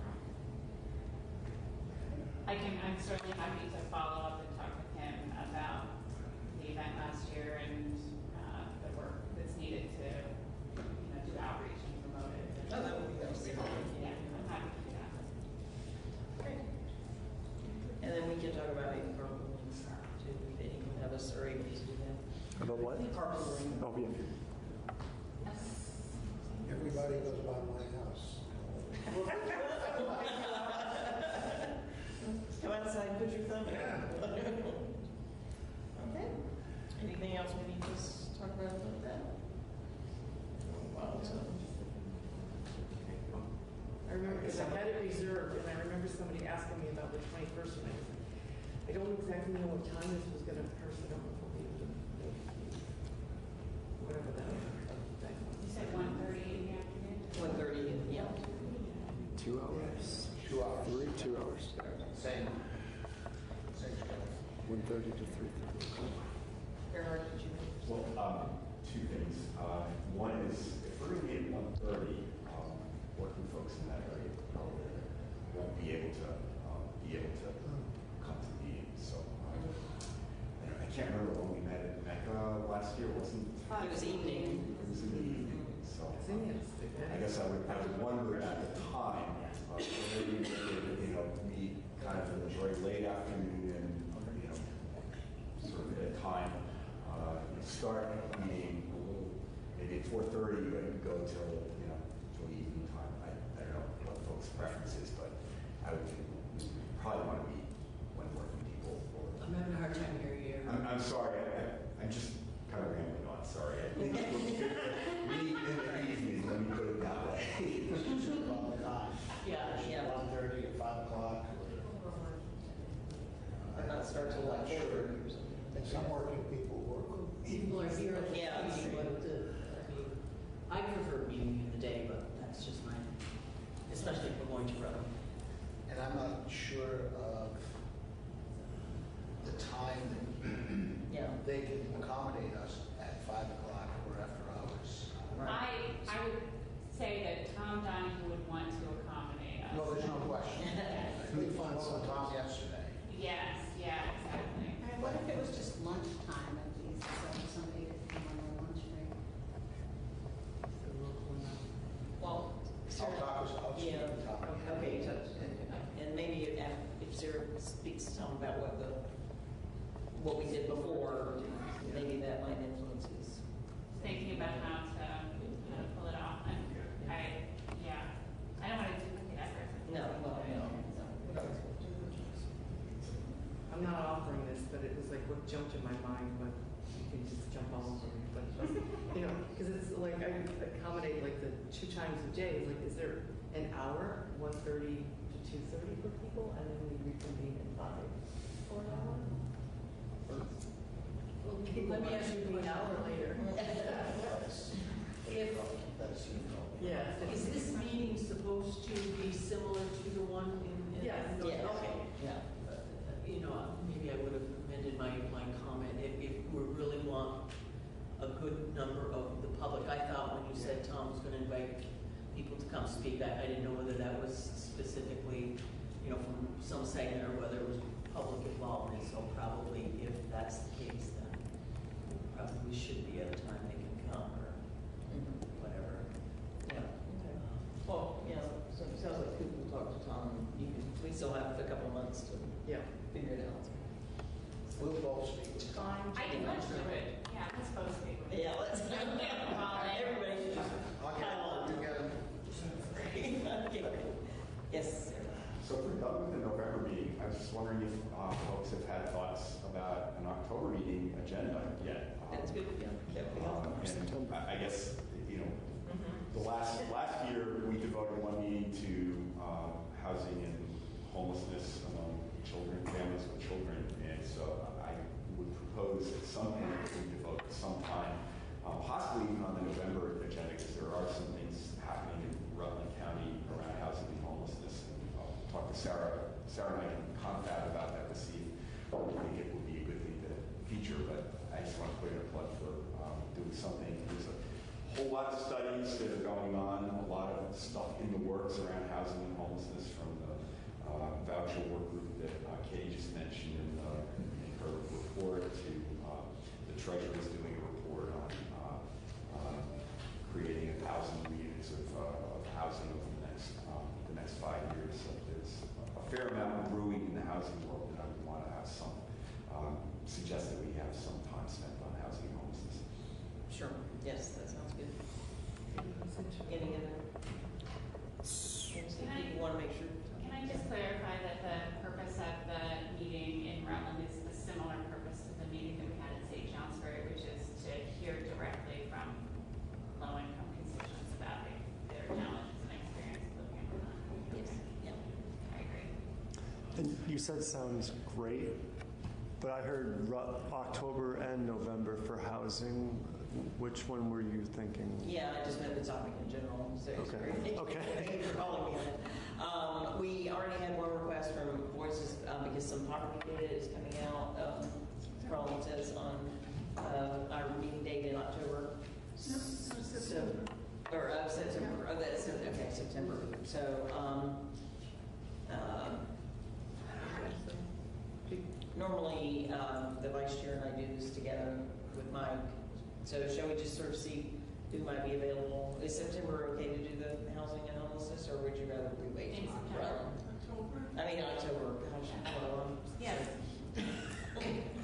Yeah. Because the studies are coming out.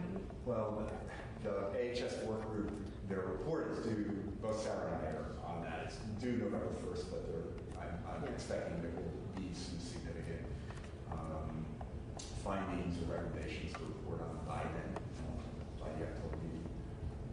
I'm not sure about the treasurer's report on housing, but that my guess is it should be fairly far along in that as well by October. Okay, so we could do both. Then we could do the housing homelessness and then the poverty data that Voices will. In October?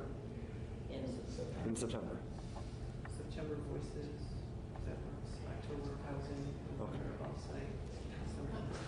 I was just going to add, if you're looking for future agenda topics, I would love an opportunity to update the council about Helping Grow Vermont and what we're doing with that initiative is all about in terms of mitigating the effects of poverty on young children and families, in terms of, building up positive experiences to mitigate toxic stress and how that really affects the long-term resiliency, and how basically overall how we're strengthening families. So I imagine some of you aren't familiar with it, and I'd love an opportunity to tell you some stories and share data and let you know all about it. And that could be December, whenever it's, there's space on the agenda. Okay. Good. And what was the name of the organization? Helping Grow Vermont. I know. Helping Grow Vermont. Well, Voices, how about, or come on.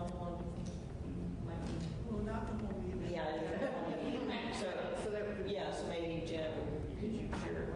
Could you speak to Helping Grow Vermont at the September meeting? Sure. Yeah. I think so. Actually, that might be the one meeting. Is it 24th or 26th? September, I think, is the 26th. Can't attend that meeting. Oh, okay. My colleagues can. I'm so sorry. Okay, no, that's okay. We'll put you off then. Yep. Whatever it fits. Thank you. I'm just looking at whatever other things we do. I would just also put on Mr. Wood, if we are going to be at Rock on our community action, that might be, Tom might like to present something on some of the community action economic programs that we supported on this council too. The communication plus families.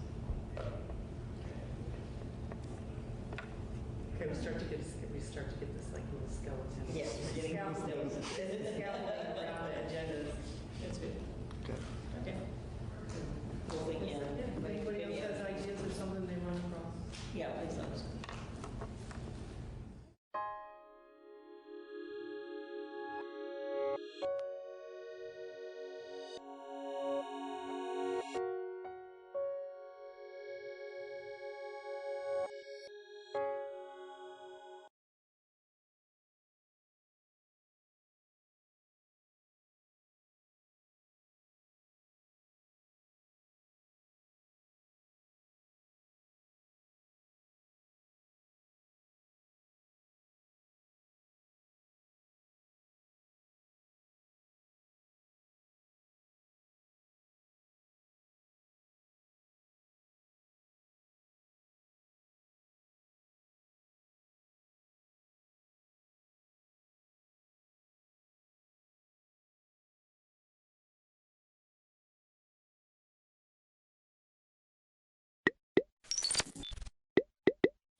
6:02.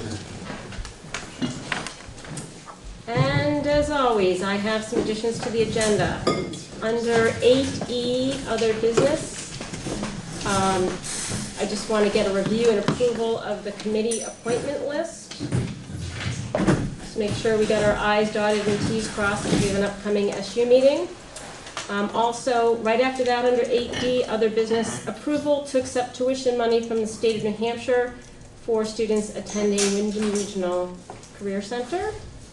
If we can all take time to take money for the Career Center. I also am going to add 2 warrants to the approval. Those dated 8/28 and 8/26 to the list of warrants.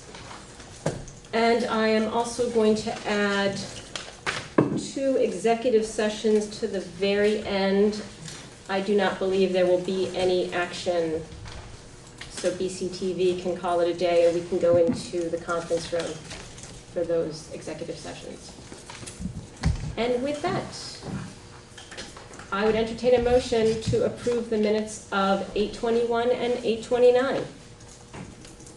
Seconded. Who was the first? No one moved. Go ahead. Oh, I thought you said you moved it. Oh, no, I'd entertain the motion. Oh, I That's see. my, yeah. I moved to. Thank you. To approve it. Yes. Second. Any discussion about the minutes? I know that I need to correct that I said the Secretary of State was Will Settings when it's not. It's Jim Condos. But and to clarify who Will Settings is. Any other corrections? All those in favor of approving the minutes of 8/21 and 8/29, please signify by saying aye. Aye. Nays, abstentions? The ayes appear to have it. I abstain. Oh. I was Sorry, one on the guilty. One abstention. The ayes appear to have it. The ayes have it. The minutes are approved. So, recognition of visitors. As always, we will take comments on items on the agenda during the agenda. If you need bathrooms, I believe the closest bathrooms are downstairs. And I would also like to just take a minute to recognize 2 of our regular attendees that are not here tonight, Carrie and Kate O'Connor.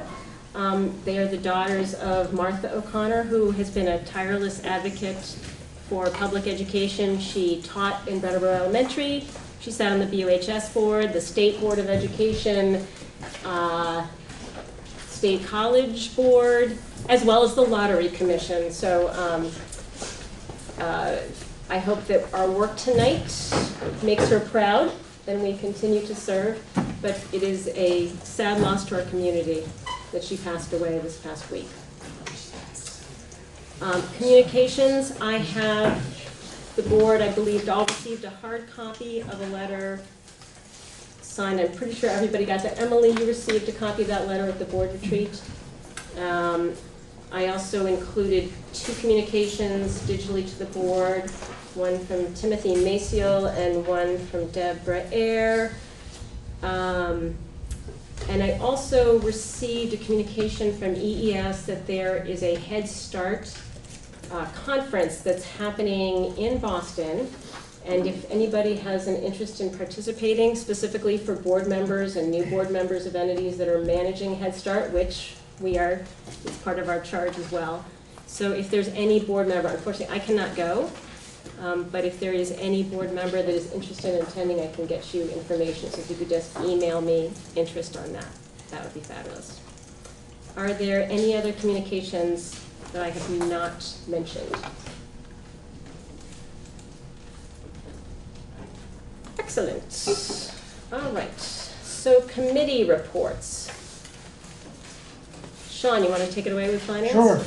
The Finance Committee of the WSESD met just prior to this meeting. We met at 5 o'clock, and we went over warrants. And I think Christina has agreed to call out the numbers and the amounts of those warrants, which we approved, and the payroll amount also.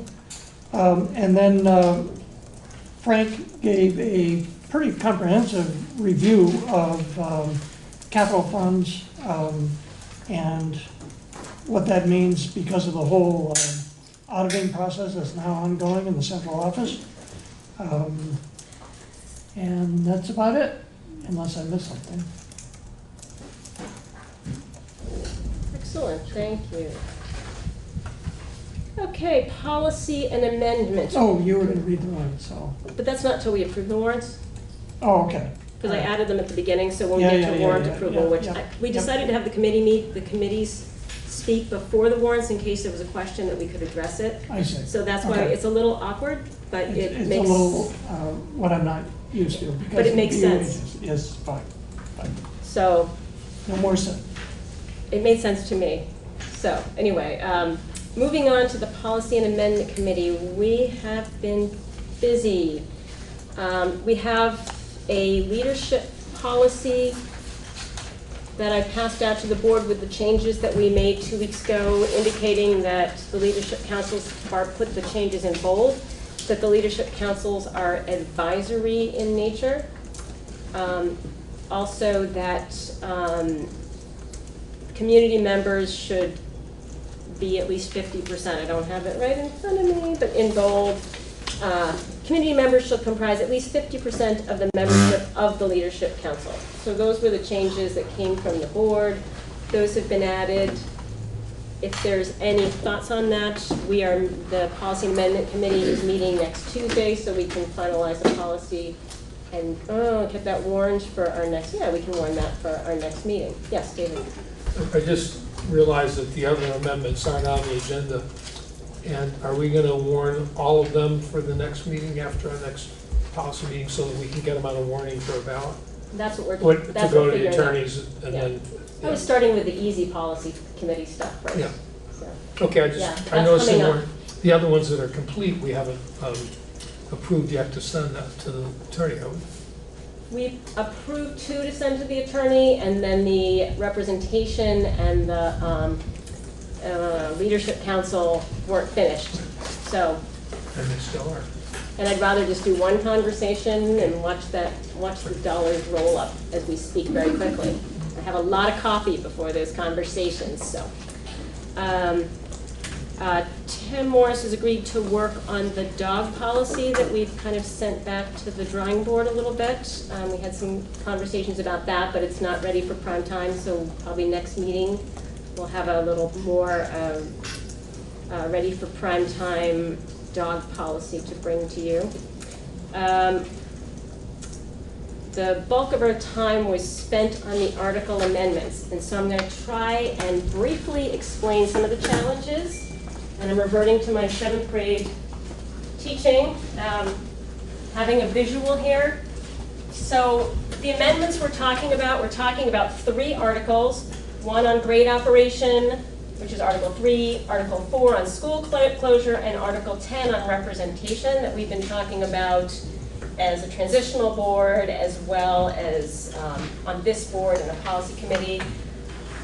There are some challenges in the process of voting for it because of the stipulations in the Articles of Agreement that the state has given us as default articles. So in the grades to operate, each town has to vote on that. For school closure and representation, all towns have to vote on that. It was our hope that we could do all of them in one vote. It's still our hope that we could do that. And have people run for the board on the same ballot. Because elections are expensive. It's, Sean, 7,000 is what sticks in my head? Well, approximately, I don't really know, 3 to 7, let's say, or 5 to 7. In that ballpark. The problem is, according to the AOE, in the model that we are looking at and considering, the vote has to be commingled, meaning that it has to be counted in the new entity of which Barb Nowakowski is the clerk. And in whole different, the boards of civil authority have to travel from the towns when they do these elections, so they have to run an election all day, and they have to do the individual town counts, and then they have to drive the votes with the Board of Civil Authority to the district, to some central location where there's a new vote count that happens. So we have heard, so the pluses to doing this all in one day, one vote, would be that we save money, that we get members on board more quickly, and there probably is going to be more participation if you have a vote for candidates alongside a vote for these article changes. On the downside, so we were all on board. We thought we had a win-win-win for the board until the logistics of the thing that we don't do, which is running elections, were pointed out to us. So the challenges on doing it one day are that the 3 town clerks are really concerned about the ability to assure the election is done perfectly when they're running an election all day long, doing a count, which often goes till 8 or 9 o'clock, and then traveling into Brattleboro to tally up this commingle vote, which, by the way, has never been really done before in our district. And so how they're going to figure that out and do that in one day. So we've heard from 3 of 4 of the town clerks in letters that they have big concerns about doing this in one day. And then we reached out to Will Senning, who's the State of Vermont Director of Elections, and he also recommended 2 votes because they are cleaner. One of his concerns was that if you have candidates, it seems like the change in the articles is a foregone conclusion and it might be misleading to voters. Yes, Sean. I actually, after the meeting yesterday with the amendments in policy, I contacted Donna Russa Savage, and she said she defined the word initial in the article that we were speaking about, and she said that actually everything is the same as it was when we originally voted for the directors in May. So nothing is different, and everything is the same. So she actually, so I got that information, then I called my town clerk in Guilford today, and she said, no problem, we can do it, and she highly recommended doing it in March. And the reason for that is that if people were elected in January or February, they'd have to rerun in March. So she said, wait until March, do it all at once. Everybody's going to be there, do it on town meeting day. So that was the recommendation of my town clerk. So that's great information. We had a different response from the 3 town clerks about doing it in March. And Donna Russa Savage is reversing her memo of 8516, where she has been saying all along in Lyle that they had to be commingled. They're not done like the initial vote. So we're going to have to we're going to have to pay someone to tell us definitively what to do and have them get on the phone with Donna Russa Savage, because I don't want to go through an election and have it be invalidated. So there's a lot of issues that now that we decided what we want, how we're going to make that happen as a committee is more challenging than I thought. And 3 of the 4 town clerks say, don't do it all in one night and really don't do it in March. So maybe we think we better get the consensus from them in some way and figure out and have maybe Bob to do that. Will Senning, when I spoke with him, did suggest that we could have Mark Ottinger speak directly to Will Senning while Mark creates the ballot language, and then Will Senning can say, yes, that works, it's follows election law, which takes us out of it. I like that idea. So I just wanted to kind of try and explain it, because as a committee it took us a while to sort of like, wait a minute, we can't do this, we can't do that, and nothing's really straightforward in terms of how we get our information, and none of us are election specialists. So this is what we're grappling with. If you have thoughts to weigh in on, do we, save money, or do we worry about the election, or maybe this is the route. And so the committee's meeting again next Tuesday, 9 o'clock. You're welcome to come if you have thoughts on that and want to participate in that. And that's kind of where that committee stands.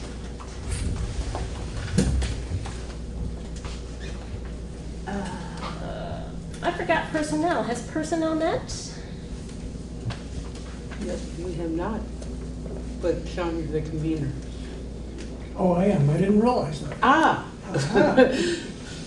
Okay, I got it now. You're just the convener. You don't have to be chair of that, but you're calling the meeting. So. And Ian, you were convener of diversity, I believe. We reported on that at our last meeting. So there hasn't been another meeting? Not since then, no. Gotcha. And then the Sustainability Council, was supposed to meet today at 5, but it conflicted too much. right, planning. with So too many others. we are going to find out a time and place today.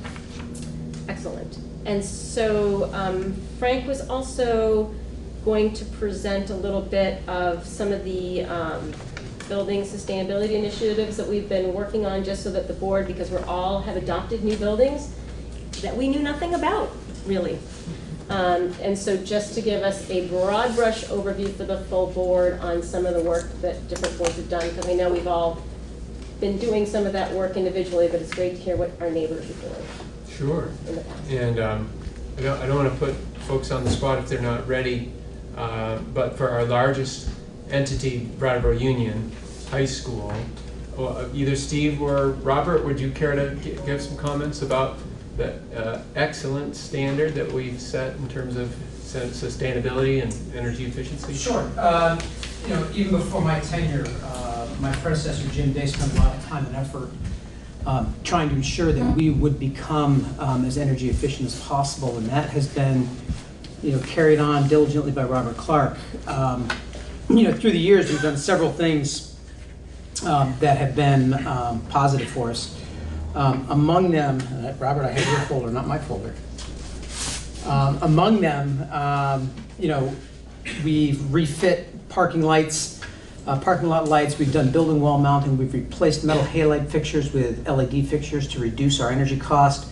In 2013, we were the first Energy Star certified school in Vermont, and we still have that appellation. We were lauded by in 2014, Governor Shumlin gave us an award for environmental excellence for our Energy Star work. Through that, we've also switched to a wood chip plant that has reduced our cost and our output quite a bit. And at this point, we're looking at things like looking at our HVAC efficiencies. We use a software system that allows us to, from a distance and with a lot more detail and a lot more finesse, kind of look at how the building is functioning, and Robert knows more of the details than I do. Look how the building is functioning and adjust it to maximize comfort for our students and teachers, while at the same time becoming energy efficient.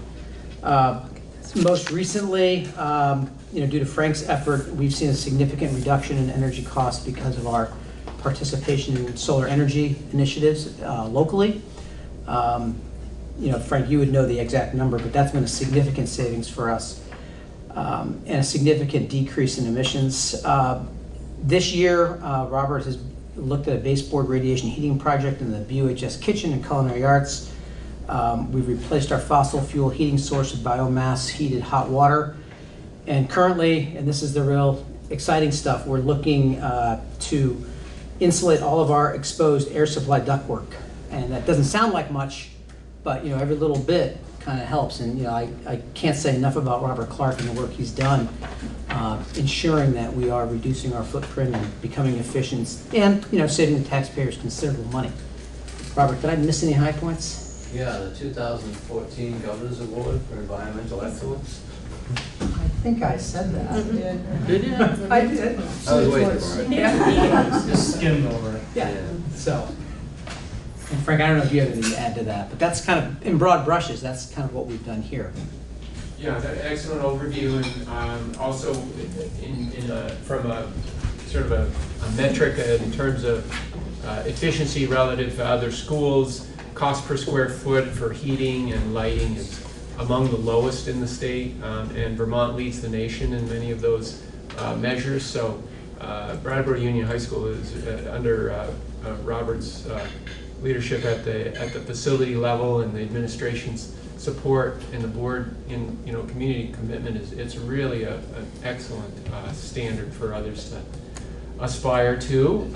And this isn't just our opinion. This is the opinion also of energy experts. I mentioned earlier at the Finance Committee, Norm Etkin is a very highly regarded professional engineer and energy auditor, has had a career in Vermont for over 30 years. Unfortunately, he's moving toward retirement because he's just been a treasure for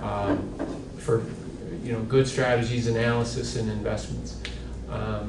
So that's the high school. A couple other highlights.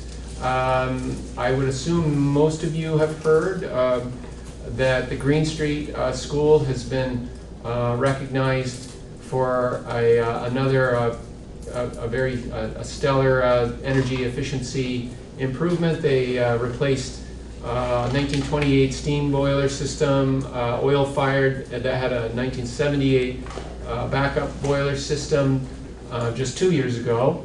And that was through a number of partnerships with the Efficiency Vermont, with the Clean Energy Development Fund, with our local office, Wyndham Wood Heat Initiative, where they contributed, I think it was nearly $250,000 in support of that project, which was just a little under $1 million. And again, we've taken the system off oil, off the fossil fuels, and moved to the local resource, the wood chips. We have done the same thing at the Academy School. Was it 3 years ago, David? 4 years ago? 4 years ago.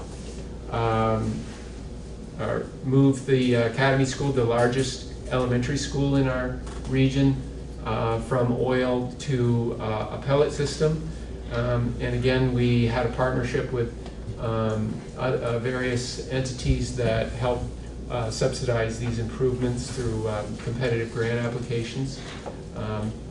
We've also invested at Academy School, along with the Green Street School, in a very up-to-date control system for making sure that, as Robert has done here, that we're exchanging that cubic feet per minute of air in each classroom based on a known standard that keeps kids healthy, and using the wood heat. We can do that at a lower cost than what we were doing with the fossil fuels. So that's Academy. Green Street, Oak Grove, we have an energy audit on that building. We have a number of thermal improvements that are in a capital plan that we will be discussing very soon.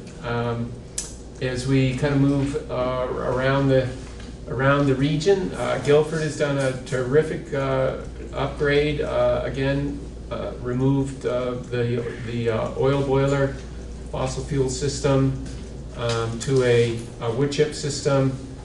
We did this 2 years ago as well. This is all part of me working with boards and the principals, the energy, our facility managers, and the advocates in Vermont primarily for energy improvement, energy efficiency. So the Guilford project was substantially subsidized by the Clean Energy Development Fund, about $100,000, and that system has also had a nice upgrade on the controls. Dummerston, we did a controls upgrade. We haven't replaced the core fuel system, but it's something that we have looked at. We have an energy audit on the Dummerston School. Putney School, Central School, several years ago, there's a major energy upgrade, not only for fuel source, but also for insulation and a control system. And then just last March, we finished a very nice upgrade to the most modern pellet system with a control system for that school. So, did I forget anyone? I'm sure I did, but. You got them all. Okay, so those are just a few of the. You didn't mention that a few years ago you combined with the town to get a favorable rate on fuel oil purchasing as well. Oh, yeah. That's not necessarily an energy saving, but as we use less, we're also, by combining with the town, we're getting a much better rate. In fact, it was recognized last night at you weren't there, but you were recognized at the select board meeting for, once again, coming up with a really good contract. Thank you, yeah. Yeah, it's been great to be collaborative with the town of Brattleboro. They order about 80,000 gallons of fuel. That's come down a substantial amount because the town has gone to a lot of wood source fuel. And as a region, yes, we've dropped our fuel oil use way down, but our competitive bid process has also resulted in substantially lower rates, 30, 40, 50 cents per gallon, versus what I see that other systems have signed up for. Steve mentioned that the solar array initiative, something that many of us work. David was part of a leadership group many years ago, and I worked with a consortium of 52 schools in the state of Vermont to try to bring together a serious purchasing power to bring stability to the solar development investor, because for folks that may be aware, those investors have had a lot of trouble in Vermont going from permitting to funding to breaking ground and then signing up customers. But we worked with a number of firms. Brattleboro Town had an early initiative to sign up a net metering contract with Nexsun Energy. I think about a 10% discount on purchased energy, $100,000 total cost, so down 10%, which is a nice savings, and then the rest of the system over a 3-year period, working through a lot of hoops, negotiating net metering contracts that gave us a good run for 20 years. We're able to award a bid approximately a 25% discount from the Green Mountain Power rate, and we've been doing that now for 3 years, and we get 17 more to go. So there's been a lot of really good energy investments and efficiency improvements, and we got a lot of plans for the future. Thank you, Frank. Do you have those numbers on the heating cost per square foot for all the schools from the energy audits at this point? We had a great state database with NormEd. Can I just to say here's where we are and here's what the rest of the state looks like? I'll see what's available. I know since he's stepped out, I don't have an up-to-date database, but I'm sure. Do you have his home number? Yeah. He's actually, I think he's moved into private consulting. So. Yeah. But I can see what we can do. Because I just think if we're looking at capital planning, and the Sustainability Council maybe could be meeting at the same time as the Finance Committee and kind of work together to figure out the best, some of the stuff that saves the most energy is not the most exciting stuff, like ceiling ductwork, but I mean, that we, it doesn't sound as fun as a solar array, but honestly, that is some of the best work we can do, so that maybe that would be a good time for the Sustainability Council to meet with the capital plan and just sort of dovetail our work with some data about how we're doing in the various schools now that we have 10 facilities to manage. I believe we do have an energy audit on every building that's within 3 years old. Maybe not the high school, just because they've been so proactive, but we have. So I think we do have that data that would be really for great us. I know you're busy with an audit right now, but maybe once the auditors leave, that would be really fascinating. When you say that Oak Grove, some of the things are planned for in the capital plan, what are those future things? One of the biggest energy return in Oak Grove is they have those 1950 block glass wall in the upper section, and in the capital plan there is a commitment to replace those. The other is the roofing. When we do re-roofing, we look at the thermal properties of insulation and make that take that opportunity to substantially improve. And we have, I see, $70,000 plan there. So yeah, if you look at the, I think it's you see, and then you see the window systems, 100,000, Oak Grove. Sort of toward the bottom of the capital plan. We're referring to a document that's on the website, capital plan document. It's page 2 of 5 for Bratt. And that's what that is. And that's kind of what Christine is speaking to, is those, not a really exciting project, but those those glass block walls are awful thermal ideas, so we're gonna replace them. Thank you, Frank, for that overview. I know we'll be hearing more in depth, but it's nice to just get a broad brush. And Communications Council, is there any updates from? Can we ask a question? Is it possible to ask a question?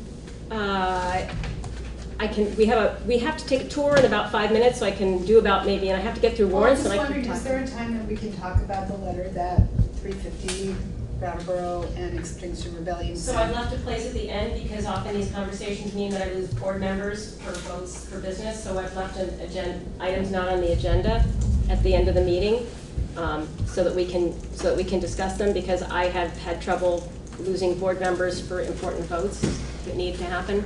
So we have left time, and we always leave time at the end of every meeting for anything not on the agenda. But I'm giving the agenda the first priority. Yeah, I was just wondering if that time is really going to exist. Excuse me, I'm sorry. I was just wanting to make sure that time was really going to exist. That time has happened at every meeting, so I would presume that I will continue unless, Dorian makes a swift turn here and we have to evacuate the building. I would plan on doing it, so. Point of order, Madam Chair. There was a vote by the board on the 25th of June that climate crisis should be on the agenda at every meeting. And if it were written in today's agenda properly, I think Ms. Brau's comment would be germane right now. And it is rather burdensome to put public comment on non-agenda items at the end of the meeting. So, point taken, that climate change, in my mind, listening to and understanding how we can improve the sustainability of our buildings was our board's, it was my and the SU's, because the Sustainability Council, which is addressing that, could not meet because of time conflicts. So that was our effort to address that. I think that our board is intent on adhering to the spirit of that motion. We've not called it climate change, but I think by addressing building sustainability and energy use, that is directly speaking to what we're doing to address climate change and understanding these buildings, which we have all inherited that we're not familiar with. So I think we are adhering to the intent and the spirit. But it's not on the agenda. It's under the Climate Change Council, yes, but the council did not meet, and so then I put this in here because it wasn't. I had to warn this last Wednesday, and the meeting was not canceled until Thursday or Friday. So once a meeting's warned, I can't do anything about it. So it's the problem. I mean, it's not on the agenda of you, the directors. It's not on the agenda in such a way that the public could see that they have an opportunity to discuss something related to climate crisis, not just to listen to a committee report for a non-existent committee. The council exists, and we spoke as a board and looked at what we're doing to address climate change. So, and there is opportunity at the end for anything not on the agenda to be discussed, and that will occur. So, moving on to finances, so we can take our tour. I would entertain a motion, this is like I'm talking to a lawyer, for approval of the warrants of August 12th, 2019 in the amount of $729,543.71. The warrants of August 14th, 2019 in the amount of $429,174.52. The warrants of August 19th, 2019 in the amount of $116,998.51. And the payroll authorizations of August 16th, 2019 in the amount of $357,643.42, as well as the warrants dated 8/28/2019, which are 1045, 1053, 1057, and 1059, in a total amount of $170,874.43, as well as the warrants dated 8/26, numbers 1050, 1052, 1054, and 1055, in the total amount of $202,418.94. Christina, so I hate to interrupt, but are we still gonna do the other committees? Oh, was there another committee? Oh, I think there's communication. communication and additionally also the programmatic and equity committee. Sorry, you did that. Can we go back to that once I get the awards? We met, I'm the chair of the equity. Yeah. Yeah. It's different from the sustainability. Maybe, okay. I'm we should go. sorry. We Communications just first. sent the minutes out, so nobody knows about it. That's why you don't know. That's why I don't know about it. But I think communication, is it the case that they don't report out unless their meeting minutes are up? No, I tried to link it, but I didn't know there was a meeting because the minutes weren't there. So I didn't have it to put it Okay. on my list of things that I needed. I knew you guys were meeting, but, so it's a little just, Okay. so since, well, I don't have a motion on the table, but can we finish this motion and go back? Is that okay to the board? That we go back in the communications and you guys can report out? Second. Thanks. Do I have a motion on those warrants? Because I don't want to do that again. So moved. I thought you moved them. Oh, no, I asked to entertain the motion, so Okay. Ann moved it, All and right. thank you for the second, Sean. David? A couple of questions about warrants. I find that because they come they come oriented toward the reports rather than the actual warrants. The warrants are on their side, and I have to hold this like this and then tip my head like that to be able to read them. And I understand there's some software that would remedy that. So I would like to the board to agree to purchase or somehow make them available so we can look at them. Maybe I can't manipulate PDFs without some special program. There's actually a way to, I can show you, there's a way to do it with free program that'll turn all of Okay, them so so the skip that one. Sorry. And I can show anybody yeah. who wants to. The other thing is that the pages aren't, or they're numbered by groups, so it's hard to know how to identify. I came to Finance Committee and I heard that if Frank has the check number, he can identify, but I didn't know before this that that was the way to identify questions that we had on any of the checks. So basically, we don't have a system, we haven't agreed on a system for us to get our questions answered. So I'd like us to take after this conversation or at the next meeting or somewhere, agree on a system that we will use to ask Frank to explain things or to answer questions about any of the particular warrants. And the other thing, and I think this is actually a larger issue, and maybe only for me, but the way we're operating right now, checks are being sent out before the warrants are approved. And at least that's my understanding. I don't know if that's changed in the interim or not, but I don't think that's really aligned with our responsibility to make sure we know what's being spent and are overseeing the system, unless there's some really, something that just has to be paid or they're going to close the building or something. I think that we need to approve the warrants before the money checks are put in the mail. So those are my questions about finances. So perhaps we could put that on the next agenda on the Finance Committee report? If I can make a comment, we went over this in quite a bit of detail at our first 2 finance meetings. And we had decided that we would do it as the BUHS did, just to make sure that people that have been contracted had, contracts were paid in a timely manner.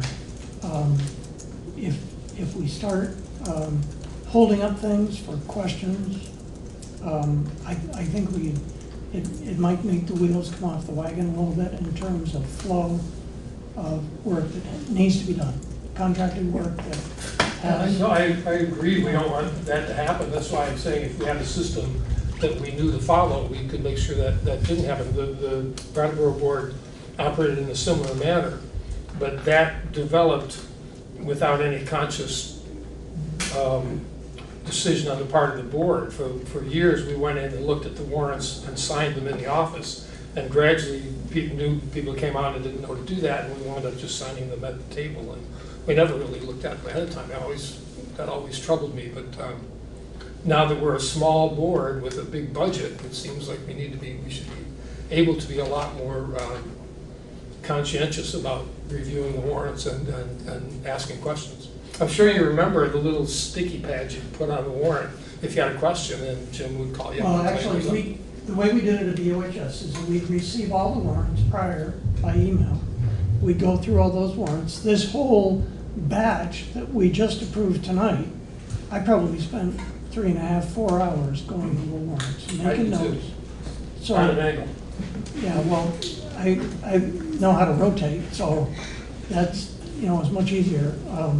Anyway, so that is the time that I am committing to make sure, and then I bring questions, as we did the finance meeting tonight. Bring questions, and Frank, if you give Frank the information, he can come back on the spot with questions. So historically, it's always happened to be UHS very successfully. It was just like the conversation that we had the first two finance committee meetings, to make sure that we didn't start making things more difficult than they have to be. So I'm gonna put this into the next meeting because we had conversations with finance committee level. Frank had large challenges with both a whole new school district system and a whole new computer system that the state decided was a really good time to do both of those things together. And the state decided to give us a computer system that doesn't work very well on top of that. So Frank has had a lot, and it's audit season, so Frank has had a lot of challenges. So I'm happy to bring that to the board at the next meeting, just to have a general discussion about how we're proceeding in the meanwhile and how board questions can get answered. In the meanwhile, if you have a question on the warrants that you've received, Sean's your man, right? Send it to Well, yeah, Sean. except I don't have more information about the warrants than anybody else on the board. No, but you're I the- can you're the review gatekeeper, them, yeah. I can look at them, and Christina actually sent me one. I found it, I looked at it, and it was discussed tonight. It was actually a legacy warrant, so it wasn't under our purview, but, so, yeah, that would be fine. If people wanted to question, I don't really have the answers, but they can question. But then it would go through one person, it would go through the chair of finance. Well, so that- so I think the board needs to decide whether we're comfortable with doing it this way, or whether we need to see the warrants before they go out, or approve them before the checks are out. Yeah. It's not a committee decision, I think. Thank you, David. I'll put that on for next time. And in the meanwhile, if you have a question, and I can show you the neat code that you can figure out what warrants are getting spent where. That's really fun. That's the only new, really fun development, is you can know what things were. And Frank is very good. You can quiz him. That I know. So, sorry about that. Back to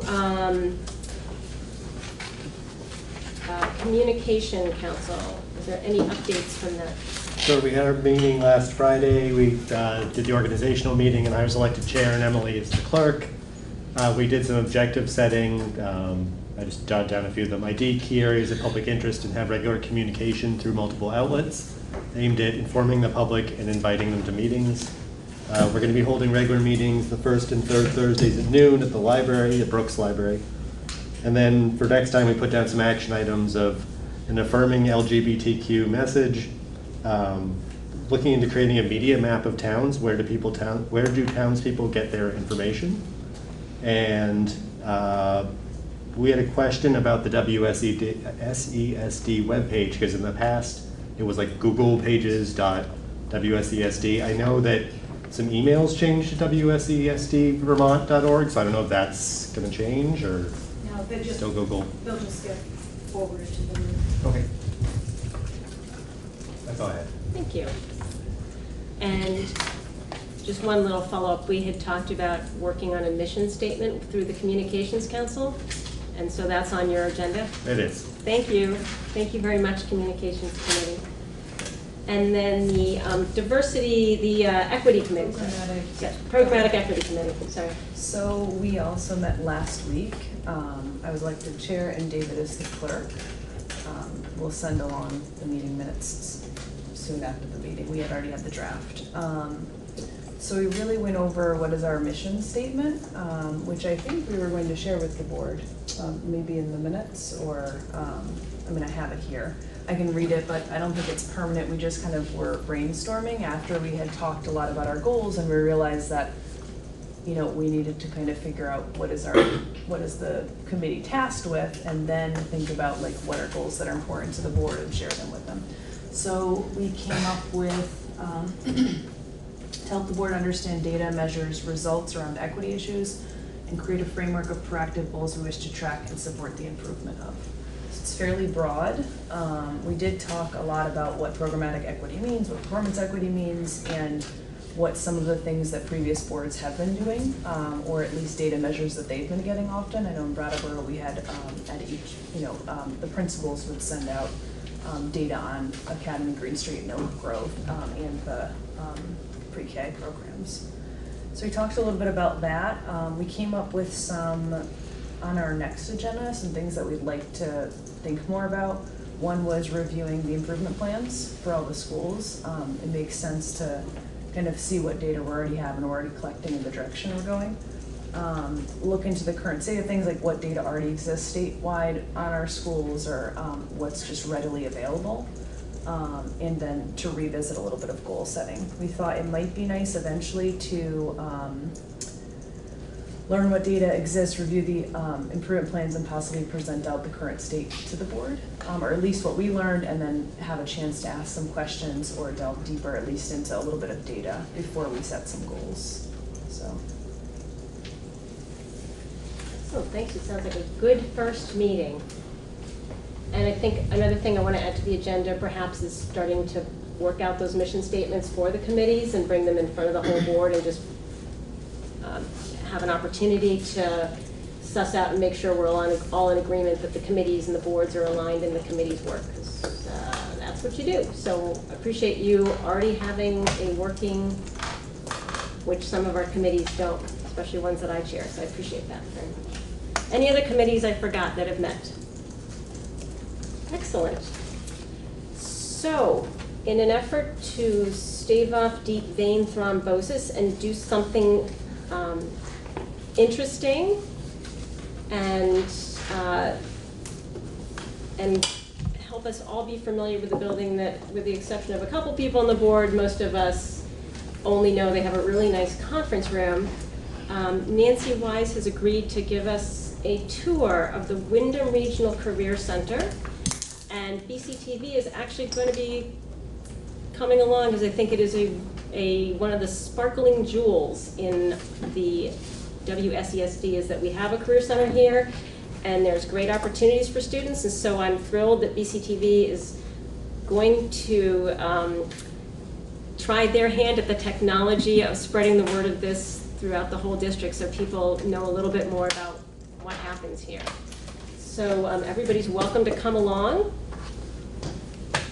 And I turn it over to Nancy. Brought you a little bit of data and a couple of articles. This form is actually the form you're going to get, I think, from each school. Can I interrupt you to introduce yourself? Oh, sure. I'm sorry. I'm Nancy Weiss, and I am the new interim director of the Career and Technical Center here in Brattleboro. And I started at the Career Center last year as the special needs coordinator, and then became the interim director last year. And I want to let everybody know we have 396 seats that are filled at the Career Center this fall so far. We seem to be adding kids every day as we have this sudden influx at the beginning of the school year. And we,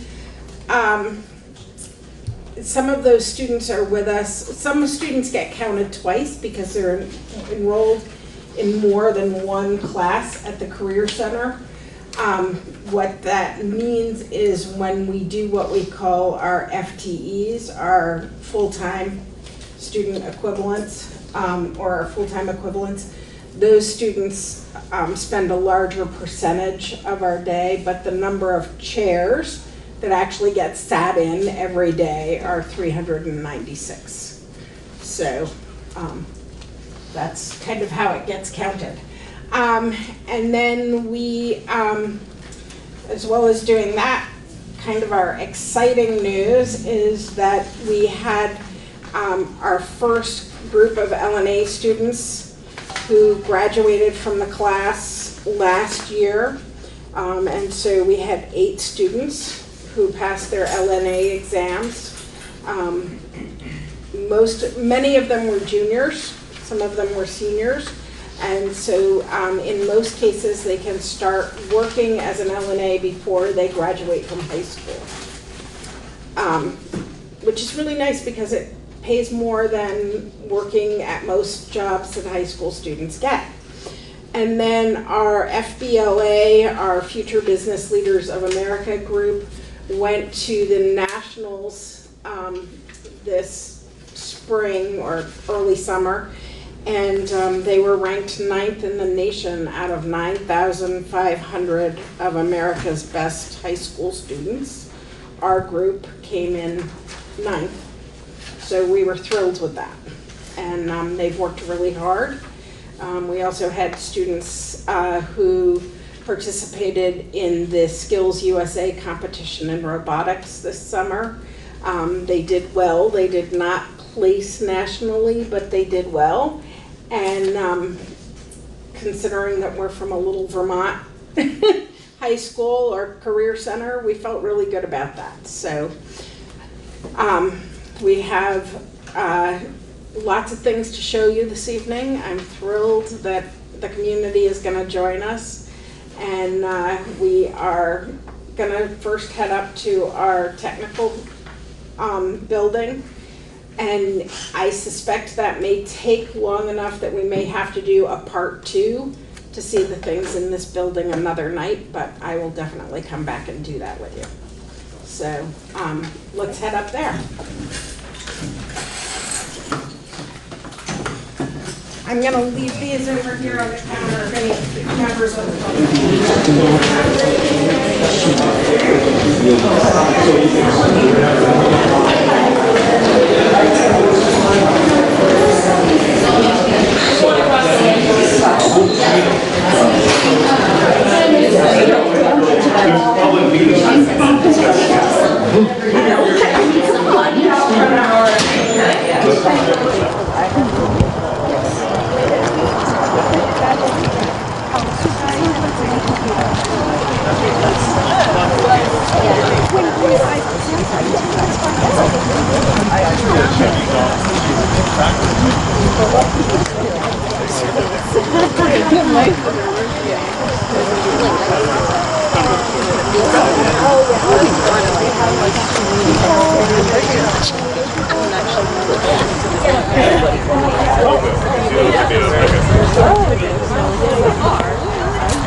CCTV.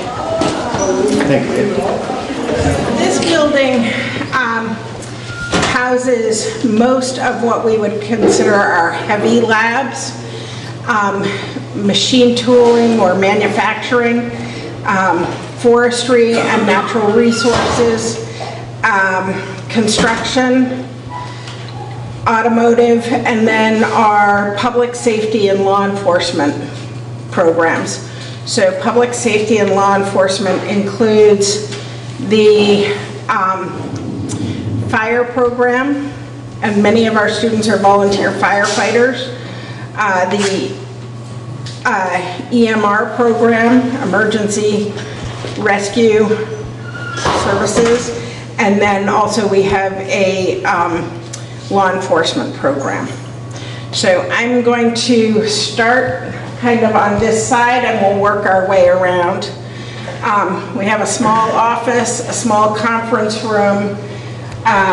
We have a classroom that houses our pre-tech exploratory program, which allows students to explore all the programs that we offer, and also talks a lot about employment skills, those soft skills that you want everybody to have, firm handshake, look the person in the eye, speak clearly, all of those things that social media might suggest that we aren't ingraining in our kids anymore.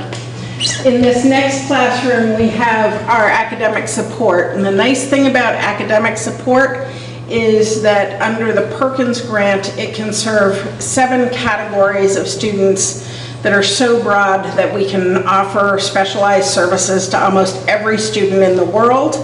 And so basically it's open to anybody. We do have some students that we pull in, and then we have other students who have the privilege of just walking in for extra help, whether it's editing a paper or working on a project, or they just want somebody to sit down and chat with for a minute, or they want an assignment re-explained. And then also that same person does a lot of pushing into classrooms to help support students in the classroom who might have a slight weakness in one skill or another, and they can just help boost that skill in a couple of quick lessons. Then if we go down this way, I will take you into our forestry program.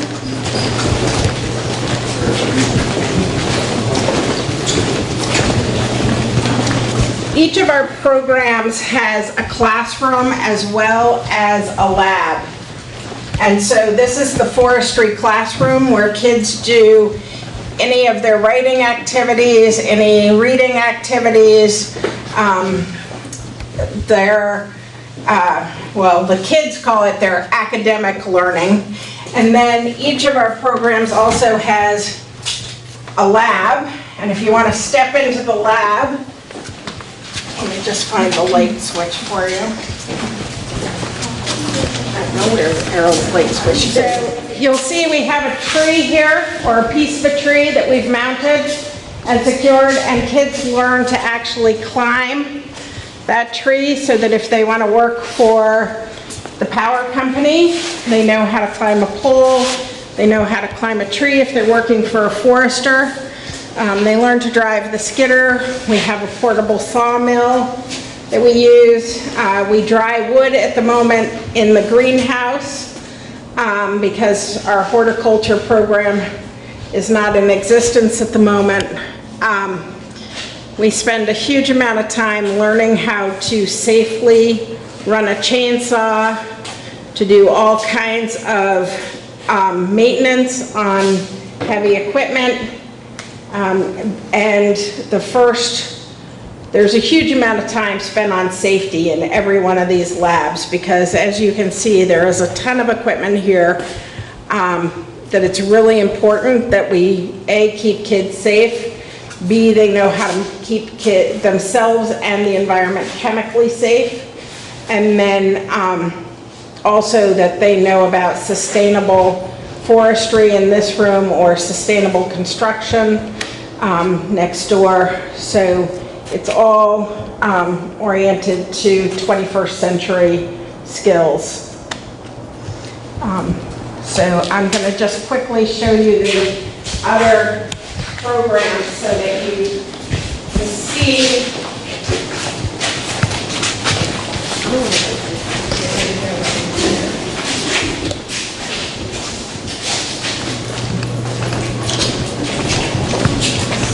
Suggested as a capstone project last year that one of the kids teach me to drive the skidder.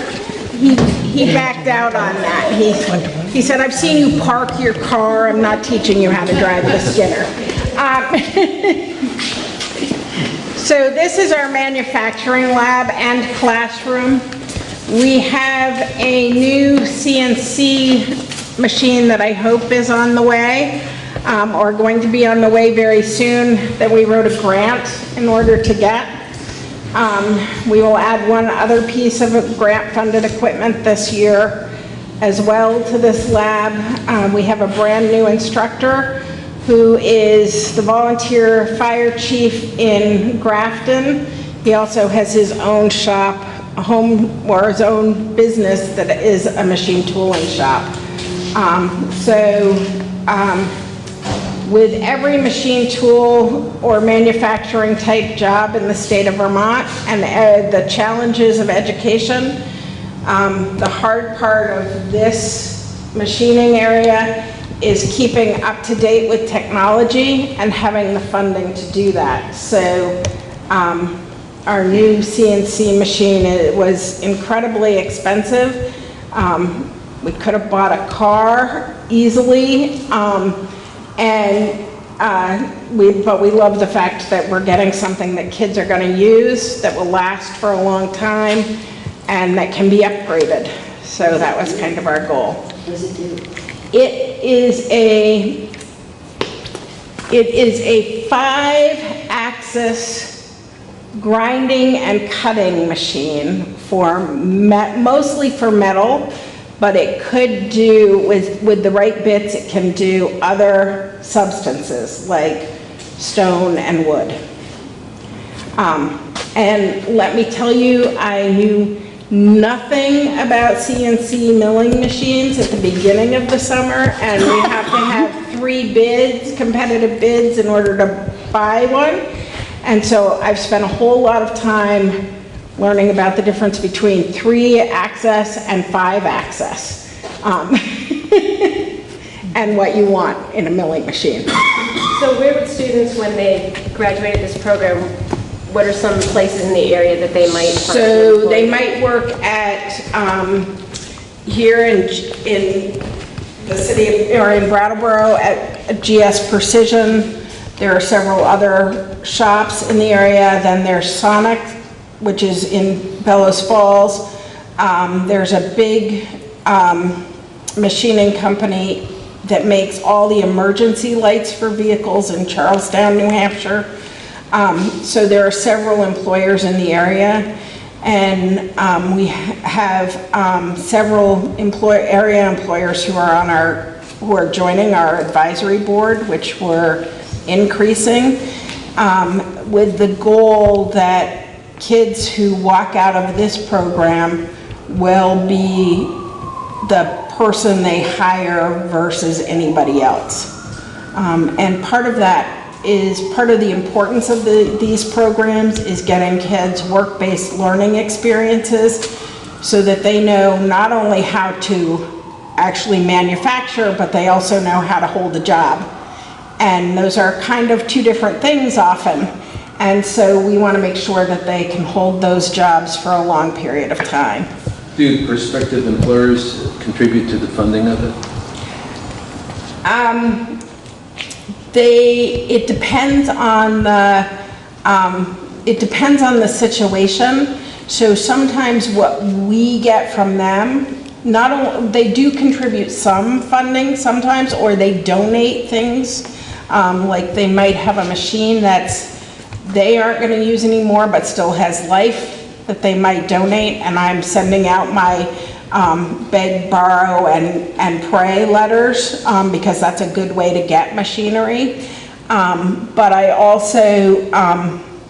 they also give their time, which is really important to us, in that they tell us what our curriculum needs to include so that our kids really are employable when they graduate.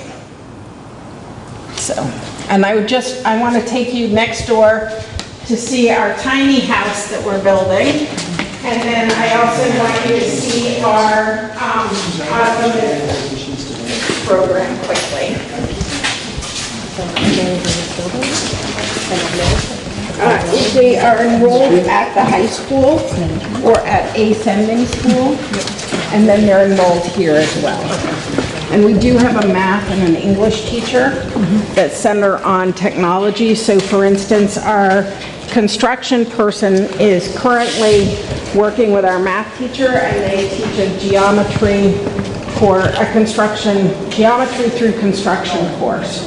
So for kids who geometry doesn't necessarily make sense on paper, it often makes sense when they're doing it in the real world of building. So last year, one of my first days, I came and toured the construction shop, and this was a pile of lumber and supplies and a metal trailer. And over the past year, this has become, on a part-time basis, a tiny house that will continue to grow. We actually contracted with a community member to build the tiny house. She drew a basic drawing, then our students developed the architectural plan, and now they've been building the house. Our students in electricity did the wiring of the house, but our students have done the whole thing. And this will be her business location when it's done. It is wired for that, it's developed for that, designed for that, and it's mobile.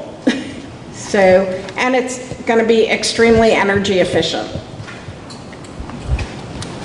So that's our tiny house project that we're finishing this year.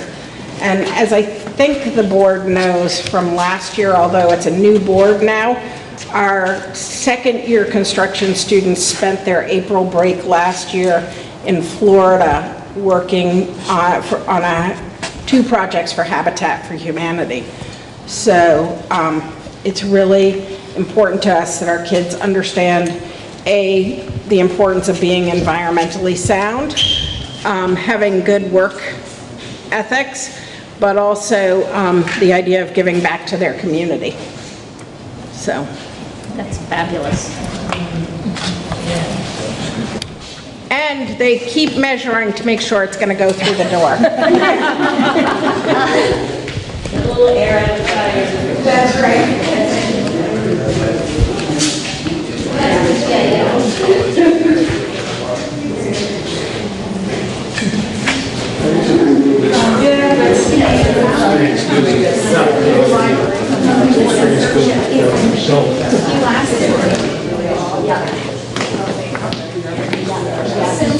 Since Dylan, just before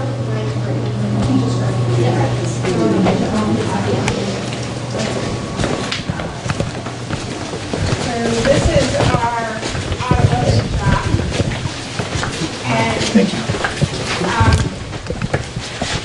And this is actually a part-time live shop, which means we work on cars and buses and trucks that belong to the district or to employees or to community members. At the moment, we seem to also have some small engine jobs here, a motorcycle and a snowmobile. We spend the first month working on making sure kids know how to keep themselves safe in here, because we literally will they'll lift cars above their heads with the lifts, so it's really important that they know about the safety piece. Students in this program spend 2 years and then they graduate with the student level of a certificate to work in a dealership garage or in a garage that somebody owns within the community. So they know how to do your brakes and your exhaust and your alignment and rotate your tires, and that's about all and change your oil, and that's about all I can tell you about what goes on with cars, because as the kids here tell me, I have no idea how a car computer system works. And so they think it's really funny when I pull up and say, my low tire pressure light went on, can you fix this right away? And they'll say, when did it go on? And the last time it was when I was in Putney, and I just drove really fast to get here, but not over the speed limit. And they think that's a hoot. They're like, what happens if you have to change the tire? I can actually do that. So anyway, and then the last 2 shops, one is our woodworking shop, and that shop hosts a group of students this year in a new program that's a half-day program that includes I believe includes an English credit, a math credit, and 2 elective credits. And they spend 2 blocks a day all year in that class. and then also our public safety programs. So that's it for this building. I am going to let you guys go back to the meeting, and the next time we meet with me, you meet with me, we will tour all of the programs down below that include our LNA program and biomed and everything else. And if we're lucky enough to have Dan Braden here, he will take parts of animals out of his refrigerator that they dissect, and we can all say, ew, and then we can go back to the meeting. If he's not here, we'll just see their spaces. So, and filmmaking. So anyway, we can head back to the Cusick room. Well, thank you so much. This was really great. Thank you. I'm sorry for the speed tour, but I also want to give you a call.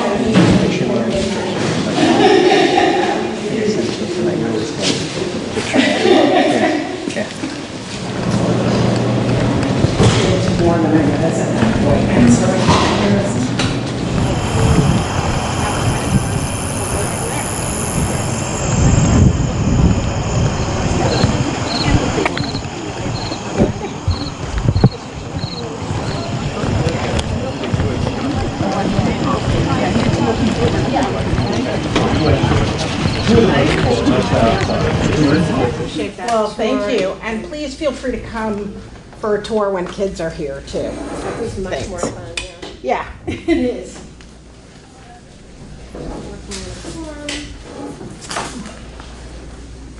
Lost a few are I know. They're trying to drive that skidder, I know, for sure. 2, 3, 4, 5, 6. We have a quorum. I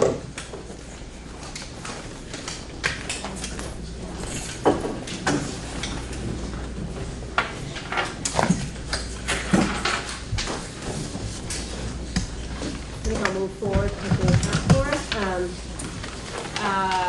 Showing that we do hire the best and the brightest, there was a concern from a faculty member that I actually, because of the points of order and the other discussions, that I may have not had a vote on the final approval of the finances.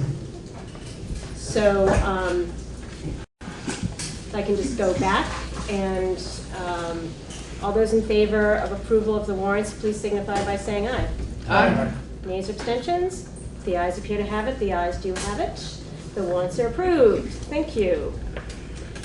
Unfinished business. So after the last meeting, after we adjourned, the question about advertising for the note-taker position came up, and we had adjourned so we could have no further business. And I thought it was extremely important that we have a note-taker. So since we can't expend money for board things without the board approving it, I said take it out of my stipend, because taking notes has been taken out of Tim's life for this board, and if the board does not approve it, I am happy to fund it.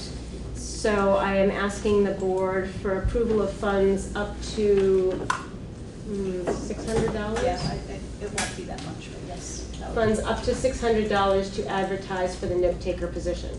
So moved. Second. Thank you. Any discussion?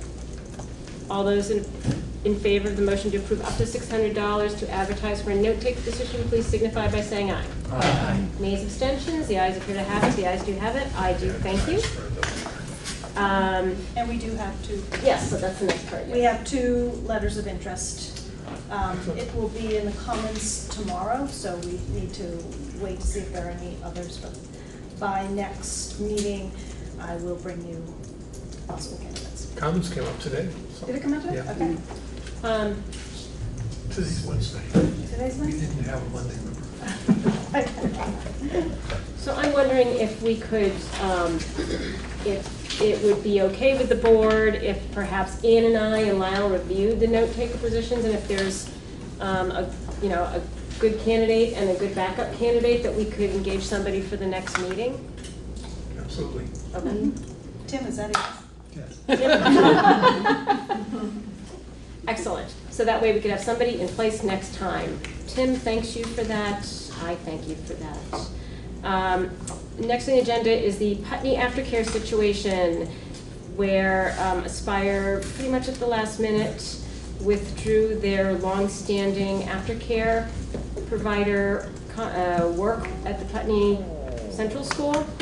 And there's been a lot of, it's been very difficult on families, we understand, and I think there's been a lot of work trying to find a way that that can continue on. And so I was going to ask Lyle for a quick update.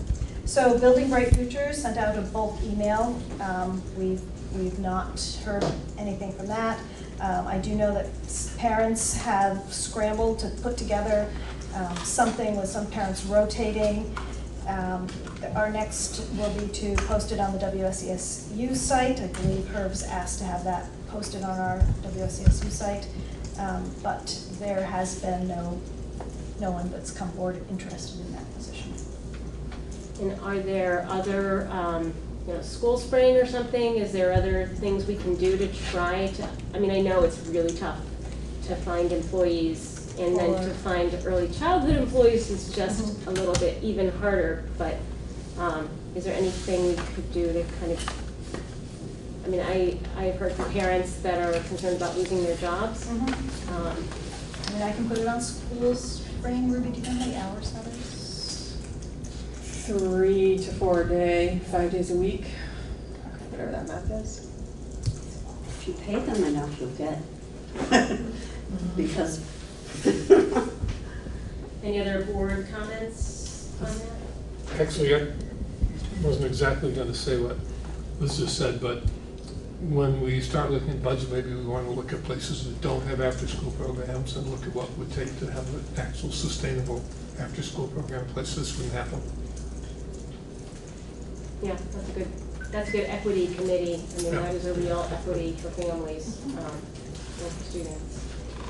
Is there any public? I see Ruby. If you could just state your name and the community you're from. So my name is Ruby McAdoo, and I'm from Putney, and I'm one of the parents who's affected by Wisefire's closure. I'm also one of the parents who's kind of leading the charge of trying to organize things and work with administration and coordinating via survey and spreadsheet who's in trouble, who needs help, and it's been really stressful, as you know. So I'm not here to expand upon what you know about the stress. But I did want to just acknowledge that we really appreciate the work that Herb's been doing, but we also, and everything I'm communicating to you has been communicated to him, so this is not going to be new to him. We have sensed a little bit of disappointment in the way in which he has been approaching putting it out, and actually putting it on the website was our proposal to him because we noticed it wasn't there. We did ask him about school spring, and he had some reasons why he doesn't put para-educator positions on school spring, which he's, I think, reconsidering and considering what to do. So we definitely appreciate it, but at this point, as far as our preference is clearly his as well, which is for the school to figure out a program, or for Wisefire to come back. That would be like super ideal. But that's not moving at a pace that we think is really tenable for our community of parents. And so we are also considering, we're researching and looking at other privately funded ways to get a program together. And this is extremely not ideal for parents because we're already stretched super thin, and we don't feel like it's a sustainable way to approach running a program. But we are looking at the laughter programs, which run at Marlboro and run at Newbrook, and I'm sure there are other places, which is a model that is similar to the one that we would need to follow if we were privately putting anything together.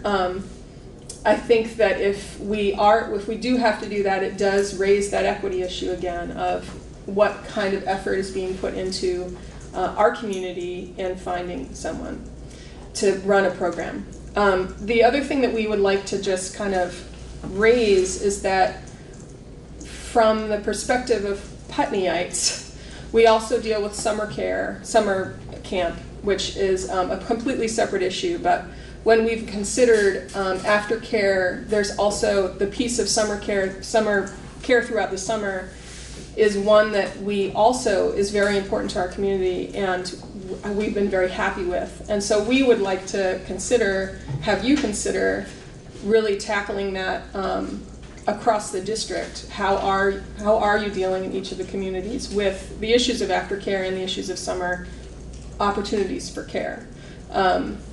In addition, I think that something that we'd like to do in the interim is figure out some comprehensive way to have a clear list of what's available in aftercare programs across the district. We know, generally speaking, what's in Putney, but I don't know what days they're on. I don't know what times they are. I don't know which grades are eligible. I don't know anything about any programs outside of Putney. And I'm imagining that, you know, someone in Lyle's office probably could help with that or direct us to each of the people in each of the schools so we can gather it. We're willing to do the gathering, but we don't want to reinvent the wheel when we're already burdened with dealing with not only our own, but other people's care to try to get people to not lose their jobs, as you mentioned. And so essentially I've said this before to this board, we're not coming to you to ask you to fix this problem. We understand it's an administrative problem. But I think that what we would like is for clear direction from this board to the administration of Lyle, Herb, and anyone underneath them to make this a priority. And if it means funds, for example, with School Spring, you know, there's a cost involved potentially in posting. And also identifying for us who can be a resource so that we can put together a resource guide of what could you do to fill the gaps in this interim period. It's been pretty disheartening, and I think it's disheartening for her too, that we haven't found anyone. But at this point, we haven't actually, we have nothing to communicate to parents. And so we'd like to communicate to parents and have something that we can hold out as kind of an olive branch of like, well, we don't have any good news. There's nothing to report. But here are some options that you could consider to help fill in. And some of them could be not even in school. My kids are in circus arts. It's a great program. It's wonderful. I still need to drive them there. But ultimately, it's something for us to do. So that's really what I'm here to let you know. And I essentially am in that group of parents who are kind of leading the charge. My role is to be the face of it for you. You might someday see other parents here, but for now, it's just me. And so you'll probably see me again until this is resolved.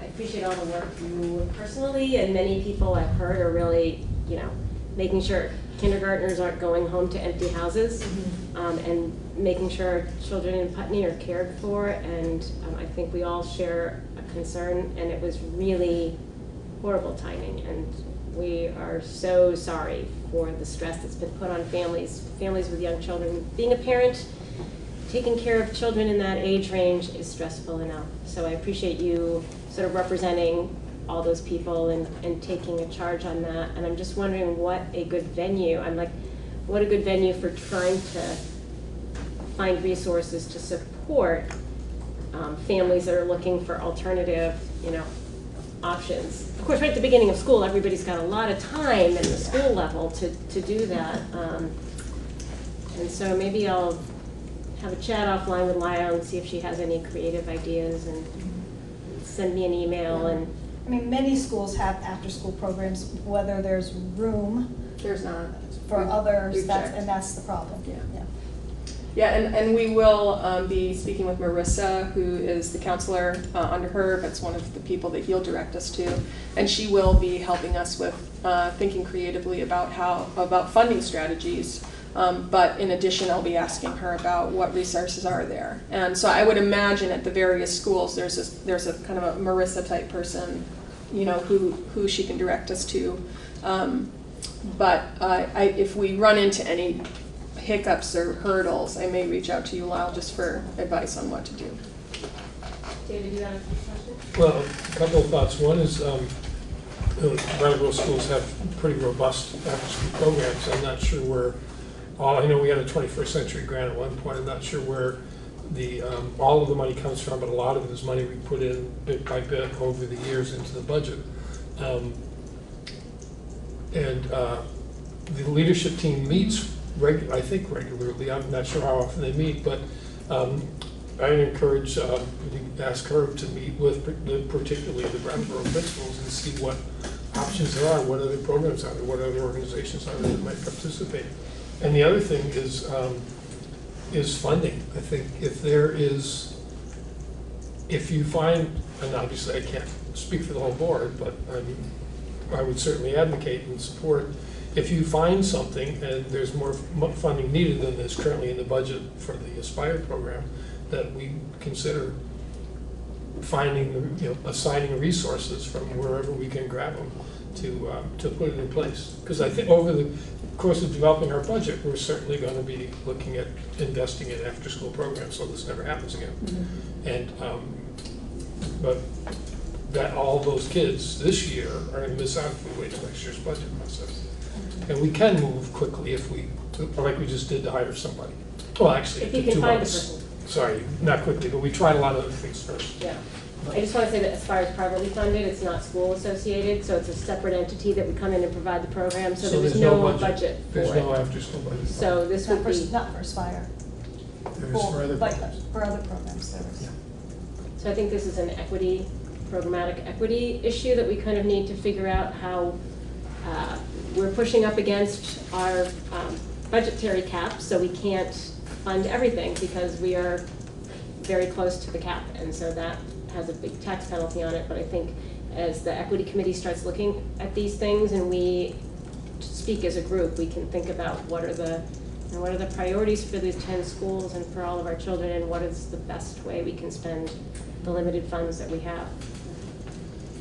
It wouldn't be unusual for us to move money around.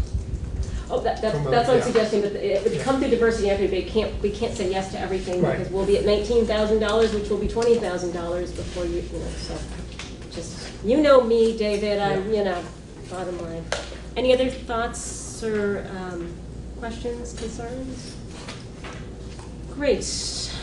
Moving on to adopting the community use of school facilities policy.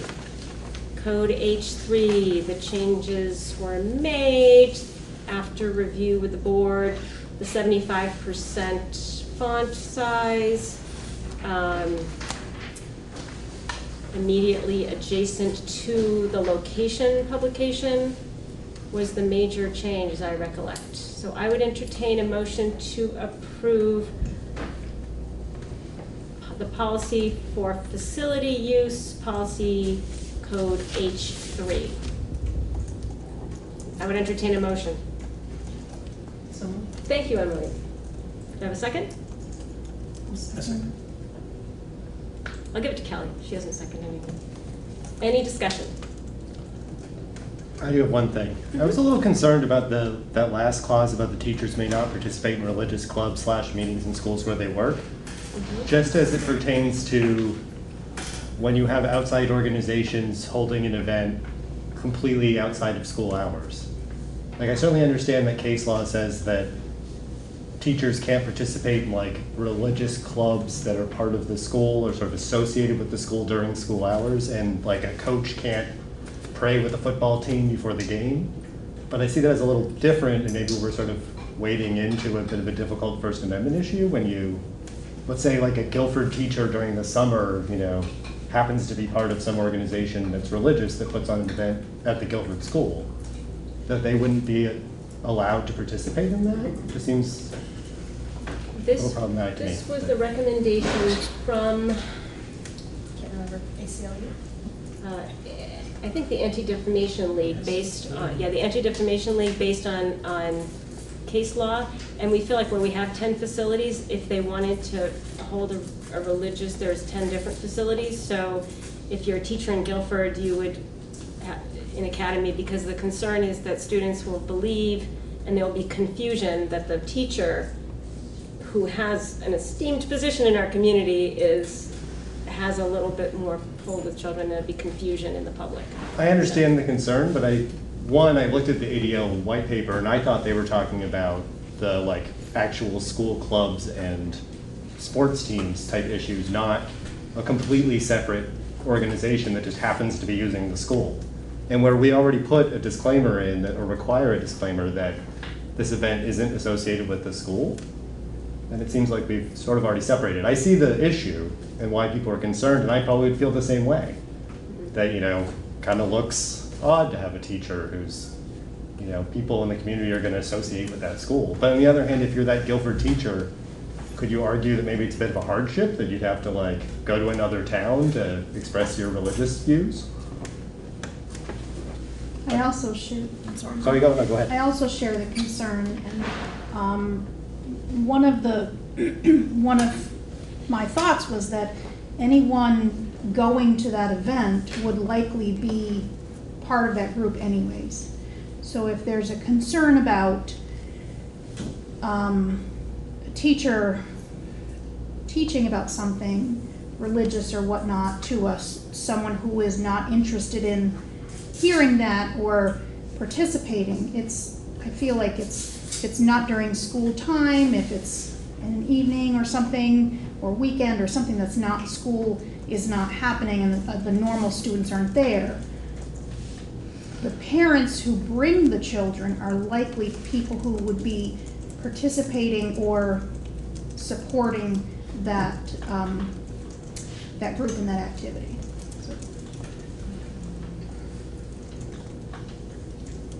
And I'd be concerned about it, for, you know, any liability that might result from it.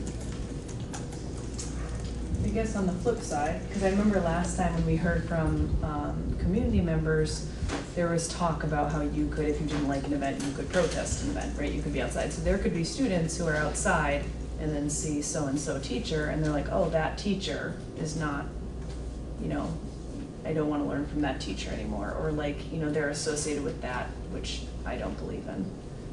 So I mean, I guess that would be the only way I could see students who are not interested in that being there. I know that was brought up.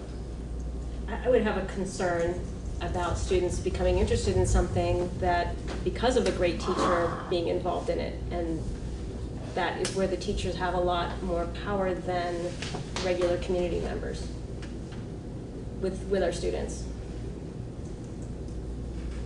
And Anne found for me the case law that the white paper, sorry, the U.S. Supreme Court the U.S. Supreme Court has not definitively answered this question, but they strongly recommend that teachers not participate in religious clubs meeting in schools where they work. But that's where I see the distinction, is that they're talking specifically about sort of like an after-school club where like there's the environmental studies club and the forestry club and the Bible studies club. And that I think is totally clear cut, that teachers can't be involved in that. I just think when it's a completely separate organization that the school's not endorsing their event, and I just have concerns. It makes me a little uneasy because I think, you know, maybe there's room there for someone to object on a constitutional ground. Sean?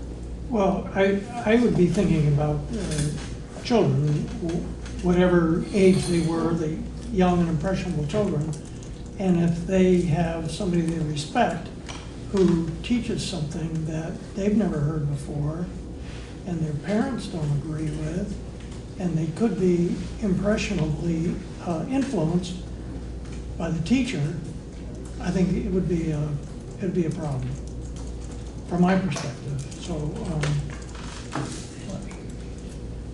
So I see no issue at all with the restriction.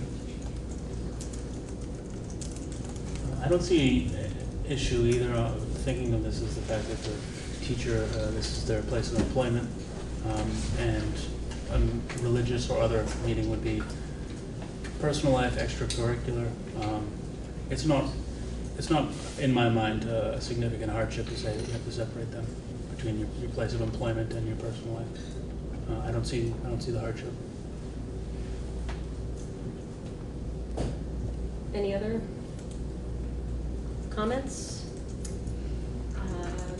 Shall we vote on this, or do we want to table it for the next meeting?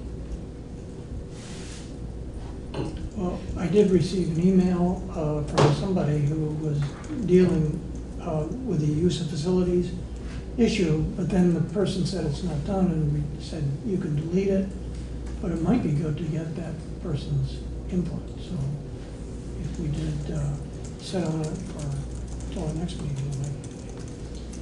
Could be Yes. even Yeah, I better. think Tim raises an interesting question. I think we might want to take time to think about it and talk about it a little bit more and clarify that, the distinction that he made, which I think the law makes, but maybe the policy doesn't make especially as it should. If the policy committee doesn't like to have talk about it. So I'm feeling like people want to table this till the next meeting. The policy committee can take it up in committee on next Tuesday. And if Next there's Tuesday? This coming Tuesday? Tuesday after, isn't it? Same Tuesday as the meeting? Oh, I meant next Tuesday. Okay, we'll do that too. We can make it that. I meant this Tuesday when we were talking in the meeting. Maybe we can have a quick conversation with the attorney that advised us on this originally, just in case he can weigh in on WIG versus, Good News Club versus WIG. Good News Club versus Milford Central, Central, so- and WIG is up for WIG WIG versus Sioux Falls, and just see if he if he feels there's a distinction, the attorney feels there's a distinction or not, and make sure we're doing the best thing. So that is tabled. Look, we're filling up our Is this on the website, H3? H3, yes, it's on the, under the agendas. Barb has it listed right under tonight's agenda with a live link to it. And also the email I sent you, I believe, has a live link to that. Do you send it at 3 o'clock or something? 9 o'clock this morning.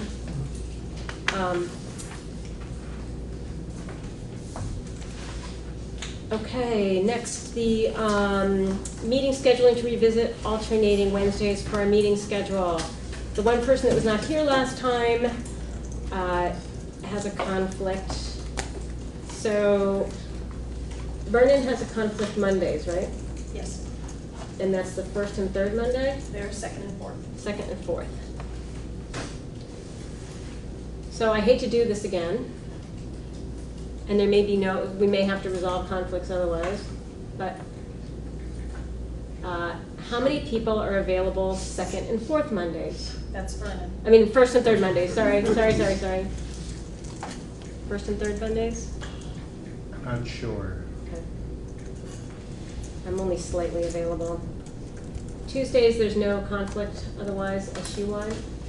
I have a first and third conflict. So, okay. Second and fourth. Second and fourth Tuesday. Does that work for anybody? That doesn't work for me, I think. So the other Wednesday doesn't work for me is VSBA, but I could,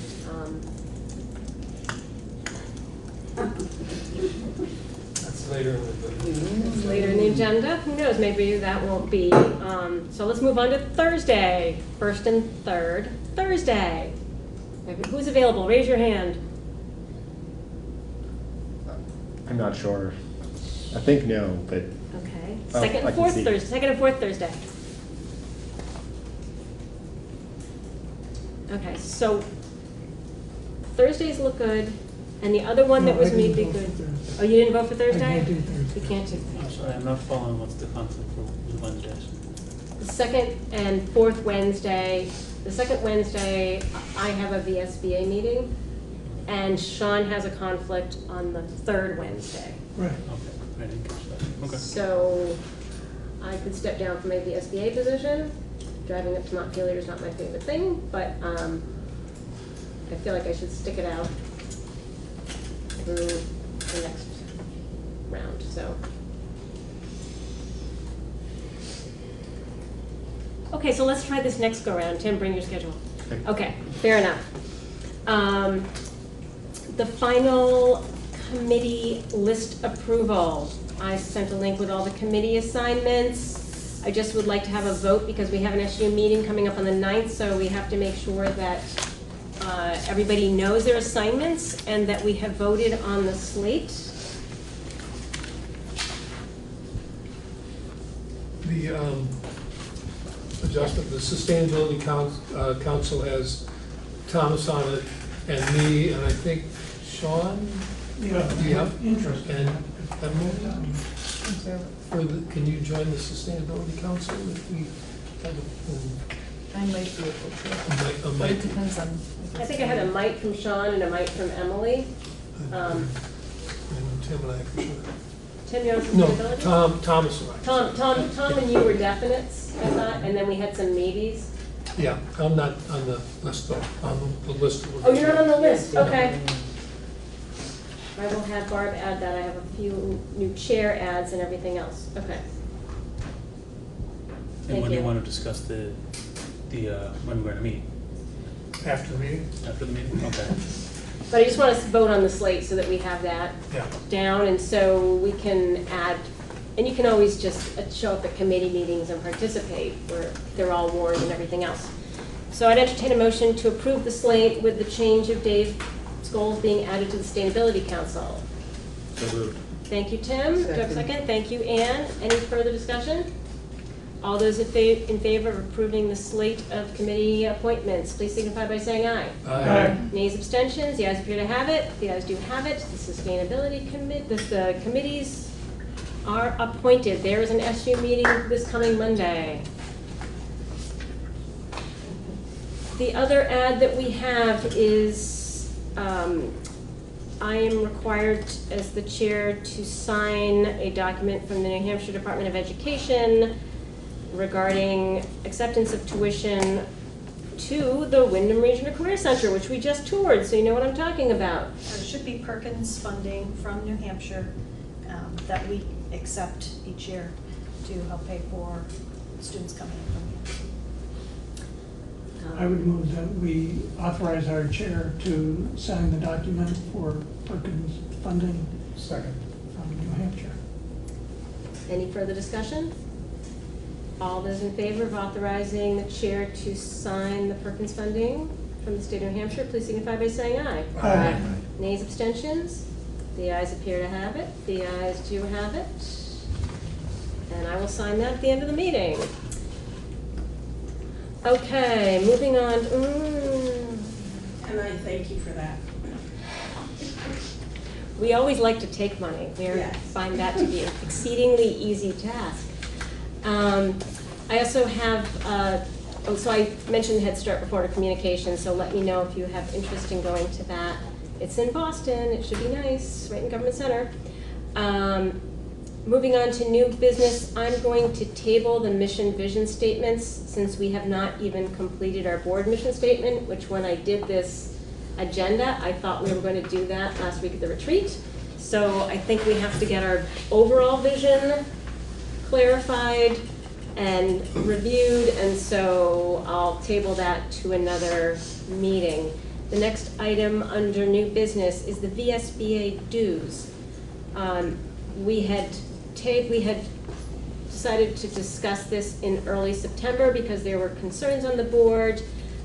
As a VSBA member, the policy is that I must agree to a duty of loyalty, that I can take no action that would harm the VSBA. And so I find that to be somewhat of a conflict of interest with me chairing this discussion, if we're gonna have this discussion, because I have a duty of loyalty to that organization. So if I were to, I am therefore not actually free to speak against the organization because of the duty of loyalty to that organization. You can see that was a tricky one. Yes, David? Well, I believe it was in July, just before our annual meeting, we had a meeting downstairs in one of the conference rooms in the high school, and we voted to not pay the VSBA dues until the board had a chance to talk about it. And this would be a chance, except it's really late, and there's the regional meetings are coming up, and the VSBA conference is coming up, and there may be things that are developing there that would make us want to stay with VSBA or make it clear that we don't want to. So I would encourage or recommend or move that we postpone this until after the regional and statewide conference. I don't know if we have an outstanding bill. We do. We do, yeah, but that we just not pay it until we, yeah. I would, Do I know the amount of the bill? 6,000 something, Something like 8,000, that, yeah. 7,000, something in that range. Yeah. Closer to 8, I would guess. Yeah. It seems like maybe even a little more. Should I give you that, Bill? One of us has them. Let's say 8. Somebody said 8 in passing, actually, now that I think of it. I hear a motion on the table. Is there a second to that motion? Second. Thank you, Thomas. Any further discussion on that motion? I think it'd be great to show up at the regional meeting and get to see what the resolutions are that they're talking about, and be able to kind of hear what's going on, because a lot of the board members have not been to a regional meeting or have not had any interface with the VSBA. So I know we've talked about it a little bit, but that would probably be the best way to go forward with that. So, all those in favor of the motion to table this until after regional meetings, please signify by saying aye. Aye. Nays, abstentions? The ayes appear to have it. The ayes do have it. Oh, it's good news. It's 4,100. Oh, Good news. really? So the Leadership Council policy, I handed that out on paper. I apologize, we had a lot of challenges somehow getting it to fruition, but we added the changes that were asked for at the last meeting about the representation and about the advisory nature of the leadership councils. So those are in bold, I believe, the changes. And so if that is working for people, I can move that forward and warn that as a policy for our next meeting. Because I know the principals kind of are working off this, but I think it'd be really nice if people are adhering to a policy that we actually have a policy. Call me crazy. So everybody fine with those changes? We'll move it forward and warn that for the next meeting? Okay, it will be on the agenda, so you have one more. Yes, sorry. So it says here that the members will be appointed by the board, so you guys will appoint the members, not the principals of the schools. Ultimately, yeah. The teachers will choose their own, and Okay. the I committee just wanted to representatives be will choose clear on themselves. that. Okay, thank you. And how is that how does that happen? Do community members apply to be in leadership councils? The community members would apply, and the board it's just an appointment. It's not, we're not bestowing power. We cannot statutorily give the board power to somebody, but we, just to make it formal and have a clear and transparent process, we agree that the board will appoint. And the process for that will be on the district website? I don't think we have a process for that. We don't have a policy. No, we have to have a policy, yeah. Okay. Yeah. We have quite a task ahead of us in terms of not having any policies 3 months ago when we started, or a budget. So we're just trying to put things in place so that we can operate and try and involve the public at a school level. So we've really been pushing on really energetically to get this one on board so that it's clear, and have taken a lot of public input on that. Excellent. Next agenda items. Please send me, I've talked about a bunch of them, the warrant system. We will not be up for doing the VSBA. Hopefully we'll have a mission statement to review. I'm sure there'll be about 10 or 20 other things that show up, but if there's anything on anybody's mind, I will try. I've been very challenged because of the challenges at the central office level with the school year starting and people not being available. I really would like to send out the agendas the day before. They have to be posted. But Barb Nowakowski is like the only person that can post an agenda, so if she's not there, I had about 12 hours to put an agenda out and suss it out. So I will really try to circulate it so that if you have ads. But if you think of something, tell me now, or email me. Two things. One is that we talked about having a pre-K representative. It's come up a bunch of times. We actually put it on the agenda, and the point one, we'll start the process of appointing pre-K representative to join us on the board. And the other is if we could get a report on, Lyle had mentioned at the retreat that special ed is taking up pretty much, well, everybody's everything. And if we could just start to get a series of reports on what's happening. Thank you. The next meeting we have scheduled at Academy, and so we will do the same. Kelly Dias is looking forward to showing the school, and it'll be approximately the same amount of time. Great. And that is Wednesday, am I correct? That is Wednesday until The we 18th. yeah, until we can figure out a day that works for all of the busy people. And you noticed that as Nancy said, I've asked all administrators to get me these so that I can get you a monthly report for each school to you ahead of the second Wednesday of the month.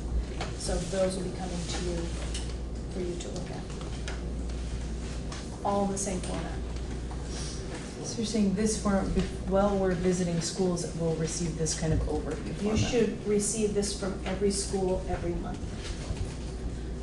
So we might want to talk about, I know one thing we were talking about in the programmatic equity is if we're going to be tracking certain goals or, maybe the special ed or some district-wide goals, it might be good to have more data sets versus, student population data and things like that. It depends. I think at the beginning I was saying, actually I mentioned to David, it seems really nice overview when we're just getting introduced to the Career Center and all this, so we can kind of see, okay, this is the student population, this is how many students.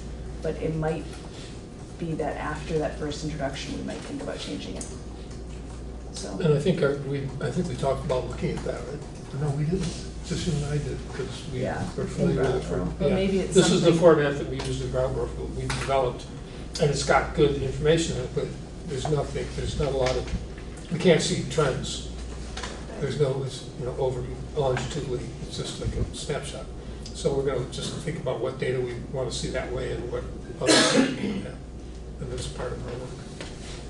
For the first little bit though, I think because we're going to be switching schools, it's going to take maybe a month or so or more, and we can receive these snapshots. So we'll have a little time to report out to the board and say, are these some of the trends that we'd all like to see? Maybe we can put that together. I don't know about the next meeting when we're creating some goals, Right. but maybe the meeting after that. We just keep creating work for ourselves. Well, I'd be on that committee, but I can't be on another committee, so that sounds awesome. I'm looking forward to that. That'd be great. Okay, that is all my ads, right? And you're gonna appropriately send me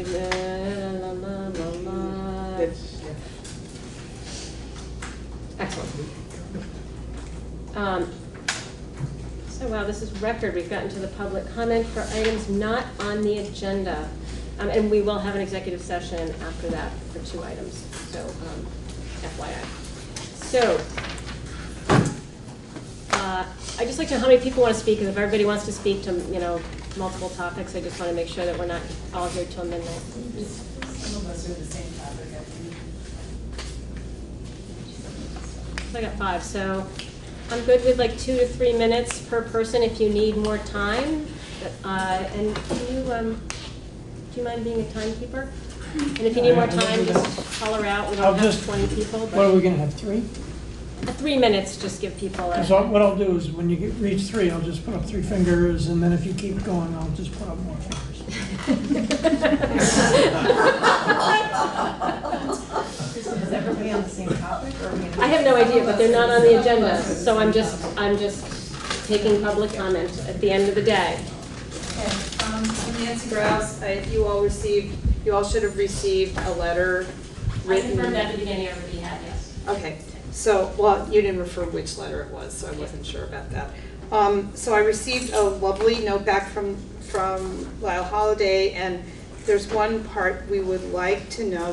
This is about the week of the 20th to the 27th, which is an international climate justice week, when including a student walkout in conjunction with Greta Thunberg addressing the United Nations about the crisis that confronts the next generation if we don't act on climate change yesterday.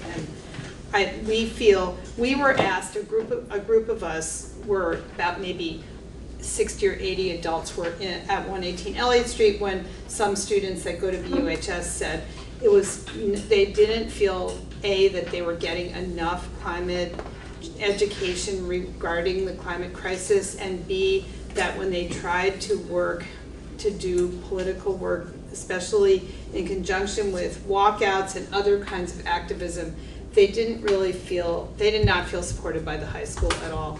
And to me, I feel like it's pretty critical that our students who are putting together, who are learning how to act, learning how to become activists, learning how to speak up about possibly the most important issue of their lifetimes, be supported and not treated the same way someone who walks out of the building to have a smoke is treated. It's not the same, and I feel like that kind of walkout, or whatever the students choose to do, I feel like it's something our community, many of us, hundreds of people who are taxpayers and parents and grandparents in this community strongly support that action on the part of students. And we feel like in a community like this that prides itself as being a fairly progressive community, we should be able to support our students. And in the note from Superintendent Holliday, she says that she has a meeting scheduled with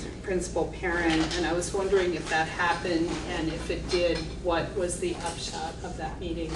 Thank you. So I met with both Principal Perrin and Principal Lyman, and Board Chair, Christina Naylor.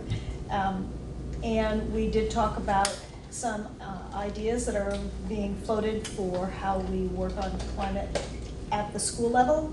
And we also talked about students leaving school.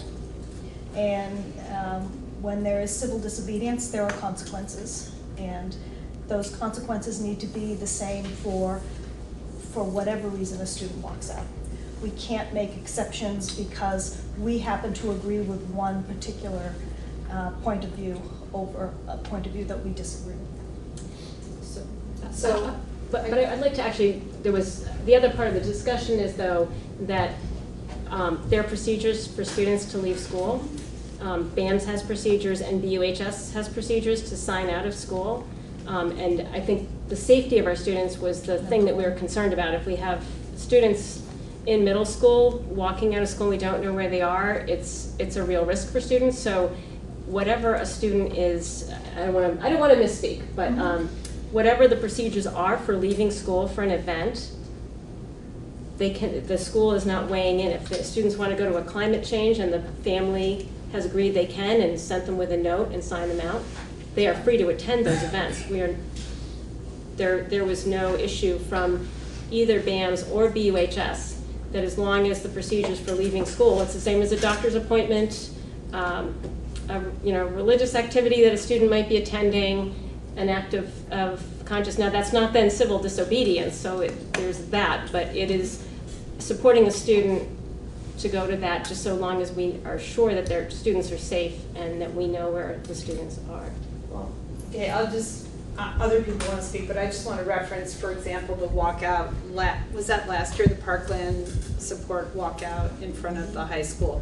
And I feel like that was something that definitely, I don't feel like if there's a similar event, if students say we want to walk out and stay on school property and be very disciplined about it, organize this, I don't see that that is the same as students just walking out to.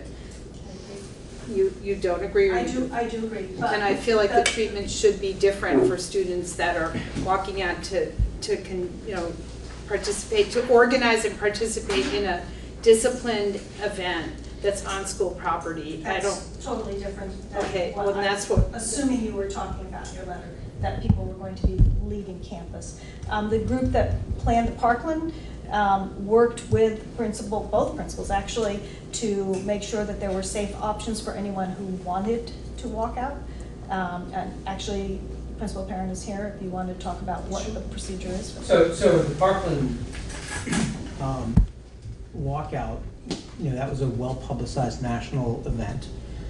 I had a group of 4 students who came and met with me during February vacation because they felt strongly about it. So we met several times in the weeks leading up to it. I also met with students who were in support of Second Amendment rights. And as a result of those conversations, we actually had a wonderful educational experience for all kids. Those students, I can't say enough about the way they conducted themselves, the way they planned. They arranged for road closures. They worked with Mark Kerrigan from Bratt PD. They did a stellar job. And Then in the following weeks, we had students who were also felt passionately about Second Amendment rights. They followed that same process with me. They sat down with me, they talked to me, they said, this is what we're thinking. One of the things that we talk about when students come and they want to do a demonstration, one of the things we do talk about is visibility. And if you want to get your message out, the best time to get your message out is actually before school and after school, because that's when the traffic is highest and that's when you get the most eyeballs on your calls. So I think in those cases, I think those were actually paragons of good planning on the students' parts, and I applaud what they did. For me personally, obviously in my role and in Mr. Lyman's roles, we're not going to take a position on whether we think an event is good or bad. That's not appropriate for me to do, whether it's political or any other kind of issue. So.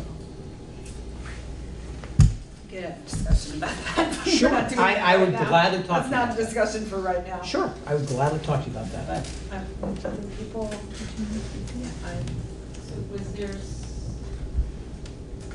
was there somebody else that wanted to? there were other people that wanted to address this. I have something different, but I don't know.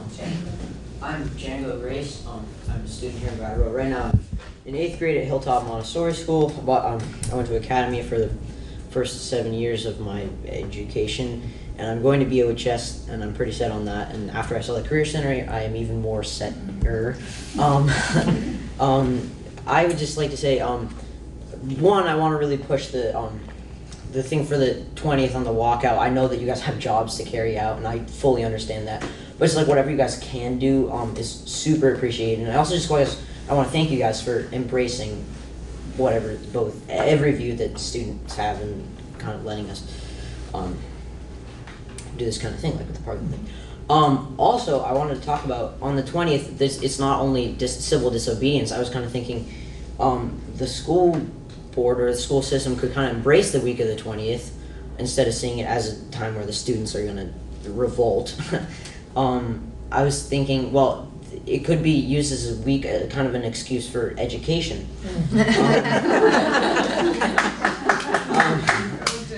So I was thinking maybe, in the elementary schools, just like taking a little time out of at least one of the days to talk about climate change and what it is. A lot of my peers don't even know what it is and what the effects are. Also, just like planting trees is great for especially the younger kids at elementary schools. And just being able to talk about it with teachers is super great. I was also thinking, a lot of my friends go to BAMS. I go to Hilltop, so it's totally different there. But I know there's one class where you do a weekly project about news or something, or I don't know. But there could be ways to theme the education around climate change. So you could talk about how you could investigate the school's carbon footprint and do that with math. Research climate change as individual projects. I was looking at the school's portfolio with stocks and things and divesting in oil companies and fossil fuel industries. So I think that it's definitely it's a great way to educate everybody about climate change, and I think it'd be great if I don't know, maybe some educators want to talk about that with me. I'd be totally open to that. Thank you, Django. We always like to take money, and we always like an excuse to do education around here. And I think it would be okay for me to say that I know Mr. Perrin has spoken with department heads about trying to do some of that work already during that week. And there are things that have to happen, but I, as a recovering educator, can say I can see many ways in which that could be incorporated in many different disciplines. So, so I think that work is being looked at. Thank you, Django. And I guess we can just stay on this topic. If somebody has another topic, I'd just like to. Okay. At Putney Central, for the Parkland thing, they let kids go and stand in front of the building who wanted to participate in that. We did.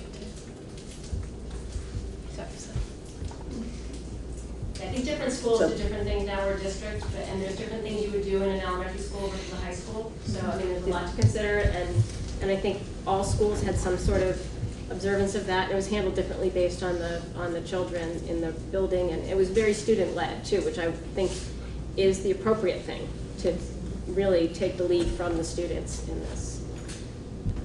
Yes. Speaking of, mostly if you could just say your name, I'm sorry, I lost track of that. I'm Maya. I go to BUHS. I'm a senior. So it came to mind. I know you talked about how like it's really important that the school give everyone a voice and make sure like there isn't a group of people that feel like more important. I guess or like feel like their voices are more heard.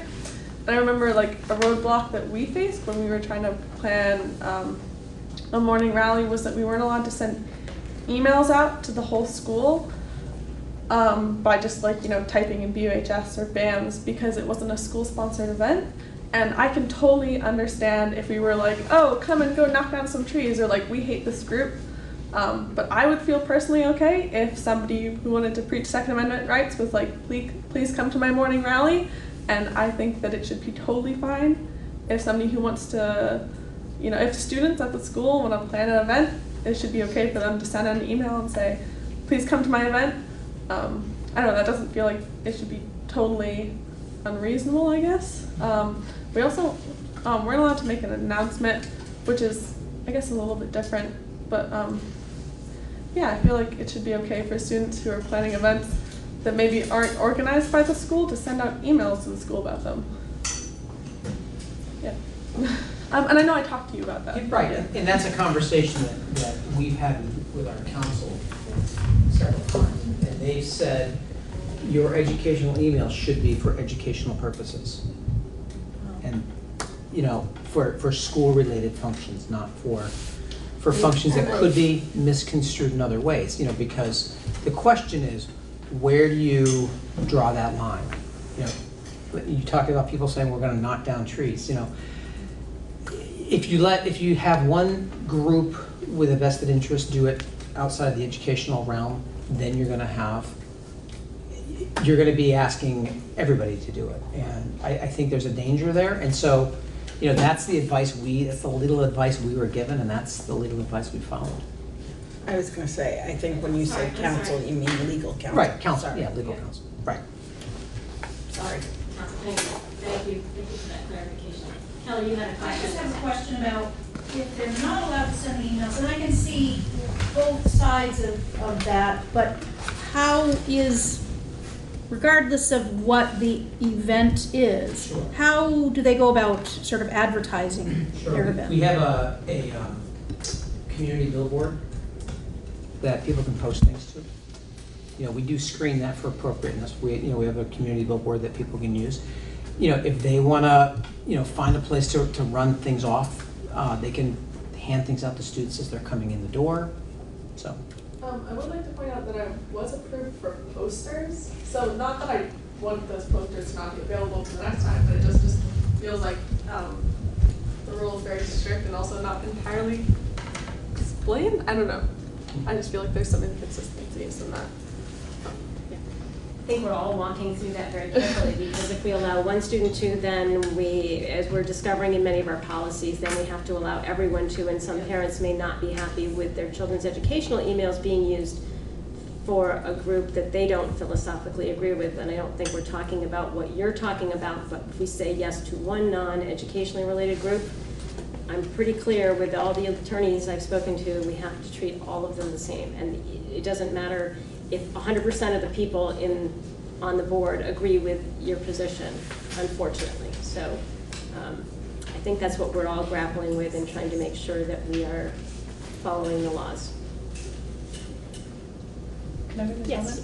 Oh, yes, sure. So I mean, it seems like actually a nice opportunity not to just pass it back off to the students, but for the students to maybe organize, and this is just one idea, but maybe the student council could do something where they start approving some of the students, outreach and collecting emails from students, or gathering a student listserv of personal email addresses. I don't know if that's legal or not, or having a school-wide Facebook group. I mean, I know that the representative town meeting did that for a while, and I mean, it might just be another way for you to get stuff out, but then it wouldn't be a school-centered or school-sponsored thing, because it's actually through specifically, I don't know if this, we'd have to get legal opinion on that, but if it was something that the school council did. I have to kind of consider that. I don't know, I would check with council. Yeah. But, students can do Facebook, Twitter, whatever other platform they choose to use, obviously, anybody can use those, so. Speaking of student council, Amelia Glickman. I would like to mention this is not on behalf of student council, but just that I've been working with Maya on similar issues, and in terms of if we're talking about climate change issues, both of us spoke to a science teacher recently, and at least at the high school level, we're trying to get some sort of student organization going. And something that I really got out of that is this issue has become very political, but the actual science behind it it's an educational issue. It's not a political issue. It is the facts of what's going on in our world. So in this sense, I think that it should be supported by our educational institution. It's not a political issue, it's reality. That's all. Thank you. I do hope we're teaching our students to think critically and understand research and make their own decisions. Thank you, Amelia. Yeah, David, you? It's also a social issue and a communications issue and a political issue and a math issue. It covers all, it can be covered in all the curriculum, and I think one of the things I'd encourage you to do is talk to your two teachers, which you're obviously doing already, and get other people to do the same thing and ask them how can you use that week for this opportunity. The other thing I'd encourage you to do is when the week is done, or actually when you get home tonight, watch the presentations that the Democratic candidates are doing on TV about their plans for climate change, and then get across the river and get somebody nominated that's going to support your values. Bernie's on at 8:40. Is this one last question? Sure. So the email that Lyle sent, Lyle, you mentioned a group of teachers in the email. So I just wondered, is that group of teachers a list that maybe students that are interested can be aware of? Who is it that is sort of forming sort of this new sort of let's do this, let's address it in the curriculum, climate change in the curriculum, if that would be made available to the students that are really... I don't see why not. I meet with that group of teachers on Monday, so I'll bring that up to them. It makes sense that they wouldn't care.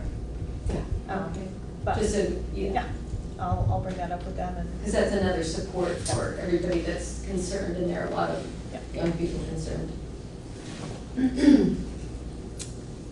Sorry. In the front, sorry, she was. Oh, just new topic yet, or? Is there anybody else on this topic? I just have one thing on that topic.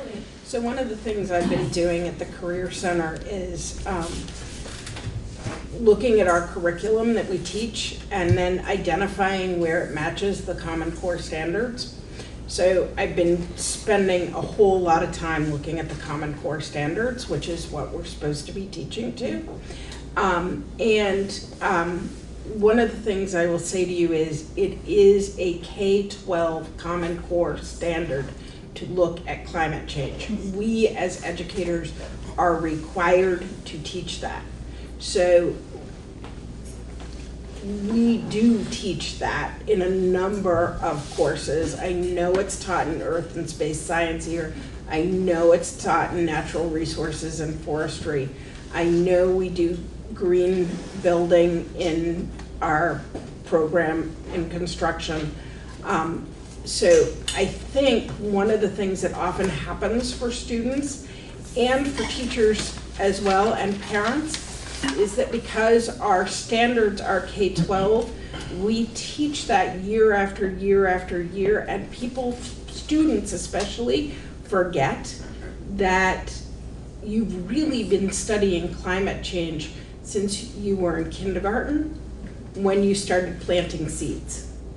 And it's really important that we as a community focus on the science and the math and the facts of climate change, and that as educators, we aren't allowed to share our political views with you.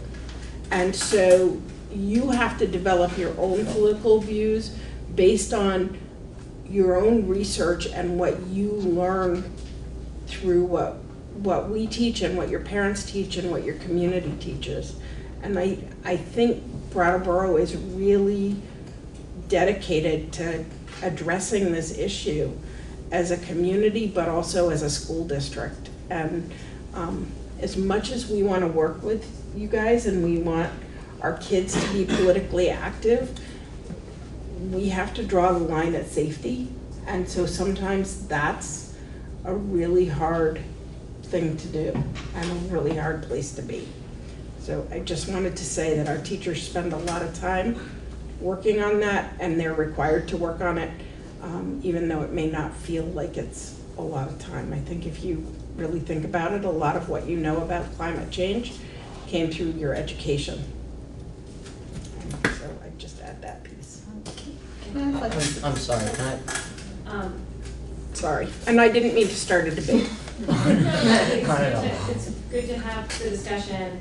I just want to make sure we get to everybody who came to give input on other topics, so maybe we can give a 30-second follow-up on this, because I know other people have been waiting to. I'm talking less than 30 seconds even, which is just that I would think maybe rather than have this at the end of a long meeting, maybe the school could consider a community discussion with students and taxpayers and as many teachers and board members as want to attend about this very subject, and how, a real dedicated time to actually talk about this, and not at the end of a meeting when people are tired and wanting to leave. So I would really appreciate that, and I would certainly be happy to help plan it and help participate in it and get the word out. Thank you. I don't need to talk, but I just wanted to, I just wanted to say that actually that's not, well, at least through 6th grade, I didn't learn anything about climate change that wasn't on my own time. That wasn't, everything I've learned about climate change, I have volunteered to learn. And I don't even know why I care about it so much. But it's like, since I found out about it, which was in like 2nd grade, I took my own time to research about it, and there was nothing in school. I talked to my teacher about it, and she didn't even know that much about it. Like, there wasn't in 6th grade we had this one individual research project, and I decided to research climate change. This is the only thing I've ever had through 6th grade that is anything related to climate change. So it's not really true, and I really would like to say I'm sorry, but you guys are not doing enough. Thank you for your, perhaps standards change too, so maybe what was happening in 2nd grade, way back, those days you were there too. It wasn't that long ago, I was pretty young. You believe how long they change things in education, so that's the other thing. So moving on to the next topic, because I think everybody's gotten a chance that wanted to speak to that, and I think, I'm sorry, you had your hand up first to speak on another topic. Hi, my name is Krista Yagdin. I live in Guilford. I am the parent of a 11-year-old who is curious and determined and loves maps, and he also has Down syndrome. So I'm here, my presence will be here. I hope to be at these meetings to really help as we move to these conversations about Act 173, about how children with disabilities and parents of children with disabilities, what their experiences in the school district. I don't find that special education is often a priority in a conversation unless it involves money, and I really want the conversation regarding the experience of kids with disabilities like my son have in the supervisory union, and what kind of programs we have to really ensure that the best teaching and the best inclusive practices are happening. So I just wanted to say that. I know it's late, but that's why I'm here. This is early for some of our meetings. Yes. My name is Marilyn Chiarello. I live here in Brattleboro, and I am here because I am very concerned about the installation of artificial turf here on one of our playing fields. I came to this from an environmental point of view mostly, and so I totally agree with a lot of the climate discussion that was going on, but this is a little bit separate. What I had known originally was, oh yeah, there's sometimes increased levels of injury, things like that. But as I did more homework and research, my first impression, actually even before I did that, I've been studying soil, and I say, do we really want to cover living grass? Do we really want to put a rug down that's artificial, toxic material that is going to prevent the microbes from doing their job, which is they balance out carbon and water cycles with artificial turf? And as I went further, I saw these other reasons, including the exposure to the toxins, but we don't know for sure if one causes cancer or this causes that. But we are already being exposed to such a cocktail of toxins in our life. To introduce more, especially to young people who are going to be right on that ground, and maybe it would get in through skin or inhaling or something. We don't know what other toxins are going to be doing and what combination of this and this and this and this. We don't know. We don't even know those indications with drugs, as with prescription drugs. So how do we know that one little toxin that's in this may not interact with something else that children are being exposed to? So that was one piece. The site I came across that really gave me a lot of information was Turi, Toxins Use Reduction Institute at UMass Lowell, and I have literature. I know you have not enough things to read, so I figured I'd give you some more because I think you need to see this. What we have in here is athletic playing fields, and this is pretty much my timer. I didn't set it. I don't know how it got set. But this pretty much gives the whole picture. And then they have a couple of case studies, reports from Springfield, Mass. And Marblehead, where they have installed organic turf, and they're used on athletic fields. I also prepared a whole list of links from the Turi site that I think are really valuable and hopefully will guide future decision making. I don't know how far along you are in the process. I believe it's going out to bid, but I think not to include real grass organically managed is not really being very prudent, and it really must be a consideration, in my opinion. And I think that many others here would probably agree with that. One of the biggest concerns that I had, aside from the lack of habitat for the microbes, the least of us in this world that are doing the most work. They are really important with controlling climate change. They balance out the water and the carbon cycles. We have problems with flood control. You have natural grass would be doing that. And it will create a cooling effect rather than the heat island that can be caused by artificial turf. In some cases, the temperature of the artificial turf can be as much as even 80 degrees higher than the ambient temperature. That's dangerous. And considering that our climate is probably going to get a little warmer here in Vermont than it was, I think that it's a long-term investment, and it's not that long-term. It lasts about 8 to 10 years to go into this expense of over $1 million every 8 years. For what? I don't see any positive benefits. I really don't. So I'm going to distribute this, so you'll have something to read tonight. Thank you. We're a nerdy bunch. We appreciate Yes. your reading. You should know that the RFPs that went out did include a natural grass. Great, I'm glad to hear that. So that. I'm happy to hear that, but I just maybe. No, we love reading. This We do have this electronically and that list of. The list, it's in here. There's a list of links. So, and I can send it. You can send it electronically, then we can post it. I've so other been, people can look well, I at it, too. have maybe 9 copies here. There's 8 of us. Yeah, I think I have. Christina, Yes. did you say the RFP will include natural grass? That's what we asked for, yeah. Yeah. At the last meeting, there was a motion. Perfect. I think that was your motion. It was my motion, but we delayed it. I think we tabled it. We tabled it because David also wanted to include another playing field, and we didn't feel like we had So time we to talk didn't about that finish playing the field. conversation. So I had understood that, it seemed like from an email that I got recently that we were tabling it because the RFP process was gonna take a long time. Right.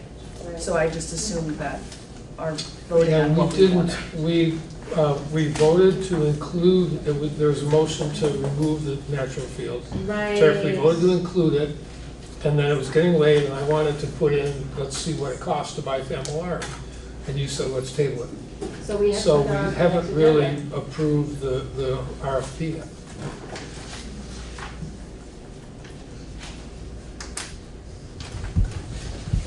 My fault, I am sorry. Another item for next week? Another item. May I add that there is a cost analysis link in that document, which I'll send David. I had been in communication with him before this meeting, but I'll send David the list in electronic form, which will make it a lot easier to click and get to these things. And before people leave, thank you all for coming. This is really helpful, and as you can see, it pays off. I think, I'm sorry, Christina, I was Heather, gonna did you s- have a? I have a comment about this too. Okay, is this a comment on this? That is something else. Okay. Emily, why don't you do your comment and then we'll go to him. Well, I just wanted to know, I mean, we didn't really talk about this, but the communications committee, we had talked about, so on the on the website, there used to be a place for press releases. And one thing I know Tim, myself, and Jamie talked about on the communications committee was how to best inform audiences about topics that are of strong community interest. This would be one. So we were gonna develop some protocols that we would then share with everybody, get approval of, and then additionally have timelines for how we were, essentially show you the draft, and then there was a timeline to get feedback maybe. But now we're confronted with an issue that may be of community importance, and we may wanna share it out in certain ways to ensure that people can have a voice. So I guess I would ask the board how best to go about that as a communications committee. Should we formulate a plan? We're meeting tomorrow, right? Should we formulate a plan and share it out with you with the draft language? And then how would we get approval though? We can't do it until we meet as a board because we cannot take action unless we've convened as a board. So then how would we invite people to participate in the conversation in a way that's a little different when the conversation's coming up so quickly? We could make a motion to allow the communications council to come up with a plan and run it. How many people are on the communications council? 3. How many board members? 2. Okay, so run it by Ann and I, then we're not a quorum. So we could make a motion that Ann and I, in conjunction with the communications council, could approve for this One case. one Until we get case. protocols up. You got that, Tim? Yeah, So moved.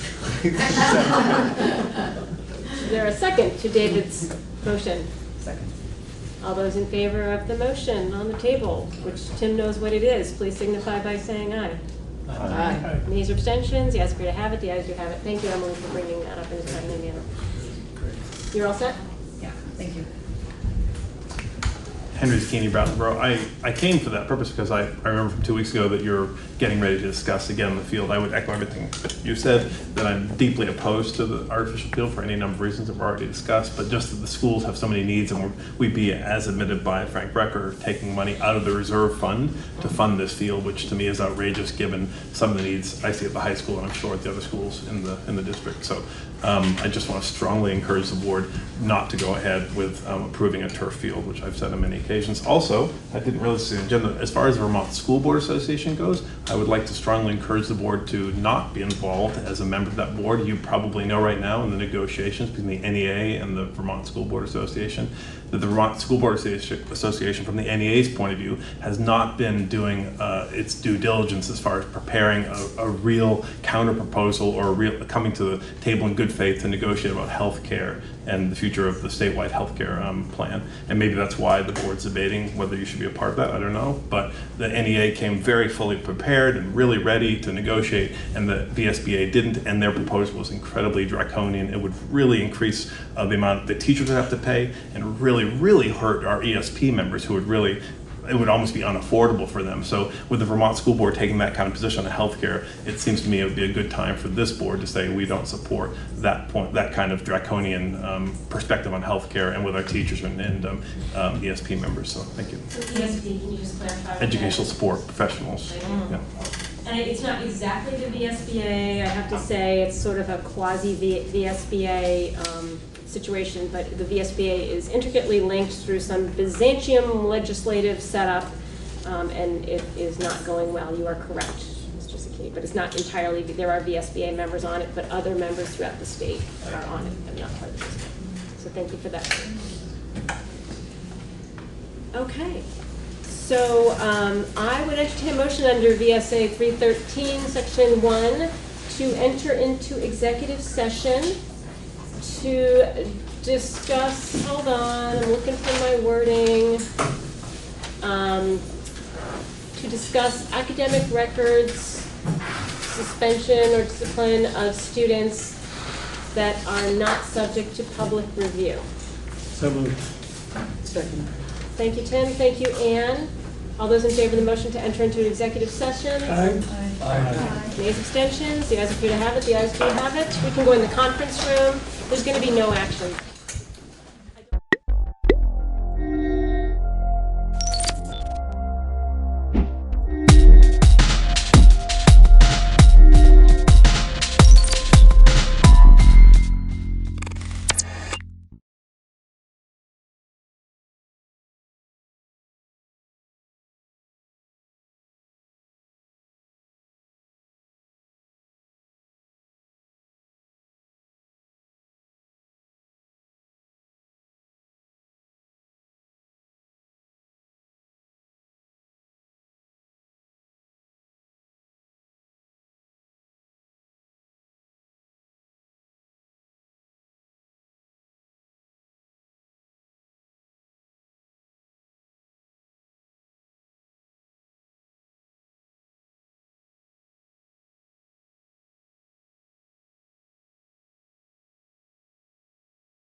Hi, this is Pat McDonald, your host for Vote for Vermont, where our tagline is Listening Beyond the Soundbite.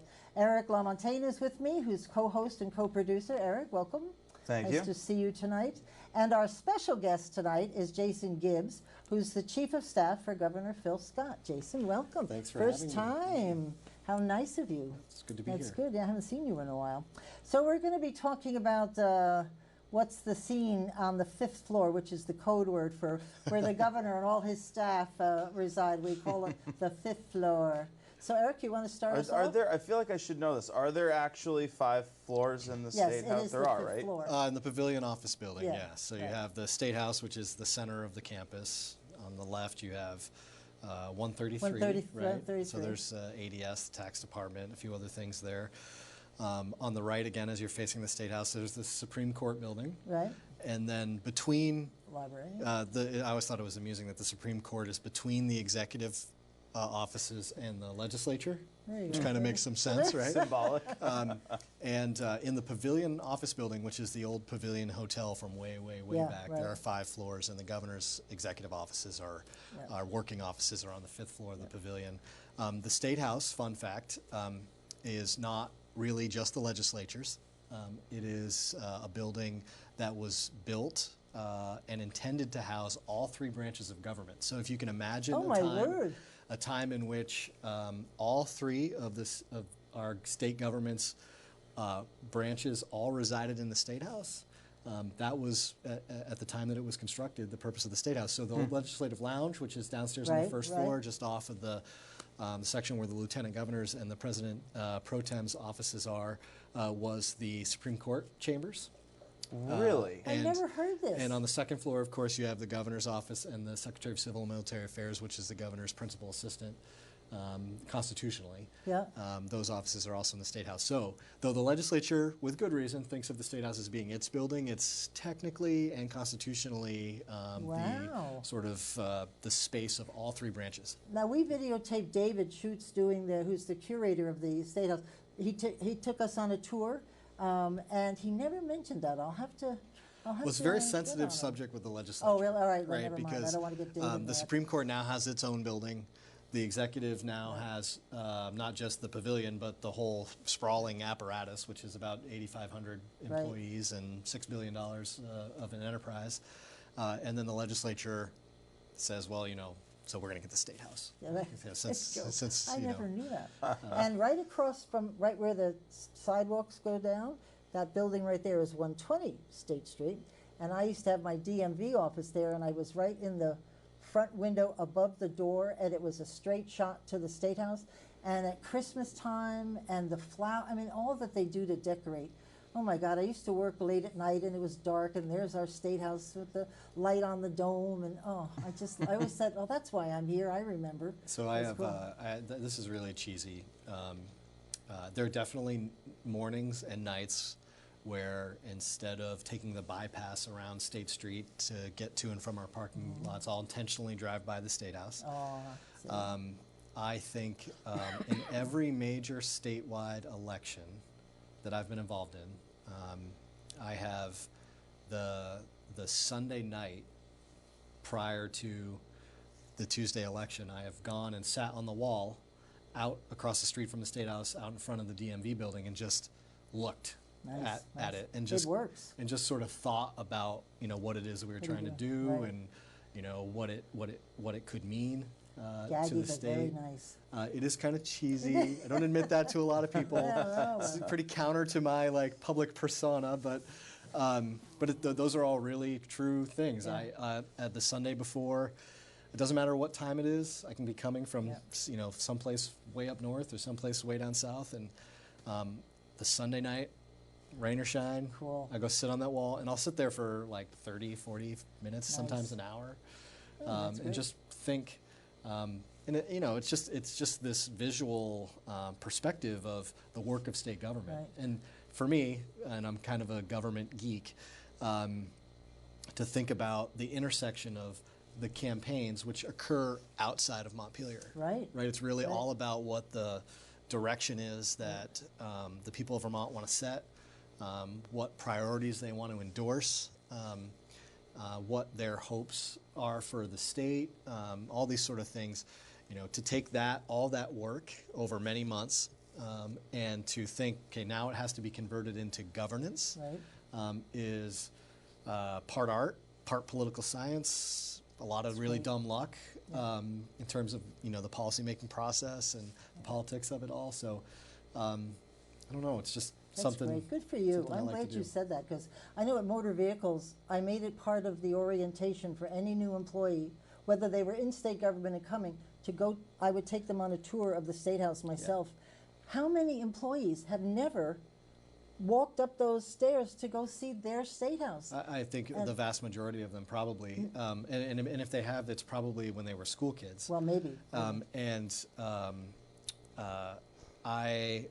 this is cheesy and I'm probably saying too much, but I have been known to say to members of our staff, hey, just come with me for a minute. In the middle of the legislative session, it could be, when we had, when the governor had vetoed multiple state budgets, and we were in a brawl about whether or not we were going to raise property taxes in a time of growing surpluses and all these sort of things. It was a pretty tense time. And it's easy to lose. It's easy to get jaded, to lose perspective, to be more about the fight than the finish, and so I'm known to, in moments like that, to be like, hey, team, let's go sit in the balcony of the House chamber or the Senate chamber and to go there at like 7 in the morning on a weekday when everything's lit up and the place is empty and silent, and you just look at it and think about the role of the legislature. You know, I'm sure that there are many members of the legislature, maybe not many, maybe some, could be many, who think we don't really value the work of the legislature as much as we should because we have differences of opinion on policy or implementation or what have you, or people tend to focus on the politics more than the policy because frankly the politics is easier to understand. It's you're either for this or you're against it, or you're on this team or you're on that team. It's a much shallower, more superficial understanding of things. They would be wrong in that assumption. We really, and this is in part because of the leadership the governor provides, and because he's a creature of the legislature. Sure, for sure. What, 10, 11, 12 years or so? Yeah, and 10 years in the Senate, 6 years as the lieutenant governor. 16. Deep respect for the process and a deep understanding of the process. I think that understanding has come through in the successes that we've had in the first 2.5 years of the administration. But so, once in a while, when you better be careful. You may not be able to go and work on Monday. I know. Who is that guy? When even our own internal team is like, we're locked horns with the legislature. It's good to those 7 a.m. meetings. Hey, let's just go sit in the balcony and just think about the role of the House and the role of the Senate and the role of the legislature and all of this, and let's just think about how many humans are involved in this process. Make this work, right? And how amazing it is that there is a product. Not everybody agrees with the product. Sometimes the product doesn't go far enough. Sometimes the product goes too far, but there's always a product. Right. And it's really take a step back from what feels really personal, and you think about the bigger picture, and it helps to put the work that you're doing in perspective. Sure. And as tough as we can be, and we can be tough. It's never personal, never, and it's always about doing the work. Good job. So, nice. Well, it's always in my blood anyway. All right, go ahead. No, that was jump right in. That was great. That was fantastic. It's awesome when interviews kind of run themselves. Yeah, that's right. what you want. We'll give him the hour. Give him the topic, and he'll talk. So there you go. I know. I'll go get a seltzer from the fridge. No, it's great because clearly it sounds like you have a really good appreciation for that process, and you mentioned not taking things personally, and I'm sure you have a pretty lengthy work history with dealing with some of fairly conflicting, emotionally charged projects. The Big Dig, for example. Yeah. That was not just everybody, oh yeah, go ahead, let's do this. Yeah. I'm sure that had a lot of controversy. So the floor is yours. Tell us a little bit about your background, what led you to the position that you're in today. Well, I was born in Rutland and grew up in Brandon. Went to school there my whole life. So you were born in Rutland. Yeah. You weren't just okay. Yep. Because that's how you're a real Vermonter, right? Is you have to actually be physically born. I'm told all the time I'm not a real Vermonter because I was born in Lebanon and then then 2 days later shipped over the river. But yeah, no, my very best friend. We've been friends since kindergarten, very literally. Had the great misfortune of being born at Dartmouth. And so it's a running joke between us.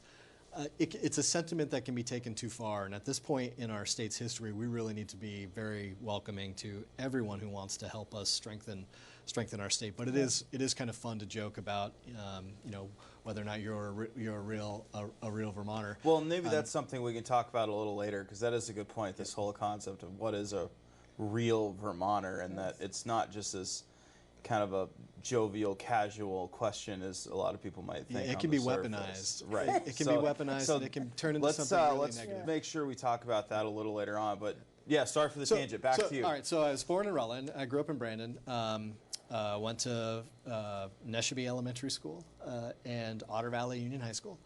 Left for college. Did a variety of things in the private sector.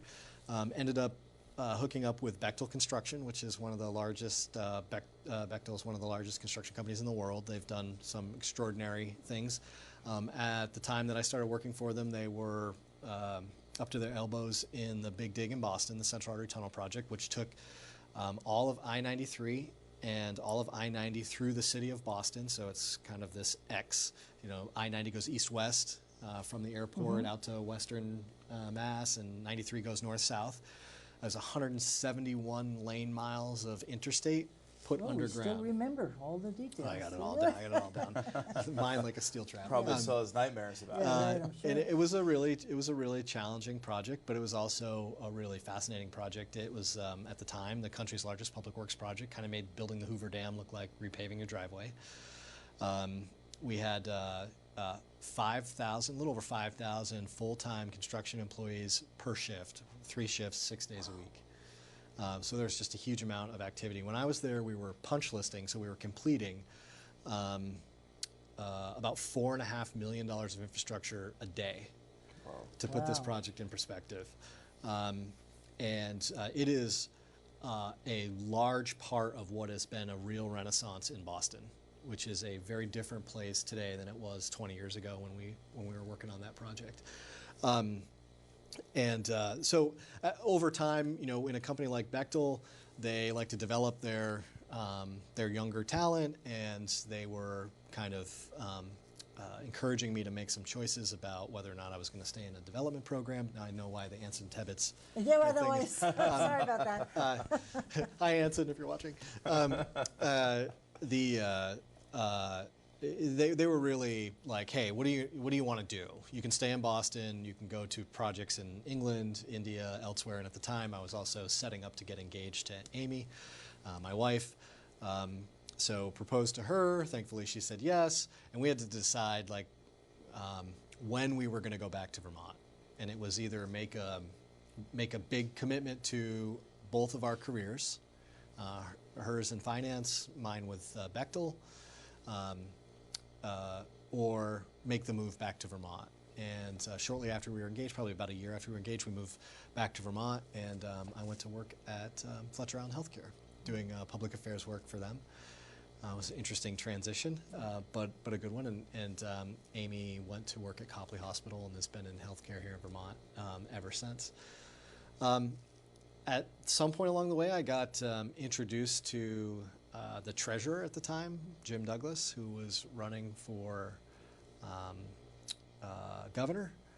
And I have always been drawn to public service at some level. I was somewhat politically active in college, volunteered a little bit on some Republican campaigns, and thought, what the heck, still young, still energetic.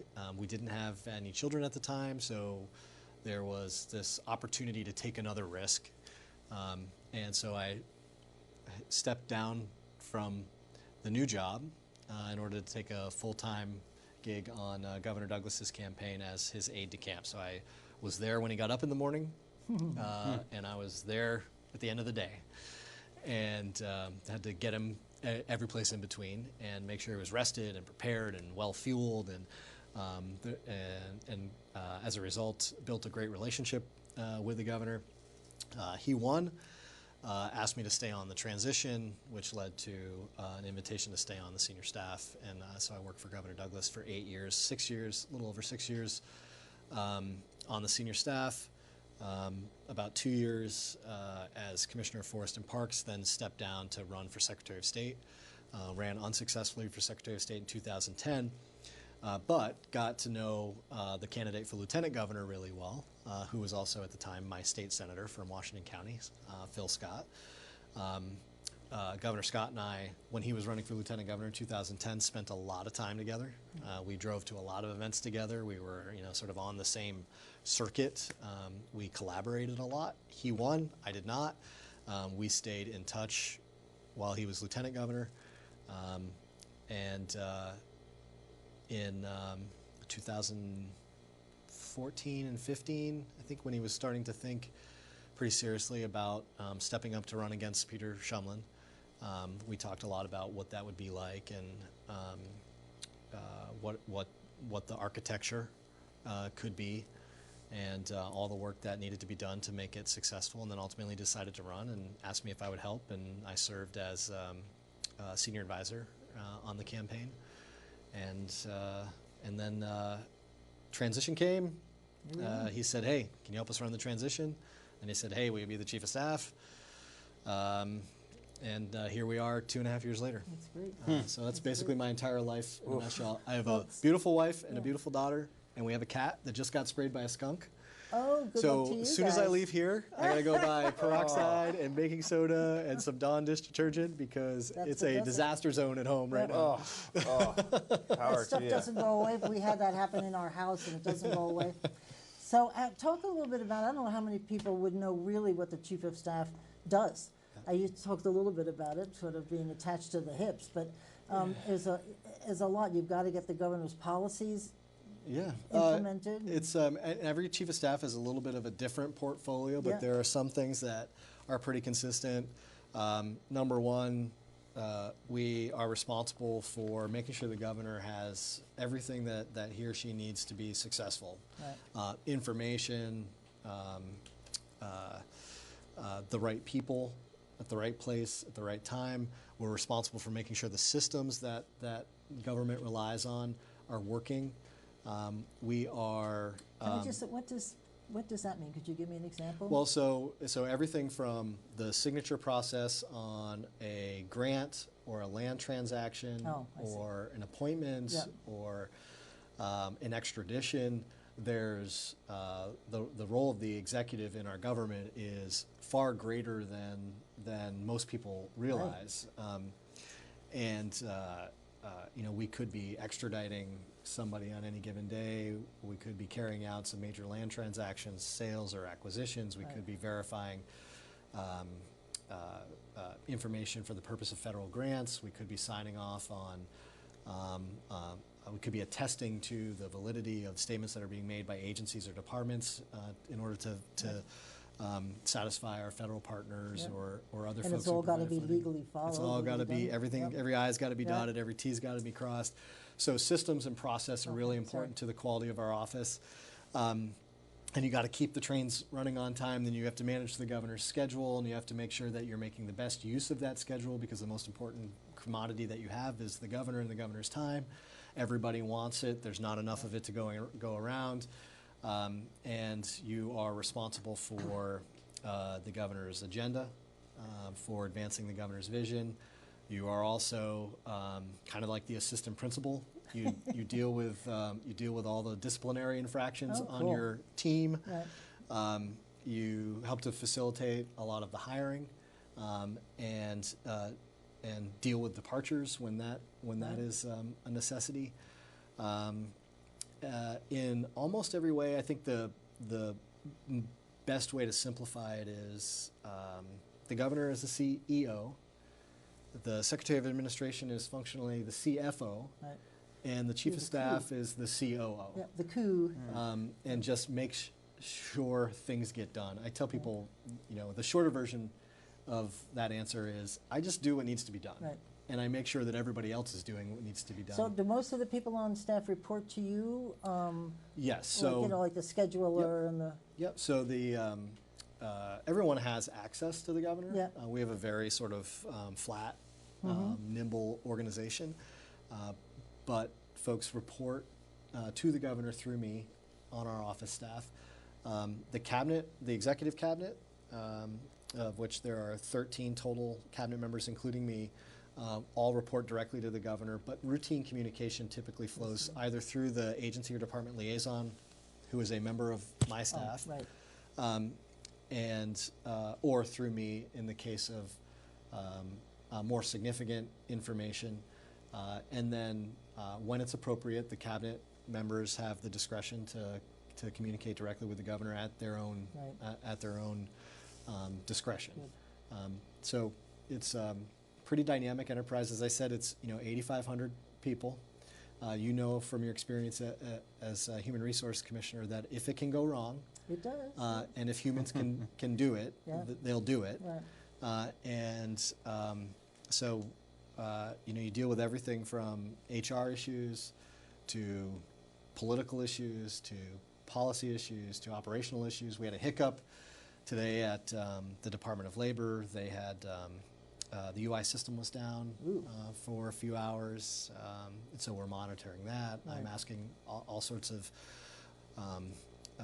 probably annoying questions just to make sure that they're covering the field and they're looking at everything that needs to be looked at to expedite the restoration of that service, which we got back up. They got back up in a couple of hours. We also the governor's liaison to the Department of Public Safety and Homeland Security and other security issues are typically run through me for awareness. Not always, depends on the circumstance. So it's a really big enterprise. We think about running it like a single enterprise as opposed to 12 different Good. I'm proud of you for doing that. I always thought businesses that, within a bigger portfolio. We've taken a lot of steps. One of the projects that I took on at the governor's request was to build the cabinet into a 13-person executive team as opposed to the more traditional old government cabinet where everybody's just responsible for their own fiefdom. We meet weekly for at least an hour. Frequently it's longer than that.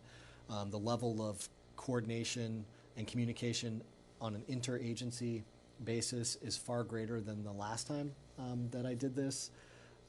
And I think that improves our overall ability. We're getting incredible, we're getting really, incredible is probably hyperbole, but we're getting very positive results at the operational level and some real interesting nuts and kind of geeky nuts and bolts things. For example,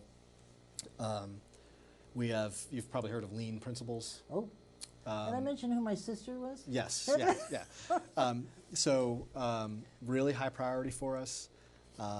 Really working to energize the work that the Chief Performance Officer is doing with support directly from the Governor's Office. So this is a priority project in my portfolio. The Cabinet has recognized that it's a high priority. We have over 1,000 frontline state employees trained in lean principles right now. In 2 years, we should have about 50% of the workforce trained in lean principles. Lean principles are a methodology of continuous improvement. This idea that you walk into work every day and you think, how can I make it better? And then you have tools that you can use to make it better. And probably most importantly, the people that you're working with don't fear the idea of making things better. We've tried this for years, but if the leadership, the governor's office, doesn't support it, and if the last two governors just didn't quite understand it and weren't really interested, and I know that you guys are in it, and it's really working. It is. And it's the kind of thing that we don't talk about it a lot. We don't have press conferences about it. We don't put out press releases. We're just doing the work. And this is a governor who came from construction. He's about doing the work. And a lot of times the most meaningful things that you can do in government occur outside of the political space. And they're just nuts and bolts, like just the fundamentals. And we talk a lot about focusing on the fundamentals, whether it's on economic development or on healthcare or in government operations.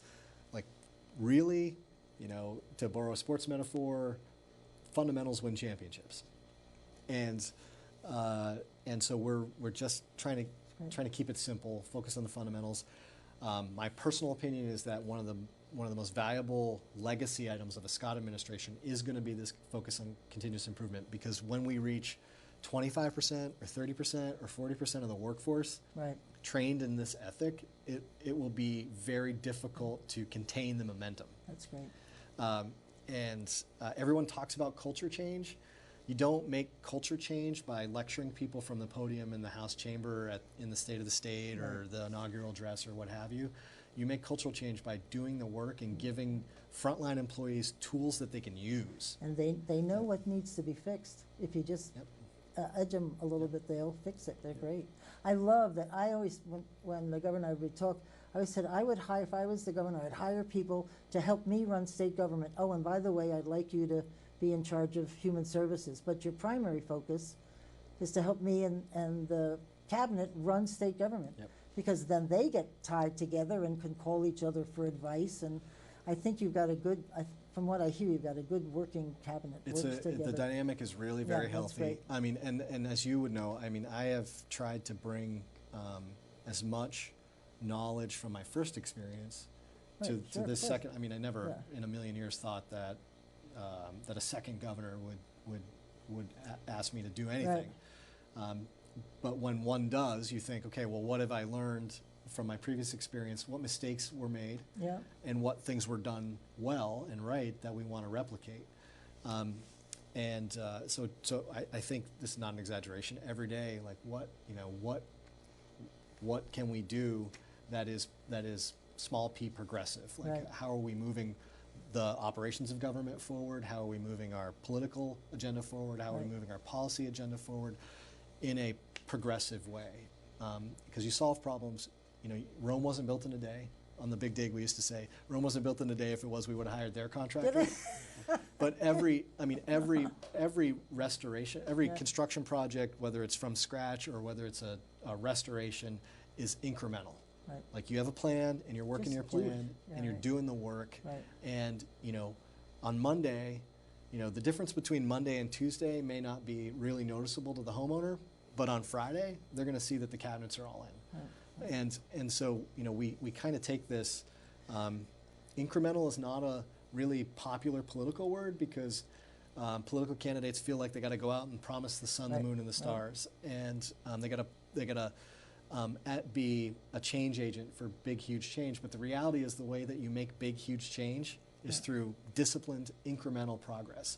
Now you want that those increments to be as large as they can responsibly be, Right. but when you start trying to bite off more than you can chew, nothing gets done. Excellent. Go right ahead. Ask that Well, question. I'm curious. You know, the governor is getting just deluged, I'm sure, night and day with requests for time. Excuse me. With requests for time, people wanting him to learn this thing or know about this or hear this, and the amount of data, just information that everybody must be pouring on him it's got to imagine it's overwhelming. So I'm sure part of your job is to help try to filter out some of the noise from that. Yep.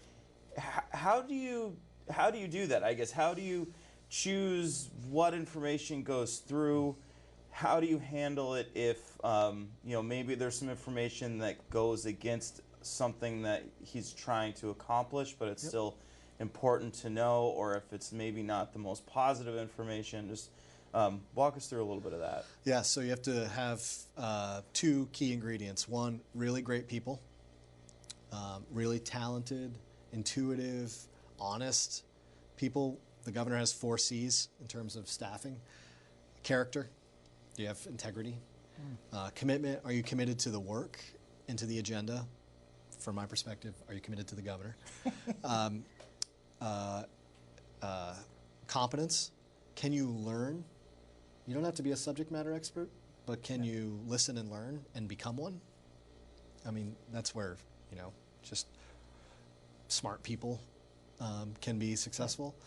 And chemistry, because you can have all of the smartest, best people who have top-notch character, but if they don't have chemistry, then it makes being in the trenches very challenging, and it makes going the distance. You know, think marathon, not sprint metaphor here. It makes going the distance with continuity that you really need to make as much of that incremental progress as possible much harder. So chemistry becomes really important. So good people with great instincts and good systems. And you put those two things, pardon me, you put those two things together and you've got a way to kind of separate the wheat from the chaff. And the third thing I would add to that is how people communicate with the governor is important. So if you're doing your job right, you are using the phrase, I don't know, but I will find out, more than any other. You can't have a situation where the people that you're relying on conveying information to the governor, whether it's a cabinet member or a sub-cabinet member or a member of the senior staff, or anyone at any level of the organization that's conveying information to the governor, They can't have a fake it until you make it attitude. They can't be fly by the seat of their pants. It can't be fast chatter, snappy patter. It's got to be like, here's what I know. Here's where I got the information from. Here's my assessment of the information. Here's what everybody else says. Here's what these other sources of information say. Here's my assessment of that information. What would you like to do? And if there's a question that you don't know the answer to, you better say, I don't know, but I'll find out. Yeah, don't try to fake it, right? And honestly, if you're doing your job right at this level, you're going to use that phrase a lot, because there's so much, to your point, there's just so much information. And there's, for every question that you've prepared to answer, there's probably like 5 or 10 other questions that you just, you haven't thought of yet. Because you've hired, like Al Gobey, who is fabulous, and he's just such a good manager, he could probably manage most anything, but he has never worked in state government. That alone is a trick, to have people come in and for the first time at that level, and because the legislature, the day you are sworn in, you just have to know everything, or you're accountable for everything. And they don't give you much of a holiday or a couple of days off just to learn. Character. Yep.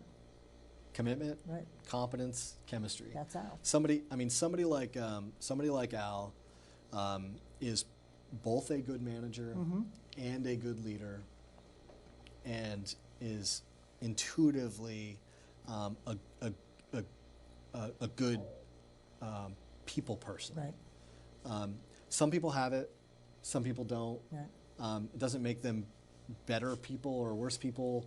It's just the fact that just that chemistry piece, when you're thinking about the interpersonal chemistry of a team, when you're thinking of it from the point of view of particularly a public enterprise like a government or a publicly facing portion of any enterprise, you have to think about the chemistry being, okay, well, is this person going to be able to develop chemistry with their own leadership team and with their own line staff? What kind of tools do they have in their own personal toolbox to develop the type of relationships that's going to make them an effective leader? Right. And most of the time, we get that right. Small number of times, which you've probably read about recently, those things don't work out. But those are the types of things that we're thinking about in this administration that is not evident to me that we're always so focused in these type of conversations, or focused on in these type of conversations in previous administrations. There's historically, and this is not a critique of any one administration, but historically there's a lot of emphasis placed on, do they have legislative experience? What are the politics of appointing someone to this position? And Governor Scott intentionally took a different approach to building a team, one that's informed by his business experience, one that's informed by his racing experience, which is one area of his life, incidentally, that I have absolutely zero involvement in. It's like, you don't get to go to Thunder Road. No, I can go, but it's his space. Yeah. Our office doesn't meddle in it. I'm glad he's back racing. He's having a great year.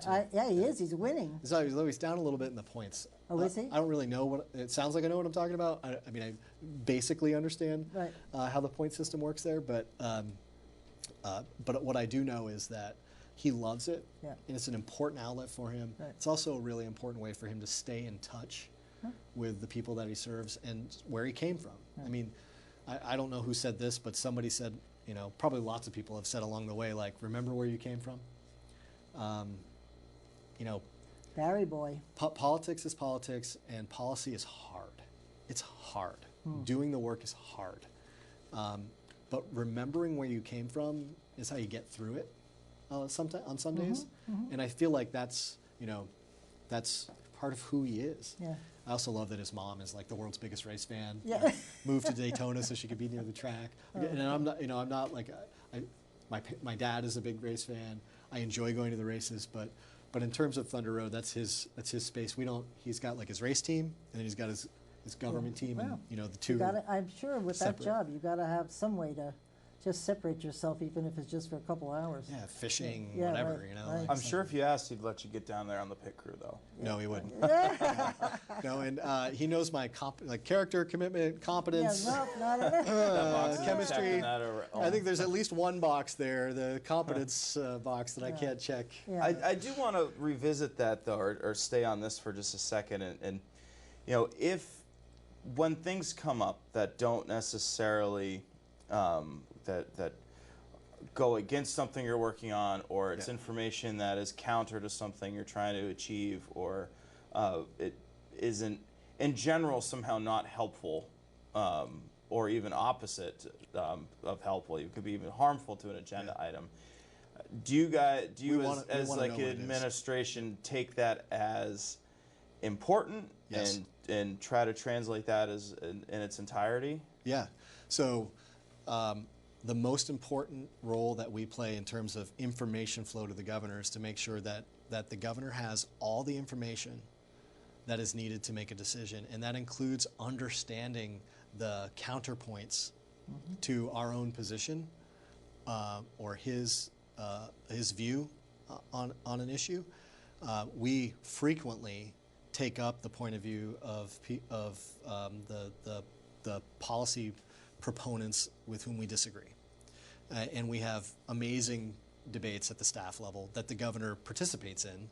Sometimes he observes, like me debating with another member of the staff or two members of the staff having a debate. But the whole idea is to make sure that 100% of the information of the valid information, and if it's credible but unverified, we're probably including that too, with the caveat that this is credible information, but it's unverified. We haven't had the opportunity to research it more deeply or to further analyze it or what have you. But 100% of the information so that he can make a fully informed decision. There are times in our discussions where before we meet with the governor, and you can pick some of the highest profile policy debates and some that you probably never even knew occurred over the course of a legislative session. And there would be times where we would go into a staff meeting, and there's an agenda typically for most of these staff meetings, where I would say to the staff, this is a decision point.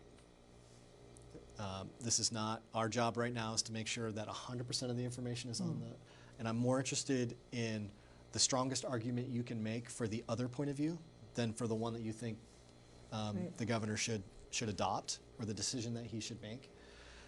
And again, it speaks to the quality of the team that the governor has built.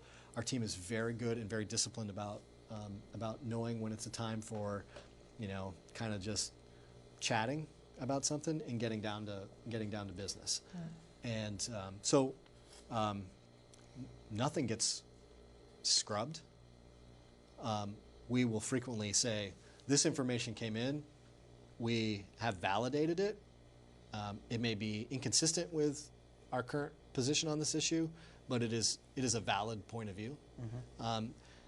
Or the data behind it is solid, and we can see how they've arrived at this conclusion or have been able to make this argument or what have you. And then there are other times where we say, well, this information is circulating out there and we can't validate it. We believe it to be false, but this information is out there, or this point of view is out there. I can't say that we get it 100% every time, but I think we do a really good job of making sure that we get as much information. But again, there's always some number of questions in every one of these conversations that we don't have the answer to, and the answer is, I don't know. We'll find out, and that's our job. Good. And if he does that, I think that's good, because you can't fake it. You have to tell them what is. Look, this governor is the best listener that I have ever known, and unlike me, he listens way more than he talks. I'm chatty, and I'm just chatty. As Popeye said, I am what I am.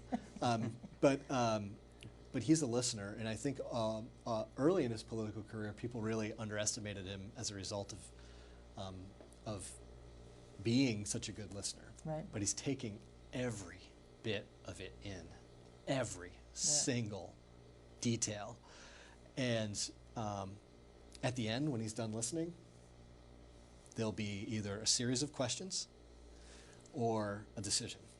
And then, like a good team, doesn't matter what play the head coach calls, we're going to go out and we're going to run it. Right. That's right. And we don't run audibles on our team. Good. And that's good team chemistry. It's good team discipline, and you need people who are really intellectually engaged by that environment, because it can be a grind. Because out of the blue, you'll be working a set of issues or problems that you know about, and then out of nowhere, because it's state government, and in Vermont, in a small state like Vermont, we have way more things in our portfolio than a large state like Texas or California would have. So, and here's why. I know this sounds crazy. I was going to go there for the why. Okay. So I was talking to a colleague of mine from a very large state, and she said, "Oh, it must be so nice being chief of staff from Vermont." I was like, "It's awesome." I mean, I love Vermont, and Vermont's the best place on earth, and it's good to be making a contribution and doing what we can to make it better, and we're a stronger economy and all this stuff. And she's like, "Well, you must not have to deal with a lot." And I was like, "Well," I knew what she was getting at. And I wasn't offended, because they're a big state. And, they're a big state. And I said, "Well, how much? What percentage of your communities does the state provide 100% law enforcement coverage for?" She said, "I don't know the answer to that. Our state police really is just our highway patrol, and our municipalities all have their own." Like, all right, how about transportation maintenance and plowing? Again, we have county government. How about human services? Like, that's a big deal. But we also have county human services. I'm like, yeah, we don't have any county government other than our sheriffs, which are really small law enforcement apparati. We cover about 80% of the law enforcement needs of the entire state. Wow. We cover. Is it that high? Wow. Yeah. We cover almost 80% of the transportation needs of the state. We cover 100% of the human services in partnership with our local designated agencies. And the list goes on and on and on. My point here to her was all of that stuff, all the major crimes, all the roads that need to be paved, all the unsatisfactory plow jobs, or most of the unsatisfactory plow jobs. Call the governor. All that stuff. All the human service disasters are all just tragic, sad disasters. They all roll up to the governor's office. Right. And she was like, "Well, I never really thought of it." So it's like being a mayor and a governor all combined. Yeah, that county structure does work in other states. Huge amounts of infrastructure in other states. Yep. Let's we have about 13 minutes left, and I wanted to get to the 631 and the because I heard him speak of that so often, and it really, how did that even come to be? Because that I had this whole thing that rolled into his 3 priorities, which rolled into the strategic plan, which I'm sure rolled into the finances and the budget. So it's all sort of this cascading thing. Yeah, if you don't have 3 priorities, you don't have priorities. If you don't know what your top 3 priorities are, you don't have priorities, right? This is another I've now stolen every good phrase.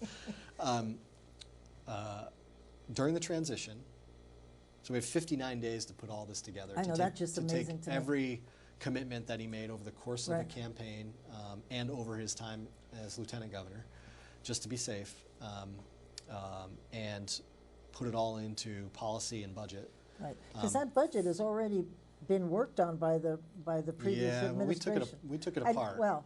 We took it apart pretty good, and proposed some pretty tectonic things. I don't know if you remember the first. Oh yes, I do. First few weeks, but we had 3 major reorganizations. We proposed changing the date for voting on school budgets to November. The 80-20 little. We proposed a whole series of pretty bold change, so we have 59 days to do all this work, and the governor said, look, the scope of things that we're working on here is just so broad. We really need to stay focused. Like, I'm worried that what has happened to every administration will happen to us if we don't have a North Star. Right. Like, if we don't have a focus, so that when we're lost in the policy swamp or lost in the political swamp, we don't have something we can reorient 1,000 to. points of light. Where did we hear that? Or just like before? 1 point of light. 1 point like of light. this is the general direction Right. that we're going in. Right.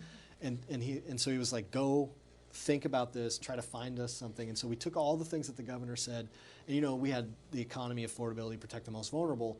And so we spent a solid, this doesn't sound like a lot of time, but in transition time, it's like an eternity, like probably 4 or 5 days trying to figure out like what were we going to anchor this entire administration to from a strategic objective perspective. And we ultimately came back to, it's about the size of the workforce as a percent of population. What are the things that are going to be most specific to, or most helpful, most clear in understanding that that's our focus. Right. And so it was, size of the workforce, 631. Size of the workforce, we were at the time seeing the size of our workforce decrease by about 6 workers per day. Right. Right. There were 3 fewer kids. There are 3 fewer kids in our public K through 12 education system every single day, and we have 0.7, so 1. Babies being born exposed to opiates or other addictive drugs every day. Grow the economy, make Vermont more affordable, protect the vulnerable. So and I heard from staff that when some proposals were made, they were challenged back with how does it meet these 3 priorities, which was amazing. We still do that. I think that's this is marathon, not sprint. This is not, 631 was never intended to be a talking point. It was never intended to be an external tool of any kind. It's strictly for us, we have two 3-digit numbers, 631, which we just explained, and 251. And what is that? 251 is the number of cities, towns, and villages in Vermont. So 251 Club. And this is the idea that our economic growth, and there has been some in Vermont since the Great Recession, has been exclusionary. That our economic policy and our economic growth has been exclusionary. We have 11 of our 14 counties that have not fully recovered from the recession. Wow. The ones that have are Franklin, Chittenden, and Addison County. And what do they have? They have proximity to that Burlington metro area, but it's not about Burlington per se, it's about the fundamentals of an economy. It's about infrastructure. Right. It's about size of workforce. So they have the academic infrastructure, they have the healthcare infrastructure, they have a broad employment base, they have natural gas, and Addison County now has much more of it than it did in the past. The fundamentals matter, and so we ask all the time, so 631, economy, affordability, protect the most vulnerable. If you bring a policy forward in this administration, and the entire cabinet and the sub-cabinet and all the policy staff are all now oriented to this, you have to be able to defend, you have to be able to demonstrate and defend that policy from the point of view of 2 of those 3 strategic priorities of growing the economy, making Vermont more affordable, protect the most vulnerable. Because you can make an argument in any one of those buckets, like, hey, we have to do this to protect the most vulnerable, but it's not going to help make Vermont more affordable, and it's not going to help us grow the economy, and we need to grow the economy in order to protect the most vulnerable.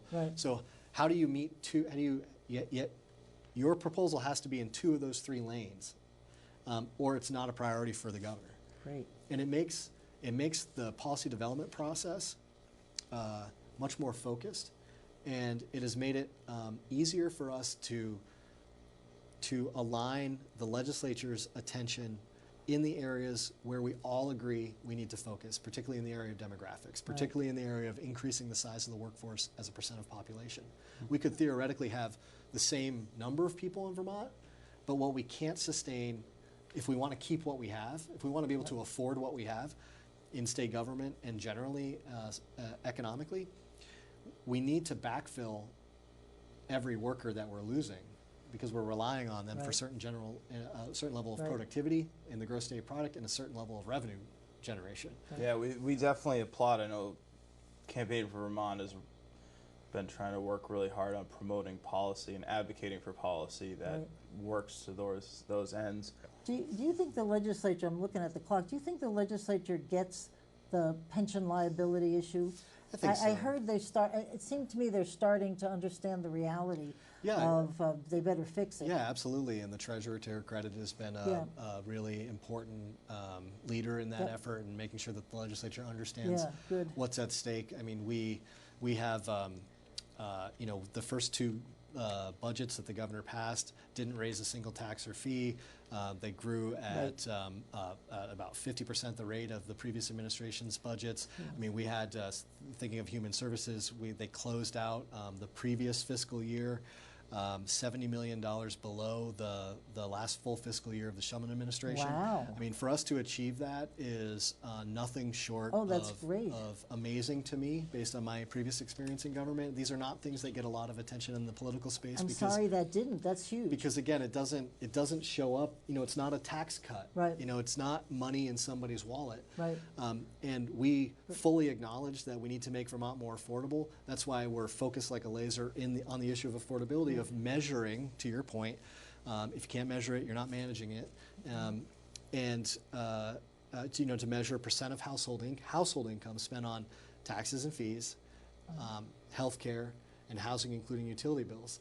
And to bring this kind of discipline to the legislature, or to our conversations with the legislature, so they know that the way that the governor is evaluating all these proposals.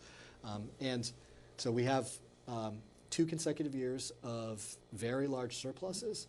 To the legislature's credit, they have designated a large portion to paying off those unfunded liabilities. Yeah. Having said all that, we still have to have the difficult conversation about structural change. Right. We're willing to have that conversation. The governor's willing to have that conversation. But the reality is we need Democrats in the legislature to step up and say, look, we can backfill, but still the size of that unfunded liability is going to consume the limited revenue growth that we need to pay for what we have. So if we want to get serious about making more investments in priority areas, or even adding new services to government, which I'm not proposing, but in terms of meeting our Democratic friends where they are, we've got to get serious about reducing the drain that those unfunded liabilities represent on revenue growth. Right. Absolutely. Right. Because there's no revenue, there won't be any revenue to spend on stuff. Right. And that's going to require structural conversation. We're not going to fight with them about it. There's no point in that. They know how the governor feels. And the political reality is, until there's Democratic leadership willing to have the difficult conversation, we're not going to get the work done, and we're about getting the work done. Well, we have run out of time. See,